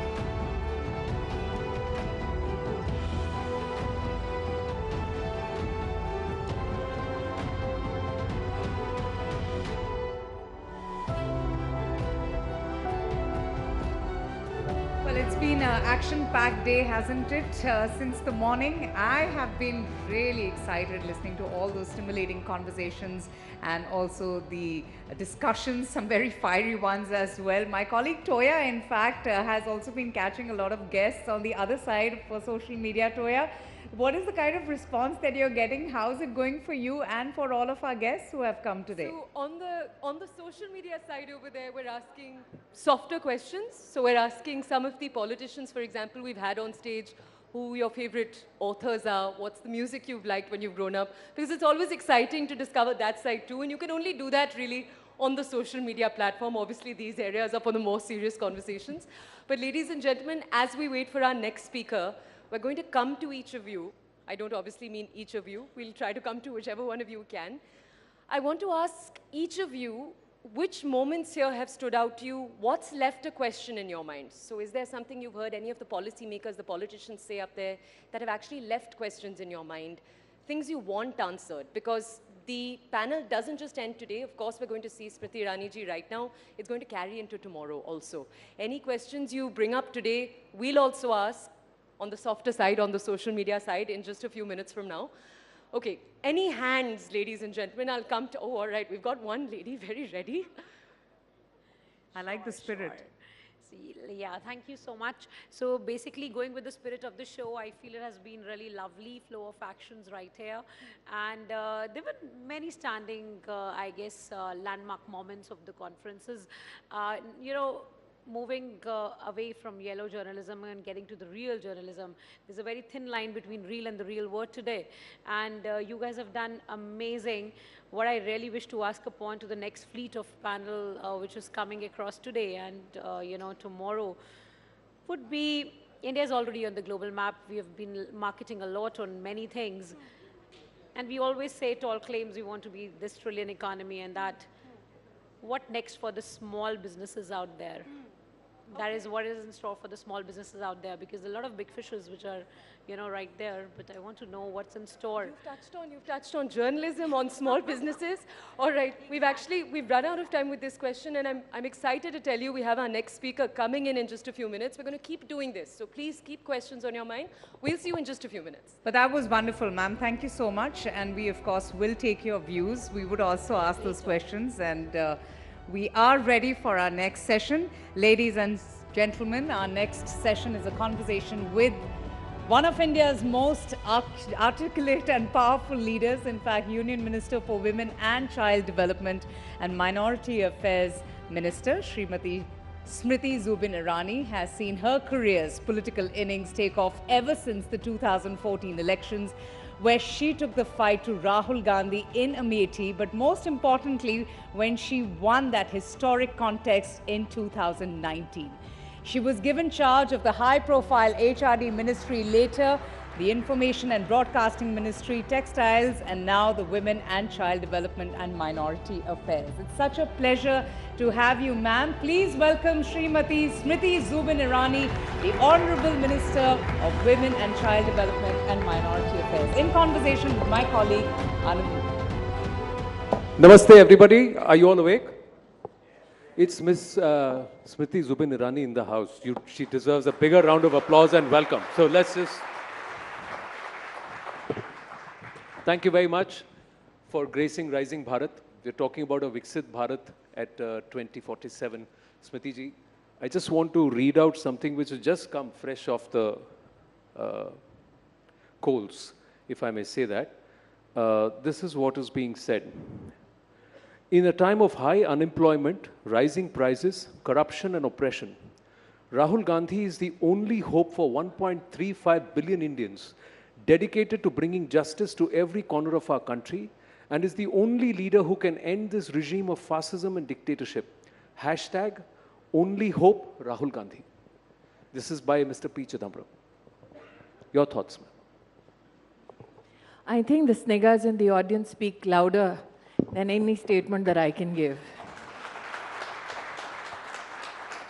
But I also believe that the destiny of a nation cannot be decided by a man who is scared of being defeated in Amethi. So a leader is one who does not leave his fleet behind. The gentleman hashtagged is somebody that I had the privilege of contesting against in 2019. Victory and loss are a part of electoral politics. But what defines a leader is that if they have grit enough, courage enough to stand with their own beliefs amongst their own people. And I don't think somebody who escapes and is feared of being conquered electorally is somebody who can lead a nation to better prospects. So I understand the compulsions of Mr. Chidambaram, but I also recognize that the voter at large respects the reality of a rising Bharat. लेकिन वो ये कह रहे हैं कि वो शक्ति को हराएंगे। देखिए, उन्होंने कहीं ना कहीं अपने आप को एक क्लैरिफाइड पोजीशन में अब रखा है। कहा है कि मैं उस शक्ति का उल्लेख नहीं कर रहा जिसका धर्म से कोई संबंध हो, लेकिन आज के एक एक्सपेंसिव कम्युनिकेशन और मीडिया के दौर में उनकी शब्दावली छुपी नहीं है किसी से देश में। ये पहली बार नहीं है कि उन्होंने मेरे धर्म हिंदुइज्म के खिलाफ कोई वक्तव्य दिया हो, लेकिन मेरा ये मानना है कि अगर वाकई में वो सेक्युलर हैं तो धर्म की आड़ में ना लड़ें, मुद्दों के आधार पर लड़ें। स्पष्ट रूप से पूरे राष्ट्र ने उनको सुना जब उन्होंने कहा कि शक्ति जिसका हिंदू धर्म में उल्लेख है वो उससे लड़ना चाहते हैं। तो मैं तो एक हिंदू के नाते इतना ही कहना चाहती हूँ कि आज तक जिसने मेरे धर्म को, मेरे आराध्य को ललकारा है, उसका क्या हश्र हुआ है। कोई रामायण, गीता, महाभारत पढ़ ले, उसको इस बात का अंदाज़ा हो जाएगा। लेकिन अगर कोई हमसे ये कहे कि हम उनके शब्दों को समझ नहीं पाए और शायद उनका उल्लेख जो था वो राजनीति के कॉन्टेक्स्ट में था, धर्म के कॉन्टेक्स्ट में नहीं, तो मैं जानना चाहती हूँ किस शक्ति से लड़ना चाहते हैं। प्रधानमंत्री मोदी ने इस देश में 4 शक्तियों का विशेष उल्लेख किया। एक नारी शक्ति, दूसरा युवा शक्ति, तीसरा कृषि की शक्ति और चौथा वो गरीब जो अब उत्थान की ओर बढ़ रहा है। तो इन चारों में से किस शक्ति से राहुल गांधी लड़ना चाहते हैं? ये वो शक्ति की बात कर रहे हैं जो ईडी को कंट्रोल करती है, ईवीएम को कंट्रोल करती है। देखिए, पुरानी एक हिंदी में कहावत है, चोर की दाढ़ी में तिनका। अब जिसकी दाढ़ी ही तिनकों से भरी हो, उसको थानेदार में भी चोर नजर आता है। लेकिन जिसने चौकीदार शब्द के इस्तेमाल के लिए सुप्रीम कोर्ट में माफ़ी मांग ली हो, उसको ये फॉल्स ब्रवाडो शोभा नहीं देता। वो इलेक्टोरल बॉन्ड्स का जिक्र कर रहे हैं। वो ये कह रहे हैं कि बीजेपी उगाही पार्टी है। सीबीआई, अमित शाह जी ने एक स्पष्ट रूप से रुबिका जी कहा है सार्वजनिक मंच पर कि 303 सांसदों की पार्टी को इलेक्टोरल बॉन्ड्स के माध्यम से ट्रांसपेरेंटली बैंकिंग सिस्टम के माध्यम से 6000 करोड़ का बॉन्ड मिला। लेकिन जिनकी ताकत 200 की भी नहीं है स्पष्ट रूप से, उनको 14,000 करोड़ रुपया मिला।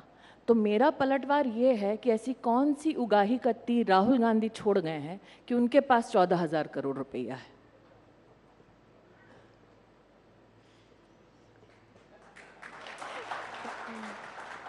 ये आप लोग रिएक्ट करिए, ऐसा नहीं है कि मत करिए। वो लोग चुनाव के दिन रिएक्ट करेंगे बटन कमल का दबा के, चिंता ना करें।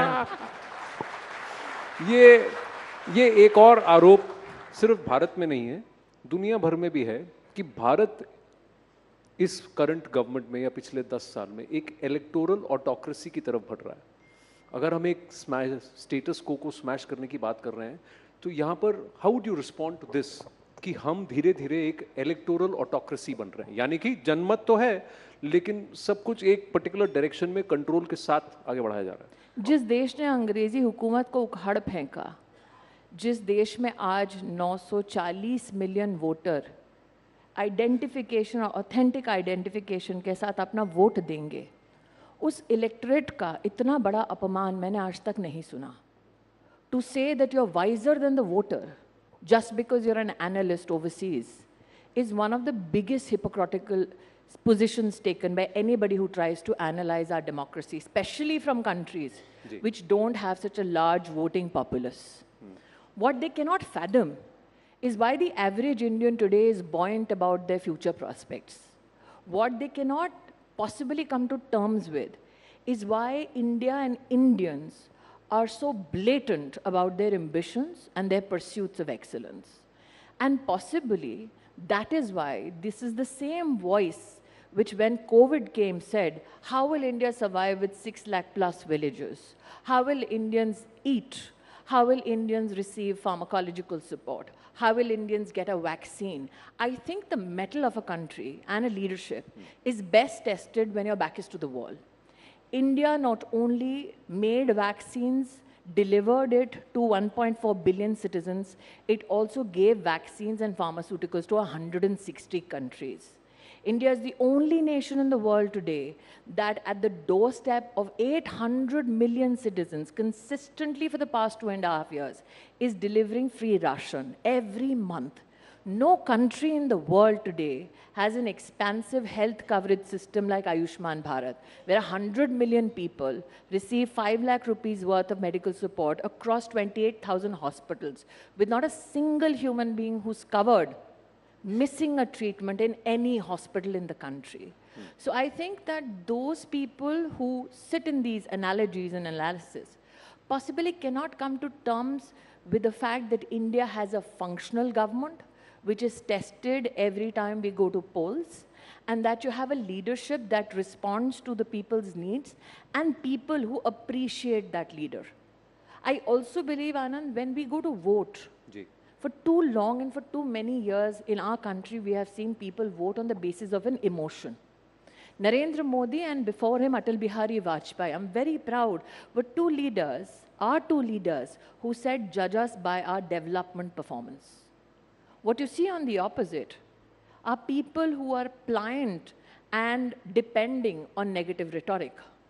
But Modi is the only leader right now who has given you a national ambition. Remember, after the independence freedom movement, we've never had a national ambition and a clarion call like 2047. So while Modi says for 2047, we need to create more opportunities for education, for enterprise, for skill, for manufacturing, what does Rahul Gandhi offer you? Division on the basis of religion, division on the basis of class, division on the basis of caste. While Modi says, let's talk about Atmanirbhar Bharat. What is Atmanirbhar Bharat? It is economic sovereignty of this country. What does Rahul Gandhi tell you? Atmanirbhar mat bano. While Modi says, let's pull 25 crore Indians out of poverty, and today the World Poverty Clock, forget anybody else, says that less than 3% people in India now live under the line of poverty. What does Rahul Gandhi tell you? He glorifies poverty. He glorifies a martyrdom at the altar of lost opportunities. So why should any informed voter then vote for Rahul Gandhi or an alliance which is barely together?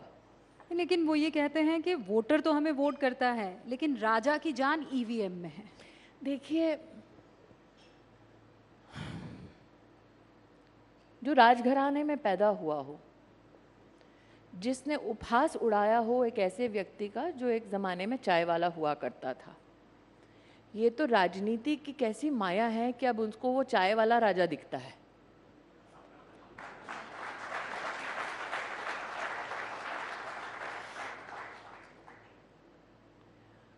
अब जितना मैंने राहुल गांधी को सार्वजनिक रूप से सुना है, कई चीज़ों में उन्होंने क्लैरिफिकेशन दी है।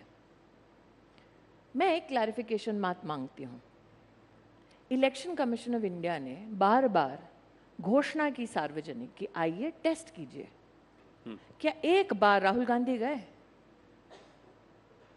बड़ा आसान है तोहमत लगाना, लेकिन आप किस पे तोहमत लगा रहे हैं? लोकतंत्र पर। आप लोगों की चॉइस पर तोहमत लगा रहे हैं, इलेक्शन कमीशन पर तोहमत लगा रहे हैं, और आपको लगता है पूरा ब्रह्मांड, पूरी कायनात इस जद्दोजहद में लगी है कि मोदी को प्रधानमंत्री बना दो। जद्दोजहद ये वोटर की है, क्योंकि वोटर ने 10 वर्ष की अवधि में मोदी को हर वचन की पूर्ति करते हुए देखा है। मैं अपना ही अगर लोकसभा क्षेत्र ले लूं, जहां पर 50 साल गांधी खानदान का राज रहा, 15 साल राहुल गांधी सतत वहां पर सत्ता में बने रहे, रूबिका जी, वहां पर 1,09,000 परिवारों के घर तो पिछले 5 साल में बने हैं। 4 लाख परिवारों को पहली बार जीवन में टॉयलेट मिला है।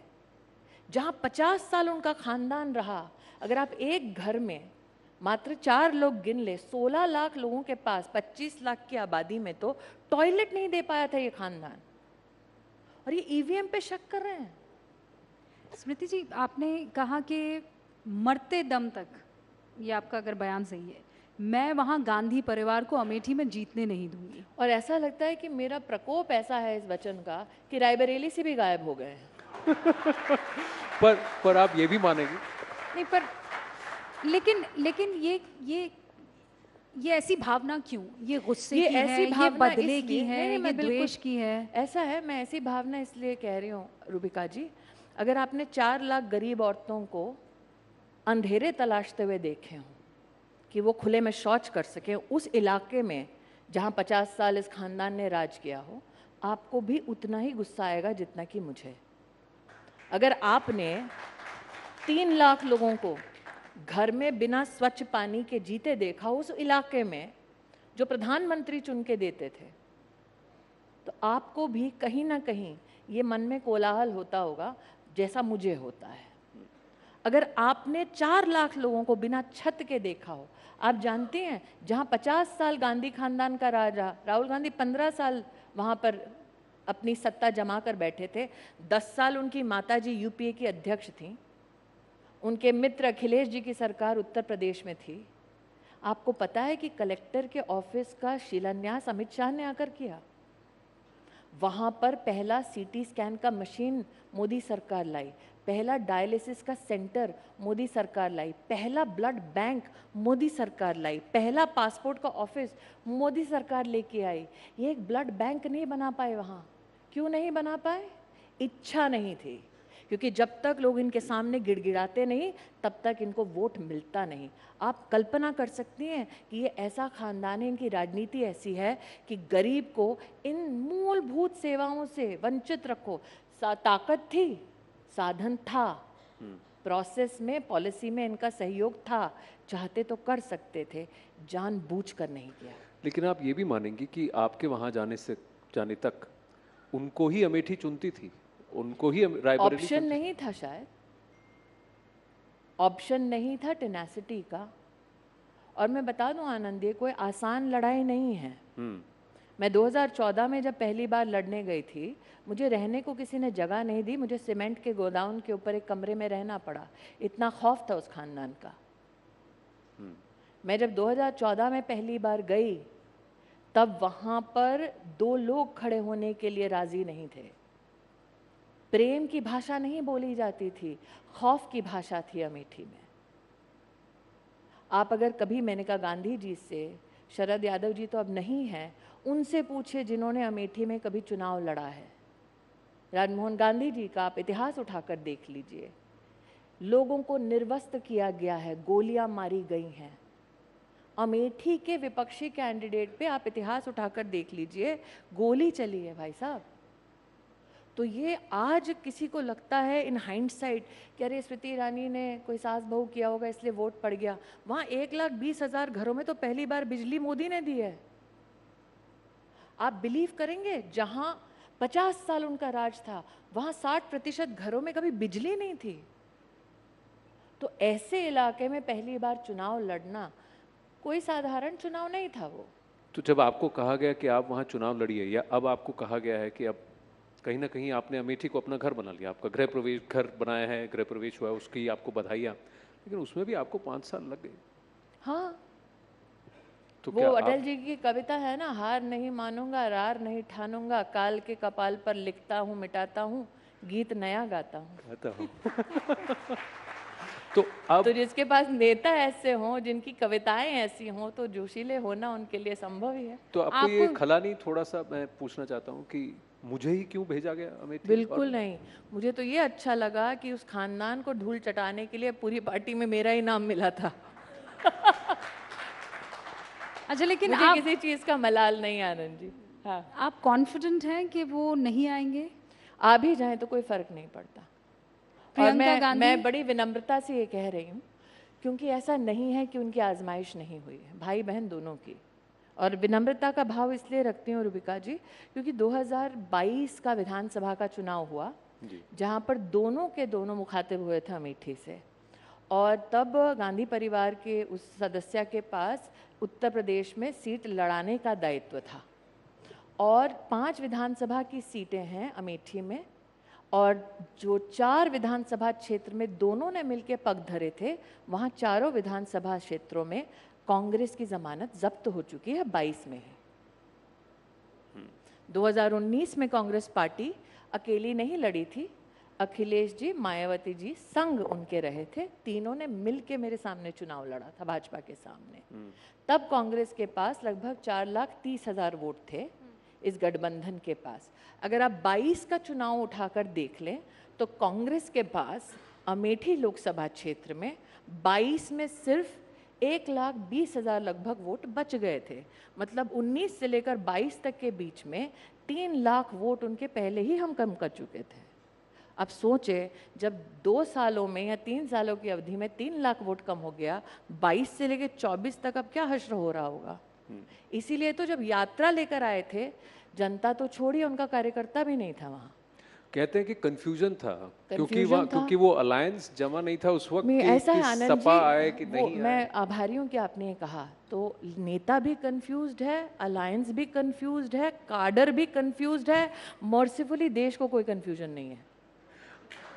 तो आप मानती हैं कि देश को कंफ्यूजन नहीं है? 370 प्लस बीजेपी 400 पार। मेरा मंतव्य और सब छोड़ दें, यहाँ पूछ लीजिए। आप पूछिए। नहीं, आप पूछ लीजिए, मैं तो फिर फेयर, ये मेरी ओर से प्रश्न नहीं होगा। यहाँ पर कौन मानता है Rahul Gandhi is the hope for 1.3 billion people? एक तो 1.4 बिलियन भी नहीं लिखा है। चलिए शो ऑफ हैंड्स कर लेते हैं। हम नहीं agree with mister P Chidambaram? अब बताओ कौन राजा है, जनता की ईवीएम? नहीं नहीं, ऐसा नहीं। अगर आपको अगर कोई खौफ है तो खौफ ना रखे। बेखौफी से कोई ऐसा है जो पी चिदम्बरम साहब के ट्वीट से और राहुल गांधी। अरे मुझसे ज्यादा तो रूबिका जी पी चिदम्बरम का खौफ है, इसलिए कि वो वापस सत्ता में ना आए, ताकि जो लूटा था वो वापस लुटेरों के पथ पे ना चला जाए। मैं आपको कॉन्टेक्चुअलाइज आपकी अनुमति से एक चीज करना चाहती हूँ।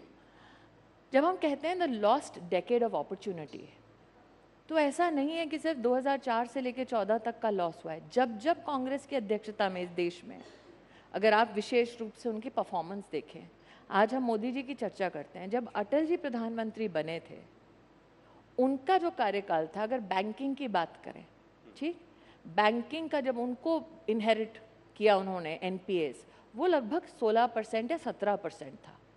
जब उन्होंने ऑफिस छोड़ा 2004 में, एनपीए लगभग 7% तक आया, तब तक वो ला चुके थे नीचे। कांग्रेस के राज में 2012 पे आप जाइए तो वापस एनपीए 12-13% तक बढ़ चुका था। जब अटल जी ने अपनी सरकार छोड़ी थी और यूपीए की सरकार आई थी, आपका एग्रीकल्चर सेक्टर ग्रो हो रहा था 9% पे, आपका सर्विस सेक्टर ग्रो हो रहा था 7% पे, आपका ओवरऑल इकोनॉमिक ग्रोथ था 8% पे। आपके जो एडवांसेस देती है पब्लिक सेक्टर बैंक्स, वो थे लगभग 6 लाख करोड़ रुपए पे। यूपीए का अगर आप आज भी नंबर उठाकर देख लें, यूपीए ने 2012 तक, 4 से लेकर 12 तक, आपको पता है कितना एडवांसेस दे दिया था पब्लिक सेक्टर बैंक से? 39 लाख करोड़, जिसमें से 3.8 लाख करोड़ व bad assets and never declared. ये खामियाजा किसने भुगता? देश ने भुगता। तो इसीलिए कह रही हूँ, उनकी परंपरा है देश को लूटने की। और जो 10 साल मोदी जी के रहे हैं, वो सिर्फ पॉलिटिक्स ऑफ परफॉर्मेंस के लिए नहीं रहे हैं, पॉलिटिक्स ऑफ रेवोल्यूशन भी रहे हैं। This whole family has been tested on its mettle, on its political performance and inputs, and the best test I think for the country was when COVID came. Revelation की बात करें तो even this government is blamed for not revealing numbers. Statistics are not out. The actual numbers are not out. But statistics don't endear themselves to the opposition. That's a different issue altogether. But you would also agree that they may not like the statistics. They don't like the growth numbers. Why would they? They are fighting on a negative. No, the allegation is that yes, the numbers are the growth numbers are dressed up. Yes, there is growth, but there some of it is dressed up. Anand, let's give me a small interjection. Okay, 30 crore mudra loans given to only women, 8 crore loans given to youngsters, first-time entrepreneurs. Okay, out of the 30 crore loans given to women, NPA is less than 2.5%, which means these loans got serviced, business got done, there was a profit. That's why the loans got serviced. So are those 30 crore women who got the loan, who did the enterprise, are they not employed? They are, right? 8 crore new entrepreneurs. Obviously they serviced their loans. Obviously they paid back. So were they not employed? 38 crores to maine aapko yahan baith ke gina diya hai. Yeah, but you know, with respect to your ministries, so banks are women and child care development and also the minority ministry. Two aspects let's talk about. Malnourishment, we still rank one of the highest in terms of malnourishment. Who's ranking us? Who's ranking us? If you're a number cruncher, there's a public data available on a tracker called Poshan Tracker. Yes. What does Poshan Tracker track? 75 million children below the age of 6. Correct. Right? How do they track? On WHO standards. Who does the third-party evaluation? The World Bank. Whether the testing methodology is correct or not. Evidence is available today for 75 million children. When did the Congress last compute it? There was no such evidence available before. The other aspect is of food security. If 80 crore people were not being given the food security, which is also being extended for the next 2 years. So basically what Rahul Gandhi wants, you'd still have a large number of people. What Rahul Gandhi wants is people should not get food. Is that your position? You'd still have a large number of people who would be struggling around the poverty line or would be going hungry. So let me contextualize it for you. Everything is not as rosy as it is painted. And I'll tell you why. 13.5 crore Indians came out of multi-dimensional poverty only because of Modi's health initiatives. What are those health initiatives? Primary being Ayushman Bharat Yojana. For every Indian, especially the poor, who got 1, 2 and the booster dose free, how much was it in the normal market? if you went to buy the vaccine, $600 per shot. So 1,800 rupees, let's say, if you don't take the booster shot, 1,200 rupees. In a family size of 4 people, how much would have that been for a poor family? Second, if you look only at the Ayushman Bharat numbers from October 2023, 5 crore 70 lakh hospital admissions worth 70,000 crore rupees done. Do you compute the cost of the burden on the GDP if this health support was not given to these people? For instance, when we talk about sanitation, we talk about 11 crore toilets built. Yes. I will take you back to this very channel. In the year 2010-12 के बीच में, this channel has carried a report about what? 6% negative impact on India's GDP because of lack of sanitation. So when Modi gives a sanitation facility, it has a positive impact on the growth numbers. When Modi gives ration free to poor, it not only helps them come out of multidimensional poverty, it sustains them out of multidimensional poverty. It also fires up rural consumption, hence keeping industry and manufacturing alive. स्मृति जी, ये जो confidence आपका है, आप यकीन के साथ कह सकती हैं कि नंबर्स में भी झलकेगा, और अगर हाँ तो उत्तर प्रदेश में आप 80 में से कितनी सीटें लाएंगी इस बार? देखिए, मैं ना योगेंद्र यादव जैसी कोई सेफोलॉजिस्ट हूँ, ना मैं राहुल गांधी जैसी कोई बुद्धिजीवी हूँ. मैं आपको इतना ही अश्योर कर सकती हूँ कि जो मोदी ने कहा है वो पत्थर की लकीर है. एनडीए अब की बार 400 पार. समय अल्प है, लास्ट के 30 और 10-15 सेकंड एक्स्ट्रा, तो थोड़ा सा हम 5 शब्द आपको बताएंगे. रैपिड फायर है. जैसा है कि whatever हमें comes नहीं to your पता mind. था एक दिन आनंद नरसिम्हन करण जौहर का पूरा स्वरूप धारण करेंगे. देखिए, ये एक नाता तो रहा है कहीं ना कहीं करण जौहर से? नहीं, एंटरटेनमेंट से. और करण जौहर अच्छे मित्र हैं, ऐसा नहीं है, पर मैं आपसे मित्र भी हैं. हाँ? अच्छा. तो You see your journalist friends, all their eyebrows are going up. Yes. तो हम आपके सामने शब्द रखेंगे. आपके मन में जो पहला विचार आएगा वो आप 1 या 2 शब्दों में या 1 लाइन में खत्म करेंगे. तो हम शुरू करते हैं. हाँ, पहले आप. ओके. शक्ति. दुर्गा. देश. राहुल. नाम तो सुना होगा. ये तो आपको उनसे कहना चाहिए था. स्मृति हूँ.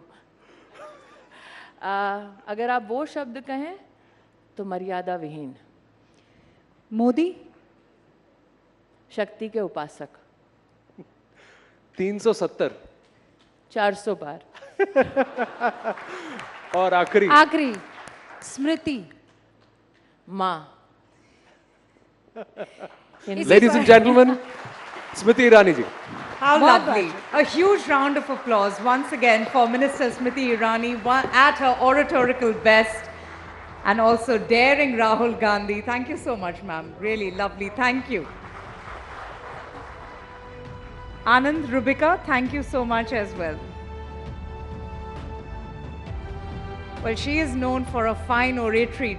Smriti Irani there also daring Rahul Gandhi to contest from his old battleground of Amethi. Clearly, politics is heating ahead of the Lok Sabha polls. She also said that the Prime Minister is an emotion. He's someone who has given a national ambition to the people of the country. That was Smriti Irani speaking to my colleagues Anand and Rubina. We have another very, very interesting session coming up, more on geopolitics, foreign policy. I'd request everyone to be kindly seated, please. We're just about to begin our next session for the evening.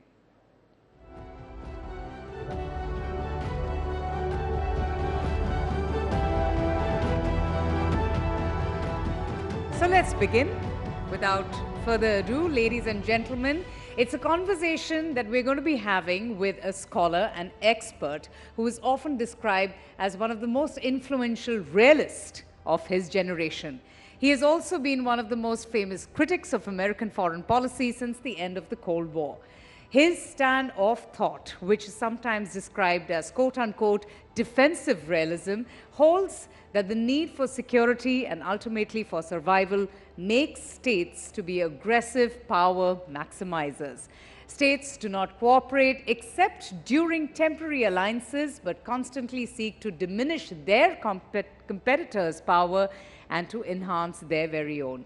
He has also spread no punches in arguing just why Ukraine crisis is the West's fault and why the United States and its European allies actually share most of the responsibility for the ongoing crisis.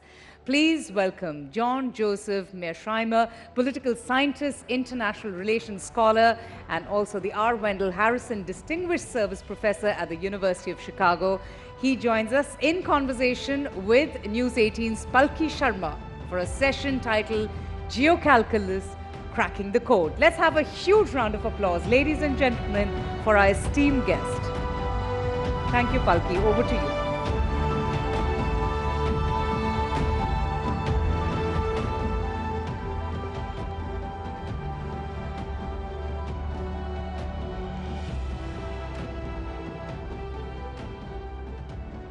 Thank you, and good evening to all of you. We live in exciting but dangerous times geopolitically. There are two wars and many internal conflicts that are going on across the world. There are new alliances being forged and old ones being dismantled. And in this context, we're exploring a very important and complex question. What is the driving force of decision-making today? Is it realism? Is it power? Is it morals? Or is it a mix of everything? Also, where does India stand in this mix? What role will India play in the looming conflicts of this century? We look forward to exploring all of this with you, Professor Mearsheimer. Welcome to Bharat Rising. My first question to you is, what would you call the current world order? How would you describe it? Would you say it's still unipolar, with America in the lead? Would you say it's truly multipolar? How would you see this? I believe that the world today is multipolar. Most of you in the audience came of age during the unipolar moment, which ran from roughly 1991, when the Soviet Union collapsed, up until about 2017. And the United States was, of course, the most powerful state on the planet by far during the unipolar moment. But by 2017, roughly 2017, Vladimir Putin had rescued Russia from the dead, and Russia was back as a great power. And China, because of all of the economic growth that had taken place during the 1990s and the first 17 years of the 21st century, was also a great power. So we're now in a system where there are three great powers: the United States, China, and Russia. What about India? Where do you see India standing in this? And do you see India then as a bridging power, trying to bridge different ideological camps? Or is India just tilting things in the direction that suit it? Well, I would say, first of all, India is an aspiring great power. The two building blocks of power in the international system are population size and wealth. You need a great deal of wealth, and you need a lot of people to qualify as a great power. The reason that China was not considered a great power until recently was because it didn't have the wealth. It certainly had the population size. What China now has is population size plus wealth. What India has for sure is population size, and it's growing wealthier and wealthier by the year. But I think, according to most accounts, it has not yet reached the point where it qualifies as a great power. Nevertheless, there is no question that India is a major power, and it is, in a very important way, caught in between those three great powers, because India has all sorts of potential problems with China, mainly revolving around the border between those two countries. India has very close relations with both Russia and the United States, and from the American point of view, that causes problems because the Americans don't want India to have good relations with Russia. But of course, from India's point of view, it makes good sense to have good relations with Russia. So relations between India and the United States have been somewhat testy. They've been very good in terms of relations with Russia. And the question of China is, I think, a looming problem for India. But nevertheless, the world that India operates in now is very complicated, and India is going to have a complicated task moving forward dealing with this world. Is another way of looking at it this, that India is best poised to make to make the most of this complicated situation because India can talk to and do business with all camps? I think at some point India will have to make some hard choices.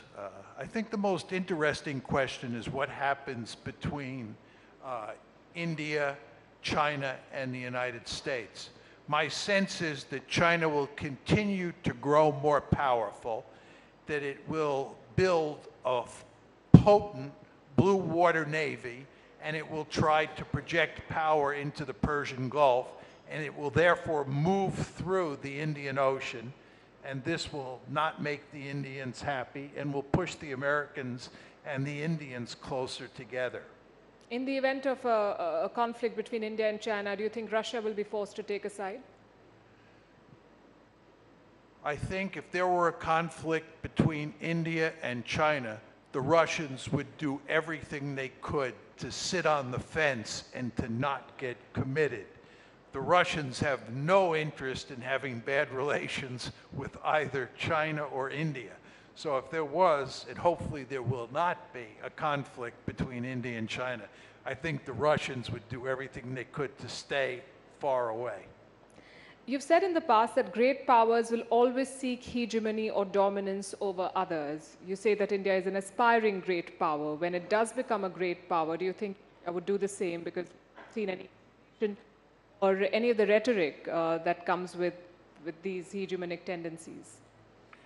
My basic view of international politics is that the ideal situation is to be a hegemon in your region of the world and to make sure that there's no other hegemon on the planet. And I basically argue that the United States is the only regional hegemon in the world. It's a hegemon in the Western Hemisphere.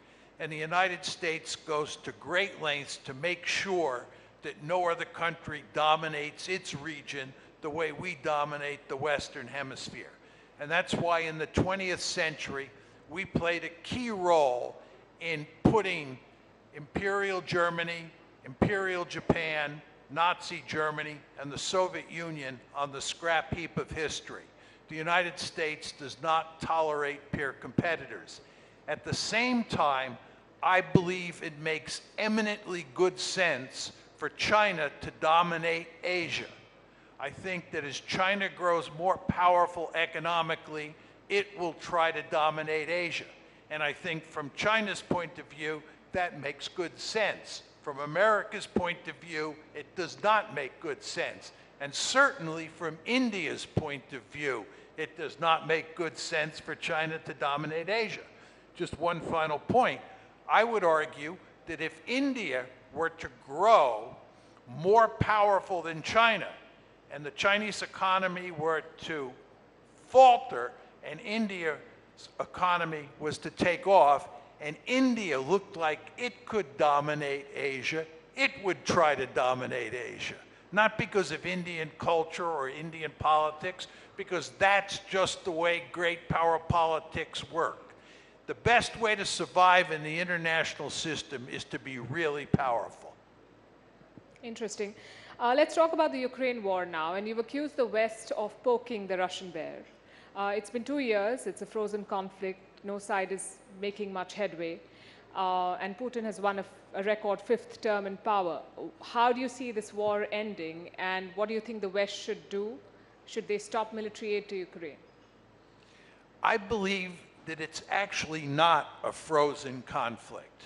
I believe that the Russians are winning the war and that the Russians will end up with an ugly victory.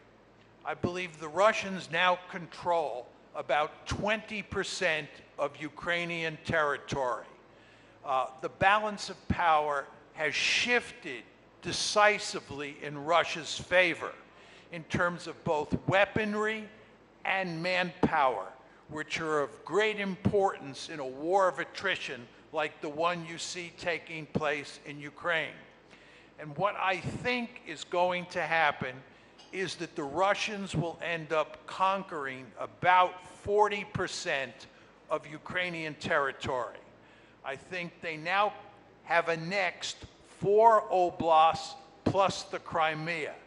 My guess is, and I want to underline that this is just my guess, is that they will end up annexing 4 more oblasts, and they will end up with 40%, roughly 40% of Ukrainian territory. And what will be left is a dysfunctional rump state. Ukraine, in other words, will be a dysfunctional rump state that the Russians will go to great lengths over time to make sure is politically and economically weak so that it cannot become a part of NATO. But that, I think, is the likely outcome. That's the military end that you're talking about. What about the political end? Do you think Ukraine will end up joining the NATO? No, I think politically the Russians will go to great lengths to make sure Ukraine doesn't join NATO. And I think that the West will not bring a dysfunctional Ukraine into the alliance. So I think that it will not, Ukraine will not become part of NATO.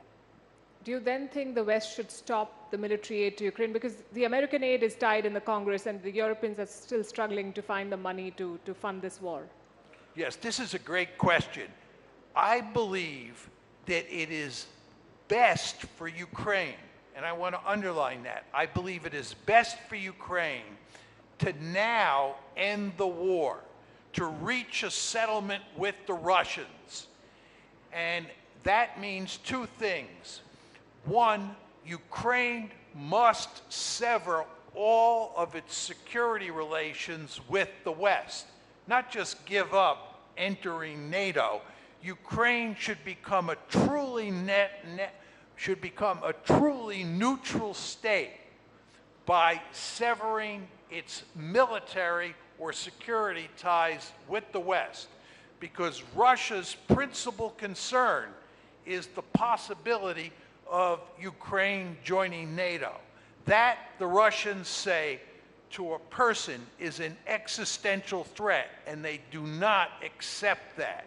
So I think it's imperative that Ukraine become a neutral state. And then the other thing is, I think it's very important that the United States cut off all assistance to Ukraine and that the Europeans collectively provide aid, economic aid, not military aid, to Ukraine moving forward until it gets on its feet. I'll come to the question of the aid in a bit, but you've said that Ukraine should become a neutral state, and you've argued in the past against NATO expansion to the east. The argument from the other side is that that's not a choice for Russia to make, which side Ukraine should go to. That's not something that Moscow gets to decide. Plus, recent polls have said that close to 70% Ukrainians want to be part of the NATO. So there is realism, and then there is public opinion. And in most quote-unquote democracies, leaders are swayed by public opinion. So if Ukrainians want to join the NATO, what should the leadership do? Well, the thing is that Ukraine, for obvious reasons, at this point, would like to join NATO. But this would be a fundamental mistake, because if they join or try to join NATO, their country is going to be wrecked.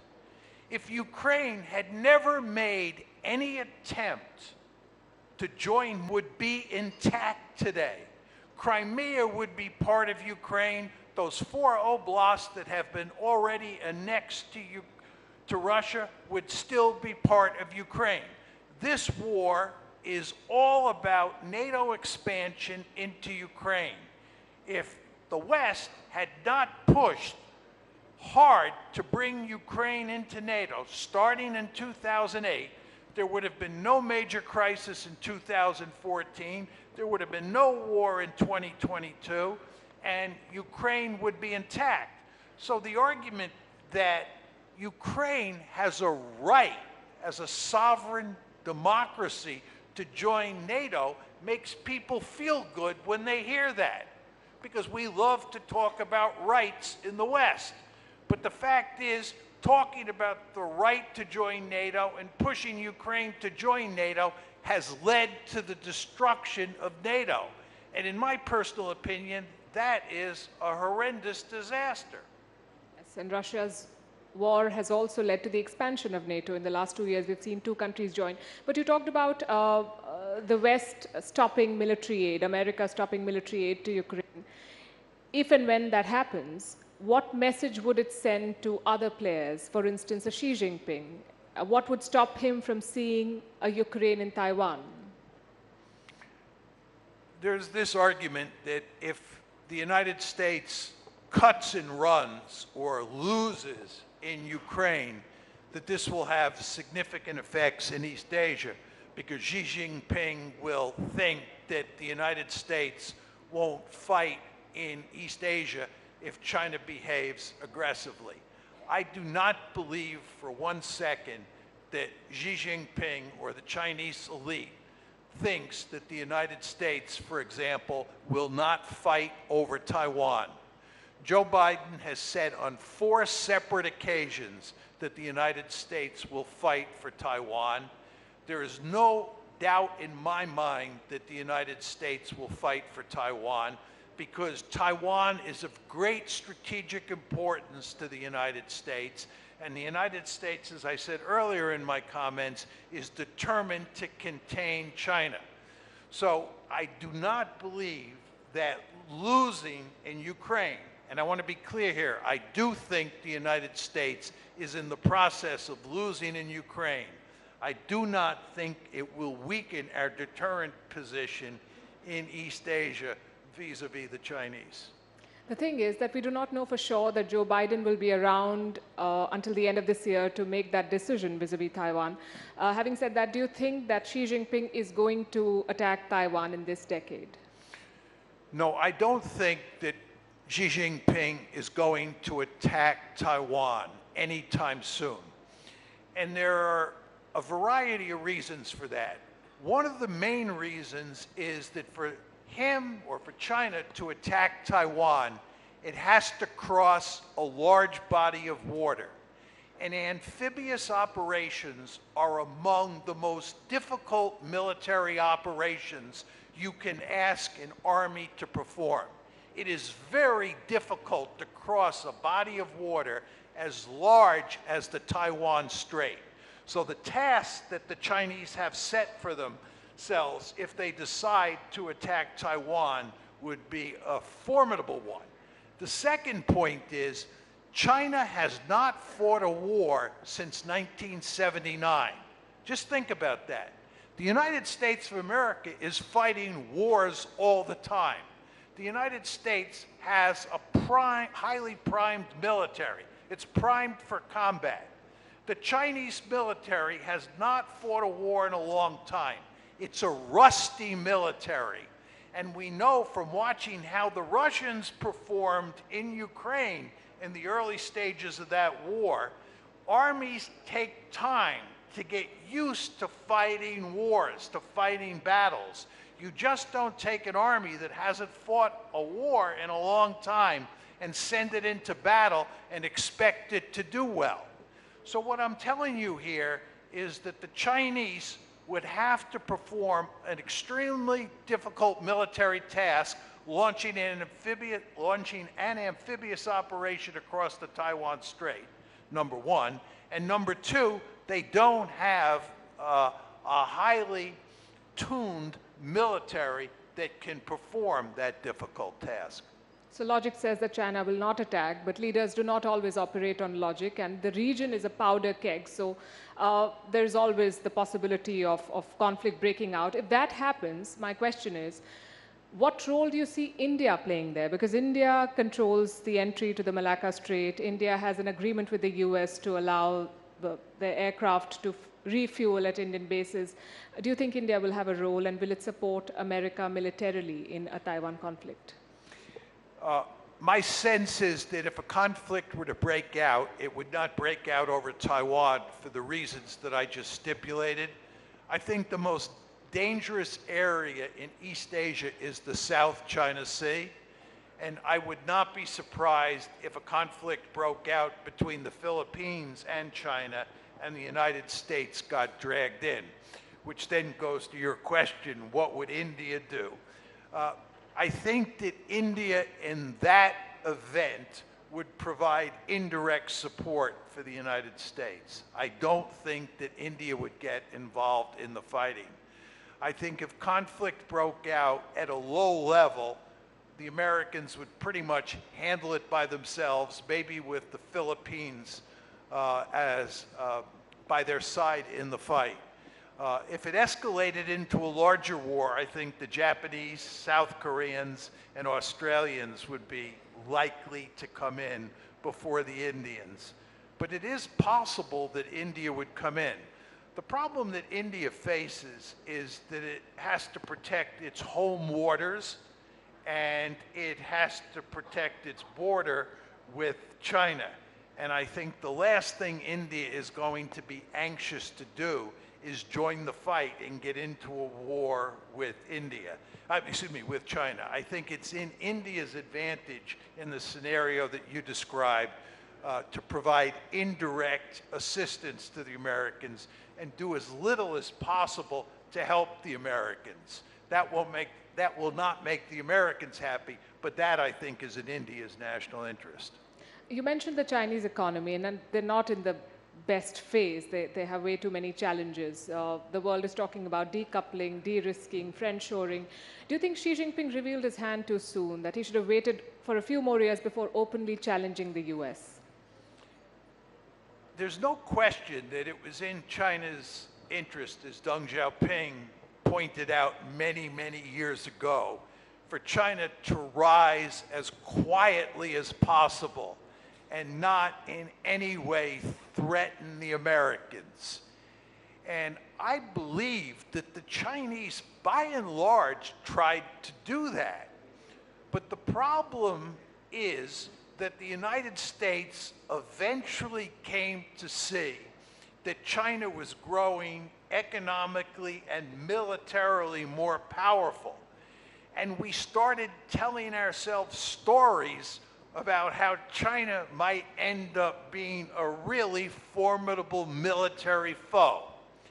Now you want to remember, this is very important, when the United States started to pursue a policy of engagement towards China in the early 1990s, which was designed to make China rich, we believed that China would eventually become a democracy. And when it became a democracy, it would get along very well with other democracies, like the United States, like India, like Japan, because democracies never fight against each other in the story that we told ourselves. Now, I want to be clear. I don't believe that story, but the vast majority of foreign policy experts in the West do believe that story. But the problem in that story is that China did not become a democracy. So what happened here is it got richer and richer. It began to build larger military forces. And even though it didn't, in my opinion, do much to provoke the Americans, the mere fact that it wasn't a democracy, combined with all that military might that it was developing, forced the Americans to abandon engagement and move to a containment policy. The funny thing is that China does call itself a democracy with Chinese characteristics. But you've said in the past that the US foolishly fed the economic rise of China. The US is now working very closely with India. Do you foresee a potential rivalry with India in the future? No, just to go back to the Chinese-American case, as some of you remember, in the early Cold War, China and the Soviet Union were on one side and the Americans were on the other. And then starting with Nixon and Kissinger in the early 70s, we brought the Chinese over to our side.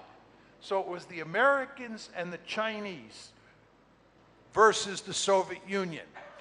During that second half of the Cold War, we had a vested interest in helping China to get rich, because as China got rich, it helped us contain the Soviet Union.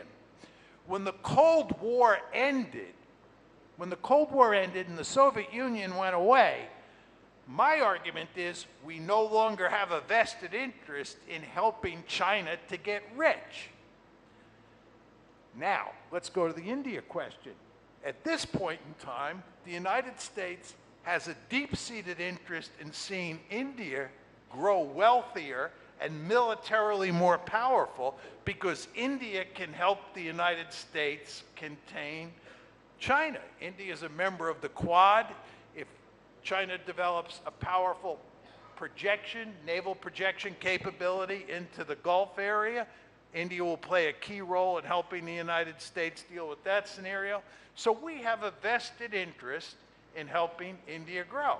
If, however, China at some point in the future goes the way of the Soviet Union, China breaks up, it's much weaker tomorrow than it is today, and India continues to grow more and more powerful, you can rest assured the United States will put its gun sights on India.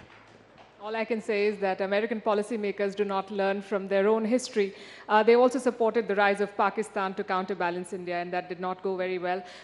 We're out of time, but I have to ask you one last question. How do you see the Gaza war ending? We know that you've criticized Israel's actions very strongly, which is also a contrast with how you see Palestine versus Ukraine. But how do you see the end to this conflict? I think the Gaza war, from Israel's point of view, is a disaster. It's very important to understand that Israel conquered Gaza in 1967. And after the 1967 war, Israel ended up with the West Bank and with Gaza. And they built some settlements in Gaza after 1967, and they stationed military forces in Gaza after 1967. In 2005, Ariel Sharon, who was a super hawkish individual and who was prime minister of Israel at the time, pulled all of the Israeli settlements and the Israeli military out of Gaza and basically turned it into a giant open-air prison. But there were no Israeli settlements or military forces inside of Gaza because Sharon understood that was not in Israel's national interest, because Gaza was like a hornet's nest for the Israelis.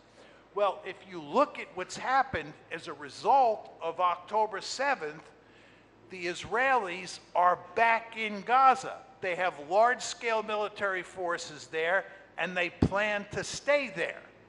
At the same time, there is virtually no chance that Israel is going to defeat Hamas. So they are going to have significant resistance from Hamas.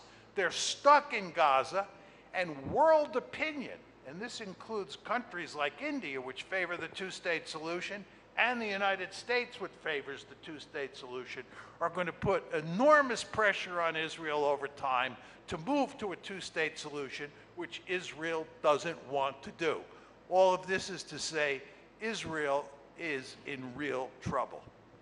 I have a lot of questions, but we are completely out of time. Thank you so much for joining us and for sharing your insights. Thank you indeed. And it's interesting that you call the two-state policy that India holds to the present conflict an illusion.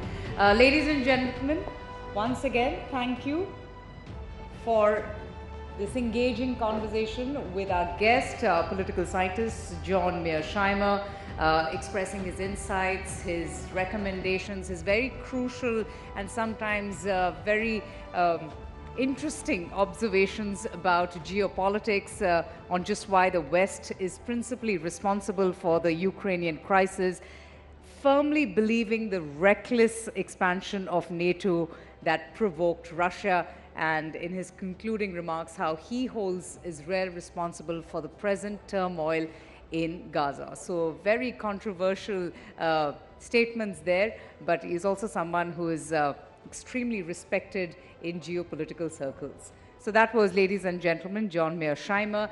But don't forget, for the big event that will happen in just a few hours from now, the grand finale, which promises to be a mesmerizing evening. It's going to be a perfect end to a power-packed day.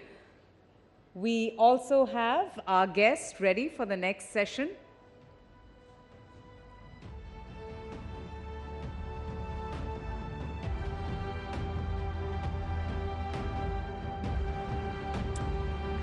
So like we promised, Bharat's march as a global leader is much about its economic arrival as about its rich and diverse socio-cultural soft power. And what better way to really invite the proceedings, a group of very distinguished artists whose compositions have made our country stand out on the global music map. Their creations are a synthesis of not only music from East and West, but also the classical forms from North and Southern India, transcending geo-cultural boundaries. They are, ladies and gentlemen, a quintessential embodiment of India's Shakti. Please put your hands together. Let's have a nice round of applause for our next guests and our Grammy Award winners, Shankar Mahadevan, V. Selva Ganesh, Ganesh Rajagopalan, and Rakesh Chaurasia, in conversation with my colleague Anand Narsiman.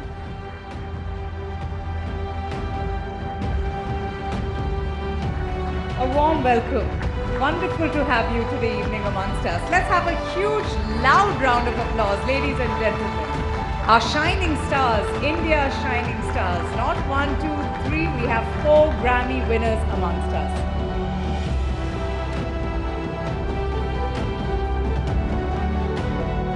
Anand, over to you. Thank you. Thank you so much. Ladies and gentlemen, this is a very, very special moment personally for me and also for us at the News18 network and the entire family, and I must say it, because this is a group of geniuses. To get them together on a platform like Rising Bharat is a historic moment. It's a phenomenal moment to get 4 Grammy winners who amongst them have actually won 3 of them with Shakti, and Rakesh Chaurasia ji has won 2 Grammys this year, 2024. So this group Shakti is a phenomenal one, and Ustad Zakir Hussain, we are missing you, sir. Ustad ji, we are missing you. But to have all of them here, from the far corner, the renowned violinist brothers Ganesh Kumresh to Mr. Ganesh Rajagopalan, who's flown in all the way from Seattle for us to be here with us. If you heard of Vikku Vinayak Ram, then that's the pedigree that follows. So from the Ghatam to the Kanjira, the son has immortalized the Kanjira if the father did, what the father did with Ghatam. So Selva Ganesh ji, thank you very, very much. And I'm going back to many years ago. I shouldn't have said that, but yes, I first met him in college and I was an MC and he was performing. And there were others who said, and I remember Vikku sir telling me, that's my son. And he's not playing the Ghatam, but whatever he plays, people will remember the Kanjira. That's what he's done. So fantastic, and I hope Vikku sir gets well soon. Thank you very much. Rakesh Chaurasia ji, aapka bahut aabhar. Thank you very much for doing this. Now, he is getting into compositions and into the realms where many would not want to go, but as a flautist, he's taking another gharana, another legacy forward. That's from his uncle, Hariprasad Chaurasia ji, so the entire lineage, phenomenal. And he's a genius who, from the age of 4, has been making music and mesmerizing audiences. From the age of 4, his first professional concert, and I think he's got a recording of that as a gift recently, was at the age of 11. He can play more than 20 instruments, but we all know him, the man with the golden voice and the magical compositions, the one and only Shankar Mahadevan ji. Gentlemen, thank you very, very much. Sabse pehle, let me ask you, Ganesh ji, what is Bharat for you, if I may ask you? Bharat is Shakti. Bharat is Shakti. Shakti. Why do you say that? Out from there. You try to steal it, but I'm going to push you over and I'm going to ask you why. You know, I think as you have rightly named this conclave as Rising Bharat, I mean, we are rising in all spheres. And music is one that you can see here. And even otherwise, we see that Bharat is the next hope for humanity. So I feel That is why I'm saying Bharat is the Shakti of the world. Is the Shakti of the world. Yeah. Are we making the music of Bharat its Shakti? Selvaji, let me ask you this. When you play the Kanjira, you connect with people. When you play music, when we play classical music, and music gets interpreted. So, are we connecting? Is the world connecting with Bharat's music? Oh yeah, for sure. You already introduced 4 Grammys, but there are 5 Grammys from India. So Bharat is already noticed. And also 2 other Indians also nominated, and our beloved Prime Minister also nominated. So Bharat is you can see it, you can feel it. But do you see a change? You know, one of my other good friends, Ricky Cage, was part of the nominations. He's won Grammys a lot of times, so shout out to him too. But let me ask you this. Do you feel over the years that you've played, concerts that you've gone to, is there a greater appreciation for what Bharat brings to the table when it comes to music? Yeah, for sure. Definitely. It is definitely upfront right now. And especially me, if you ask me, I follow the footstep of, the 3 legendary musicians. One is my dad. One is John McLaughlin, and Zakir Bhai. So whatever they do, they just do. They don't look for what we are going to get it. And they give the 100%. That's the Bharat. We give our 100% to music, which we definitely have to do that. Rakesh ji, when was the last time or the first time, let me ask you that Hariprasad Chaurasia ji said, "Acha kaam kiya." Jab Grammy jeete to what did he have to say? Well, it was never. That's okay. It's because never. Maybe he's expecting a lot from me. Huh.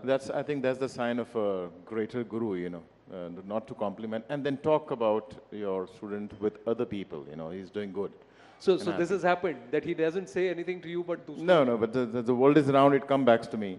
I think he was praising you. That is, my energy to keep me on my toes. So what was his reaction when you told him ki 2 Grammy jeete? Arey wah. That was it. That was it? That was it. So did he like Pashto? He was little confused. Why 2? For the same album? So I said, this is a different category. Oh, what is category now in album? So I had to make him understand, one for the song and one for the album. So this is, I think there was 3 nominations and we got 2. One was for the composition also. Oh, fantastic. So, yeah, correct. There was a nomination for the composition. But I think it's all his blessings and whatever I am today because of his. And as you mentioned, what is Bharat? Bharat for me is a breath, what I blow in my flute. It's a breath. Is breath. What an answer. Bharat for me is breath. What I blow in into my flute. Phenomenal. And you're communicating that. 25 years with Shakti, sir, for you. And the first Grammy comes via voice note compositions. Take us to that story. How did it happen? This whole thing, the album that won the Grammy, it was via voice notes. Yeah, I mean, this album, it's the way it happened was very amazing, Anand. It all happened during the peak of COVID, because we tour so much. We used to do, 20 concerts in 30 days. And all over America, all over Europe, all over India, we were continuously traveling, and then we were almost getting withdrawal symptoms that we are not able to travel. So we have to do an album.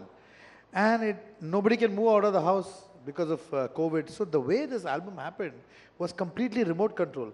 Zakir Bhai was from San Francisco, Selvaji Ganeshji from Chennai, Seattle, I was from Mumbai, and Johnji from Monaco. All of us recording files going up and down on a server, bars being exchanged, comments, emails, mixes. Oh my God, by the time the mix got over, it was what a process it was. But when we heard it, we said, yeah, we've cracked something that is, almost next to impossible. So this was your studio album for Shakti after how long?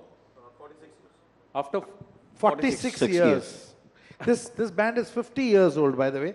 We jumped into the bandwagon about 25 years back, and we are lucky to be the ones who got the Grammy. Okay, now I'm going to put all of you in the spot a little. Malum hi tha. By the way, I'll tell you that if this guy wouldn't have been a television anchor, he would have definitely been a musician. Or dil ka musician hi hai wo. That is what Anand Ral. Sir, वो note मेरा ठीक से लगता ही नहीं है, इसीलिए कभी काले की तरफ गया ही नहीं. Sir, कोई तो नोट लग रहा है ना, तो that's fine. Okay, now what I'm going to ask you is, tell me something special about Ganesh ji's music. Why is he who he is? And why is he part of Shakti? Okay, I'll tell you something.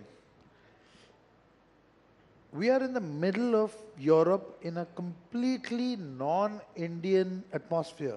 Complete foreigners in the audience. This gentleman, only one tanpura is playing. No other instrument. He plays Abhogi Rag for about a good 10-12 minutes. Nothing else. We are all sitting quiet. He plays that. Just his instrument and the tanpura, that's all. And he gets a standing ovation. So that is what Ganesh ji is all about. So these are, these are musicians, melodic musicians, who don't need too many notes to prove themselves. One note, and it goes straight into your heart. It's like that. You like that? So I cannot talk like that. You better talk some nice things about me, when you ask it. Nor can, I cannot talk like that, nor can I sing. But thank you, Shankarji. So now from a person who's a master and maestro at string, now do you talk about somebody who's a maestro at percussion? Oh, yeah. So now I know the game. So okay, Zakir Bhai is more like a brother and mentor, guide, friend. He's lots of that, and I'm very lucky to be, even partnering with Zakir Bhai. And I just interrupt all of us over here because of this man called Ustad Zakir Hussain. Let's have a loud round of applause for Ustad Zakir Hussain. Sorry, continue. Yeah, it's true actually. So that's what Zakir Bhai is for me, and as he said, for all of us. And Selvaji, we have been childhood friends. We know each other from when we were like this. You have to hold the mic. You are older, huh? Yeah, we're not the same age. You're not the same age, no? Yeah, he's older. Okay, he's older. Yeah, I'll tell you for what. I'm a grandfather. In that case, I'm older. Okay. So we have played together, and I've been fortunate to be playing with his dad, Vikku Mama, and toured quite a lot. And both of them have played together, and Vikku Mama and him, myself and Kumaresh, we have toured a lot. And it's always a pleasure because he's my go-to guy.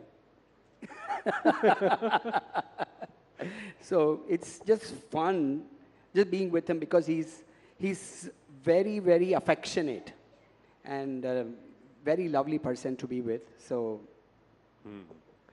Oh, fantastic. Always. You didn't talk about my play. So now, what was that last one? Now always. No respond? Thank you very much. Thank you. Respond on what? Respond him in the bowl. On the bowl or on the bowl? Oh, okay.